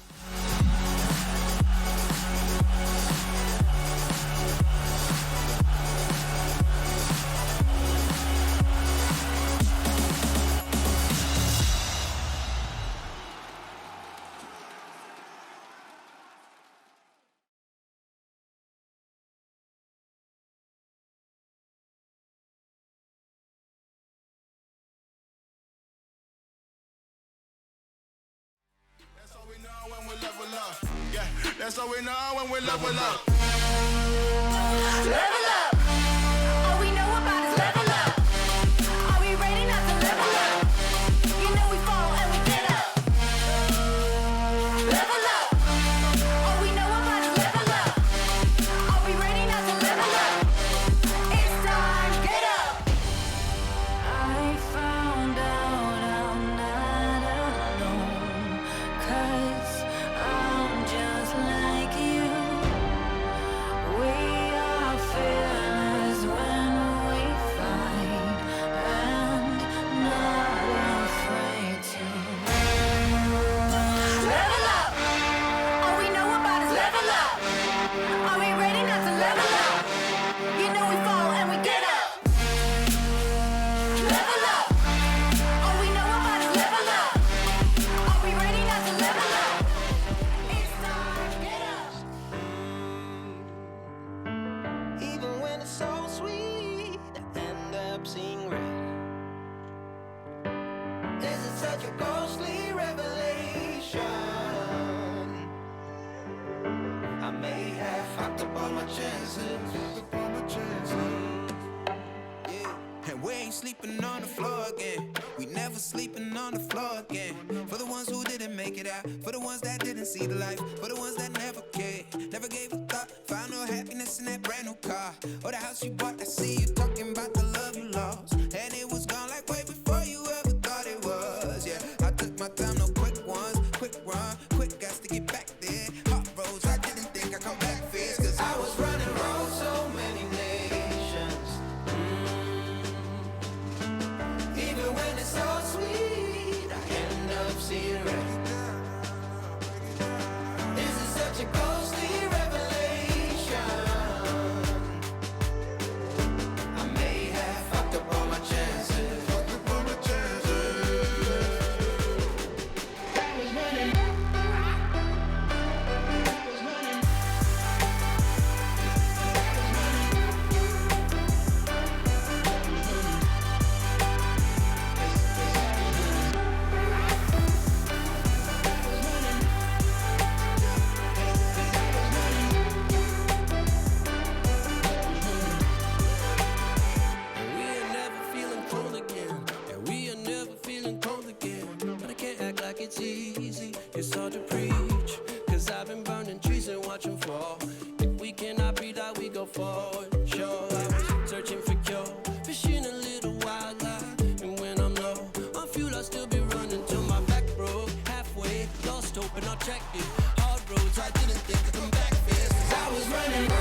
Come one, come all, take a seat and get ready for our Super Series for today. We've got Team Secret taking on Nigma in a full best of 3. Can Nigma break the reign of Team Secret, or will they continue their dominance through the upper bracket? You guys will have to wait and see, because Game 1 draft is ready and raring to go for you guys here. But before we get into that, I have to introduce my panel once again. The draft's on the screen, but I have to do these introductions, guys. Dan Ogdenkiwa, welcome. Hi, QA. What's up? Oh, not much, just watching some Dota. Yeah. Okay. Cool. It's looking good. Yeah. Expected, honestly, these bands coming out. Faceless Void, it kind of felt like they were playing a bit of, you know, what's the word? Chicken? A game of chicken with each other. Like, who's going to pick the Void first? Who's going to pick the Magnus first? And Nigma, they get both. So I think they're going to be pretty happy with that. They've shown that RMN can play it in that 5 role. I feel like they're so much more comfortable with mind control in it, though. But with that being said, Secret now know exactly how they're going to go about these lanes. At least I like how Nigma's just banning this Drow Ranger. Like, it's like same as a Navi's Doom. Yep. So I remember like Matumba's interview. He was saying as long as you have a finger or something, you can just play the hero. Like, this hero is not easy, and like very, very easy hero to play. The Pugna is something a little bit different there. You know, we had this long period of time where, you know, you just pick Pugna for the lane and you toss down that Nether Ward and you just basically let them have no mana for the entire time, right? You place it in a super safe space and it's so hard to contest, and you're able to get the better part of these trades just because you've got mana, they don't. So I'm wondering how Team Secret are going to do this, because it's so rare that you open a draft with a Pugna. Like, is this going to be another 4 Protect 1 style where it's a medic Pugna coming out? Is it going to be a mid Pugna? Who knows? But they've got the flexibility now to be able to adjust. But most likely, like, Poppy will be playing Pugna as soon as like he sees Void. I think it's just for countering that like good chrono angle. But by the draft that I look at it, I don't think Secrets are aiming for, you know, the farm versus farm draft. If they use this Spectre, it's most likely gonna be for team fight purposes. They're not gonna give too much time to Magnus Void. Yeah. All right. It's happened a few times this tournament with varying levels of success, but they do ban out the Viper. They're not going to make any sort of rookie mistakes here. You would have to think that the Rubik ban is going to come out from Nigma as well, right? Like, Yapsor plays a fantastic Rubik. You've got 2 good spells to steal already. It enables you to have some good setup if you wanted to go like Puppy 5 Pugna into a Rubik Bloodseeker lane, which is pretty damn good against a Faceless Void. You know, you just lay down that blood right first, get the lift. Suddenly he's taken a ton of damage. I'm surprised like Nigma gets forced to ban Zeus and Mars first. They just don't want the global strat coming through. Yeah. And I think Zai was playing really, really well with the Mars. No, we've seen it a few times coming out from Zai here. He's also played a lot of the Bloodseeker, as Matt did say. So I feel like this has to be a Rubik ban. Maybe if Nigma had the first pick out of this next phase, they probably would have let the Rubik through and picked it up for themselves. But I mean, we've seen it time and time again, this Rubik versus the Magnus, and it always seems to be such a good counter to it. Yep, both for just stopping Skewer. You're basically acting kind of like an Oracle. You know, there is that little wind-up time for the Skewer, so you're not going to be able to out-position each other. The other thing that I'm kind of thinking is the Slider is still in the pool as well. We saw it last until the very last pick last time around. Pretty decent against the Faceless Void in the laning matchup, and it does punish the fact that if you want to run this this Magnus there as well. So I'm not minding it all too much. There's definitely a lot of options for Team Secret right now. Yeah. I mean, it's all because like how like Secret built up their team. Like, there's so many scary factors that you can't ignore, but you get very limited ban. Yeah. For Secret in particular. Yeah, especially if you're versing against Secret. Like, what do you ban? Like, you have to ban so many other heroes, and like Honka ban, Mars ban, Zeus ban, all sounds reasonable. But like for other team, it doesn't. Yeah. No, it doesn't. And I think facing up against Secret is kind of similar to the way that Na'Vi successfully approached OG. You just want to be able to play normal Dota. And Drow, it can oftentimes feel like you're just not playing normal Dota. You're in a position where you can never take fights. You've always got this siege coming in onto your building. Same deal with a Lone Druid, right? If it's a good Lone Druid game, you're just screwed. Yep, we saw from the Liquid game. Just letting Koikba play this Lone Druid hero. And they don't care on Liquid's side where they lane it, and Secret are very much the same. You know, they'll toss Martu into the mid lane if they see that as a favorable matchup. Guess that's kind of the beauty of having those core players that can rotate their lanes quite easily. 3 heroes banned out by Secret. all Weeha heroes. They're saying, right, we've seen you have a lot of success on this Batrider and the Viper, and of course, the Invoker, very good on Weeha, as well as combining together with a Faceless Void. So putting a lot more pressure onto Nigma. I'm really liking the way that they're approaching that. I think for Secret, they might... Oh. Yeah, I was about to say, like, Yapsor is one of these players that plays the Skywrath Mage all the time.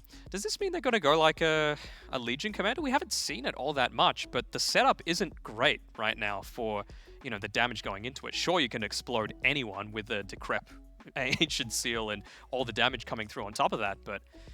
Maybe it could be X, Sand King, Centaur. Yeah, they play a bit of Sand King, actually. I was going to say that with this Rubik being left open here, Team Secret, obviously Puppey has an idea behind letting this Rubik go. So they're going to give that in the hands of GH here. And I imagine you have to have a setup here because we've seen it from, was it Yellow Submarine that picked it in a bad game?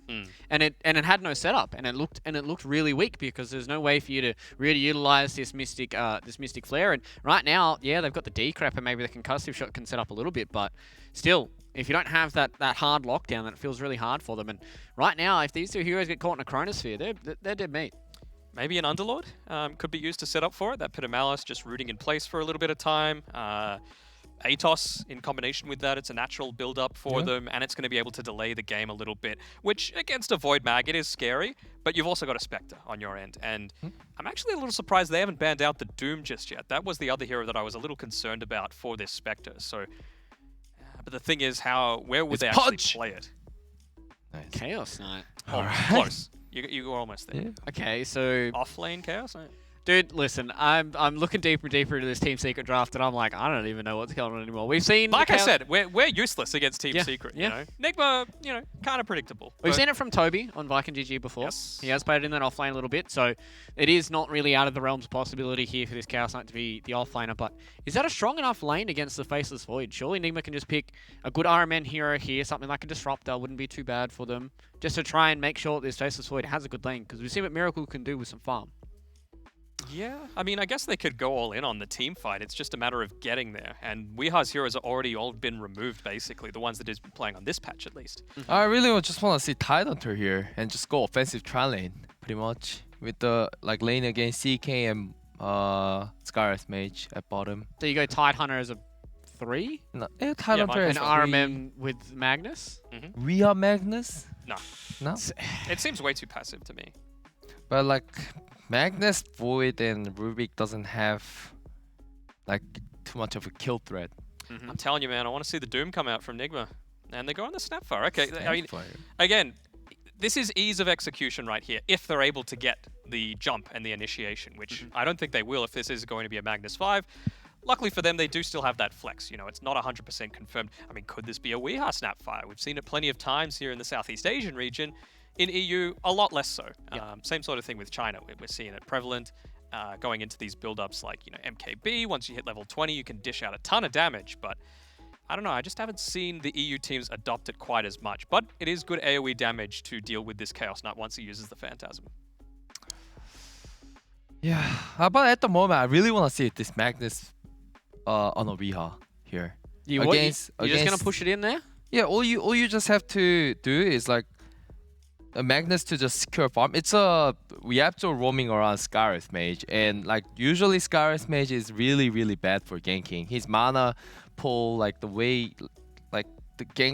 the way of no disable, I think it's all a problematic. He's probably gonna focus on the Seek, Chaos Knight, and Skywrath Mage going bottom. Yeah, it's kind of like the Witch Doctor, right? Where you just want to stay in lane and bully out as much as possible. Try and get some good spell usages off. But when you roam, you lose a lot of that, especially when you don't have the easy setup. Unless, I don't know, maybe they go something like a... Veno's not really that good this game. I think they would be lacking damage if they did. What, for Secret? Yeah. Yeah, I could see that. It also looks like Puppey is on the same vein as us with the Witch Doctor ban here, feeling like this potentially could be a Snapfire mid, maybe even a Weeha mid, Snapfire going to the offlane as well. They are still looking for that RMN here. What's another... I mean, they got rid of the Lycan, so maybe they're thinking of some other mid hero here for Nisha. What's left that you'd be scared of if you wanted this Magnus mid cure? Templar Assassin? Yeah, I think Nisha plays very good Templar Assassin. It's very greedy though, right? And Monkey King. Going Templar Assassin, Chaos Knight, and Spectre. It's pretty greedy if you do that. So I think that's why they banned this Monkey King here. Yeah. It's an Isha hero as well. What do you guys want then? We've only got one ban and one pick each left here for Team Secret and Nigma. What are we thinking, lads? What do they need to round out these drafts here? Ember Spirit might not be too bad. You know, Nisha's one of those people that's really quick on his fingers, so you can dodge out those chronos. They don't have a lot of super easy ranged setup for it as well. I think he's going to be able to back in his reaction times to be able to dodge out a lot of these RP, chrono, whatever might be coming at him. I mean, he could just be Pogna mid, but we're seeing a tiny... Ooh, this is weird. You weird champ Not right a big now? fan. Not a big fan, but what if it's a position 4 Tiny? That's the thing that we have to see. And a mid Snapfire. And a 5 Magnus. But like, it has to be position 4 Tiny. You really, really don't want to let Tiny mid if you're versing against Spectre. Yeah.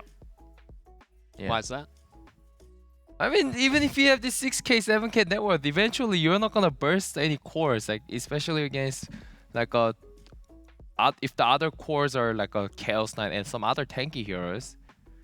You only can burst like a Scar's Mage or Pogna, then what's the point of running it for like a mid-tiny? If it was something a little squishier, like let's say they had the Void on Team Secret, then it's doable, right? Because they've got enough stun, they've got enough lockdown that they can deal with it, and it's going to be a Storm Spirit. So you would think that it's going to be Nisha playing that one. Yep. Are we seeing the Puppy 5 Pugna? Oh. Okay, so it is Weeha Tiny and Mind Control Magnus. Obviously, I'm not a big fan, and yep.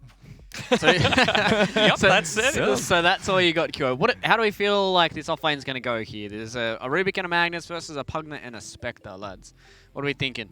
How are we expecting this game to pan out? You guys are just going to say Team Secret. It seems like the GG bet odds are leaning in that exact same favor here. So predictions. What do we need? What do we got? What are we expecting?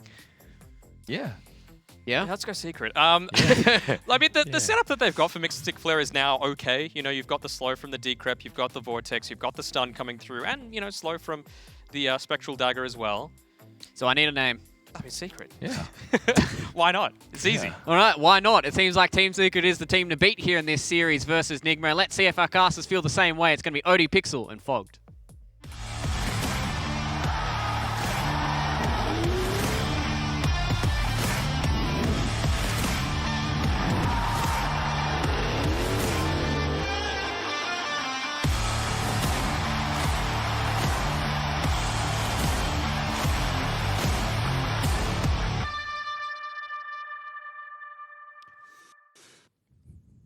Yes, ladies and gentlemen, time for game 1 of Team Secret versus Nigma. I'm OD Pixel here with Fogged. Fogged, we've heard from the panel. They seem to like what Secret's running here. Would you care to agree, or do you sort of see something in Nigma's lineup that they don't? I gotta say, it might just be the Secret influence right there, but I love what they got again here. I usually am a huge anti-Skywrath person right now in the meta, but when you're playing versus a hero like Void, it actually fits super nicely. If you have a hero like CK2, I feel like these two are going to be the heroes that really punish Miracle, and they're going to be in that lane versus him. So I can see the reasonings as to why they can pick that one there. And yeah, it looks like it ticks all boxes. Nigma's, I feel like it's very greedy. I've been seeing them running this Magnus off lane a lot of times, especially with Miracle playing something like the Void. I feel like this is them just being like, well, we got our win condition, let's hope we can make it to that point. Let's see if they are able to do so. I mean, looking at some of these lane setups, what we got down bottom, Miracle on the Void, supported by Arum and Snapfire. They're going to be having to deal with the Yapzor Sky and the Zai CK, and over towards mid-area Nisha Storm Spirit going against the Weeha Tiny. And towards the top half of the map, Puppy on the support Pugna, Mind Control over on Nigma as the off-lane Magnus, with GH's classic Rubik, and Matumba on the safe lane Spectre. So, I mean, some of these lanes, I mean, who's going to struggle the most here? Is there any sort of areas of the map that's going to be very hard for one of the teams to play? I'm wondering about how bottom ends up being. I feel like this could be a lane where Nigma starts to really get pressure too much. CK and Skywrath, they are going to bring it to this Snapfire. They're going to bring it to this Void Spirit as well. I can see this one being the concern. The other one is maybe Nisha and mid, but I see that Secret, they've already covered their bases. Both of their wards are going to be watching the movements. So they're trying to protect Nisha as much as possible because there's very high chances of rotations. With Tiny mid, Rubik can run in and definitely set up for some plays. Yeah, but I would say that bottom on the side of Nigma would be the one that suffers the most. I don't see Matu suffering up here. So for this tiny mid as well for Weeha, I imagine it's very important for him that he never falls behind this game, right? Because other things could get potentially very difficult for core Tiny against these beefy cores such as the CK and the Spectre. Yeah, I'm a bit worried for Weeha, really, this game. He has to play pretty perfect. The Storm Spirit's one of those heroes that can stay burstable for the most part of the game, but once you start getting your items built up, you hit your 15 talent, you're no longer burstable. You're just beyond this Tiny's actual threat. And then also the same thing with like a CK and a Spectre, so I'm a bit curious to see why they did decide to put the Storm Spirit mid. I thought they were going to do the snap mid, like QO was talking about, because I really could just see Weeha falling completely useless after the first like 20 minutes. So he's got to get a lot done in those first 20. We'll see if he's able to stay on top of this mid matchup once the level starts coming. So if Nisha does opt to take an early point in Vortex and try and threaten for kills on Wheat. Yeah, definitely a possibility if he would like to go for that there. We see Puppy Top. He gets the successful pull off. And yeah, I'm pretty sure top lane's going to be the boring one to watch. I think bottom's the fun one. Well, they're going to try for Yapso. I managed to slow him here with the time dilation, jump forward with the time walk. Yapso able to step off to the side. Just trying to get some hits back in onto Miracle. That shows the skill build, though. He actually has to go for time dilation in this lane rather than going for bash. So the pressure is being applied from the two of them here.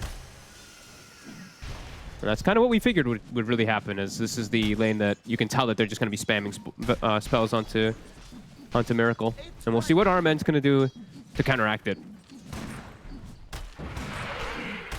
As he's actually just getting gone on Zai, sees an opportunity. Yeah, they're straining. He has got the stick charges, jumps over with the cookie towards Yapso, turns with the blast. They'll get Yapso first, and in fact, RMN's able to walk away. It's nice little body blocks there between the two of them, allows them to control the sky, keep RMN safe. He's able to salve up, and Nigma against a tough lane down here find themselves the first blood.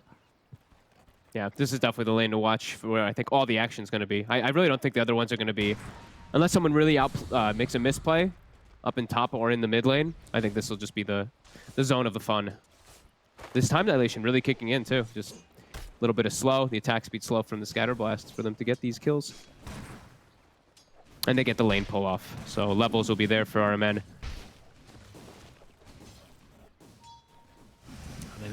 The important point for mid, of course, coming up in just under a minute, as both will have the bottles out. We'll see who heads over to guard that 4-minute room for each of these mid laners.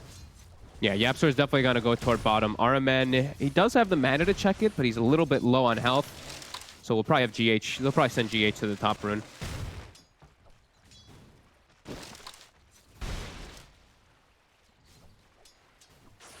No difficulties yet on this top lane for either.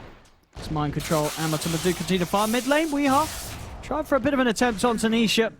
Didn't quite have the burst, still bringing him low, but is at a point where Nisha has got that bottle just coming out right now, so Nisha will be able to heal up in 4-minute runes. So he's able to hold it. Weeha and GH up towards the top, and not going to get lucky though, it is down. So Nisha winning in the RNG there. There's a fresh bottle out, fully refueled, and it is an arcane rune as well. Of course, one of the, arguably not the nicest rune for Nisha to find here in this early farming phase.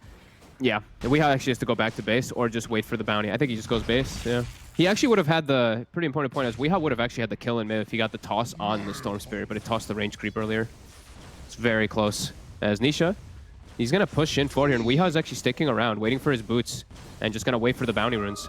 He'll miss out on a lot of last hits here as Nisha. Trade some damage in on this with the arcane.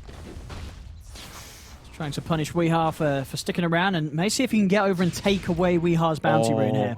If he can do this, they have to send GH. He doesn't want to go. He's a little too worried about support backup probably on that high ground, as he doesn't want to risk the walk up there into, he doesn't want to walk straight into a tiny combo.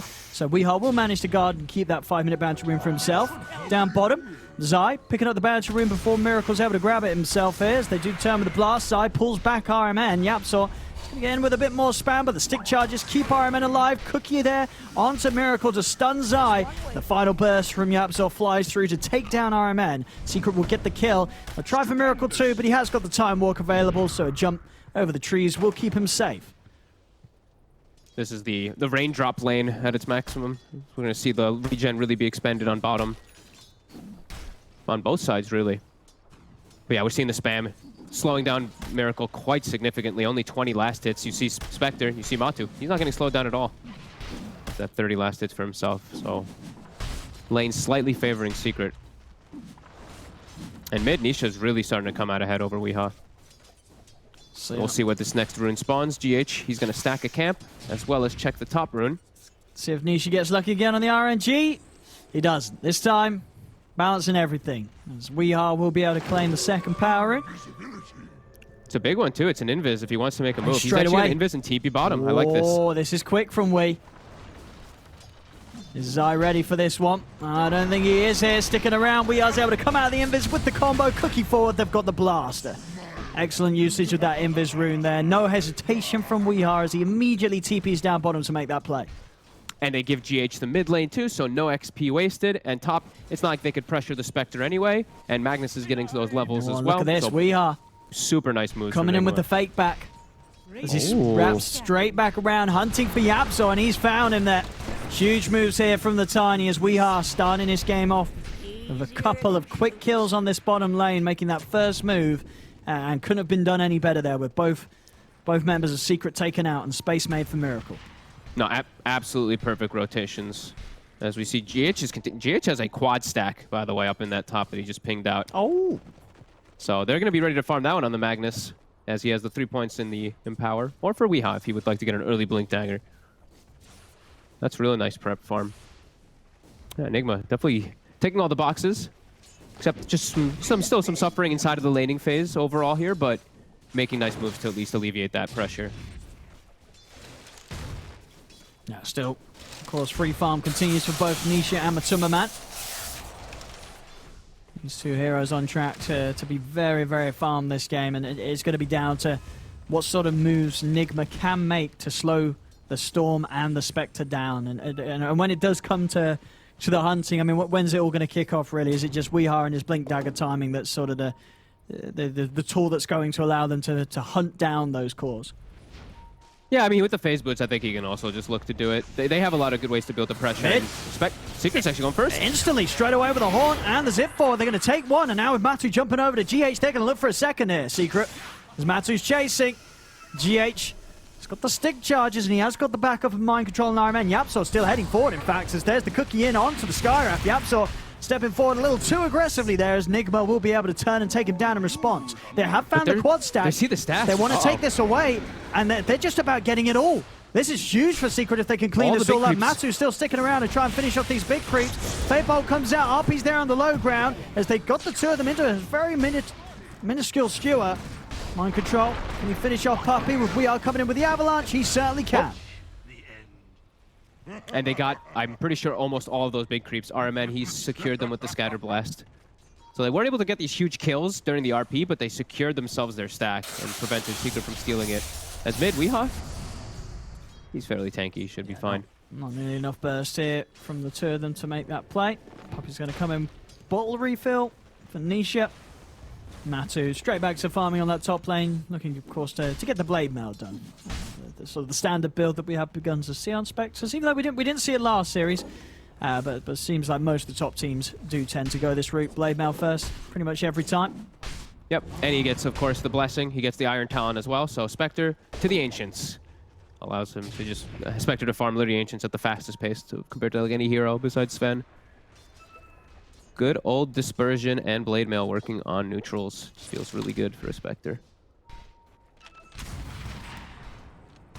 As we see Zai pops Phantasm almost immediately when he hits 6. He was pressuring bottom, forcing Miracle a bit out of the lane. Now Miracle's looking to set up. Might be able to find Nisha here. Chrono and a Mask of Madness available. Well, Chrono would do it if he's able to catch him in a way that Weeha's got the Avalanche to follow up. Here we go, but there's a Zip and straight away Nisha! He dodges the Chrono. I mean, that's always a very hard Chrono to hit. And Nisha shows that As soon as he sees Miracle coming in, he's just out with the zip, and the chrono is put to waste. That hurts. That's gonna... I mean, Matu is probably just like, yes. As a Spectre now, Chrono's no down. Yeah, that's... It's gonna be tough for them to make a play on him. They still can, though. They have Snapfire. Grandma is level 6. So Sure. RMN, he's very strong right now. He can definitely set up if they do have good control onto Matu, but I mean, have to wait for one of those ultis. That sort of move as well. I mean, is that what's sort of the odds of that working out? Do you feel if you're just coming in and chronoing a storm in the mid? Would you say at this level most storms are going to be able to react quick enough? No, I would think most of them would get caught. It's pretty tough to actually get the zip. Yeah. All right, bottom lane. There we have, as you said, with the Snapfire ult, they find an opportunity. We are in with the combo, and the Mortimer's kisses rain down on Zai. So pushing the CK out of the lane. RMN's getting very farmed. Like, this is a 5-position snap that he's actually just going to rush the mech. I think, how greed's he going to go? He's not going for the greed at all. He's going for the smart play with his team. Have it pretty early on. And now Void's just going to jungle. At the meantime, he has an Iron Talon and he has Empower, so he'll be able to farm real quick, and a good distribution of wealth again for Nigma. But Secret's still coming out a little bit more ahead. As Blade Mail's up, RP is used up top. Straight away, setups there from Mind Control into the Cookie. We are heading over with the combo. Have they got enough burst to take in? They do. Smooth moves from Nigma and getting the big kill that they are yet to take, pushing Matu off the map. Without even having the Grandma ult there, they can set up for that one. That's pretty huge there, Secret. Just a little bit too spread amongst the map here. Unable to protect their Spectre. Yeah, some big moves from Nigma. Yeah, I mean, well, so far so good for the Weehard Tiny, as you say. When you're running it mid against this lineup, you've got to kick it off from the start, and he certainly is. 12 minutes in, 4 kills on the Tiny. He's doing like a perfect job actually so far. If he can keep this up, just little to no mistakes is the name of the game really for Weehaw.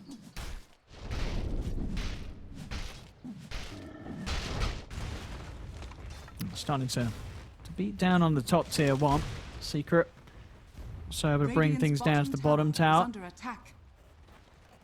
Yeah, they have good ward coverage down here. Nigma does not really have much vision at all on the map at the moment. Just the one defensive ward at the moment, covering their Ancients. But now they have their Chrono available. They have their Snapfire ult as well. But we will see Secret, for the most part, getting the initiation jumps. Whenever they have Haunt, Haunt plus Storm, you're always going to be able to pick and choose your targets until those Blink Daggers come out. And Nigma's going to have them at a very fast pace. Mind Control pretty much has his done on this off-lane Magnus. And if he does find that catch, as we're saying, Nigma's got just a huge amount of follow-up to those sort of Blink RPs. Secret still just trying to take what they can away from Nigma's half of the map into the jungle, getting these wards down. Very good control of this bottom half of the map, and they're going to try and sweep over onto the mid. GH is in a whole world of trouble here. A Secret, they're going to come hunting around the towers.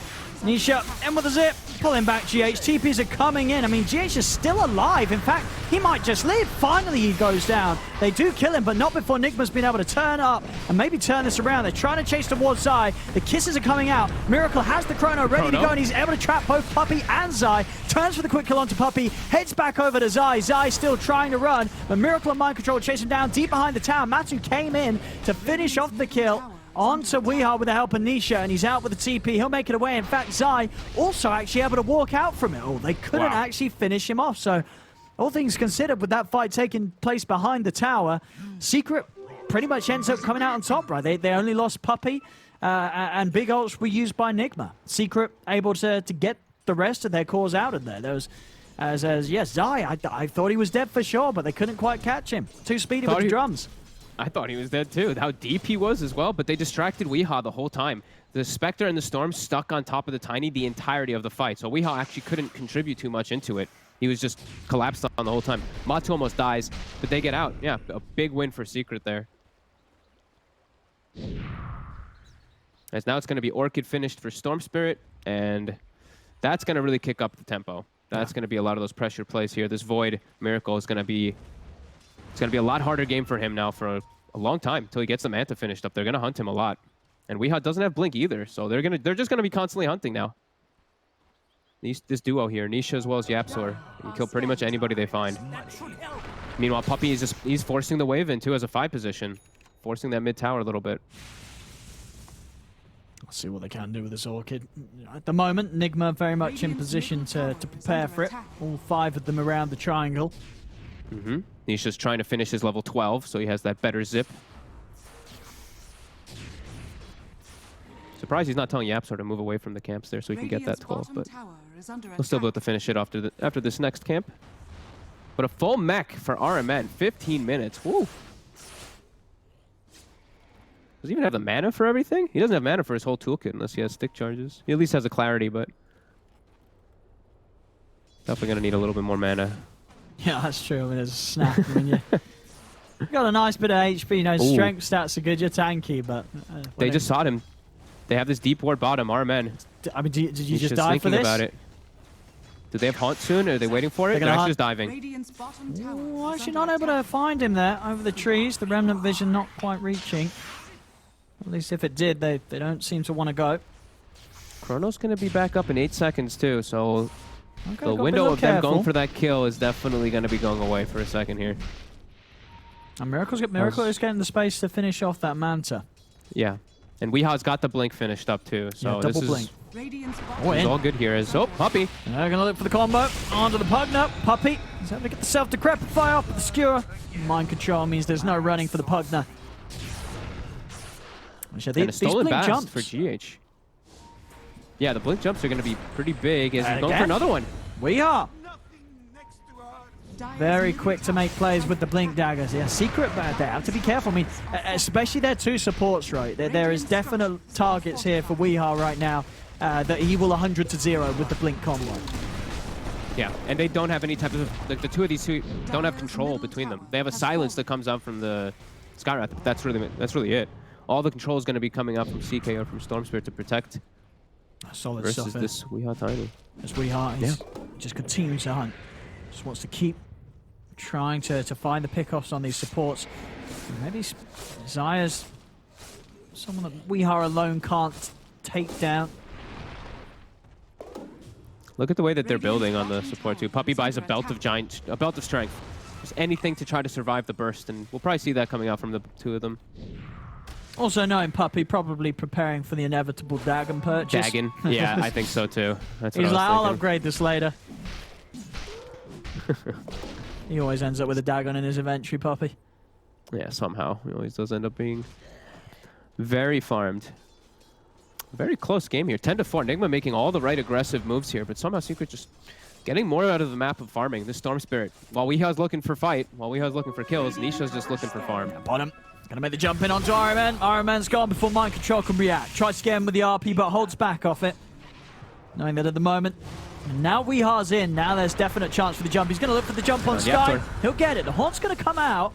Does Matthew want to commit for this though? Past the tower. No, he's here actually just looking over towards GH instead. But GH is going to buy some space with the Glimmer. But the Glimmer comes to an end. Matu's diving in.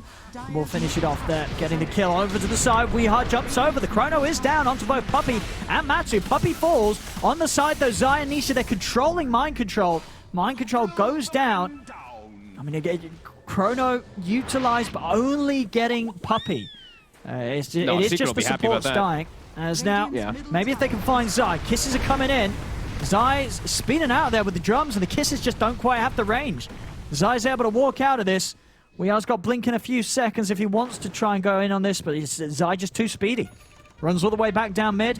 They don't get him. I mean, it is getting to the stage where Nigma there, they could deal with the supports, but the cores aren't quite dying. No, they are not, and it's, like you said, another Chrono used just to kill a 5 position. Just Puppy going down to them, and immediately, like, Secret's gonna play super active right now. No Grandma ult, no Chrono. I gotta stop saying Grandma. I'm gonna say Mortimer Kisses from now on. I gotta get used to saying it. I always just say Grandma. I don't know why. That's a nice name, you know. It's endearing. It triggers me when I hear myself do it too, though, for some reason. They're setting up that bottom. Our men. Nisha, does he want to dive this? He's still eyeing things out with the smoke. And if RMN heads up here, there's a Remnant spotting him out. And Nisha. And he's spotted. He's got a quick grab here. Straight in he goes. RMN will get the mech off. It's not going to save him. Radiant's bottom tower is under attack. Pressure is being applied. And the Manta now coming out from Matumba Man. And yeah, Secret just, they're knowing how to take advantage of these timings. Look at Puppey refilling the mana of Matumba Man down here too. They're setting up here. They're going to try and see if they can burst Matu. It's very hard though with the Blade Mail. And do drag him back. Bit of safety brought for him here. Puppey trying to offer up that help that Matu needs. And over the four of them in the bashes, there might not be an escape for Matu. There isn't. He goes down and out with the wraparound. Mind Control's got the jump onto Puppey. RP locks down the Pugner. Nigma will punish Secret for pushing in aggressively. And now with the stolen zip, GH tries to close the gap onto Nisha. But Nisha's still with mana to play. He's out back to safety. But finally, a big kill to be found there by Nigma. Shutting down Matu as just pushing a little too confident onto that tier 2 bottom. Yeah, just, I guess, feeling that Puppey would be able to save him down there, but they all started backing away. The Storm Spirit Nisha started moving, and Nigma, they capitalized quickly. No hesitation, as now they're smoking.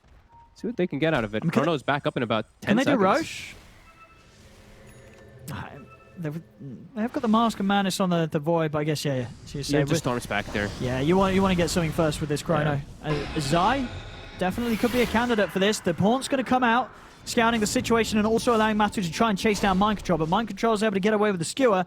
Matu not quite able to chase him out. So now Haunt's down, got Chrono's up. He's running at him. Miracle, he might want to drop it just for this. Pots the man to Chrono's down. He's been able to catch the two of them. In fact, Nisha, he zipped in as well. He zipped into the Chrono. Nisha goes down. They do get the stun onto Miracle. Miracle falling low. Is he able to live? Yes, he is. He's able to jump to the side. The mech from Iron Man buying him time to time walk out.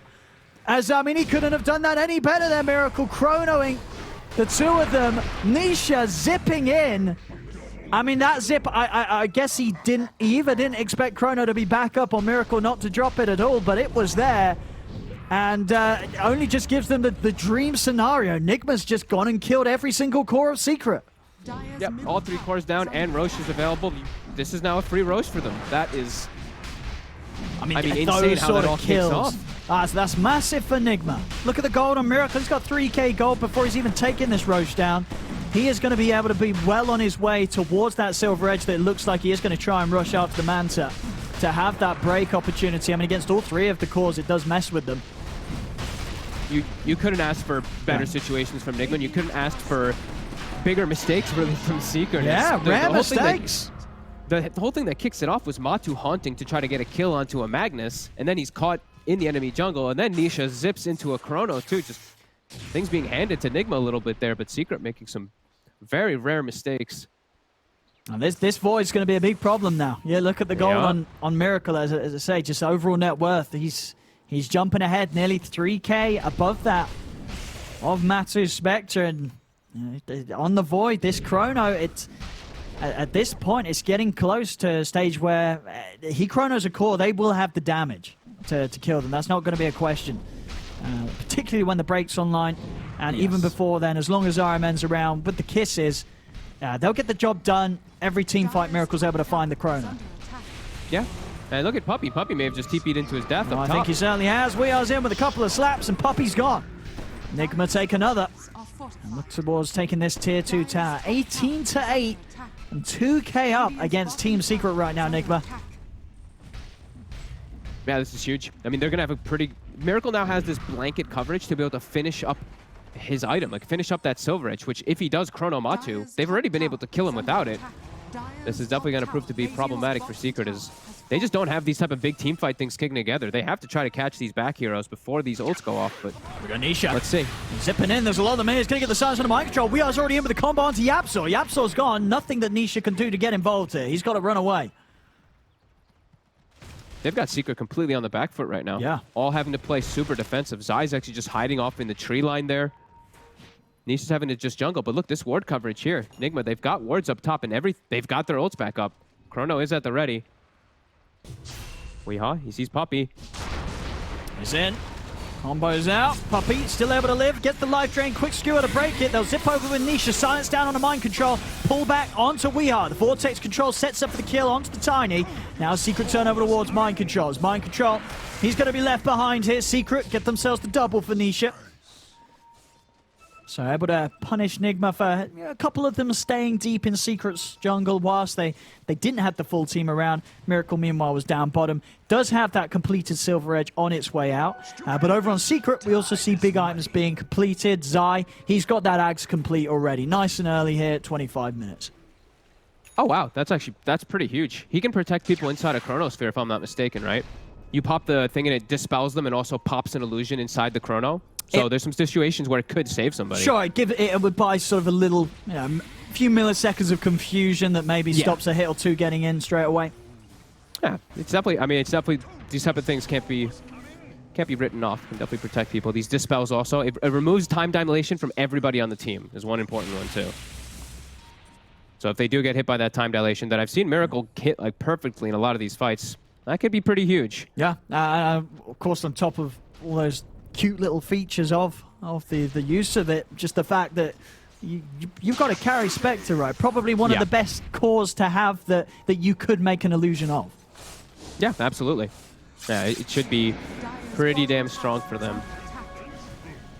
As we see Puppy top refilling Nisha's mana pool so he can stay fighting. And we have about a minute and a half left on this Aegis. They're going to try and zip him for mind control. See if they've got the burst to take him out. He's pretty tanky as the Magnus. He's still alive, finally pops. They have just enough. Iron Man and Miracle coming in. Miracle maybe seizing. See if he can find an opportunity to catch someone. He's going to jump for Zai. Zai comes to the Chaos Bolt. We are in with the combo. And the kisses are coming out. Zai's trying to run. Miracle's on with a chase. And Zai, he'll fall. Bashes are there. Killer's found. Miracle's still ready to chase on for more. He's still got the Manta, Aegis, and Chrono. See who he can catch. He's running in for Yabzor. Actually heading up towards the lane instead. Looks like he just wants to... Well, ideally he wants to find the cause, but as it is, Nisha's over towards the mid. Matu's still down on the bottom half of the map.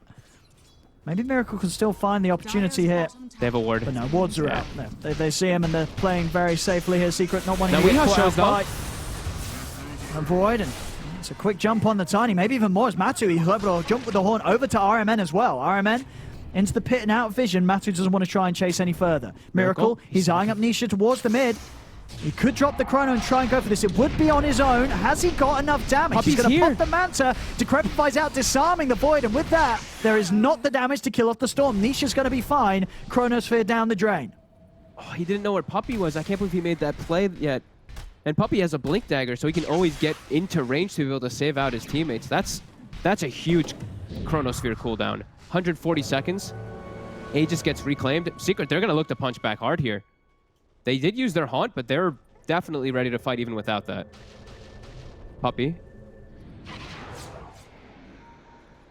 Probably going to smoke. Yeah, I think they can just smoke. There's a lot of wards up in the area, though, for Nigma. And it does feel that this point of the game is really the stage where Nigma can't really allow any more slip-ups to happen. Because I feel like we've seen other teams get Secret in this position before. Big zip, but not going to fully commit. Zaraman is able to get out. 50 HP, the Orchid Burn almost killed him. And yeah, I 100% agree with you because it's in this game too. Sure, it's like it's Secret. We always talk about the Secret thing. But Secret picked himself a Tricore that scales. Void is really the only true big scaling carry on the side of Nigma at all. Sure, they've got the big ultis that can come in, but Tiny, this is where we said Weeha's really going to start to fall off. He's done his damage. He's done a fantastic job in this game, 12, 4, and 6, but this is when it starts to get real hard.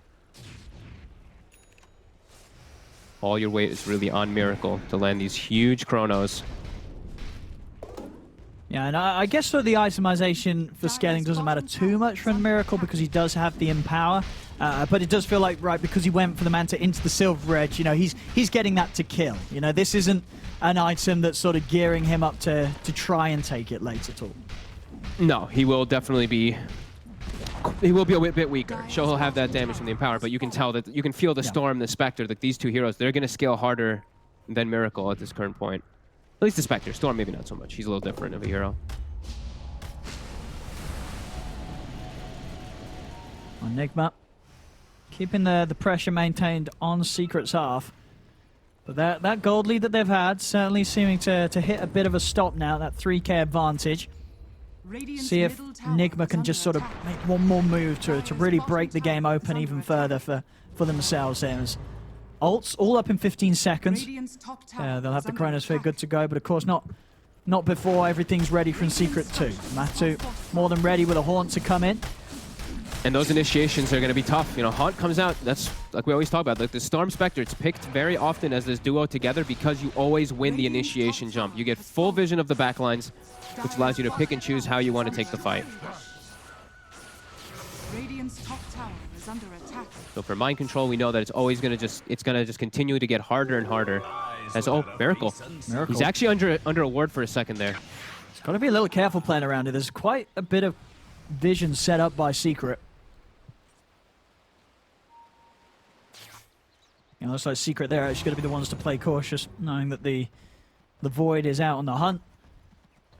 I think they know that they scale harder, right? Like if you, well, of course they do because they're Secret, but like, you know, these guys have some great game understanding. But if they can get to a point of these three heroes just hitting creeps and farming, eventually, it's just going to be that Void, the one that they really have to worry about. Dire's middle tower is under attack. So this is really Nigma's big time to make stuff happen. Him and Nisha, they do their best to just vacate this area. Yeah, Zai's out with the TP. Weehar's moving in. And Nisha also likely to TP out here, or at least he's going to stick around for one more wave. In fact, ooh, okay, just being flashy. Just a big zip and a TP out.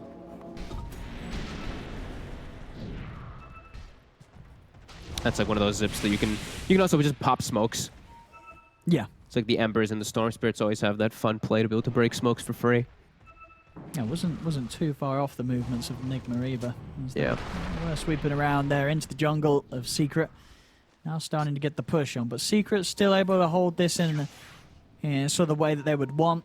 They've got the 4 of the mid, bottom lane. Matu able to push this wave out. He's about 1200 off the Skadi.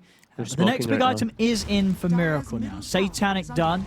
So without a doubt, incredibly tanky. This Void, more than likely to be able to jump around these team fights, even if he does get caught out by a stunt. Zai's looking to try to find this backline, looking for this Rubik. Looking for the Snapfire. He's going to find GH. And the jump in the front on Weehaw. Yeah, Weehar's been caught on the front lines of it all. He's able to put the BKB. Phantasm does come out here for the side of Secret. Now they'll start to push him back. Weehar's going to go for the TP out with the remainder of his BKB, and he'll make it away. As soon as he wasn't able to find the jump, Nigma making the decision to disengage whilst his BKB is unavailable. Actually saying that, maybe the rest of Nigma could get back in. They've got a smoke up.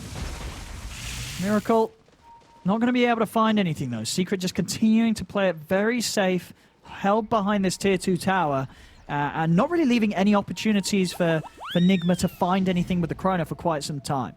They're trying to get their time to finish up these 2 items. Nisha almost has BKB. Matu almost has his Skadi finished up. Weehaw, that's the perfect call that he did with the BKB TP. Because if he didn't do that, Secret was committing. They were going to pop Haunt and go full in onto them. And now, the wraparound, Nigma might be able to get some positioning. They have vision of the whole backline. Already on the mid, Matu starting to poke. We have a mind control's in. He's got the RP onto the 2 of them, drags them back into the reach of Miracle, and Miracle steps across, break hit in onto the Spectre. Matu trying to get away. Miracle drops the Chrono. He's locked down the Spectre. Matu will fall. There'll be a buyback from Zai. Zai, in the midst of this all, him and his army's just getting cleaved down, and Zai, that's a dieback.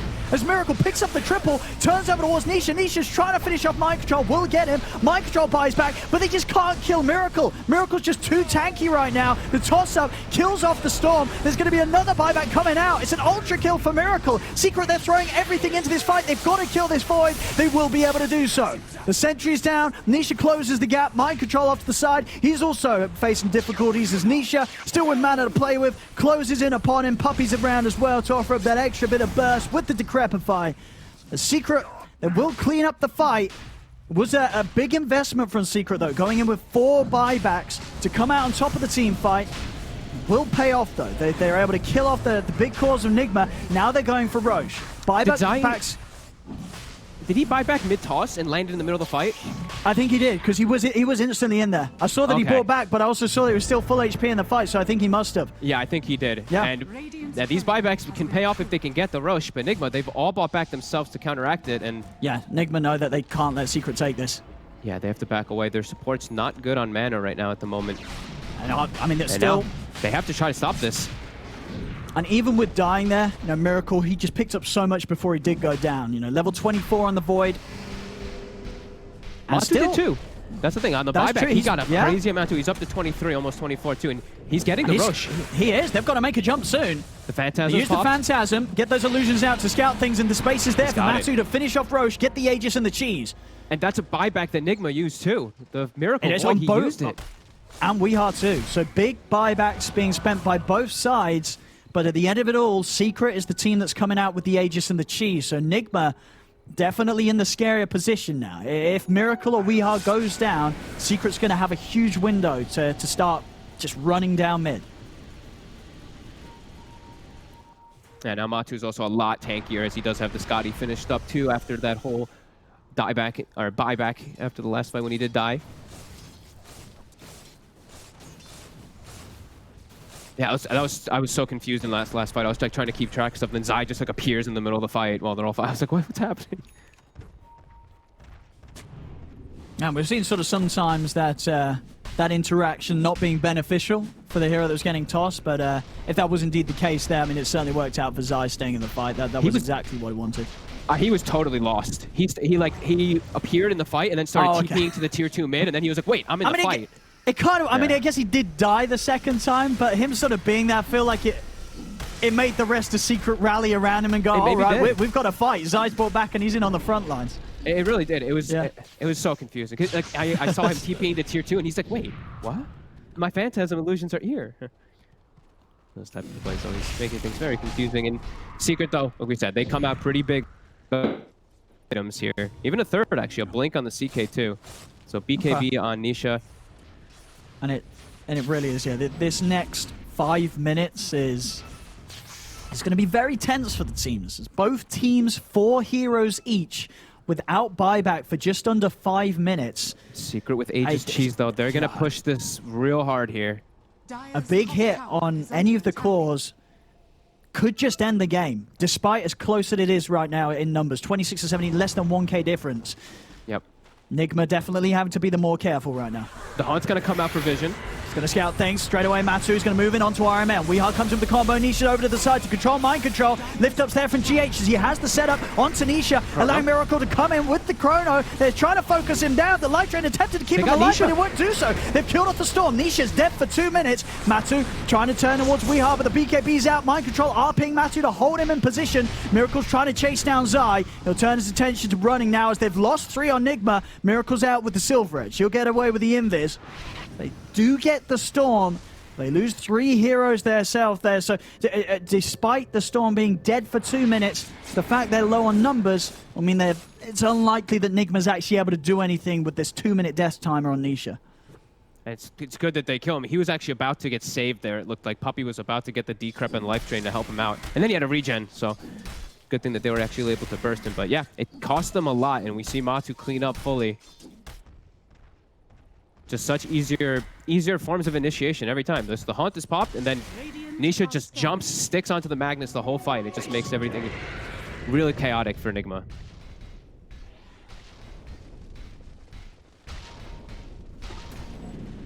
Of course, that extra feature as well. We do see that, at least I saw that as a spectator. You know, whenever Zai does pop that ult, you do get a little bit of a drop in the frames. So it could be used tactically if it affects the players. It's definitely true. There used to be the strat, wasn't there, of, well, not a strat, but I think teams had said, you know, when you're playing, what was it, Terrorblade against PL, and you drop down the reflection, they used to make things sort of briefly stop in time. Yeah, I loved games that there was like a PL, a Terrorblade, and a Monkey King, and a Wukong's King. Oh, yeah, that was the and the game would just break. It was just like, all right, well, I have no idea what's going on in the fight, but someone's winning. It doesn't happen as much nowadays, though. No. But these newer things, like the Ags on CK, now that's a newer thing. They fixed the flaming illusions, though, right? The buggy flaming illusions, or does that still happens a little bit, I feel. Oh, yeah, CK used to have that a lot, didn't he? I've not seen it in a while, though. Not seen it in a while. Okay, tier 4 items. What do we got picked up? Swell Prism for Team Nigma, Timeless Relic for Team Secret. Ooh, as well as a leveler. On the Sky as well, yeah, Yapsor. He's going to be dealing some big damage and some long old silence and slows. Yeah, they already have. They at least have like the Manta and stuff like that to deal with the silence and the big target onto Miracle, so he doesn't have to worry about like an 8-second silence plus. I mean, Yeah, Miracle's holding the spell Prism, and they have Chrono. Yeah. And for Miracle, who is sort of the prime target to Chrono? I guess the dream is Puppey +1, right? Puppey plus a core. Miracle. It's going to start things on as Zai popping the ult. We are able to look towards him, and Miracle chases him down. That's going to be Zygon. Matu comes out with a horn. Big zit from Nisha as he looks towards the backlines. Matu's in with the BKB in the blade mail onto Mind Control. Mind Control not going to get the chance to pop an RP. Nisha with the BKB able to play his way away from Miracle, but Miracle's chasing the Chronos off the mark. Nisha's able to dodge it yet again as Miracle finds nothing. He's still trying to move forward and fight as he gets the dilation onto Yab, so will bash him down. Miracle still strong despite not having the Chrono. Matu and Nisha, though, they're turning over towards him. Miracle jumps to the side. Matu wants to chase, but the Manta's out. Miracle turns over towards Matu. They'll lift up onto Nisha. Nisha still with mana to play with as he's off to the side. The bashes are out. Matu being focused by Miracle as Weehard joins forces, comes in with the combo. The tosses are there as they've locked down Matu. He's dead for 2 minutes. We're still at a point of the game where the buybacks aren't quite back up, and even if they were, Nisha, Zai, and Matu do not have the money for it. So this is legitimately going to be 2 minutes without the Spectre. A big window for Nigma to try and push in and maybe get some damage done to further buildings of Secret. I can't believe GH survives during this whole fight, too. They're trying so hard to stick onto these two supports as well as the Magnus, but he actually stole Haunt, and he was jumping around from his illusion, so they couldn't stick on him. And then he survived, so he has the control provided for Miracle's build to work out so well, because he's just standing his ground, punching targets, and then he has the little troll to do so. Yeah, no, they really struggle to kill this Void. This is an incredibly tanky build. And they start the fight man down. Zai died before pretty much anything gets to kick off. Yeah, they're not having too much trouble taking down Zai at all. With the Empower, Miracle getting the bashes in. He goes down, and it's only about to get easier. As Miracle, he's got a full Ags done. Oh, baby. So jumping in with the Time Walk, these illusions are going to get ripped apart very quickly. The Time Walk and the Empower, you know, it's a pseudo Ags Time Walk with a Battle Fury. The damage is going to be done, and it just does so much damage if you're able to get into these sort of clusters of heroes, which there have been in every single one of these fights. Yeah, now finds himself an Arcane Rune too, so 2.4 second cooldown on Time Walk. On to the side, we are. He's getting low, but they're able to save him. Miracle jumps in. He's got Chrono back up in 10 seconds. If he could find a chance to use this, he's straight over. Let's just jumping in. There's no escape for Yapzor. He might catch more. This he's not even done. Okay. Does he want to jump into the base? You know he wanted to, but he won't do so. He's playing it careful. And that was also, you know, touching back to the last fight just a little bit more. That was without an RP and with a Chrono hitting nobody. That Nigma did have kickoff, so definitely showing a lot of potential if they are able to land those. Yeah, Miracle still holding solid control of this game. 12, 1, and 9. And they're, you know, I'm very surprised that they're not actually falling off either. You know, I was expecting Weehard to start having a little bit more rough times, but he's doing a great job. He has his items finished up too. So these Chronos, now he has an Aghanims to tree volley into with this build. It's actually going to start dealing its own damage too. And he's super tanky, 4,200 HP. No, I mean, it definitely does look like this absolutely could be the game where we see Secret being taken out Dire are scanning. in a match of Dota 2 as Nigma got all the tools. They're held in a very good place. They're going to go for the Roche. Now, for the superstitious of the Nigma fans out there, don't look at the score at the top, as it may be a sign. We'll see. This is going to be the big decider. See who gets the wraparound, who gets the spell casts. Skywrath respawning, Yapzor TPing in.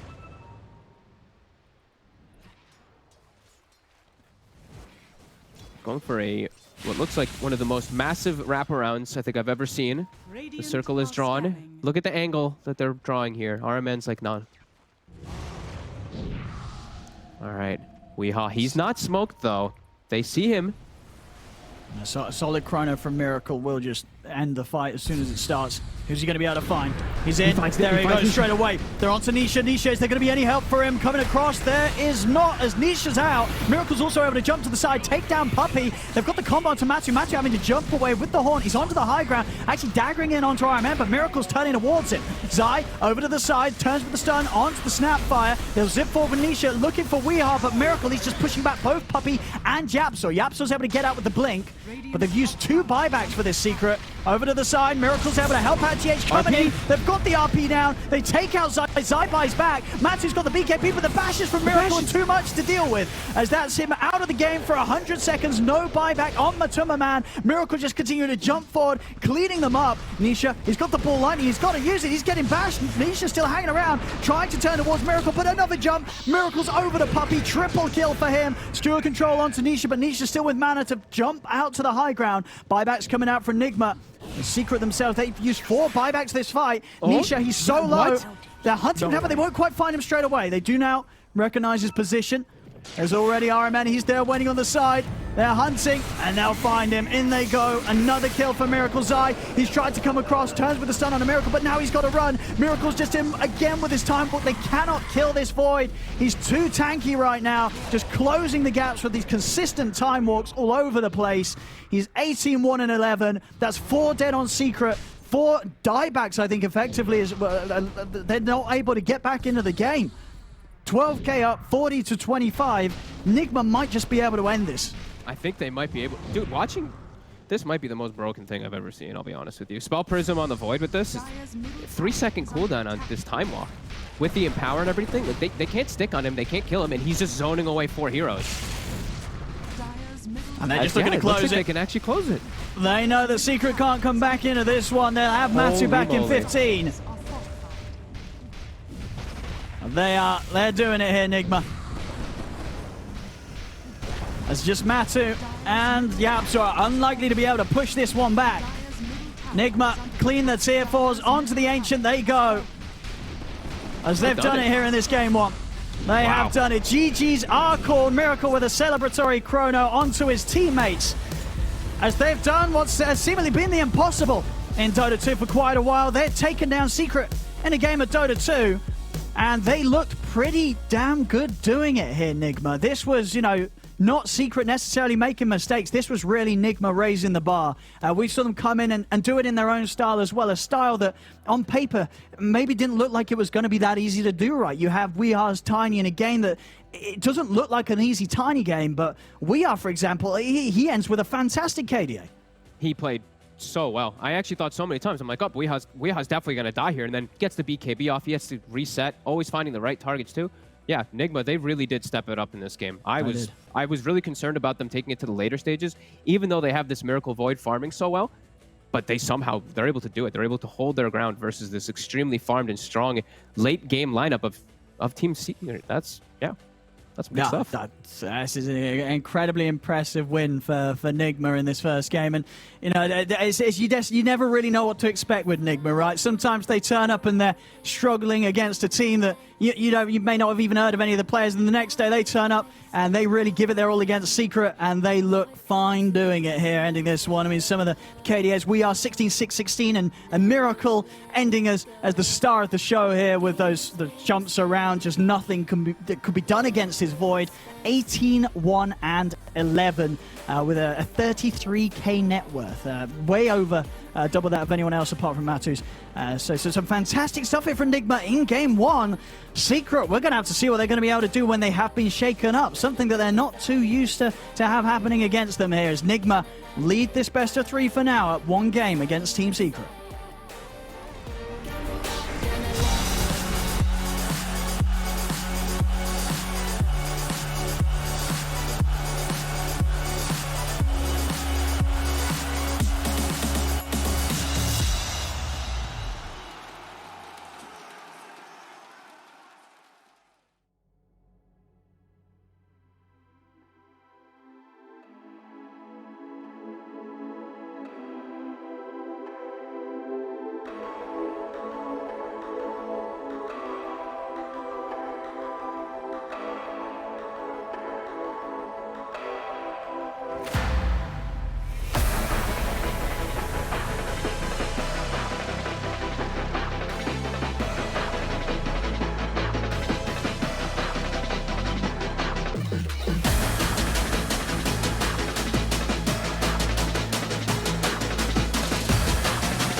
just a vibe with you. I feel alive, now I'm feeling like up to the fine, will it stand the test of time? Right now I need a sign.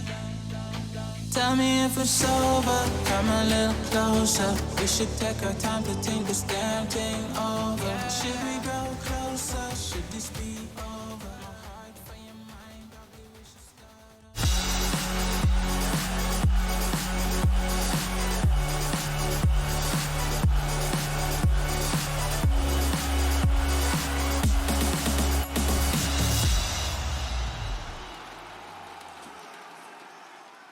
Can't say why.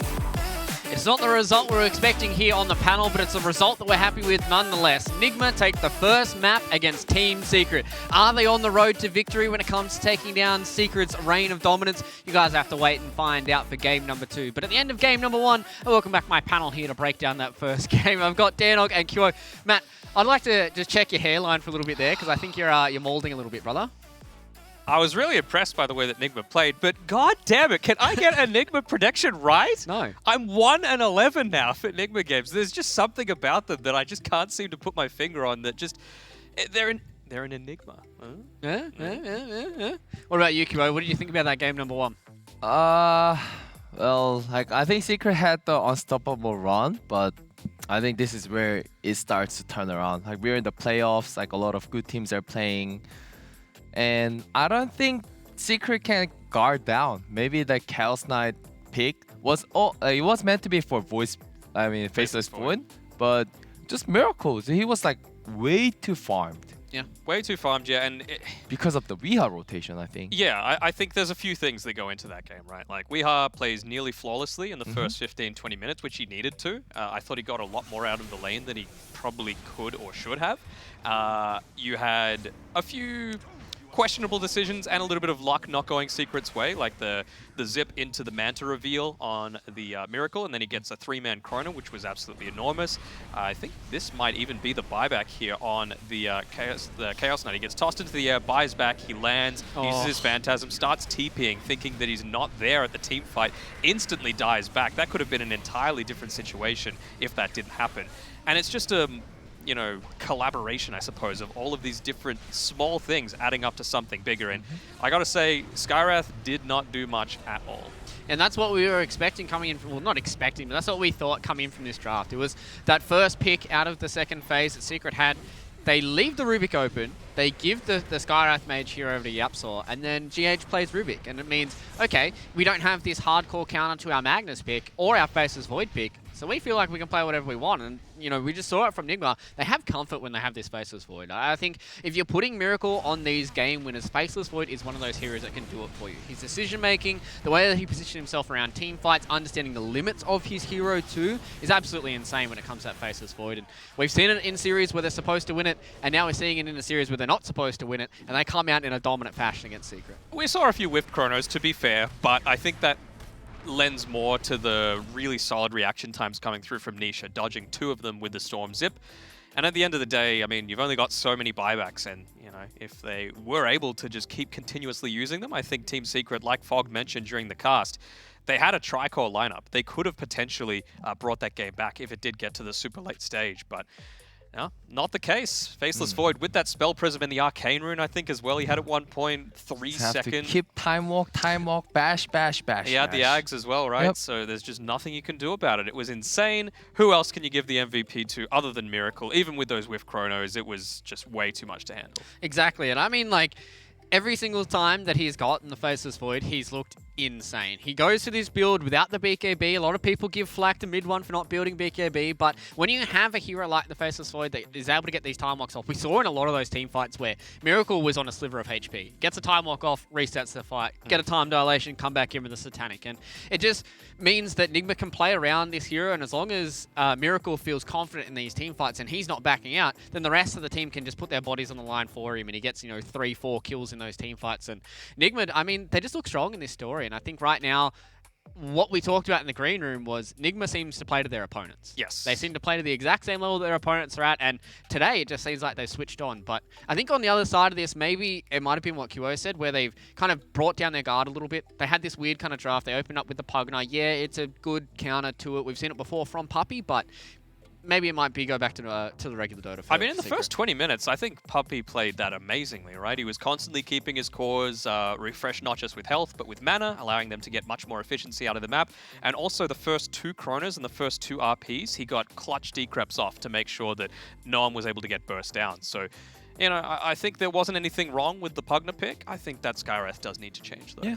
And I wonder how they will react in the draft phase, like, because clearly Nigma's favorite heroes are Faceless Void. And I think Zai was also trying out his Chaos Knight with the Aghanim build, but yeah, I just wonder how it's going to go next game.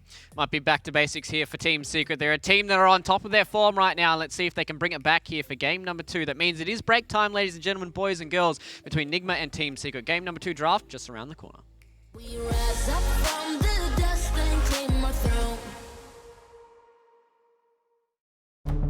With the right CPU, you can turn any game from familiar to phenomenal. Unleash the potential in all your gaming with Intel 10th Gen processors. With its optimal balance of threads, cores, and frequency to deliver elite real-world performance, only Intel can bring Marvel's Avengers to life with in-game PC optimizations. Supercharge your Marvel's Avengers experience with Intel Core i5, i7, and i9 processors.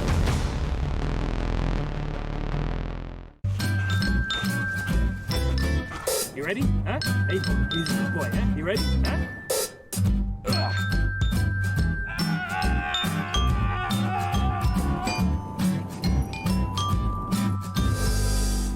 Start your esports career now at play.eslgaming.com.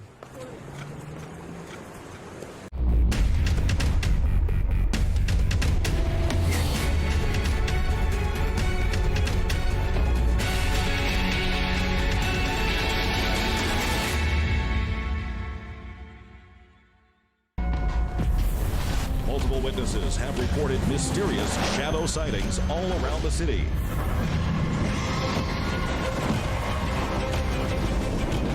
According to experts, the origin of these shadows is still unclear.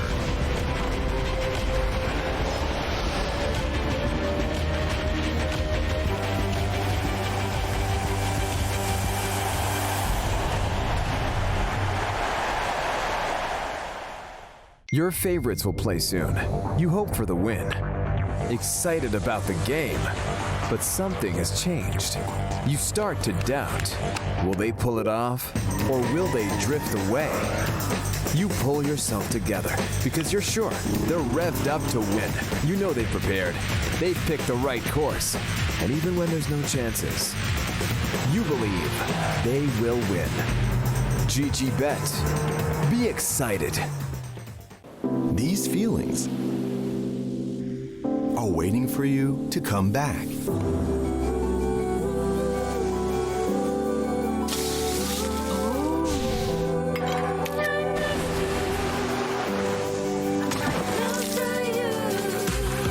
Amazing feelings are waiting for you to explore again once the world is ready. Until we meet again. Amazing Thailand.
Possible. This is 600 starting gold right here.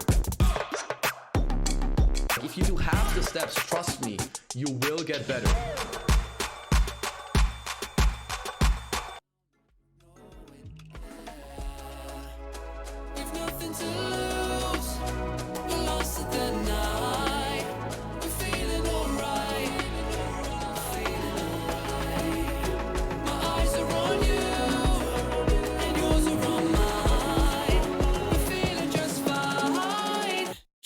it go. Gonna do it like this, gonna do it like that.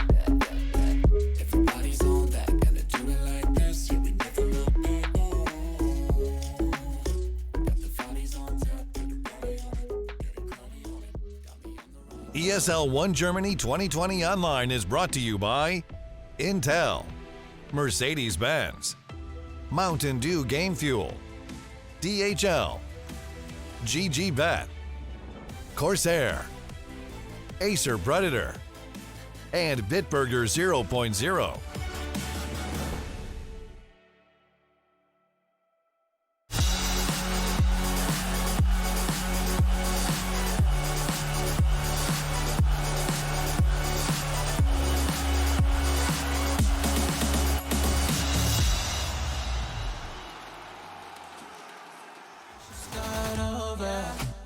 Let's see if our little triangle of love can keep its side strong here. If Nigma can take down Team Secret in their upper bracket match, not only do they secure themselves another slot in the upper bracket, they also do force us in potentially a Team Secret versus OG showdown in that lower bracket. I've got my panel back here ready for game number 2 draft, which is on your screens, hot and heavy. Boys, we're into this nice and fast, so I want to see some predictions. What's the first pick going to be before Nigma does it?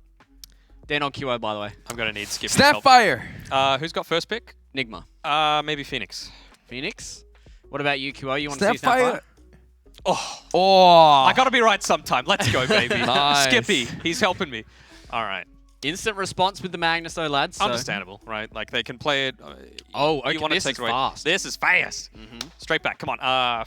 Faceless Void. Damn, it's been picked. PA? Yeah, too early, I think. PA? Too early. PA? Too early. What's the carry hero that you want to have against this Phoenix Mars? Lifestealer still cool? Lifestealer? Yeah, why not? Like Lifestealer, Ricky? Nah, Yeah, it's not really the secret way as well, right? Yeah, I think Matumba Man plays very, very good Lifestealer Yep. as well. So I was expecting if Miracle gets banned with his voice spirit, I mean not voice spirit, faceless void, I think I was expecting him to pick like Lifestealer. Okay. Next one. So you're expecting them to try and get that rather than the Wombo combo in the Phoenix and the Mars. But, I mean, it's too good of an opportunity to pass up, right? Phoenix Mars, it's pretty hot. Yep. And it's comfort. They're going to first pick Phoenix every single time that they can, just because it's a GH comfort hero. He was lucky enough to be able to have his Rubik in the second phase in the previous game, which we thought shouldn't really have happened. So I think that was just taking advantage of a good situation, opportunity, that presented itself. So they take a little bit more time to think about this one, but they are going to go with the Snapfire. It's okay. I don't know. Like, against a Phoenix, you're like, oh, it's good against the egg. But I don't know. I feel like that's a little bit overrated. You know, I think it goes both ways, this sort of matchup. Yep. The Secret has been always like a team that gets a 20-minute lead, 30-minute lead, which makes this Snapfire against Phoenix matchup very positive. But that last game, it was dead even. Yeah. Even though the kills were going, like, I think about 10 or so in favor of Nigma, it was still even net worth. So Secret, again, were finding ways to be a bit more efficient about the map with their movements as well. You mentioned the map hack previously, that it felt like they have, but it wasn't enough. You know, Nigma just constantly keeping the pressure. And that's the one thing I'm a little bit more concerned about, right? Phoenix, not the most aggressive style of hero. You're not going to be able to group up and make these big plays quite as much as with a Rubik, for example. Yeah. And like one thing that Nigma does is they always run Phoenix as position 4. I think that's the one weakness that I see. It's exploitable. Yeah, what's the point of picking a Phoenix if you can't run it as position 5 or 4? Occasionally they have run it like in the same lane as Miracle if the matchup deems that to be correct. But again, the farm priority still does go to the Phoenix as being that position 4. So what are we thinking with more combos then, lads, for the rest of these heroes so far? We've seen some nice bans coming through. Obviously, the Lifestealer being banned straight up. I'd imagine this is going to be a Spectre ban, right? They got rid of Weehar's Viper. Possible.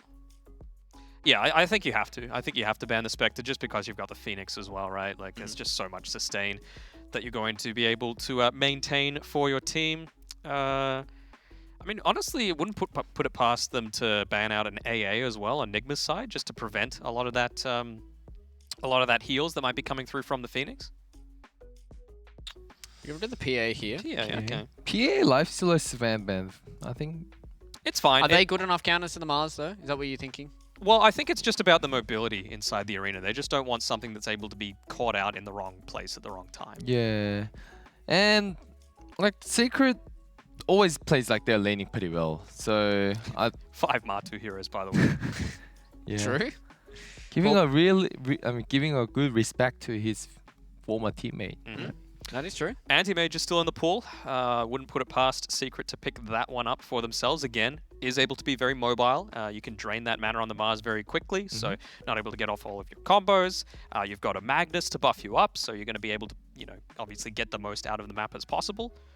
I'm not minding it. I think it'll be fine. As long as you like gets okay item like 2 double race band like at like 5 minutes, 6 minutes, eventually you'll be able to like just lane against it because he can't throw the spear to do extra damage.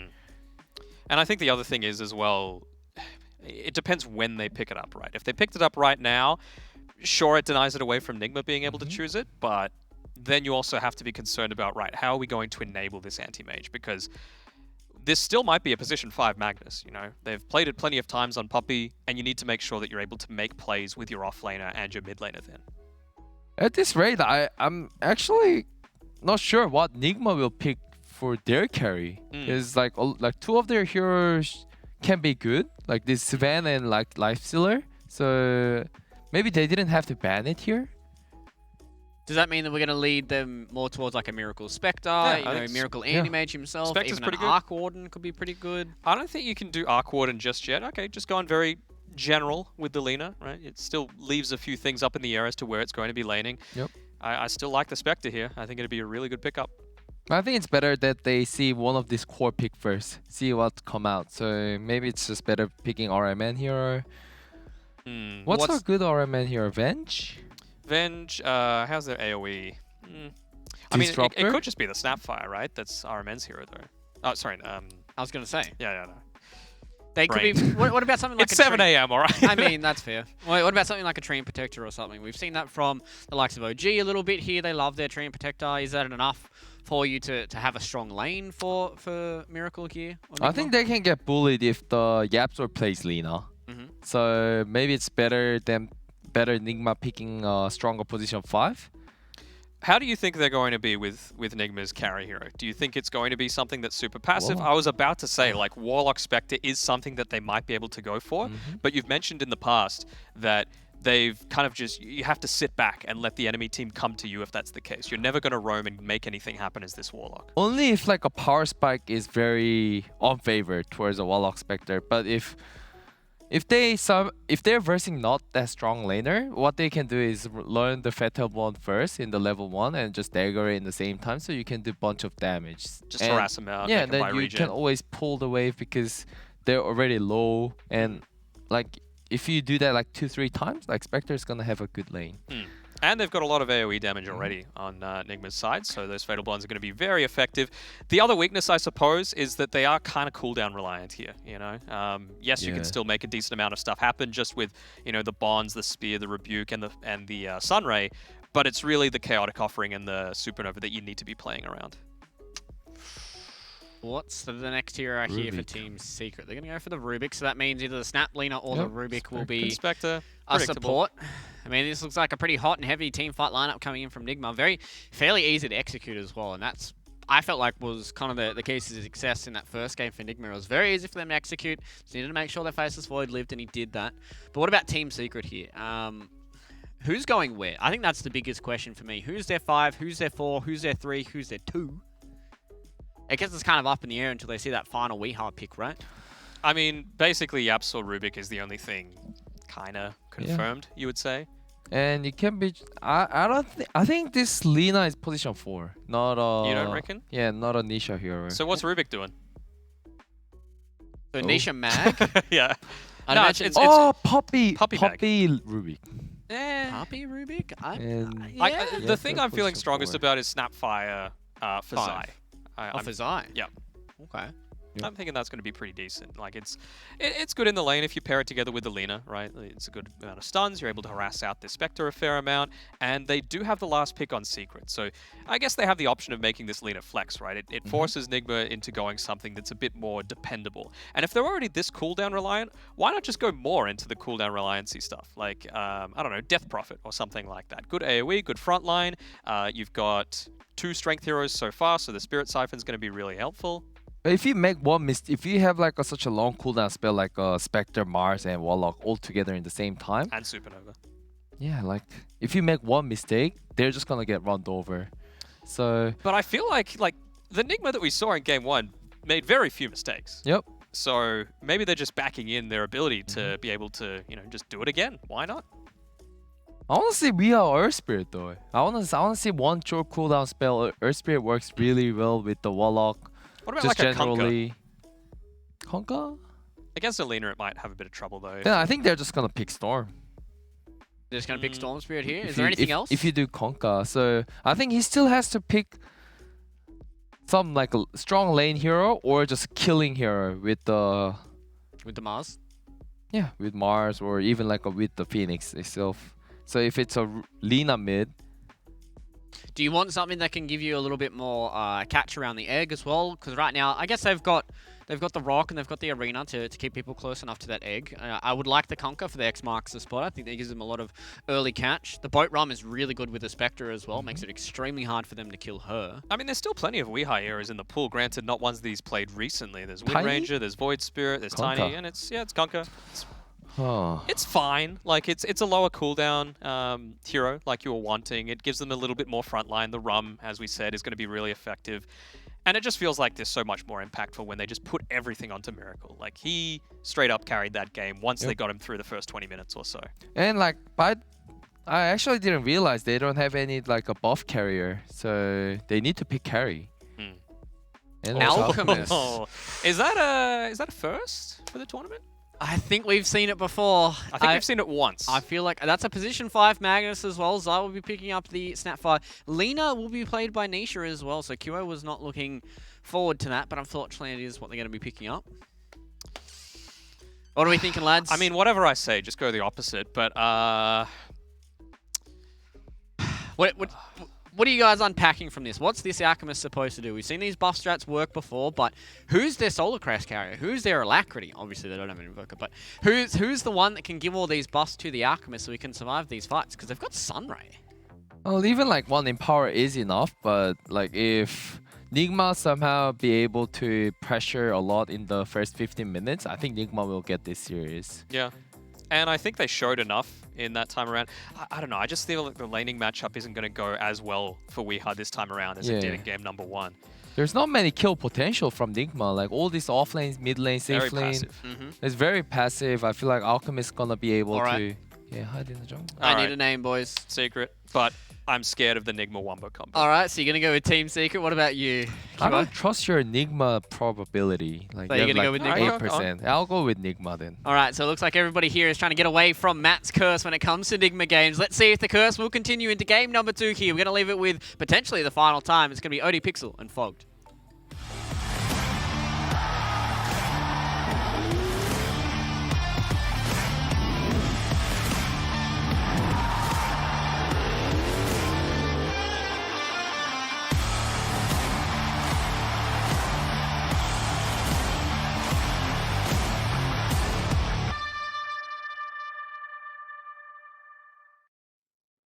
Well, we've seen them do it the once. Can they do it a second time here against Team Secret? I mean, Fog, Nigma versus Secret game 2.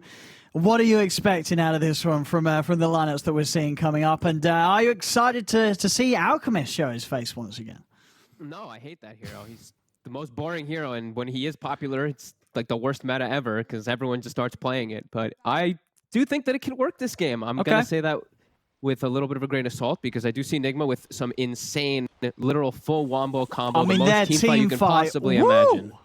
However, when they don't have their team fight, I don't really see them having too much oomph. The only person who can really do much is Weeha be on the map without their ults being up. And when the Phoenix starts getting levels. Once Phoenix gets levels, then we can see it to be, a little more threatening because the Sunray is very lethal and all that kind of stuff. But I'm a little worried for them when their ults are on cooldown that this Alchemist is just going to sit back and just be able to farm. So we'll see if they can press the issue forward with the literal biggest team fight lineup I think I've ever seen.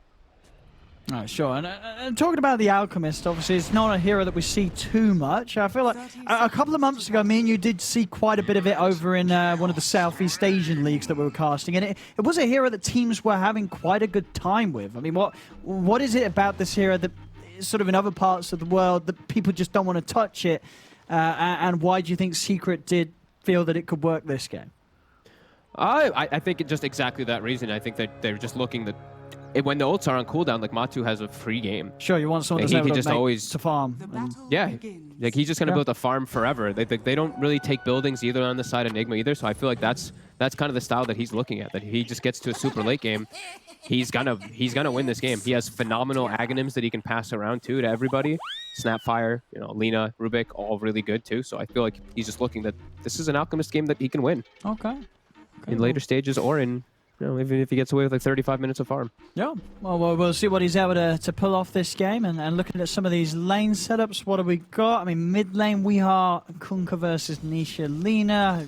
We are obviously very tanky, but it is a melee hero, so Nisha might be able to mess with some of the CS with some well-timed stuns with the Light Strike array. Top lane, this is, I guess, one of those lanes where it's as safe as it really gets, right, for Spectre. You got a Warlock. He's going to be able to make sure that the Miracle is going to be pretty much topped up and kept at full HP for most of this lane. Yep. That boring lane. Yep. I think actually we have some very boring lanes, I think, across the board here. I feel like a bottom might be kind of exciting, maybe. If they can actually punish Matumba Man, which I feel like they can with this lane, it should be a little bit more fun. Top lane, Miracle actually getting quite a few punches in onto Zai there. Zai taking a hell of a beating. I'm going to be looking mostly at mid, because I feel like Nisha's going to destroy this matchup. Yeah. It's something that we have seen, right? I think even from Nisha himself when he plays the Lina against a melee hero, it's so hard to ever step up and just, even as a Kunkka with the Tidebringer, you can't find those perfect setups with the creep waves to clean him up with the cleave, as Nisha's just always trying to counter you with the stun. And we're seeing that already. First few waves, 6 for 5 against the 4 for 1. Nisha just controlling the area perfectly. Yeah, I feel like he's just going to right-click him so much that he's just going to have to spend extra money on regen all the time on Weeha and just have to play around that.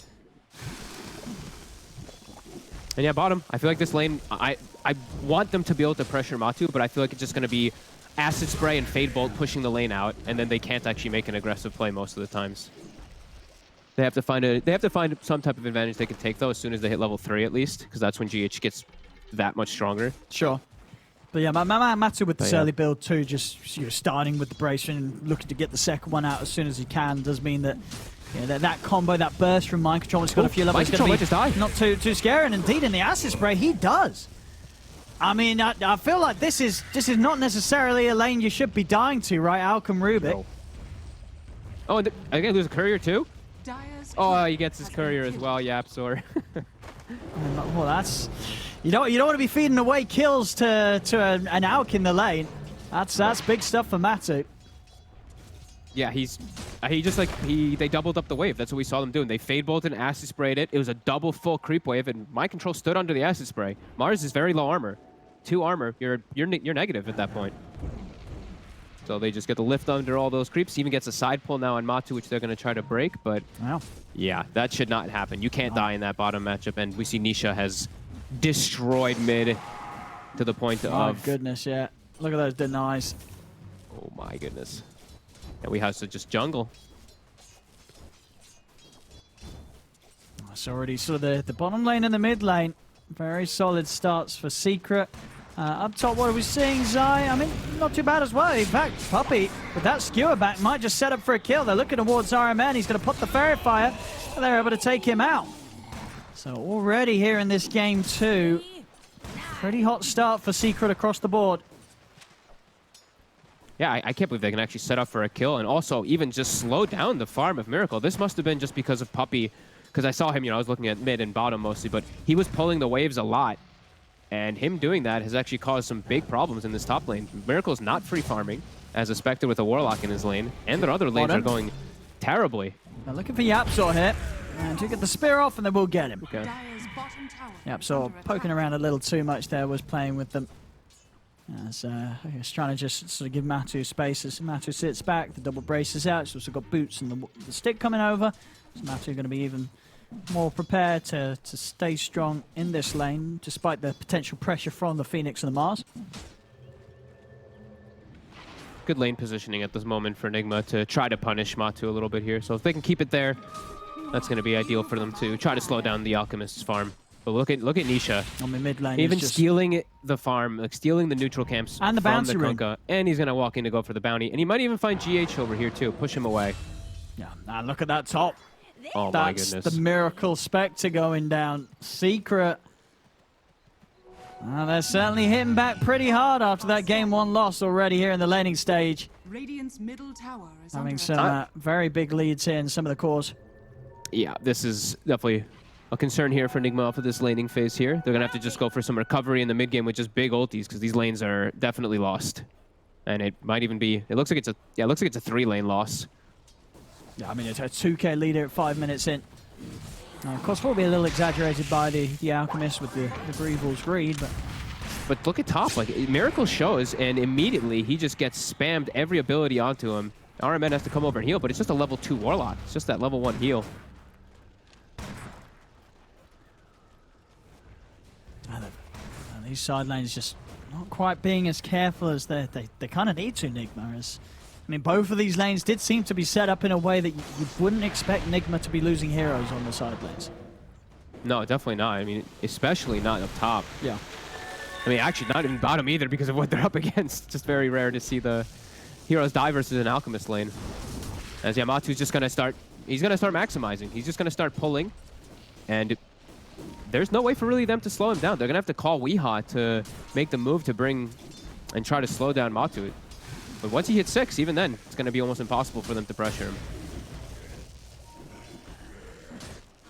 And Nisha just keeping the distance as well. So Weehaw is trying to maybe set up for the combo. But yeah, not quite able to get the catch with that level 1 X mark. Nisha knows they're hunting for him. And we see Puppey during all this too, he's stacking. So they're doing fairly well up top, but he's also getting a double stack here, as well as a double ancient stack for that Alchemist to walk over eventually. And he'll clear them very fast with an Empower and with the Acid Spray. Some big concerns for Team Nigma of how they're going to slow down Matu, as he's going to be off to such an explosive start here. Oh, Matu is going to start getting a few punches in onto GH. GH does have the dive, so we'll be fine. He's just giving him the slow right click though. It looks hilarious. And we'll see those clarities. Trying to dive in for Zai, see if they can get him. He's got just the 1-1 charge, tries to turn with the blast, it's off the mark. Won't be able to slow them down, so Nigma do manage to get themselves something here. Now they've got to try and get themselves out though, because Nisha's heading over. Iron Man tries for the TP out, but the skewer from Puppey puts it to an end. Saves the Laguna for a bigger target there. Obviously Nisha, he's actually going to take the stack for himself. Okay, I'm fine with this. He'll be able to get such an early Yule Scepter online if he does choose to go for that. That'll be very nice this game. Lina versus the Kunkka with Yules. Able to disjoin a lot versus those Torrents. And yeah, Weeha's really been slowed down. Hasn't died, but we really see that network being affected. And Matu will continue to stack up for himself as well with those Acid Sprays, a double stack that he does. Weeha in the area though with GH. They're going to try to slow it down, with the ult. He's got the ult. They can't kill him. They can't touch him. They can't burst this out. And look at top. Miracle. Nisha. He's found him. Cookie him. No mana for Laguna, but they don't need it. I mean, Miracle, the second time dead in that top lane. And as we're seeing, Matu, even in a position where the enemy mid, Weeha's able to step over and have a look at him, it's that they just don't have the tools to make a move on him. They can just sort of stand there and stare at this Alchemist. But no real solution to, or showing any signs of how they're actually going to be able to slow Matu down this game. Nope. Mind Control is going to pressure down bottom as best as he can, and they're going to actually bring the Spectre down here. This will be some good space for Miracle. But Matu's going to go farm, and he's going to go eventually hit these Ancients. This is already now a double, triple stack Ancients. He's actually queued up a Battle Fury as well on Matu, even though he has Magnus on Dude, his that's team. wild. I mean, I love it. I feel like I did see an outbuilding a Battle Fury the other day, but you're right. The fact that he's doing it, and also in a game where he has Empower. I mean, and he has the talent too, right? Like he's and gonna have 100% cleave. Oh my goodness, it's over 100%, cleavage. Right? Yeah, it is. It's do some quick maths here. I think it's 105, right? It is. It should be a little bit more. No, than 100. it's much more than that. It's 130. Oh my. Okay, cool. 130% cleave damage if he gets the Weehaw. ultimate cleave build and bottom. And we are going to drop the combo onto Nisha. Mind control with the arena control does catch the two of them in it. With Miracle coming in, they're actually able to clean them both up. Now they're going to look over towards Zai. Zai trying to run. This is a big move and an important one as well for Nigma. Getting Miracle involved in some early action. Able to burn Zai down with the Sun Ray. Oh no. They should still be able to catch him, and they do. Lovely torrent here from We Are to clip Zai on the way out. And very quickly done that. Oh. He's going for the runes. He'll have to just TP out, get the one. But that's going to be 3 runes for Nigma off of that smoke rotation versus an Alchemist. And that's their big ults finally. It is, right? Because that is what we know Nigma's going to be strong with, right? The team fight from Nigma, when they do bring it, especially at this early point of the game, it's going to be very, very devastating. Especially if they find, you know, Nisha in the front line, as Nisha was right on top of the Kunkka. Easy setup for Weehaw to bring him down. Yeah, they have to just pretty much play around. They have to play around these ultis and play around mind control, I feel like, with this Arena of Blood, as they spot Matu. Still a very tough target, as we said. Yeah, without the ults. I mean, well, they do have Supernova and Boat in 10 seconds. But even still a bit then, too tanky. Yeah. Radiant's bottom tower is under attack. Very hard to kill this Alchemist. Yeah, they're going to force the wave in so that they can't get the damage on the tower, and then Matu back to the jungle for some time. But Miracle, like we said, they got a good chunk of space from that first usage of their ults. He's able to actually get a tier 1 tower. And this is, yeah, it's just going to be beautiful. I'm so happy we're here to witness this Battle Fury Empower Alch build. Versus all ultis, all team fight ults as Nigma, they're making the move. There's no Chemical Rage. Let's see if they can kill him. Straight back into the boat. Do they have the damage? Torrent down as well as the Supernova. Mind Control trying to find the arena position and he'll get it. They kill him off. Mortimer's Kisses nearly finding Mind Control. Won't be enough damage to kill him though as he stays alive. And off to the side, Nigma also chased down Yapzor. Nisha's going to come in. Looks to try and find the target onto GH. GH up to the high ground. Zai looking to deal with him with the snapper here, but it's not enough. As they do manage to get Mind Control out there. There's actually a snipe there onto GH. Picks him up at the end of it all. Mind Control able to TP back to base. Not quite enough damage there from Zai with the Shredder. Big move though, catching Matu when Chemical Rage is down. Every single time his Rage is down, that should be a kill for them. And they do get some decent space for Miracle too. So it's not too bad, all things considered there. They did end up losing their Kunkka and their Phoenix though, so I don't think they care too much.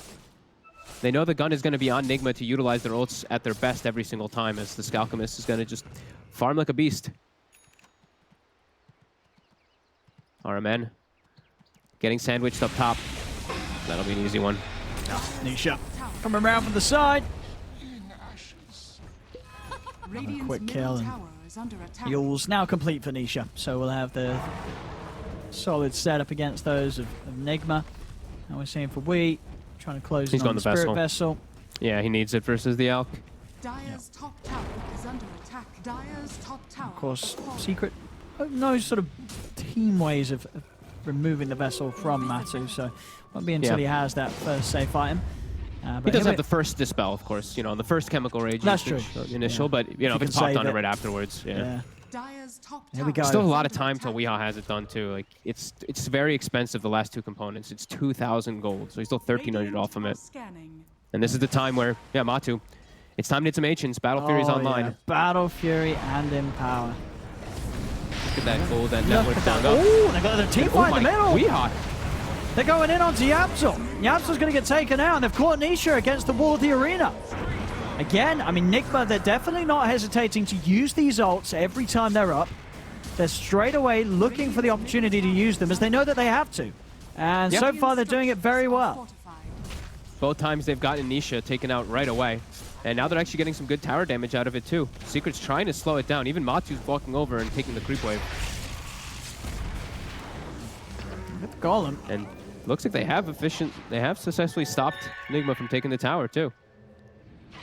So even though we see them get wiped, somehow Team Secret comes out ahead in the gold because Matu farms. It's the Alk, isn't it? Yeah. I feel like unless Nigma can pull off a massive play, you know, you are just going to constantly see Matu push further and further ahead. Yep. Will just be intriguing to see what Matu does with the build. At the moment, it looks like he's got a Sanj on its way out. Oh, okay, looks like it'll, I guess, what, just the S and what, just the status is this build, I guess? Yeah, I guess sort of against what the team fighting these big sort of BKB piercing abilities, that's sort of what route he's going to go for. But nonetheless, it's going to be very intriguing to see what Matu does build this game on the Alchemist. And yeah, I think it'll just be like the standard, like maybe even S and Y into like Abyssal. I do want him to get an Abyssal pretty early on, but I think there's also potential he goes like Silver Edge and some crazy stuff this game because he's versus the Spectre. He's got options. Oh, Matu. Bit of a mess up there, blocking the camp himself. Unforgivable. Yeah, come on. We're watching Matu. They also did not get a shovel, unfortunately, on their side, right? No shovel to dig up extra bounties for the Alchemist. And we did see, taking a look at the bounties, 3 bounties again claimed from Nigma. So they're very adamant about claiming those bounties versus the Alchemist. They're still keeping themselves at a decent, decent spot in this game. Sure, they're 5k gold behind, but it's most of that gold on the Alchemist. Yeah. They just have to keep doing what they're doing. But as soon as all of their ults are up, just go for action. They can't delay this game. Yeah, I really want them to try. They have to get these 2 tier 1s to get into the enemy side. This mid tower is proving to be a pretty big task, a pretty big problem, as we see the 2 spammers, Zai and Yaps, are both just Fade Bolt, Scatter Blast, push averted. So Nigma, they're not able to actually capitalize out of these ults in terms of map control just yet, besides just that bottom. So Secret just climbing further and further ahead, at least in golden experience, because of this. Radiant's middle tower is under attack. And it is just an SNY, so SNY, BKB, and Basher, Abyssal, etc. He's got queued up. So just some stats. They did see Nisha up top for a moment. Looks like My Control is trying to set up. My Control does have Blink at a very good time, too. So their cores, they're off to a great start on the side of Nigma, too, with their cores and also allowing GH to get a lot of farm on this Phoenix. Yeah, and as we've seen, if they commit the ults on to anyone other than Matu, they will kill them. They don't really struggle with that. It's just sort of Matu himself that takes the biggest focus. Nisha misses the stun. And now Miracle can turn. He's going to go straight in with the horn onto Nisha. Another stun out, but that was cute there. Miracle with the dodge over to the side. Still, there's a lot of backup. Miracle's got to be a bit cautious here. The kisses are out. Miracle, he's stuck in the trees. Miracle's in trouble. He's trying to juke this around. He's going to end up going down. The golem is dropped onto Yapzor and Zai. Zai out to the side. They'll turn and try and slow down RMN's golem, but they find the kill. Nisha is able to get out with the TP. Still, Puppey, he's not done. He's actually going to be able to skew Weehaw up to the high ground. Weehaw has got a TP, so he'll make it out of there. So, I mean, Miracle, he really chased, in trusting that his team would be there with the backup. They did turn up, just wasn't soon enough to keep Miracle alive there, as Zai keeps his cool and just rains down the ultimate onto the Spectre. Nisha. Gets caught with the stun this time. Matu's looking to get involved finally, though, as he was farming that whole time during the fight was happening. There we go. He's going to look towards Mind Control. Mind Control out to the side. Weehaw is there. And Matu won't chase any further. So still, it's another team fight. Nigma able to come out on top of the trades, but still, the game just continues to be a farming frenzy for the Matumba Man Alchemist. And in that one also, it was only like very slightly too, right? Sure, Because they lose the but they Spectre. lost Miracle, and they lost a Courier, and they lost a Ward. And Nisha survived was the big thing too. He actually got out of there somehow at the end of it. So Secret definitely still coming out a little bit ahead. And they still defend the mid tower. 300 HP on that one. And yeah, this Alchemist is getting to double net worth of everybody else in the game. See mid, Weehaw. Combo down. Zai's caught. And with that, I should be able to finish off the tier 1 tower mid. Fortification already being used, so Nigma able to take that away from them. Yapzor, Matu and Puppey swinging around from the side. Pretty big steal for Yapsor. He has the spear. Probably like one of the best non-ultimates you can actually get in this game. And there's the BKB finish. So Matu already was unkillable. Now he's literally unkillable. You're not gonna, you cannot kill this out. I think that they did good to kill him the once this game so far. It is really very hard to see sort of how they're going to be able to do it now until they get to a stage where their cores have got sort of the big items to help fight through a BKB. Because Matu, he's going to be feeling unkillable in these team fights here. 20 minutes in with a BKB S and Y. They don't really have too much just to go straight through that BKB, right? It's when Manta comes out on the Spectre, and that's the big one, really, of that actual BKB piercing damage. Secret with this big timing here. They're looking for fights. No BKB on Nisha. He's still quite vulnerable in the front lines. And they're looking for Matu. Can they get him pre-BKB? Oh, mind control. Misses the spear and the God's They're going to get turned on.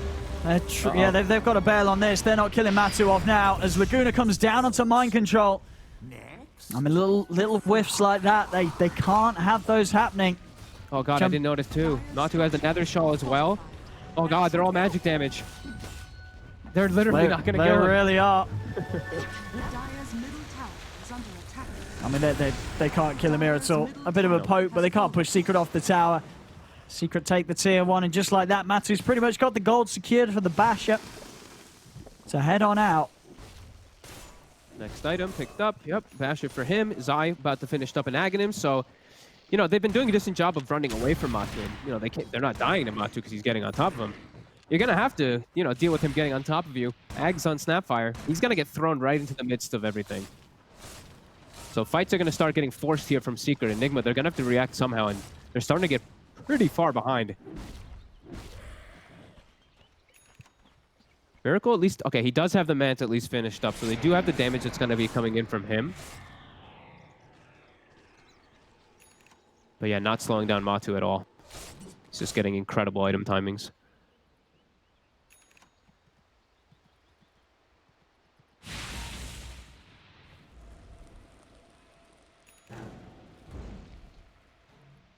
And there it is. Secret, I imagine they're going to probably look to make something happen here soon. With this Gobble Up. Lead with this Alk. Gobble Up just catches people off guard like every single time. Just always kicks off to a crazy fight. And there's the smoke. There we go. Zai's ready. He's getting Matu. There we have it. He's ready to send him in. And there we go. Straight in onto We Are. He's ready to start it off. Concoction building up. We Are just getting burst by the Laguna. He's getting low, but the Sunray is actually keeping We Are alive. Not long enough, though. The bash comes into play from Matu. Brings down We Are. Turns over towards Miracle. The Supernova's out, but Matu and Zai just smash the egg completely. As the Supernova's put to an end, Matu seeing if he can even try and chase for more, but Miracle's out to the low ground with the dagger. He'll live. But we're really seeing now just how strong this Alk is. Matu can just go in head first with the thanks to Zai and his Ags into these team fights, and Nigma can't really do a lot to get him off them. No, and that's Nigma using absolutely everything too. That was all their ults expended to try to turn that fight. And they couldn't at all. The Alchemist had already killed the Kunkka before the fight pretty much started. The Sunray did real good work, but yeah, it's way too strong. Is another toss in. There we go, Puppy. He's up to the high ground, looking for mind control, but a blink out will get mind control away. Dagger got the last hit. Okay. Oh, it did. A little bit of gold. All right. That's very nice. Like we see that happen quite often. And yeah, we're going to see that again. Just until Kunkka has BKB, even when you have BKB a lot of times, you're not going to be able to react in time to the Gobble Up landing on top of you. But yeah, we see poor Weeha dying. We see all the ults thrown out. But that egg not in the most fortunate position. Matu just a couple of waves away from having the completed Abyssal. Already hitting over the 900 GPM on this Alk at just 23 minutes in. Matu definitely showing, despite this hero that probably hasn't been playing too much as of late, as it's just not been anywhere up there on the list of sort of go-to carries in this patch. But still showing that he knows how to make the magic happen here. Yeah, I mean, when hitting the creeps. When a lot of the carries are getting banned out, especially now when we're looking at these games like your Voids, your Lifestealers, a lot of them are just taken out of the pool. We might start seeing these old carries start to creep in again. As Matu, yeah, just absolutely massive. BKB, 1,000 gold away still for Weehaw. Yeah, and they're just going up to the high ground with how strong Matu is. They've got the combo coming out onto him. A Cookie will be able to take him out to reach the Shark. He's got Abyssal now. He's straight back in. He's looking to go in onto this. Weehaw will be safe for now by the Glimmer Cape. He's off to the side. Matu will turn his attention over towards Iron Man. Instead, the bash is there. Iron Man's out. Matu just cleaning up the kills. A creep tossed onto the back line to get them to half HP. They're going to try again onto Matu. X mark into nothing, though.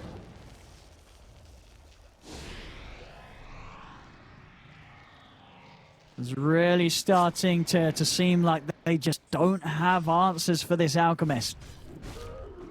Miracle's trying to build all the items possible to deal with him. He's going for the Basher as well next, but it feels like he needs the Basher, the Abyssal, and a Scotty in order for him to actually have the tools to deal with an Alchemist. It feels like they need way too much in their lineup really to deal with this humongous Matamba man.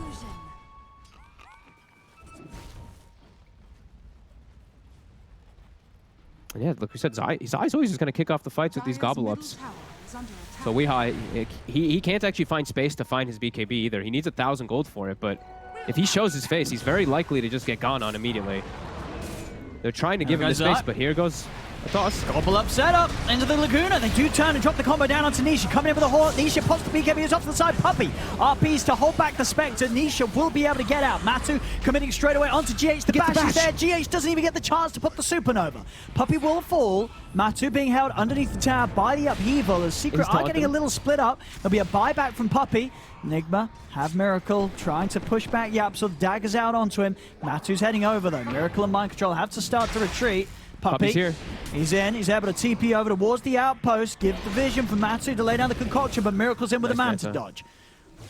Avoids the concoction, and Secret are still trying to hunt him.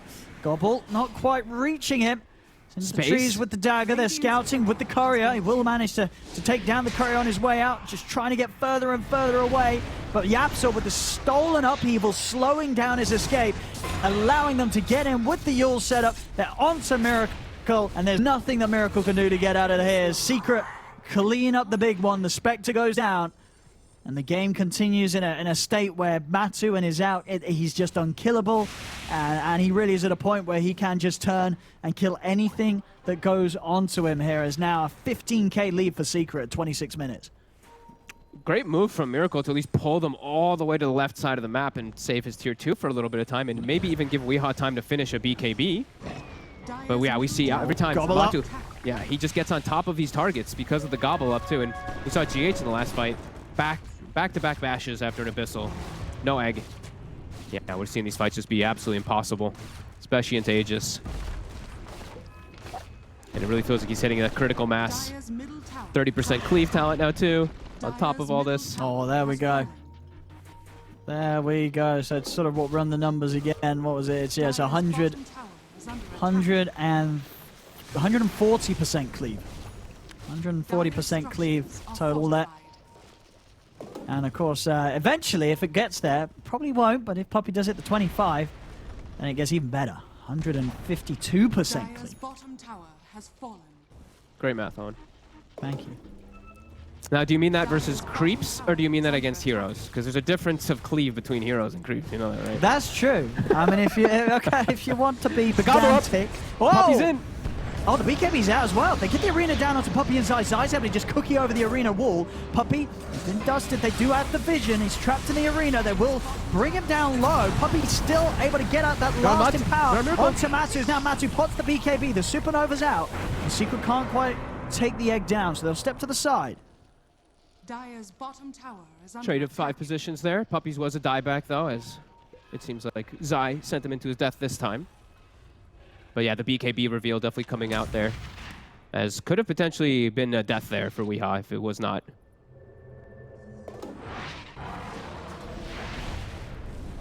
But back to farming, back to pushing in all the waves. Yeah, and a nice little sliver. Some more magic resist, nice damage. Yeah, and he'll finish up that AC. They do have vision down here, so Nigma looking to actually try to make a move. Their waves are all pushing in super hard, though. It's going to probably be pretty obvious if they do try to make this move. Mind Control, he's trying to sneak in. But now look at top. Nisha's already set the trap for they're Miracle. hunting. The outpost is still secret, so they're coming in and close the gap. Nisha with the setup, Nice and there, Miracle's Dan. able to dodge it. Doesn't manage to dodge the Abyssal, though, as Matu just comes straight in. Abyssal into Concoction. No he escape. Tosses Yapzor in. I mean, they're trying to find the catch under RMN, and they've only gone and been able to do so. Lift-ups is there, and this game is... It's just looking well and truly Alchemist. You know, Cinderum would be proud. He would be. This is decent spear. Nice Sunray definitely an bird. Alchemist game.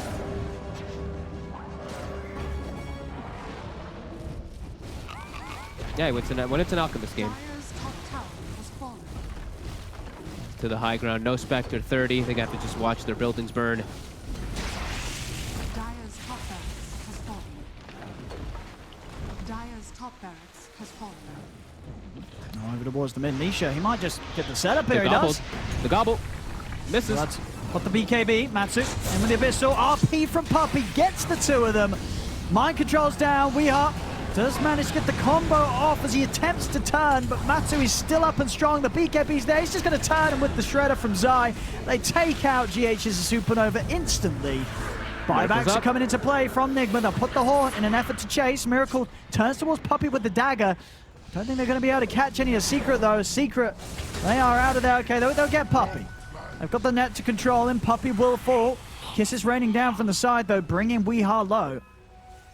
As it's two buybacks coming out, all they're getting is the Magnus. Secret get everybody else out.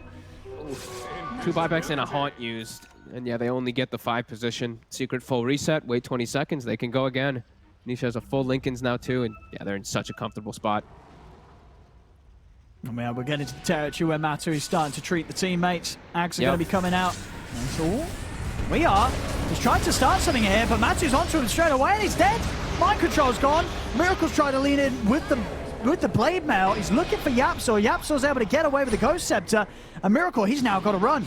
Zai, he's trying to chase. He's able to slow with the Scatter Blast. Miracle trying to juke this out, but they've got the vision on him. He can't man to dodge that stun. As Miracle's out for 70. Secret just continuing to grow their advantage by some insane numbers here, reaching the 30k lead. And Matu, he's just a few gold away from hitting the 1k GPM as the out. Pretty much flawless performance from him, and just his team setting up around him. They held that mid tower for so long, it felt like, and it felt like Nigma was just beating their head against a brick wall and just could not get through it at all. To the high ground they go. They weren't able to stop him on the top lane. They're going to be able to do anything different here mid. It doesn't look like it. Miracle and Mind Control down. Jump forward onto RMN with the Abyssal. The Warlock's gone. There's no buyback on him. Secret just cleaning up the racks. The catch also there. Yaps are able to reach in with the telekinesis onto Weeha. He'll put the BKB. What can he do to stop this, though? He'll look towards Zai with the combo, but the Glimmer Cape's there on a Zai. He'll barely take any damage from that attempt. A Secret clean up mid. Down to the bottom they go. Nigma, they won't call it yet. Maybe they want to try and give it one more chance, but they're going to be up against the Megas. And that Miracle back up in a few seconds. 20 until RMN's in, and they will have the Golem, but there we have it. The Megas are taken. Arena is attempted for on the side. Puppey just RPing GH to make sure there's no egg this fight. Matu goes over with Abyssal on towards Weeha. Weeha's trying to run, and Matu beats him down. Miracle pops the horn, but the light strike into the cookies there. They lock down the Spectre. He's dead and gone, as they'll surely call it now. And there it is. GG. It's there as... Well, Secret, they certainly weren't happy about losing that game one. You can feel it here coming into game two. They see an opportunity to pick the Alchemist, something that not a lot of teams would do right now in this patch, this meta. And it looks pretty brilliant and pretty unstoppable. That Alchemist just was, it was a straight road to the victory here for Matu from minute 0, it seemed, this game.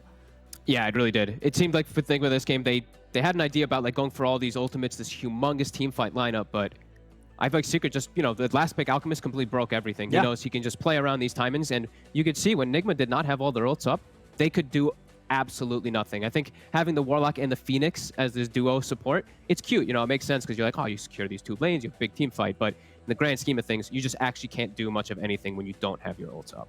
No, that really was the case this game. I mean, we saw those few fights around the early mid game where Nigma were able to to do something, but it never resulted in slowing down the farm of this Alc. Matu showing how it's done on the Alchemist in this day and age, getting that Battle Fury, having the Empower buff, the dream for an Alchemist, and it certainly shows at the end of the game there. 6-1 and 14 for Matu, and with over 1,000 GPM there, 1,030 gold per minute there from Matu in this game. As Secret, they have the setup to make the Alchemist work, and it certainly does. Meaning that we've managed to hit ourselves another 1-1 today here at ESL 1 Germany as Secret take this game too and push us to the deciding game 3. Don't go anywhere, as we'll find out how this... Say what you want, show me your touch. I do the same. My bread on your neck, but I slowly curse. Feelings and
Our day wouldn't be complete without us going the distance, and that's exactly what Team Secret have gifted us here. They're 1-1 in their series against Nigma, and now we move on to map number 3 to decide who stays in the upper bracket and who goes down into the lower bracket. Now, I welcome everybody back here to my panel where I've got my lovely panelists here ready to break down game number 2 for you all. Daniel QO, finally, the curse has been broken. I am a prediction god. I predicted that Secret was going to win a game of Dota.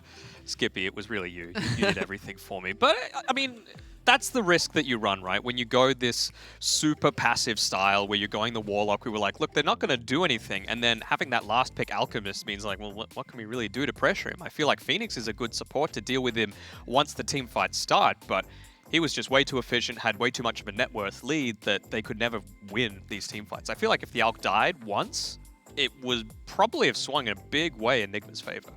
I also forgot about that Mars versus Alchemist matchup, and Alchemist like usually have like a better matchup as well. I know Nigma played really well about that contesting jungle. I think he killed like Alchemist 1 or 2 times, but that's just about it. Like he never had like a he was ahead with these farms, like just way too far ahead. You mean you can see at this point in the game, it's still 10 minutes in. They're keeping relatively even. Like an Alchemist with what, a 1k net worth lead isn't all that scary. And yeah, you're just able to pick him off. A couple of unnecessary deaths coming from the Secret supports, but it's going to happen. You know, when you're just trying to create this much space for the Alchemist. I mean, they did do some good jobs invading the jungle, but also just a couple of these creep camps as well in the laning phase felt like was just free money for the Alchemist, because you would see a God's Rebuke come out and the creeps run about this much HP, the Ass's Bray takes it down, and that's another 400 gold going the Alch's way, and it was just way too much at the end. Yeah, they hit this really scary timing as well when Matumba Man gets his BKB. He had his Battle Fury already, had a Sanj and Yasha. They had the Gobble up, so they just tossed him in. And at that point, they had no real strong answers to the BKB. There was nothing coming out from Weeha. He had basically just a Spirit Vessel and halfway to his own BKB at that point. So this Weeha Conquer really didn't get much done. And if you're starting to use 2 or 3 of these teamfight ultis just defensively and only getting a Rubik kill out of it, then your kind of draft falls by the wayside because you've got nothing else to do with this Alchemist. Yeah, I mean, the Alchemist has the flashy plays that we see. Obviously, he's higher net worth. He's got over 1,000 gold per minute. So everyone's going to be like, oh my god, Matumba Man, I'm going to play this in my pubs. Please don't. But the big issue for Nigma was that the BKB timing and the Spirit Vessel timing were very similar. So you got very little time where you had the Vessel but no BKB. You weren't able to get a kill in that small window. Then they overlapped, and there's nothing you can do. I think like that's where we have to give Anisha credit. Like I think him be able to punishing like Weeha like a little bit in the laning phase, and even after the laning phase, I think Weeha died like 2 times, 3 times. Yeah, I thought Nisha died probably a couple too many times himself, though. That's the thing. Like maybe diving a little bit too deep, but again, it's an Alchemist game, right? Like, if you're putting yourself there like, I'm a juicy mid laner, you know, come and kill me, that's just more attention away from your real hard carry. So, playing a little bit of the illusion baits. Yeah, and we saw that when it came to the fact that they were just waiting on Matumba Man to get his items, right? Like, they were playing around a few times. Yeah, they were getting caught out by a lot of these teamfight ultis, but they knew in the back of their minds, as soon as Matumba Man hits his item timings, then they're good to go. And that's what happens with this last pick Alchemist is, yeah, it might not be a hero that's in the meta right now, but it was perfect for this game. And they used that to its fullest potential, and this is why Team Secret are at the top of their game right now. Yeah, Nigma, they may have misplayed a few times there against the Alchemist, but if you're able to pull out these off-meta heroes and these kind of off-meta plays and still make it look good, then that means you're on top of your game. Yeah, and not revealing too many strats as well if it does, you know, get into the later stages of the tournament. I guess the fact that they can pull out an Alchemist is the only other thing that they've really revealed with this, but I mean, they're just so versatile. 7 carry heroes banned. 7 carry heroes banned. And Alchemist coming out at the end. Yeah. What can you do against that? I mean, I don't know what we're supposed to do against it. I'm not these Dota players, guys. I'm not the one that's supposed to be able to analyze it. That's where you guys come in. Yep. What does Nigma have to do for game number 3? Obviously, we look back at Matumba Man's stats here. Obviously, 1,000 GPM is pretty hot and heavy when it comes to an Alchemist. But what are we thinking here for Nigma? What do they need to do to move forward? Because this draft, I mean, it felt like it had the ease of execution together, but it just didn't work out. I mean, it's the issue of getting to that point and not being overrun when you get to that point. Like, Alchemist was as good as 4 heroes, basically, just completely on his own. And then you've got your 4 other heroes on top of that. So I think, like we saw in the Na'Vi OG series, it's just all about aggression. You can't give them time to be able to come online. You can't give them time to go this super hard carry. You just need to be in their face constantly. I don't think Warlock is the type of hero that will make that happen. Yeah, you can't just be like a favor to like one specific situation, which like Nigma was aiming for the team fight, but what happens when it's not the team fight? Why you need team fight when you need like a 17-minute like a BKB like Seiji Yasha like Battle Fury like. And Odie and Fog mentioned it on the cast. They were so determined about keeping that mid-tier 1 tower because that opens up so much of the areas where Alchemist is constantly farming, and the kill potential is significantly higher if that's there. So maybe putting a little bit more focus on the tower potential and then graduating that into the team fights. Well, it seems like there's a few issues here that Nigma need to rectify towards game number 3. But as we said, it wouldn't be a series here at ESL 1 Germany without a third map. So we're going to go to a break, boys and girls. And on the other side of this will be draft number 3 between Nigma and Team Secret.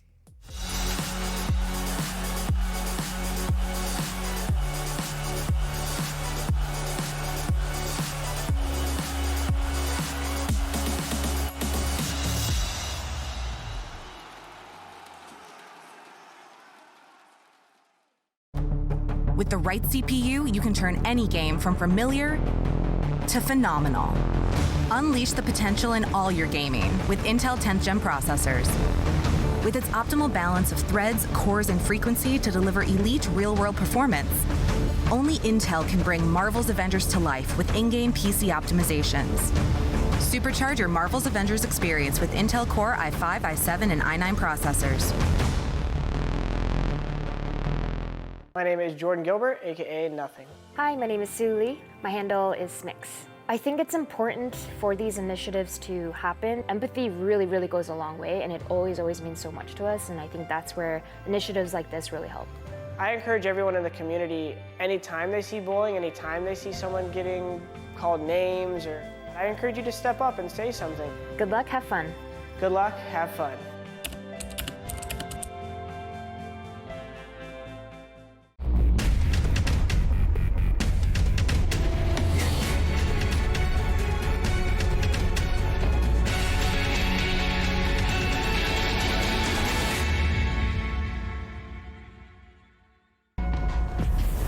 Multiple witnesses have reported mysterious shadow sightings all around the city.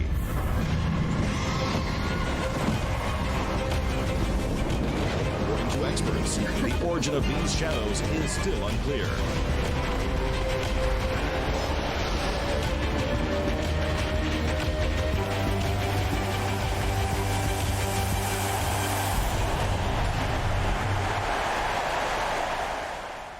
Your favorites will play soon. You hope for the win. Excited about the game, but something has changed. You start to doubt. Will they pull it off, or will they drift away? You pull yourself together because you're sure they're revved up to win. You know they've prepared. They've picked the right course.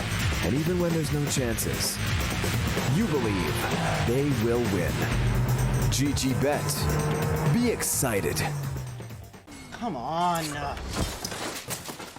Millions of gamers rage quit every day. Mountain Dew Game Fuel's got you covered. Game Fuel is specially crafted with ingredients shown to improve accuracy and alertness. Another one saved by Mountain Dew Game Fuel.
Bitburger 0.0. Isotonic, containing vitamins, and with non-alcoholic freshness. Bitburger 0.0, always a bit more refreshed.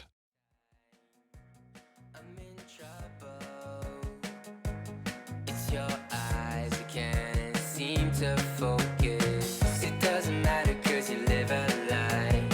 You want attention from every guy in the park. But when you call, give you my heart, you rip it out. I can't pretend to like you. I hope you feel the same. I take a chance and not lose. I can't pretend to like you. I can't pretend to like you. I hope you feel the same. I take a chance and not lose. I can't pretend to like you. I can't pretend to like you. ESL 1 Germany 2020 Online is brought to you by Intel, Mercedes-Benz, Mountain Dew Game Fuel, DHL, GG Bet, Corsair, Acer Predator, and Bitburger 0.0.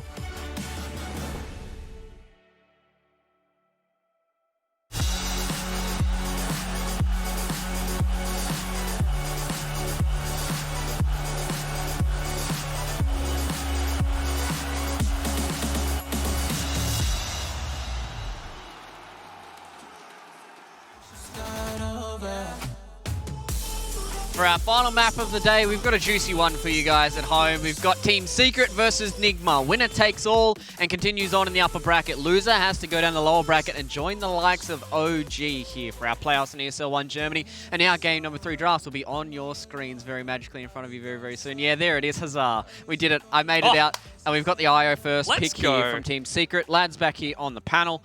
Daniel QI, I want to hear your thoughts. I want to bleed out all the Dota information you guys have right here, right now. IO go brr and next to hero and then go do thing. I'm surprised that IO like went through. Yeah.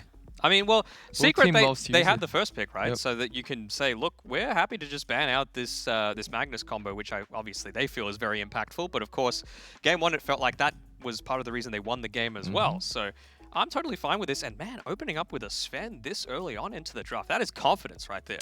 No, I think it's more for like countering, like not giving this IO plus Sven Plus in a Sven, combo.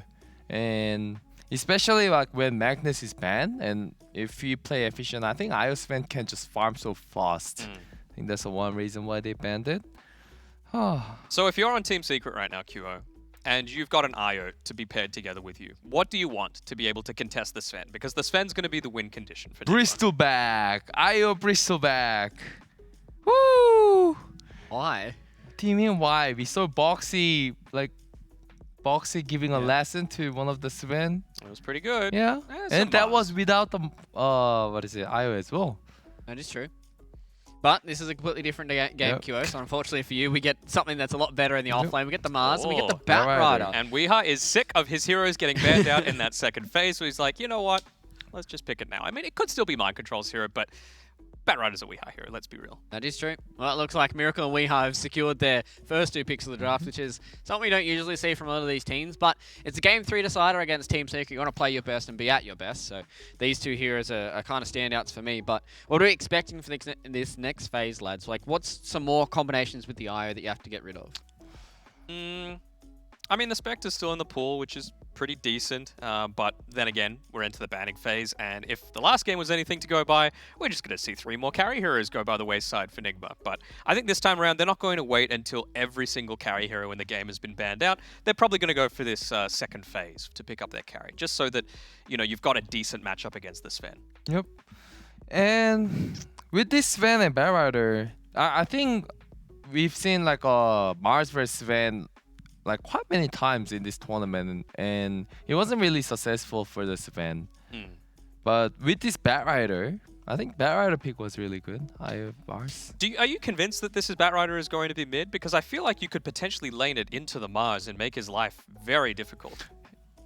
I haven't seen RMM playing a single Mars. Oh, but they could swap the lanes around, right? Like you could put it off lane and try Maybe. and lane it into it. I don't think that would be too bad of a matchup.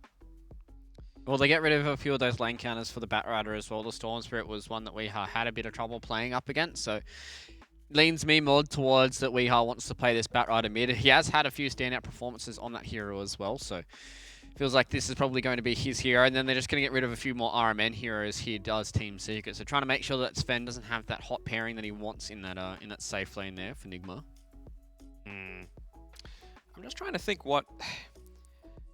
For as good as he is, Yapso hasn't really shined, you know, so far this series. So I think maybe they're going to try and change things up. That's the big thing with Secret. You know, you put so much attention into one person, and then you get alked, you know, with the last pick of the draft. And then you're like, oh, crap, we got to deal with that. Let's ban all of his heroes and make sure we have enough to deal with the Alchemist. And then suddenly you get, I don't know, an Earthshaker to come through, like Shaker Morphling or something like that. Yeah, especially when Nigma has to pick their third pick first. I think like Secret can use this like a two hero picks information, and yeah, like, and Secret is like very good for leading this early game phase, and they always have this like special plan, what they need to do. So I think the big thing is Secret, they're going to be wanting some sort of reliable stun. That's the big thing, because you know how Weehaw plays, assuming he is playing this Batrider. He's going to be playing on the edge, he's going to be diving deeper than he should, and you can't, especially now with every single Batrider seeming to get the Fated Brooch from the neutral camps, you know, once he gets that Boots of Travel, he's got a Windlace, he's going to have his Firefly, you're moving at about 440 movement speed, so you can't rely on a Mars Spear to be able to deal with that. You need to lock him down, you need to burst him down, and then you need to take an objective based off of that. yeah, Storm, Lifestealer, Invoker ban, Invoker and Earthshaker. Oh, they got rid of the Shaker themselves. No, I'm surprised. Like, has GH played Shaker once this tournament? I think Mind Control played it once. I think he has as well. I think I remember a Mind Control Earthshaker. We've seen a few Earthshakers across the tournament here, so wouldn't be too interested. Wouldn't be too surprised actually if they were to pick it up. But lads, going into this second phase, what are we expecting? I'd imagine this is going to be RMN's hero. They've gotten rid of a lot of them so far here. Have Team Secret. The one that I can think of is an Oracle, Shadow Demon. Okay. We've seen this combined up with a few heroes in the past, really trying to utilize that disruption into one stun or, you know, disruption save into something else. It's nice against a Mars as well. I mean, we've already got 2 strength heroes actually on Team Secret, so if you can suddenly just get rid of all of their HP, or half of their HP with that Soul Catcher, it's going to be really impactful, especially with a Sven that deals so much burst damage. And I think this also opens like an option of offensive tri lane. Yeah, going to be really impactful. I mean, Nigma, we might even see something like a Brewmaster. We saw how impactful that was, pairing together a Shadow Demon and a Brewmaster, able to stay at relatively safe range and still get the pops on that Cinder Brew. It's going to be really nice. Yep. Potential setup for something like a Mirana as well. GH Mirana is super solid. I'm going to go with the Yapsol Rubik here. I really like how like teams are reacting with like Rubik in the third pick. It doesn't really reveal anything from Secret, but like Nigma has to make a choice. So yeah. What do you think that choice is going to be though? Like how would you best respond to this? Is it just reveal your full support duo? I mean, they've got the last pick overall, Nigma, so you would think most of the time that that's going to be Mind Control hero. Maybe just opening like an offlaner and like just pick one strong hero. We haven't seen Bloodseeker. Bloodseeker is really good against IO, just the two cores together, and then like in a laning phase as well. Just because IO doesn't have any stuns, so you'll be able to last it pretty well. But Brewmaster... There could even be like a Grimstroke coming out here for Nigma. Wouldn't be too bad. Yeah. Able to pair together with a Demonic Purge, double lasso, double stun coming from the Sven. You're always going to have an IO relatively close by, so it's going to connect all the time. I don't mind it. Gives him a good Inkswall target on the Batrider as well. You talked about him getting the Fated Brooch. More movement speed. Exactly. He can head towards that cap move speed. So I think it'd be really nice, especially if they get it on a few of these heroes. One thing is, usually you don't want to try and give Rubik more good spells to steal. I think right now he's already got a lot, but... Sure. I guess it's already at the point where it's like, he's going to steal something good, so what does it really matter if we give him a few more good spells, right? Yeah. I'd love to see a Grimstroke, but I mean, what else are we going to pick here for RMN? Usually when we see these Nigma drafts, it always is RMN trying to get a few more comfort heroes, right? And a lot of them have been banned out so far. His Witch Doctor, his Disruptor's gone, Vengeance in the pool. I mean, this could just very well be a position 5 Shadow Demon, right? It doesn't have to be GH's hero. So, I'm still... Okay, Snapfire. Well, that's an RMN hero. Yep. It is. I guess it adds, another layer of crowd control and some more ranged damage coming through. You would think it's going to be a pos 3 that just wants to be sitting on the front line. It feels like control versus chaos is how this game is going to pan out. Nigma, of course, they just want to have, Firefly all around the A battlefield. little AoE, like Mortimer's additional kisses in the flying thing. everywhere. Yeah, and a Sven running at your face. I think they're pretty happy with that. But meanwhile, like a Secret also has like a good burst. Mm. They don't have a good like a AoE damage sort of like thing, but it's a lot more sustainable. And okay. This is a big surprise for me. IOPA. Do you not very like... strong. It's very strong lane. Yeah. People underestimate like this lane but at level 1 or 2 you can go like a full aggressive, especially if you're versing against any of this hero in the lane. Okay.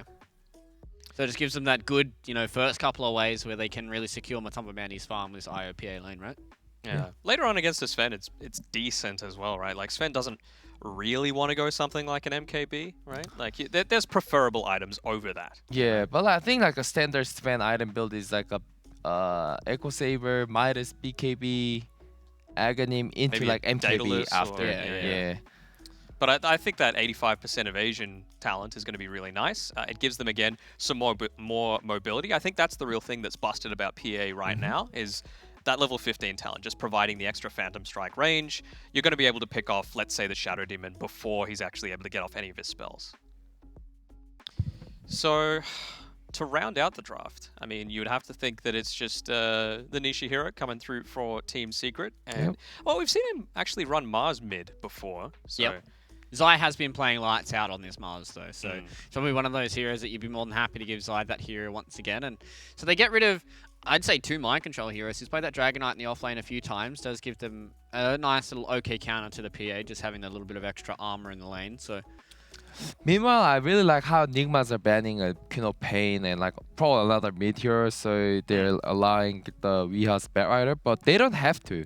They can just go offensive tri lane. Like they just have to let this Sven and like other tri lane to lane against PA. They all buy stick and they're gonna be eventually win this lane. Okay. And Batrider onto the Mars 1v1, and then just pick like a one good mid counter. That's like one another solution. Just another safe ban, the Lina, another one of these lane dominators, respecting how Nisha played it in the laning stage, just dominating the farm that Weeha was able to have.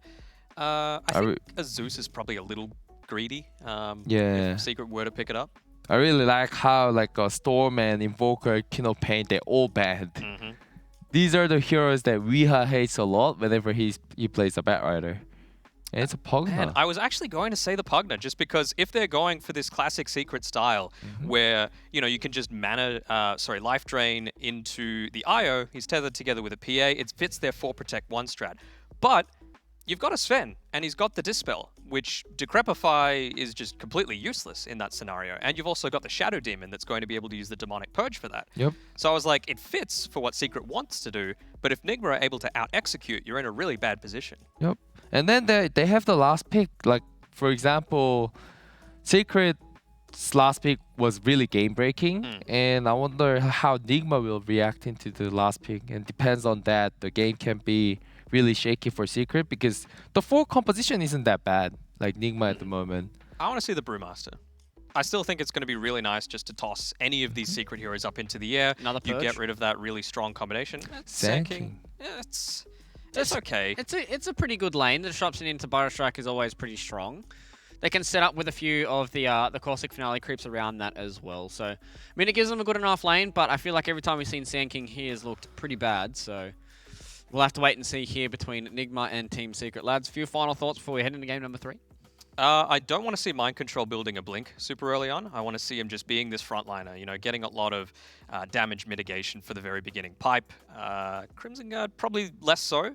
But yeah, I think Pipe needs to come secondary. It's going to be on the back of Weeha getting these early pickoffs. And then eventually it's going to progress into the stage where MC gets it. I think if it's like a standard lane, IOPA is going to beat the Sand King's Shadow Demon. And I think Nisha will just do fine.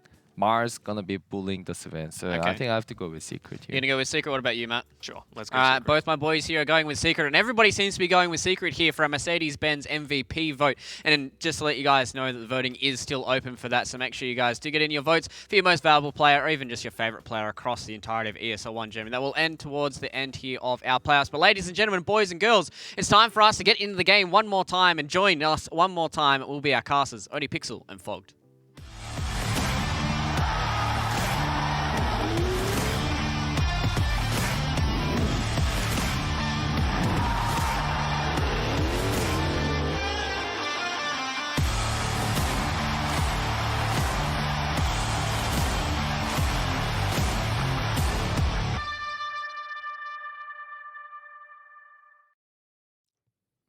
Here we go, ladies and gentlemen. The final game of the night, the deciding game 3 between Nigma and Secret.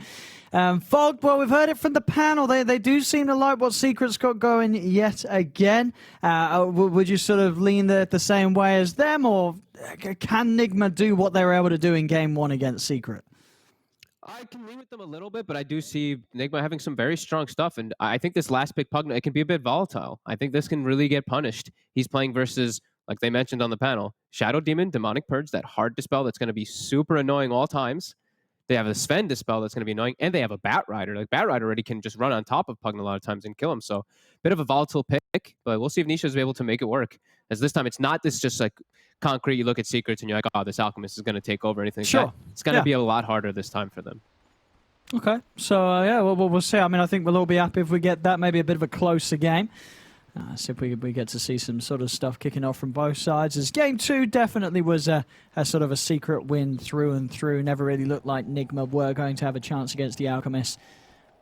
Let's see if this time Nigma's going to have some good answers against what Secret's trying to do here with the Matu PA. Yeah, let's see how this matchup ends up going, the Bat versus the Pugna. Pretty sure Nisha's going to be just fine, because Bat's a fairly slow hero, so ever getting on top of Pugna in laning phase is pretty much impossible. You have literal 40 move speed bonus on top as the Pugna, and you can decrep and disengage with the slow, so Nisha should be able to play really well around this matchup in the mid lane. Yeah, and just looking at the other lanes, I do like the way that Secret has it set up. I like the Mars versus the Sven a lot of the times, especially when the Mars goes Orb of Venom and just starts really bullying. And then I do think, like, Io, when he has the tether and he has 2 rings of regen, it's a sustain lane for the PA. So I like the way Secret's got all their lane setups at the moment.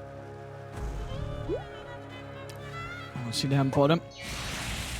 Both teams ready to fight around this rune spot. Zai trying to push them away with the God's Rebuke. Calamity used the stun here to hold them back away from RMN. Secret going to be able to grab the 2 bottom. Nigma, I'll have GH grab those up on the top lane. And just you would imagine what the sustain from Puppy on that top lane is going to be enough to help Matu against the SK and SD, because I imagine this lane from GH and Mind Control, they're going to have a lot of offensive potential. A lot of damage is going to be coming out from these 2 heroes onto the melee PA. Yeah, I think they're going to be able to counteract with just all this increased healing and just stick charges and everything, because they came out prepared. They know exactly what they're playing into. And we have seen these Sankings really suffer in this tournament so far. As GH nicely done there with the disruption to secure the last hit. And then in these other lanes, as you say, we are maybe not able to do anything magical in the straight-up trade with the Pugna. But as long as We gets an okay start, when you sort of look at the other lanes that he's going to be moving into to make those rotations. In fact, mid. Be careful. It's nearly dying here. Okay, careful. He's got a salve. Another ward. Actually, that's cool. Cool approach. Another ward in lane. Just burning the mana consistently, just counteracting both of those Sage's masks, and just making the potential progression just gone. I like it quite a bit. Looking at the side lanes, he can punish definitely the Mars a lot, but the other heroes they're pretty elusive around him. Like PA can jump from target to target, Io can tether around. Rubik, you're usually pretty far back. So yeah, shouldn't be the easiest for Weehaw to set up on. So again, the ward gets dropped down in mid, and Nisha's doing very well in that matchup. This ward is... It's kind of making it seem unlaneable for Weehaw. He can't actually use Sticky. No, it's just too much. He's getting completely pushed out. Right, this is bottom lane. Yapsort, we'll get the courier. See them try and find Yapsort. I'll get it. Nigma able to have Miracle find that first blood as they take down Yap. Zai not quite able to take RMN out in trade, so first kill on the board here for Nigma. Seeing a lot of people missing these spears. So last game, a lot of spears missed. This game, Zai just missed his second one that he did use. Yeah, mid, we're really seeing this damage. Like Nisha, he's just holding his ground. Weeha's trying to trip him up to get on top of him, to get like even 7 stacks. He can't commit. Yeah, I mean, Nisha don't care. Yeah, he loves doesn't it. Care. Look at the 9. When have you seen a 9-stack hero in a lane not care about having 9 stacks on him? You know, like turning and hitting the hero, right? Like, I mean, it's 17 wand, and now he rushed the boots, so 375 move speed. Weeha has to go back to base. Yeah, this is I think this is definitely something that I think other teams, other players, they're going to be looking at this and they're going to go, right, that's a straight up solid counter. If they're going to want to play back against us mid, or run a Pugna, or get the ward, because it's destroying Weeha to the point where I don't think he's used to playing against this sort of matchup played in this way. Nisha's doing something a little different, and it's causing a lot of troubles for Weeha. Yeah, absolutely. I was even thinking, you know, the decrep, you can't chase him ever or anything like that. But yeah, this nether ward point, it's a very strong point. That level 1 value point is insane. He can't kill it either. Nisha's just getting free denies every time. This is a smashing in the mid lane. Yeah, this is some big brain stuff from Secret, and he just don't know what to do against it. What does he do? He can just he's sticking, but it's hurting him. It's hurting him. He's not going to get any last hits either. I feel like he actually should. I feel like it's more value for him just to be stacking. But just sure, and to just stop sticking. I mean, when the lane pushes in, it's all fine. But yeah, these stickies are just owning him. 6 last hits. This is worse than last time. Last time he was the Kunkka, and he was getting just outplayed by Nisha again. Yeah, he has to just use the Firefly. He's like, all right, enough of this. Like, I can't last hit creeps. I have to use Firefly. But Nisha's getting all the denies anyway. Oh, boy. My goodness. And a haste rune spawns bottom. Weeha with some bad RNG coming into play, too. And we're seeing the top lane play out. They're actually pressuring Matu a little bit, but not setting up for any kills. No, yeah. Matu, as you said, by the looks of it, just having Puppey around is enough to stop Nigma, at least for now, finding opportunities to go on into him. Interesting to see that Puppey put the second point in Tether too, just for the sustain, since it increases the percentage of how much health you share with your buddy. You usually don't see this. Not this early on, at least. So just really trying to counteract that spam that's coming from these two heroes. Weeha's gotten 1 last hit in the last minute and a half. He's at 7 now. There we go. Now he's at 8. 9. 9. Very nice. Comeback begins. Maybe. Maybe. Not. He'll at least be able to get his bounty. Yeah, he's got his bounty. There we go. But Nisha's actually blasting the tower now, though. So he's getting some tower damage in. Bottom side. Another spear miss, I swear. Another miss spear. Dire are scanning. I mean, it's a hard spell to hit, you know. As someone that's terrible as Mars, I can attest to that. Same, actually. I always try to do the big plays, and you try to get the best angles, and you just miss all of them. That's probably what's happening here, too. As Nisha, he's 6 now, so Weeha can't actually lane comfortably either. He's just going to get decrept and drained every time he walks up. Yeah, this is crazy. You know, 5.5 minutes in, Nisha's got more denies than Weeha has last hits. You know, that's when you know it's in a rough place. Oh God, you're right. That's you don't want to have those numbers cross over.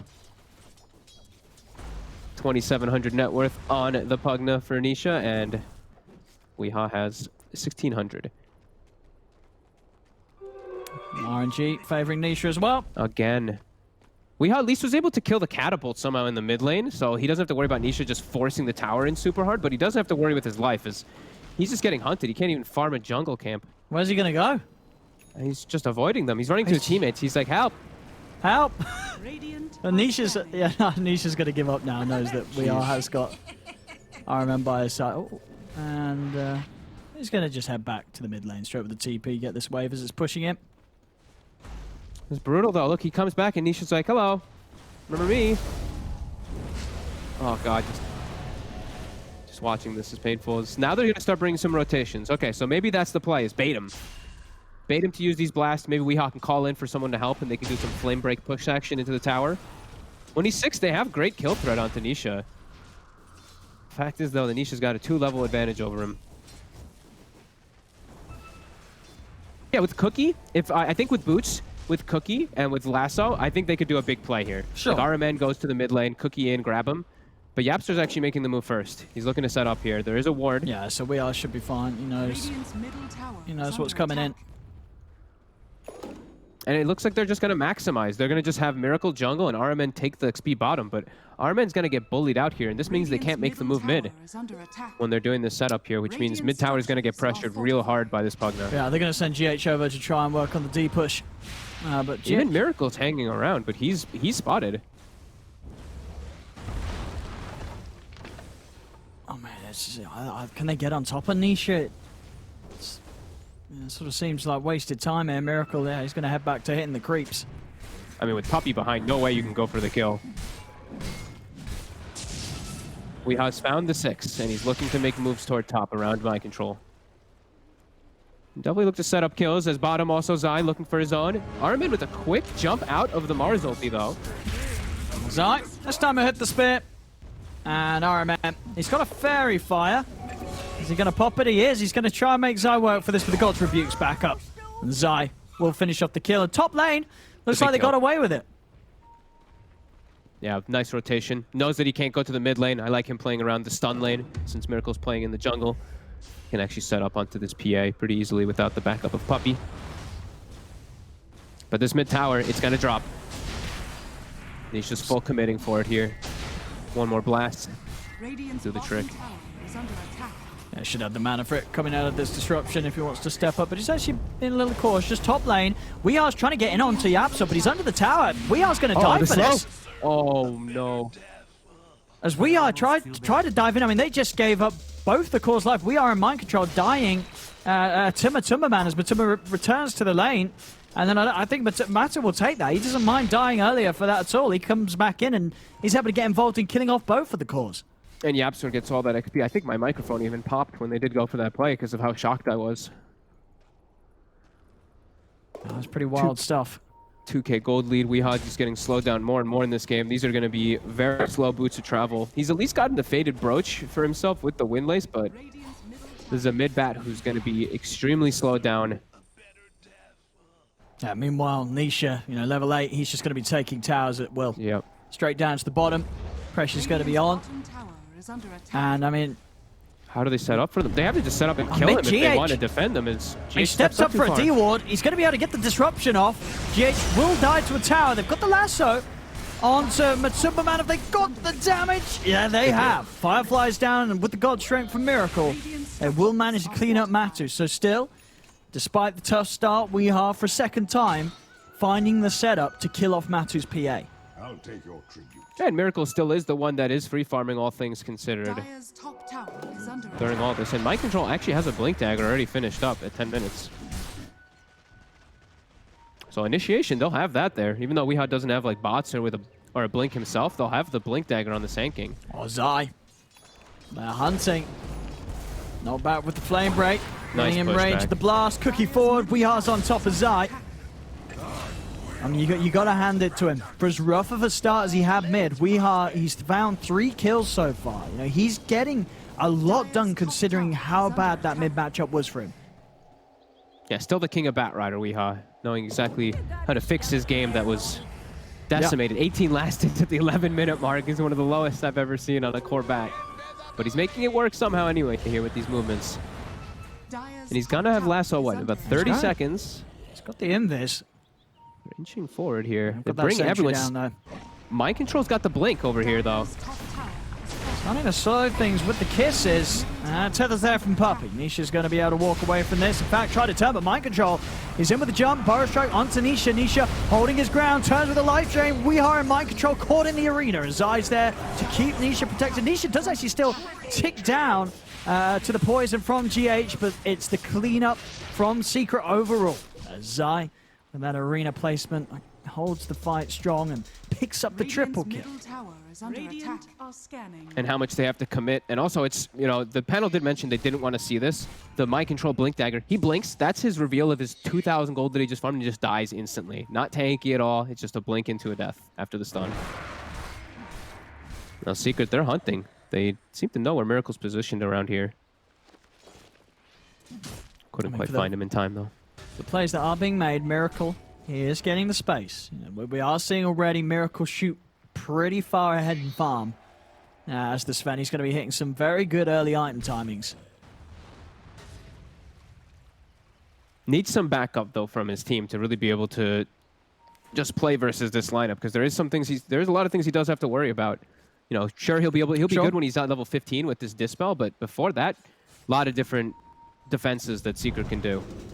As Mind Control tries to blink in to go for Matu. Now TPs are coming in. Now he's got to be careful. Sees the Sandstorm getting his way through the trees. Stolen Flame Break knocks him back a little bit, gets him back in range. The dagger, Mind Control's down. Second time in a row here. Now with these moves with the Blink Dagger costing him his life over towards mid. Nisha is going to try and hold his ground. GH putting a stop to the life drain with the disruption, buying time for Weehart to get in on top of him. They've got the lasso. They drag Nisha back, and with the pop of the poison, they bring Nisha down. Secret. The reload. They're going to look to chase this, bringing Matu in. Onto Weehart. They'll take one. RMN looking for the TP out, and the trees he's away. But they're making moves, Nigma. They're sure they're losing their course, but space does continue to be made for Miracle. And he's getting the opportunity to push this wave right up to the top. He's about to hit the level 12. So a clean 2 levels over Matu, over Nisha. Now this Sven is going to be massive. If Nigma can find the right times to get Miracle involved, they are definitely going to have a very good strength against Secret. Yeah, absolutely. It's just that they keep losing the other cores. Like, if both of them hadn't died back-to-back, I'd be feeling pretty okay for them, but losing both Mind Control and Weehaw right away, and Mind Control, like we said, 2 back-to-back deaths right after the Blink reveal, concerning. But Miracle is soaking up all this space. It's just, can he do this all by himself, as it's seeming to be like that?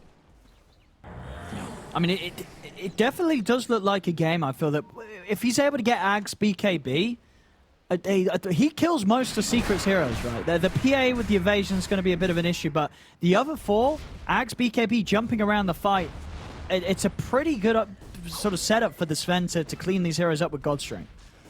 Yeah, definitely. The only one he has to, of course, like the Mars and the PA will be a little bit harder, but 3 heroes are super easy for him to focus down. I think Zai is going to be a little tanky this game. He's going for the Blink. He's got it actually finished up now, which will make him, not increase that tankiness anymore, but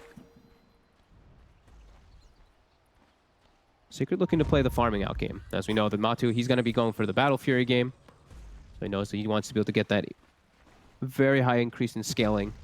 Secret on the hunt with these, as they have relocate in the back if they need it. Puppy's actually moving in with the smoke here. We'll see if Zai can get the Blink set up. Miracle would be the dream catch.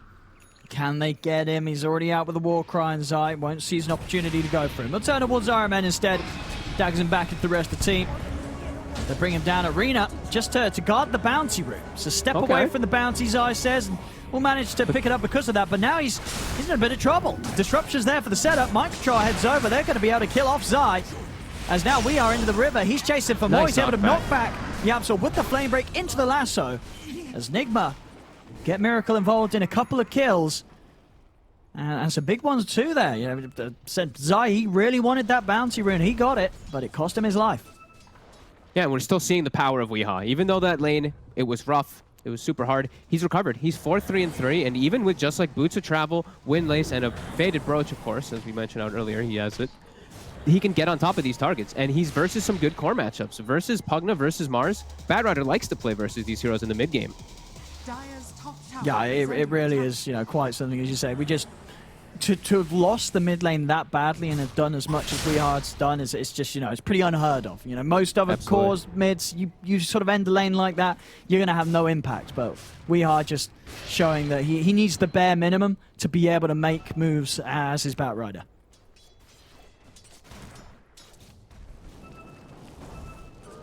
And just space continues for Miracle, getting massive S&Y done, Mask of Madness, Point Booster as well online, and Matu, he's just going to start getting that try and going onto RMN mid. Mind Control's being able to get him with the jump on Nisha. They'll have to relocate out to save Nisha. Take him away from this. See if they want to keep the fight going. They do. Zai steps into the arena. RMN able to jump out with the cookie. The defensive disruption also keeping RMN alive as he steps away. Weehaw, the spear, it's off the mark again. Weeha's able to step away from it. Now Mind Control's in onto Zai. Tether across, but Miracle's in with the God Strength. Puppy's going to get cleaned up. So is Zai. Miracle gets the 2 of them. And now Secret's got to run. They have to head out of it. I mean, I guess it is getting a little late, Fog, but we're seeing some slippery plays here from some of the players. Yeah, that's like the 4th spear, I think, in this game and missed. And he didn't have Firefly inside of this. He was stuck inside of the Mars ult without Firefly for pretty much the whole duration of it. They couldn't kill him. Miracle comes in and cleans up. Nigma doing a great job of just fighting back, just knowing Matu's not going to show up to any of these fights. Just they're bringing the action. And Miracle, he is showing up to the fights. He is strong enough to be able to do so as a Sven with these item timings. Yeah, Matu, of course, he can now start to catch up. With the Battle Fury done, on his way to the BKB, he is going to gear up to sort of the level where he can compete with the farm that Miracle Sven's picking up. But then so the question is going to be, at what sort of stage are you more scared of the PA than you are of the Sven in these fights? Yeah, definitely. I mean, Miracle's going to hit these timings way faster. He's already got the Dispel talent, so I feel like for Miracle, he can just look to run around with his team now for the most part, while Secret just needs a lot more time for Matu. He has to have this BKB before he can look to fight versus all this insane magic damage that Nigma does have. See around the rune, we are in mind control, looking to catch off YapzOr. There's the setup, flame break into the Burrow Strike. Catch him out in the river. Another grab here from Weehaw, 5, 3, and 4. Just completely recovered from that laning stage and having so much of an impact. As they're keeping this game very even, 11 to 10, 18 minutes in, less than 1k gold in it. As Matu, I mean, he is closing that gap. Less than 1k between him and the Sven. Matu, and less than it's going to be one of those games, you know, who's able to carry the hardest? Is it the Matu PA or is it the Miracle Sven? There are some very squishy heroes on both sides for both of them to take advantage of, for sure. Dire's top tower is under attack. Supports on the side of Nigma are getting away with a little bit more, though. We see GH has a lot of items already picked up on him. The supports on the side of Secret, they have the mech. You know, Puppy's got that big one, but YapzOr, he is struggling a little bit. They're getting on top of him a lot of times. Not really able to get too many steals just yet. Secret all around, playing around Nisha. Nisha with, again, a defensive glimmer, as we've seen a lot of players doing now, actually, on these core heroes. They're going to try and set up for bottom. We have TPs coming in from Nigma. Secret. Oh, a lot of them. They've got to start getting out of here. Mind control. He's going to be able to find the catch on Puppy. He's trying to head over to see if he can get in onto Matu. Puppy. Oh, actually out to TP. And Matu, he's been left behind here. He's dead. Well, Puppy just sort of bailed on him. I think Matu thought that Puppy wasn't TPing, so he turned to give Puppy a tether target and then just gives his life with it. A huge mistake. Yeah, Puppy he tethered TP'd out. He said, good luck, Matu. And Matu said, he was like, wait, what? Where Puppy? He just gets left for dead. And Nigma's just chasing out here. They even smoke aggressively. They still have God Strength rolling for a couple seconds here. Oh, here we have YapzOr. That'll be another one here for Miracle, or maybe not. Puppy is able to come in with a burst heal onto YapzOr. YapzOr actually kept alive. Disruption from GH, buying some safety for Miracle. It will now turn over towards Zai. Finishes off RMN in the arena. We are heading in. Stun onto Zai. Miracle closes the gap once again, but with the tether from Puppy. Puppy keeping Zai sustained to the point where Nigma can't commit for the kill. Now back off. GH does still manage to pop YapzOr. Now Matu's committing with a BKB. Defensive disruption once again. GH keeping Miracle safe for the time being, but this time the spear, it's perfect from Zai. Flies in under the disruption as he falls out of it and pins him straight to the cliff. Miracle goes down. That's the first BKB usage, though. And it gets Miracle, which is pretty big, though, but that's going to tick down quick. Down to 9 seconds. And that definitely hurts. And Nisha, he actually got caught in the back lines trying to go help his teammate. He just gets lassoed and killed. And this is what we were talking about, the volatileness of the Pugna pick. Sure, dominated the matchup in mid, but mid laning and just the overall game aspect is a different thing as Weehaw. He just has his number now. He just easily killed this Pugna every time.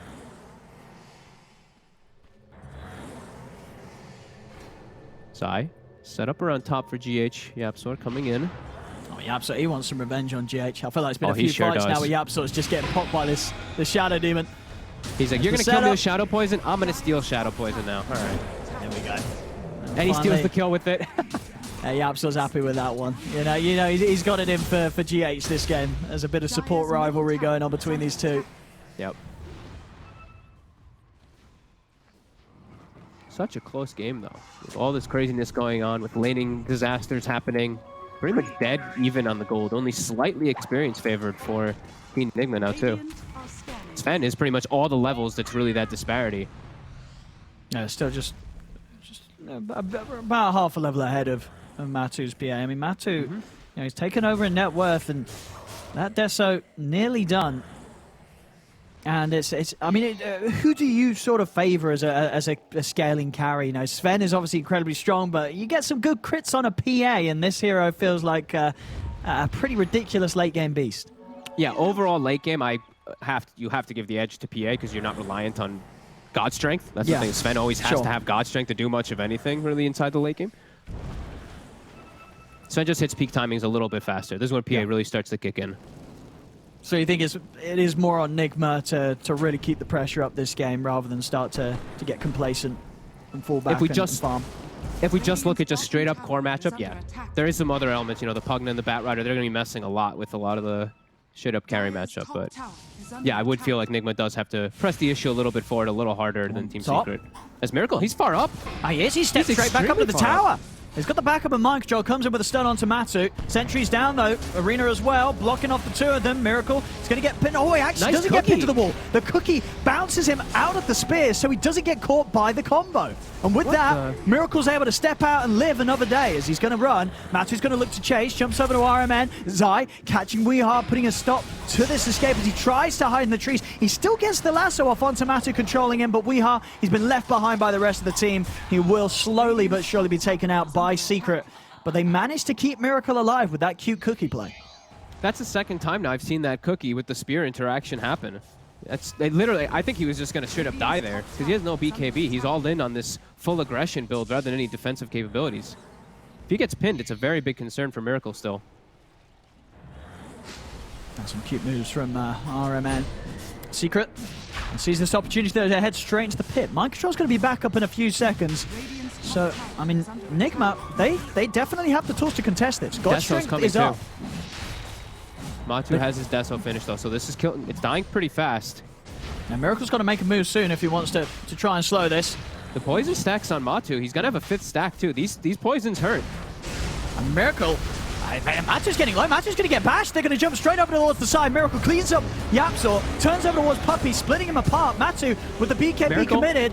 Miracle's trying to find a target. He's looking towards Zai, but still the Arena prevails. Now the Arena falls. He's been disarmed for now by the Decrepify. Over to the side. Iron Man with the cookie control jumps onto Matu. Over towards the river. The spear. It pins Miracle towards the cliff into the reach of Nisha. As Nisha's able to turn, blow him up. Stolen stun thrown out onto Weehar. Weehar grabbed by Yapzor. As Yapzor with that beautiful steal at the Stormhammer turns things onto the bat. A Secret, they'll win the fight around the pit, and they're not done yet. Zai jumping in for more. Puppey able to bring in Yapzor. Another use there from Yapzor's stolen Stormhammer. Sets up for another. RMN's left behind. They're going to be able to clean up the entire team of Nigma and keep this Roche safe. They did lose Matu, but still with the rest of them, not the best of Roshan hitters, but Roshan is very low. They should be able to find the time to finish this off as that fight, Zai hitting some big spears. That one in particular pushing Miracle out at the pit and straight towards those stairs into Nisha's reach. Both of those, the second spear, we're going to see this one in the replay in a second here. This spear, I think, saved the fight. Yapzor as well as Nisha, look at them up here. There we go, look at that. Spear hits, wins them the fight. They're able to kill Miracle because of it and just isolate everybody else. On top lane, already, Mind Control. He's been able to find Nisha with the Epicenter. He's going to have enough damage. He's going to try and pop him. Nisha's able to pop the Decrepify. He's still alive for now. Puppey, he's also still alive. They're trying to finish him with the Firefly and the Sticky Napalm stacks, and they will be able to do so. Puppey goes down. See if they can kill off this Pugna a second time. They can. Miracle turns up.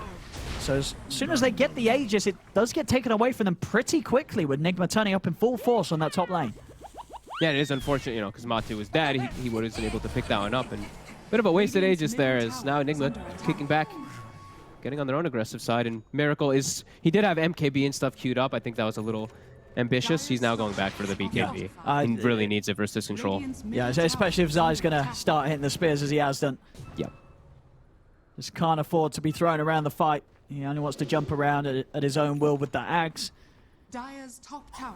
The BKB will be able to get that done. We are on top of the boots, some force stuff. Has the blink, so an extra way for Nigma to get those big catches towards these heroes that are trying their best to save. Puppey with the tethers and And Nisha with the Decrepifies. This blink is pretty huge. It used to be, it was a blink forced, or a blink rushed hero for a long time for a reason. So he can easily get onto these backlines. So getting on Nisha, it's going to be a problem for Nisha. I do want to see Weehaw. Okay, he is already. Nice. Carrying a dust, I was going to say.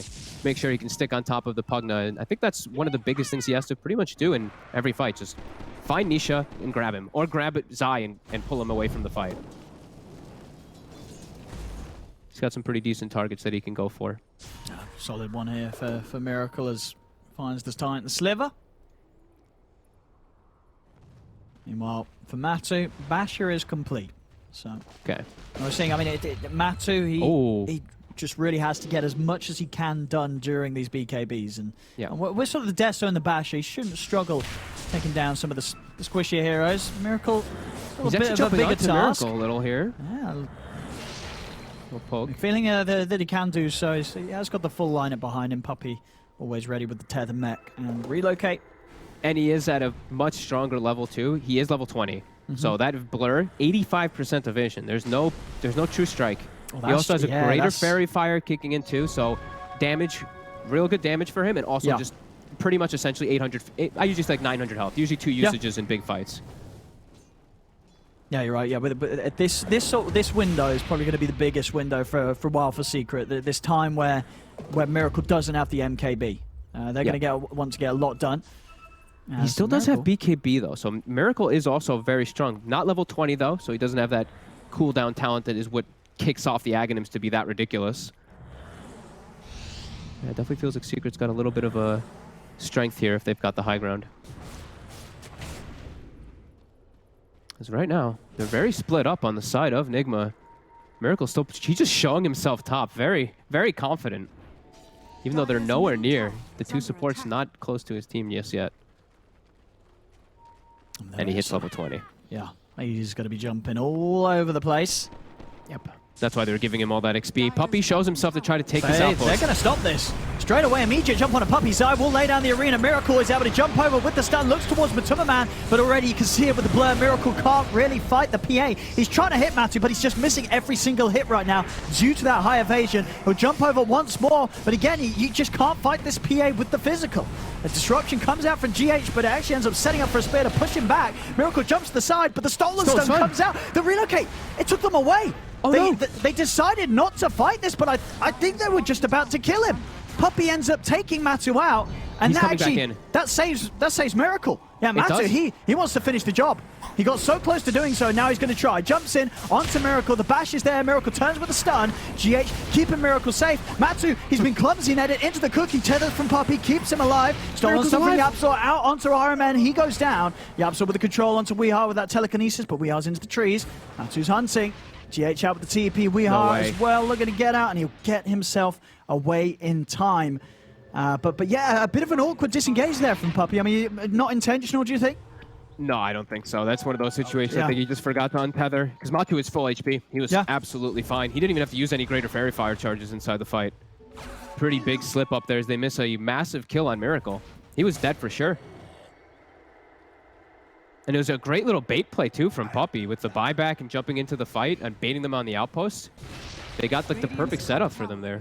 They weren't able to get the kill from a mistake.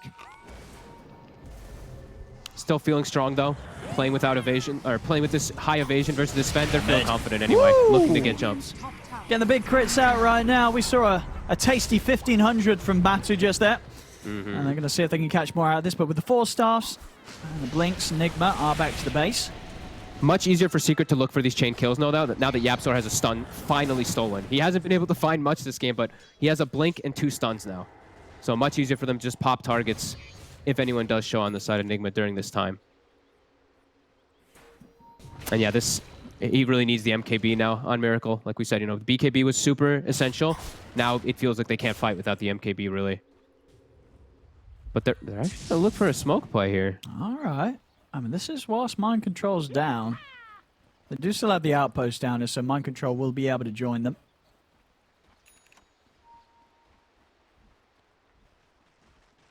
Well, still, fighting as we did see that last fight. Without the MKB, Miracle just has nothing against the PA.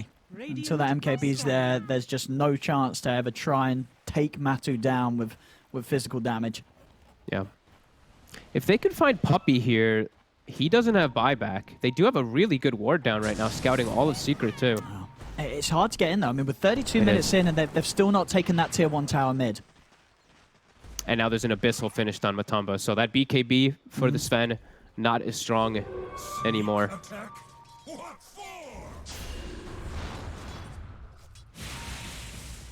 Yeah, for Nigma, they've got to focus getting this MKB done for Miracle. He's still about just a 1,000, about 1,500 gold away from it. Still quite a long time. Yeah, like a minute or so, a minute and a half even. Where Secret. He's actually going straight in. Abyssal Blade to start things off. Buy him some safety with the disruption. It's not enough though. The dagger from Matu finishes him off. Jump over onto the side as GH is caught in the arena. Matu continuing to make the magic happen with the PA, level 23. Just scaling up at a pace now and getting kills at just much easier than it is for Miracle to do so. And at a point where they're holding him in the base, restricting the area that Miracle had out, they do get the lasso. Have they got the damage? They're in. And Matu is able to put the beacon in this evasion. Look, they just can't hit him. Evade, evade, evade, evade, evade. And he's out. He's still alive. He jumps out of the side. The stun's coming in. Puppey tethers across. They'll use him up. Matu, can they kill him? He's over to the side. Matu will finally fall. They've done it. They've killed the PA, and now they can clean up for more. Miracle, who gets the IO. Jump form mind control with the Burrow Strike. Sets up onto Zai. They've managed to do it here, Nigma. 3 huge kills on the defense. It takes them an age to kill down Matumba Man's PA, but they're able to do so. And it all starts just with the amount of time they're actually allowed to spend hitting him because of that grab that Weeha manages to find, bringing him up to the high ground, and meaning that it just took so long for him to run away. Even with that ridiculous amount of evasion that he does have, they had the time to beat him down.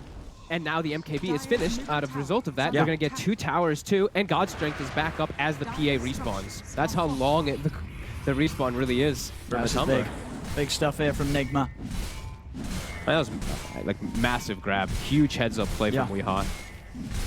And Secret may be underestimating how tanky Matu was. They might have been able to actually help him, but they full bailed. Dire's middle tower has fallen.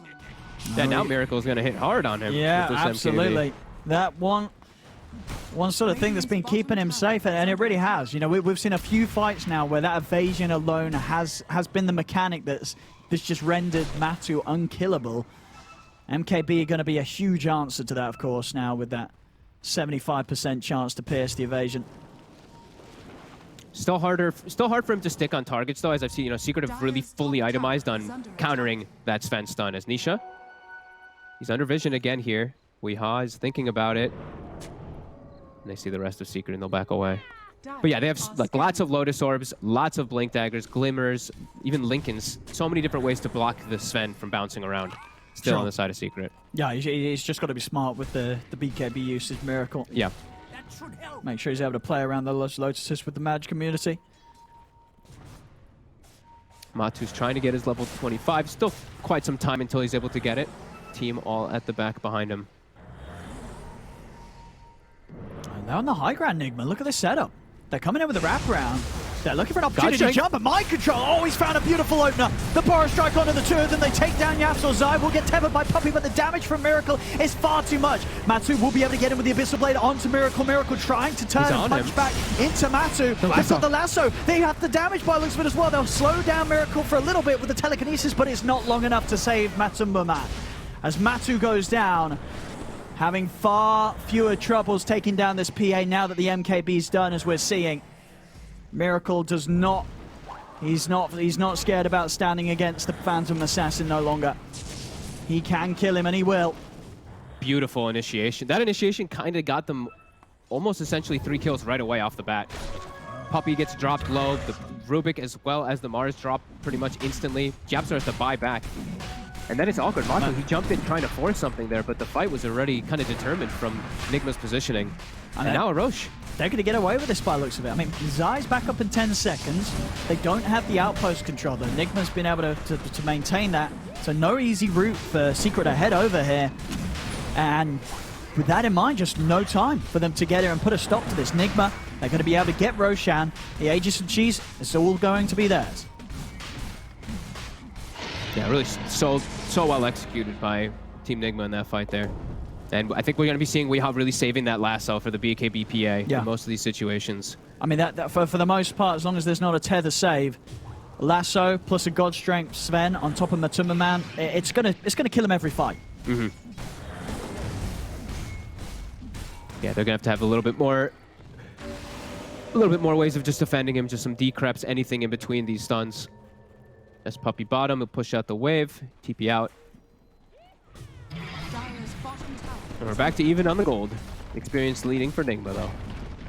Dire's bottom tower has fallen. Nisha's cutting some waves mid, sneakily.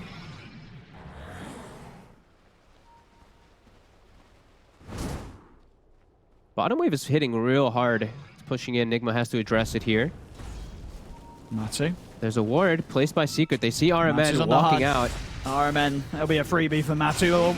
Because Mind Control's actually coming on the back. Look for Yapsor. The Lotus is out in time, allowing them to set up for the spear in Arena. Miracle getting stunned for now, but now he's going to put the war cry. And now with the BKB, Miracle wants to charge in on this. Nisha with a quick blink out to the side, dodges the stun. Mind Control gets the epicenter off, but the BKB's there from Matu. They've cleaned up two. Matu trying to chase here for Weehaw. Disarm onto Miracle, wasting some of the time off the God Strength. His BKB is on cooldown. The spear from Zai, pinning him to the tree. Matu jumps across. That's the Aegis taken out of his hands. They're going to look to do it a second time as well. And Miracle, he's not got the backup that he needs. Nigma, they've already lost two. The rest of them have no interest in helping him out. As Secret seized the opportunity to punish what was a very sort of split-up play. We saw sort of the fight being brought over towards the Secret shop, whilst Miracle, he was trying to chase the backliners deep towards where the tier 2 was in the mid lane. And that sort of split-up meant that as soon as that BKB wore out on Miracle, he was far, far away from any sort of help.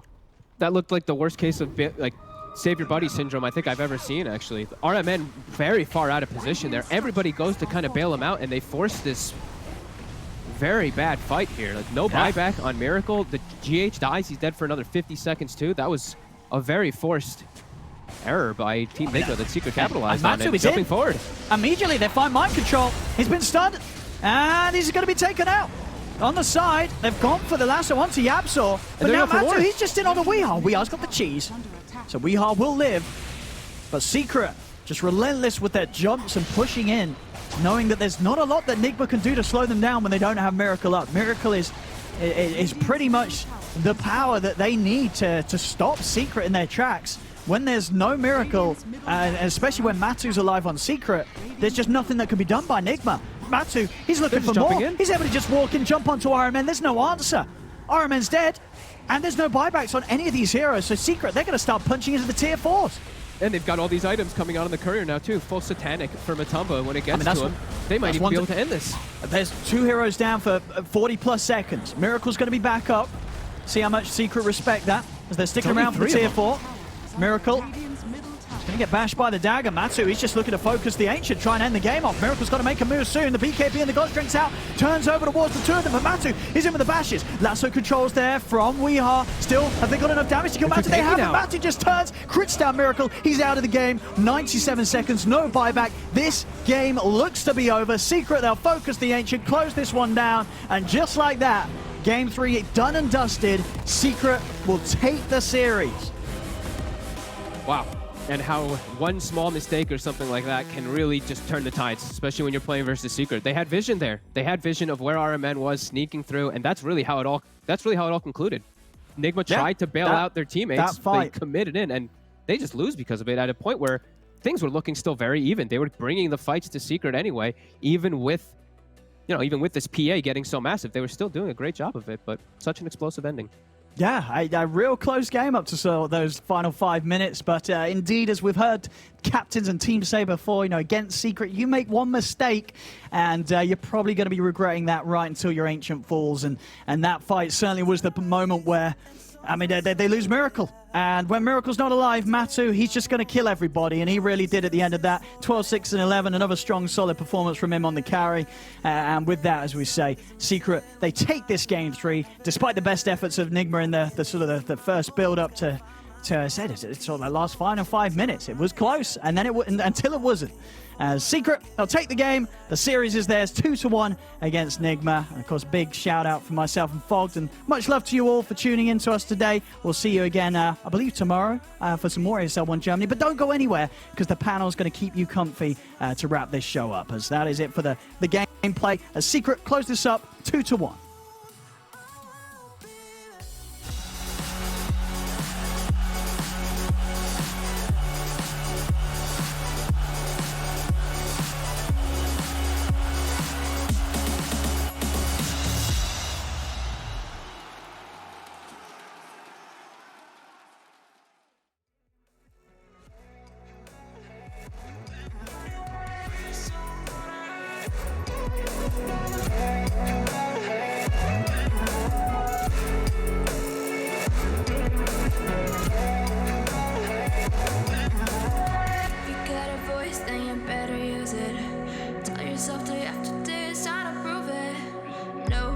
Off, keep the hustle moving. Wanna see you be what you want it to be, prove it. I know I sound crazy to the ones who said all. I know I empower those who dream like me. I know I sound crazy to the ones who said all. I know I empower those who dream like me. And you say you wanna be somebody. And you say you wanna be somebody. And you say you wanna be somebody. And you say you wanna be somebody.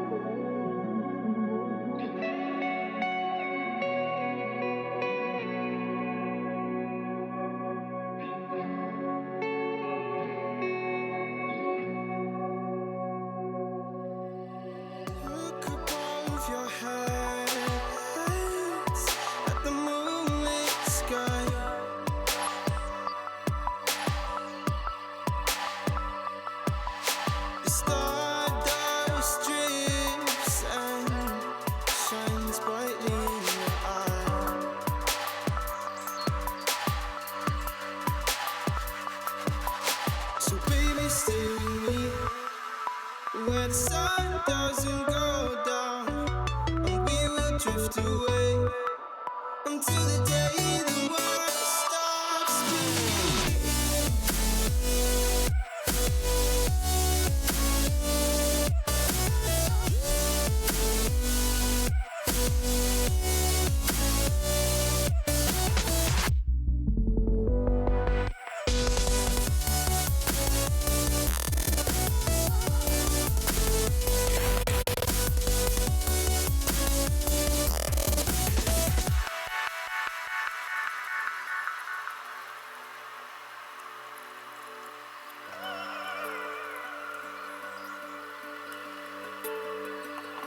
Oh, baby.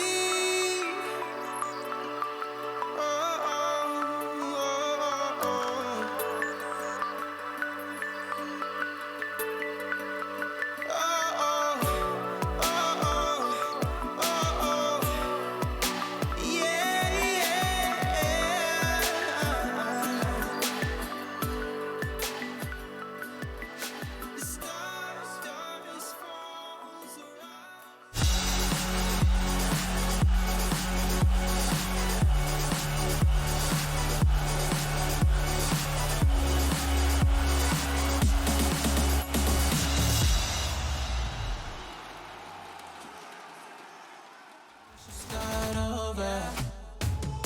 And with that, Secret remain undefeated. Not in maps, but in series here as they continue their run through the upper bracket and push us into our Game Fuel post-match for series number 2 in our first day of the playoffs of ESL 1 Germany. We've had a wonderful day today. We've had full 6 maps, and now we've found our 2 teams continuing on in the upper bracket. We've got Team Secret joining at the start, and then it was an interesting one to start out the day with Na'Vi being able to get a 2-1 victory against OG. Now, as we get into our Game Fuel post-match, I welcome back my panel for the final time today. I've got Dandog to my left and I've got QO also to my other left. But now, lads, this is a series that, I mean, coming into it, we weren't expecting it to go to 3 maps. We were hoping that it would have, but I think this series delivered all in all. It did. Nigma really surprised me with some of the execution they were able to pull through. I thought Weeha was fantastic in, well, every game except that one. He had obviously a very hard time contesting the Pugner in lane, but I think that just goes down to some really solid play from Nisha. I really wanted to see Secret versus OG. In the lower bracket? Yep. That would have been hype, but unfortunately, it's not the one that we get. But maybe if Nigma continue to play like this and they, go up against OG in that lower bracket, obviously it'll have to be a little deeper in the lower bracket. But if this is how they play against Secret, I'm sure that's going to be a hype series nonetheless. Yeah, I mean, Nigma's another one of those teams, like to pull from the Southeast Asian region. Fnatic's another.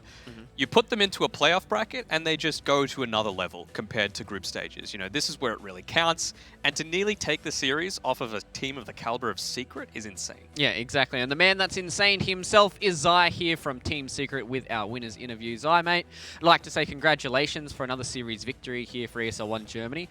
I want to touch on a little bit about Nigma first. Obviously, they came into this playoff bracket with a little lower seed towards the end, like 7th or 8th. Did they catch you guys off guard here in this series? First of all, thank you very much. And secondly, yeah, I think Nigma is always a team that's kind of...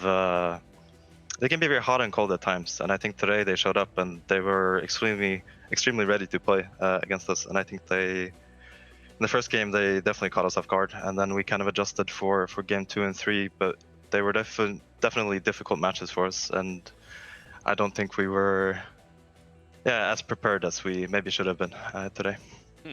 Speaking of catching you off guard, talk me through that Chaos Knight game where you bought back after getting tossed into the air by the Titan. I mean, talk me through the thought process that you were going through as it happened. I mean, I'm aware of the bug. I've seen it happen. I think it's the first time it happened to me. But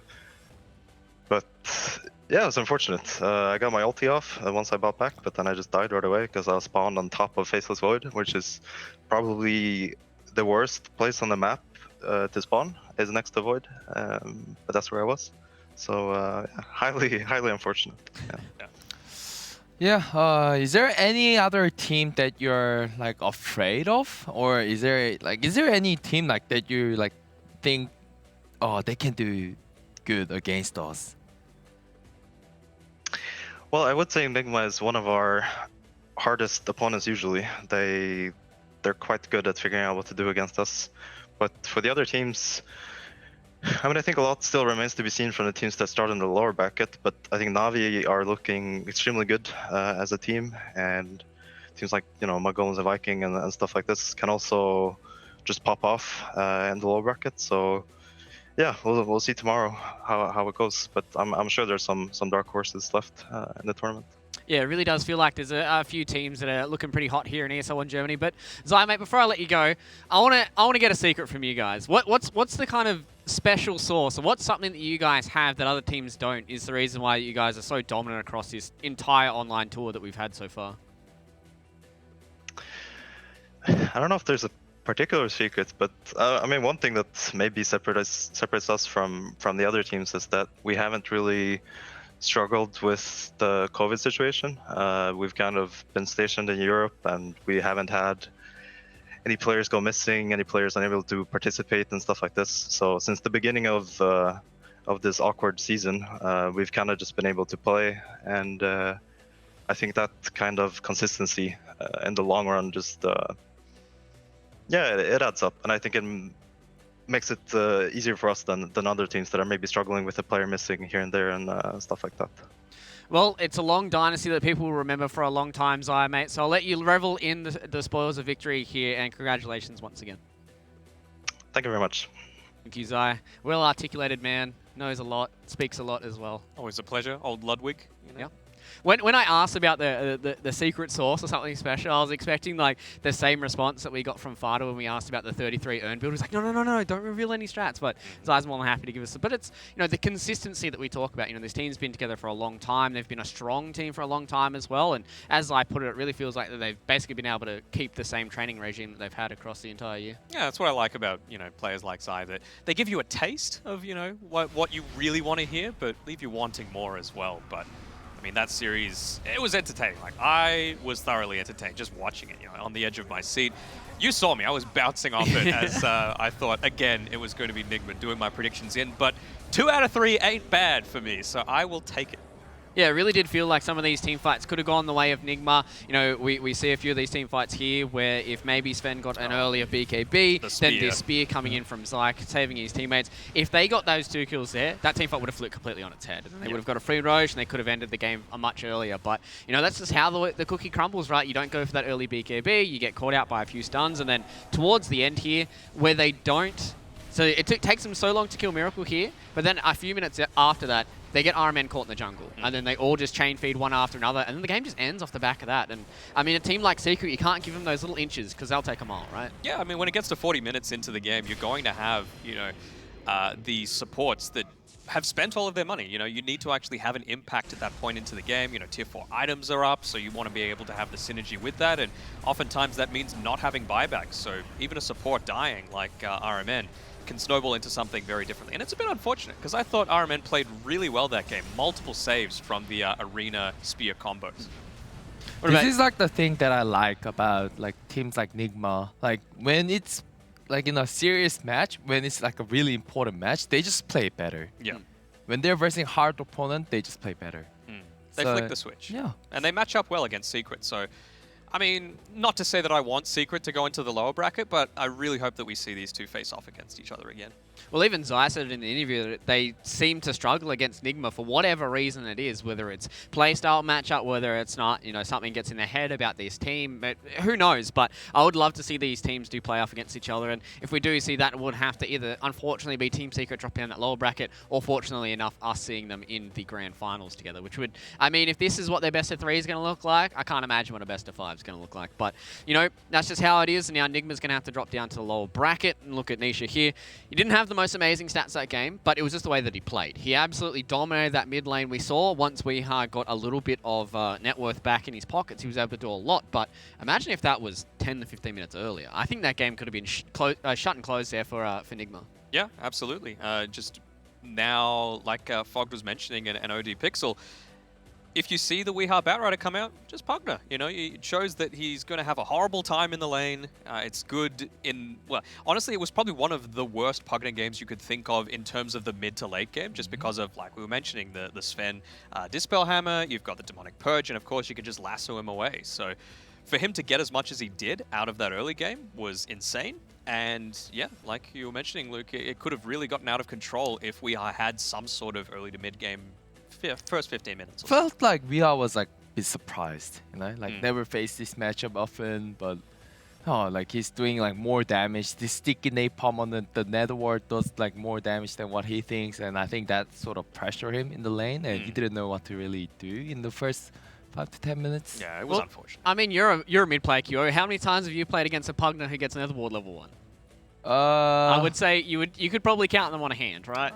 Yeah, but like there's a few situations, But that's the thing, it goes into this matchup where you've got a player like Nisha who's so mechanically skilled, but he comes out with this weird strat, right? He's like, I'm just going to go Netherward level 1. And then, as Fogg said in that cast, he has 9 sticky napalm stacks on him, and he doesn't care. He doesn't seem to care, but, that's just how the game works out. There could have potentially been a win for Nigma, could have potentially been a win for Secret a little bit earlier on. But, this is how the series has worked out. 2-1 here for Team Secret, keeping themselves up in that upper bracket. And now it means that the rest of this bracket is going to be a lot spicier, right? Because we came into today thinking, oh, this is just going to be super easy 2-0s for everyone. But the way that the day turned out was Team Secret with a 2-1, and then OG losing to Na'Vi. So, I mean, just looking at this upper bracket right now, Team Secret, they're going to face a winner out of Team Liquid and Mud Golem, so potentially another rematch for Team Liquid there. And then Na'Vi's going to be going up against Viking GG or Alliance. So, I mean, this upper bracket itself, not even including the lower bracket, is going to be hype as hell. Yeah, and I think QO mentioned it previously. When it comes down to these top 8 teams within the EU region, obviously we've got a couple not here, VP Prodigy, it really comes down to the draft, right? It felt like every single loss was based around the draft. Maybe like 1 or 2 execution issues, but I mean, at the end of the day, the Skyreth ended up losing, and then I think we called every single one of the OG Na'Vi predictions correctly just because it was really obvious, you know, what team was set up for victory with their drafting style, and I feel like it's going to be very similar, particularly for the Liquid Mud Golems game. I'm really hyped for that one. Yeah, like both teams were looking really good, Mud Golem and Liquid, And it's a rematch as well. That was the opening game for both of those teams in the group stage. But Mud Golem was like showing a little poor performance earlier, but now it's like looking really, really good. So yeah, they went 3-0 since that loss to Liquid, so it's really kicked them into third gear. Well, we do talk about teams that do improve across the tournament, so let's go have a look at our schedule. We'll be panning out for tomorrow here on the panel. We've got Viking GG taking on Alliance for our first series of the day, and then as the boys said here on the panel, Team Liquid taking on Mud Golems. Both these teams right now are in fairly hot form. Super excited to see how that rematch pans out because, as you guys did say, last time they fought each other, fortunately for Mud Golems, they did lose that series. So now it's on Team Liquid to continue that form and then get their rematch against Team Secret in that upper bracket. And General from Na'Vi's really hoping that Viking wins because they're a weak team, according to him. Weak-er team. Weak-er. Weak, not pathetic, the weak. not a chance in the world. Okay, well, I don't know why you guys are putting words in players' mouth, but that's how it does go. But lads, looking forward to tomorrow. What are we most excited about? I want to see Mud Golems. I want to see if they've learned anything from their series against Liquid early on in the tournament. Like they said, they made a few tweaks here and there, and they've looked really dominant ever since then. So I'm keen to see how that's going to pan out. I think I just have to follow with Matt here. I think the Liquid first Mud Golem series just looking spicy. Honestly, and Viking too, right? Because early on in the tournament, I thought they were looking very shaky. I think they went 1-2 to start the tournament, and then they had to come back through that lower bracket. Alliance is beatable. They're very stable, but there's nothing like, you know, grand or larger than life about Alliance. You've just got to be more disciplined and better than them on all fronts. And I feel like Viking have the cohesion and the strategies to be able to do that. Well, we'll have to wait and see if that's how it does pan out for us here on the panel, because that is it for today, but it is not it for your Mercedes-Benz MVP voting. The voting is still open for you guys to get your votes in for your most valuable player across the entire tournament here for ESL 1 Germany. We've still got 8 teams left in our playoffs bracket, so make sure you guys do get in your votes for that. We'd love to see the top 4 change up a little bit for the start of day number 14. But as I said, that's it for us here on the first day of the playoffs. We've got our teams in the upper bracket, and now we've got 2 teams in the lower bracket. You guys have to catch us for tomorrow for even more upper bracket action. We'll see you then.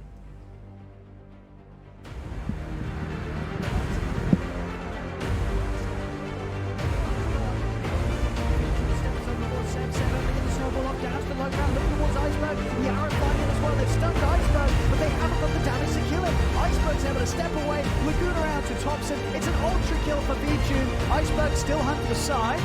Now BKB's out from mid when he steps over the Lord General. Thompson zips him with a waveform. Transits always want to fly to use the magic missile against him.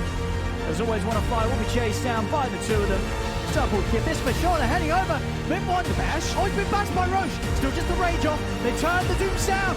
They've got to get him out of there. This time the Rift has taken them away. They're holding close to him. But already the burst is there. The overdrive is dead. And so is everybody else. 3 down on OG. Thompson and Saxon trying to run. But this game has just taken a huge turn for the worst. 2 of them drags them back into the reach of Miracle. The Miracle steps across, breaks it in onto the Spectre. Matu trying to get away. Miracle drops the Chrono. He's locked down the Spectre. Matu will fall. There'll be a buyback from Zai. Zai, in the midst of this all, him and his army's just getting cleaved down, and Zai has a dieback. As Miracle picks up the triple, turns over towards Nisha. Nisha's trying to finish off Mind Control. Will get him. Mind Control buys back, but they just can't kill Miracle. Miracle's just too tanky right now. The toss-up kills off the Storm. There's going to be another buyback coming out. It's an ultra kill for Miracle. Secret there. He's ready to send him in. And there we go, straight in onto We Are. He's ready to start it off. Concoction building up. We Are just getting burst by the Laguna. He's getting low for the Sunray. Taxi keeping We Are alive. Not long enough though. The bash comes into play from Matu. Brings down We Are. Turns over towards Miracle. The Supernova is out, but Matu and Zai just smash the egg completely. Straight up towards the side, Miracle cleans up Yapzor, turns over towards Puppy, splitting him apart. Matu with the BKB committed. Miracle's trying to find a target. He's looking towards Zai, but still the arena prevails. Now the arena falls. He's been disarmed for now by the Decrepify. Over to the side, Iron Man with the cookie control jumps on Matu. Over towards the river, the spear. It pins Miracle towards the cliff, into the reach of Nisha. As Nisha's able to turn, blow him up. Stolen stun, thrown out onto Weehar. Weehar grabbed by Yapzor. As Yapzor... With the right CPU, you can turn any game from familiar to phenomenal. Unleash the potential in all your gaming with Intel 10th Gen processors. With its optimal balance of threads, cores, and frequency to deliver elite real-world performance, only Intel can bring Marvel's Avengers to life with in-game PC optimizations. Supercharge your Marvel's Avengers experience with Intel Core i5, i7, and i9 processors. What's your style?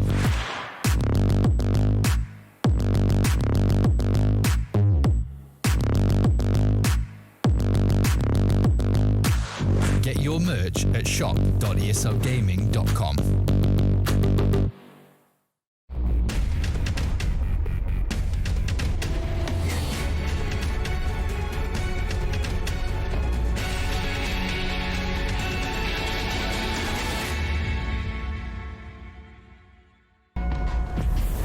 Multiple witnesses have reported mysterious shadow sightings all around the city.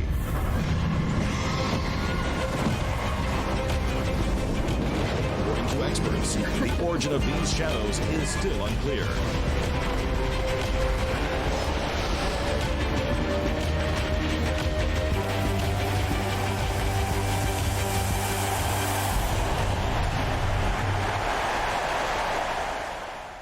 Your favorites will play soon. You hope for the win. Excited about the game, but something has changed. You start to doubt. Will they pull it off, or will they drift away? You pull yourself together because you're sure they're revved up to win. You know they've prepared. They've picked the right course. And even when there's no chances, you believe they will win. GG Bet. Be excited. These feelings are waiting for you to come back.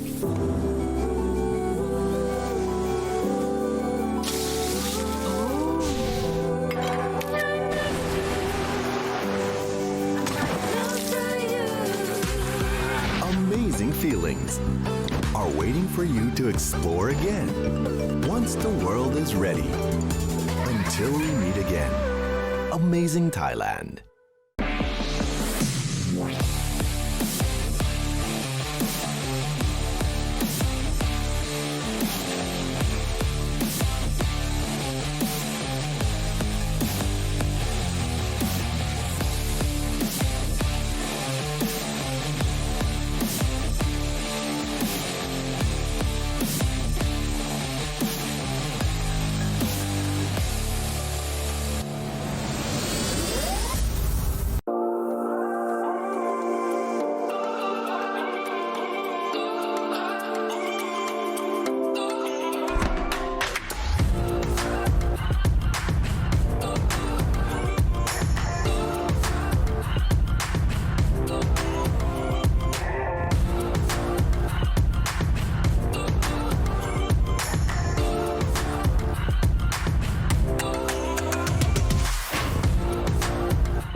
Stats with the most region possible. This is 600 starting gold right here.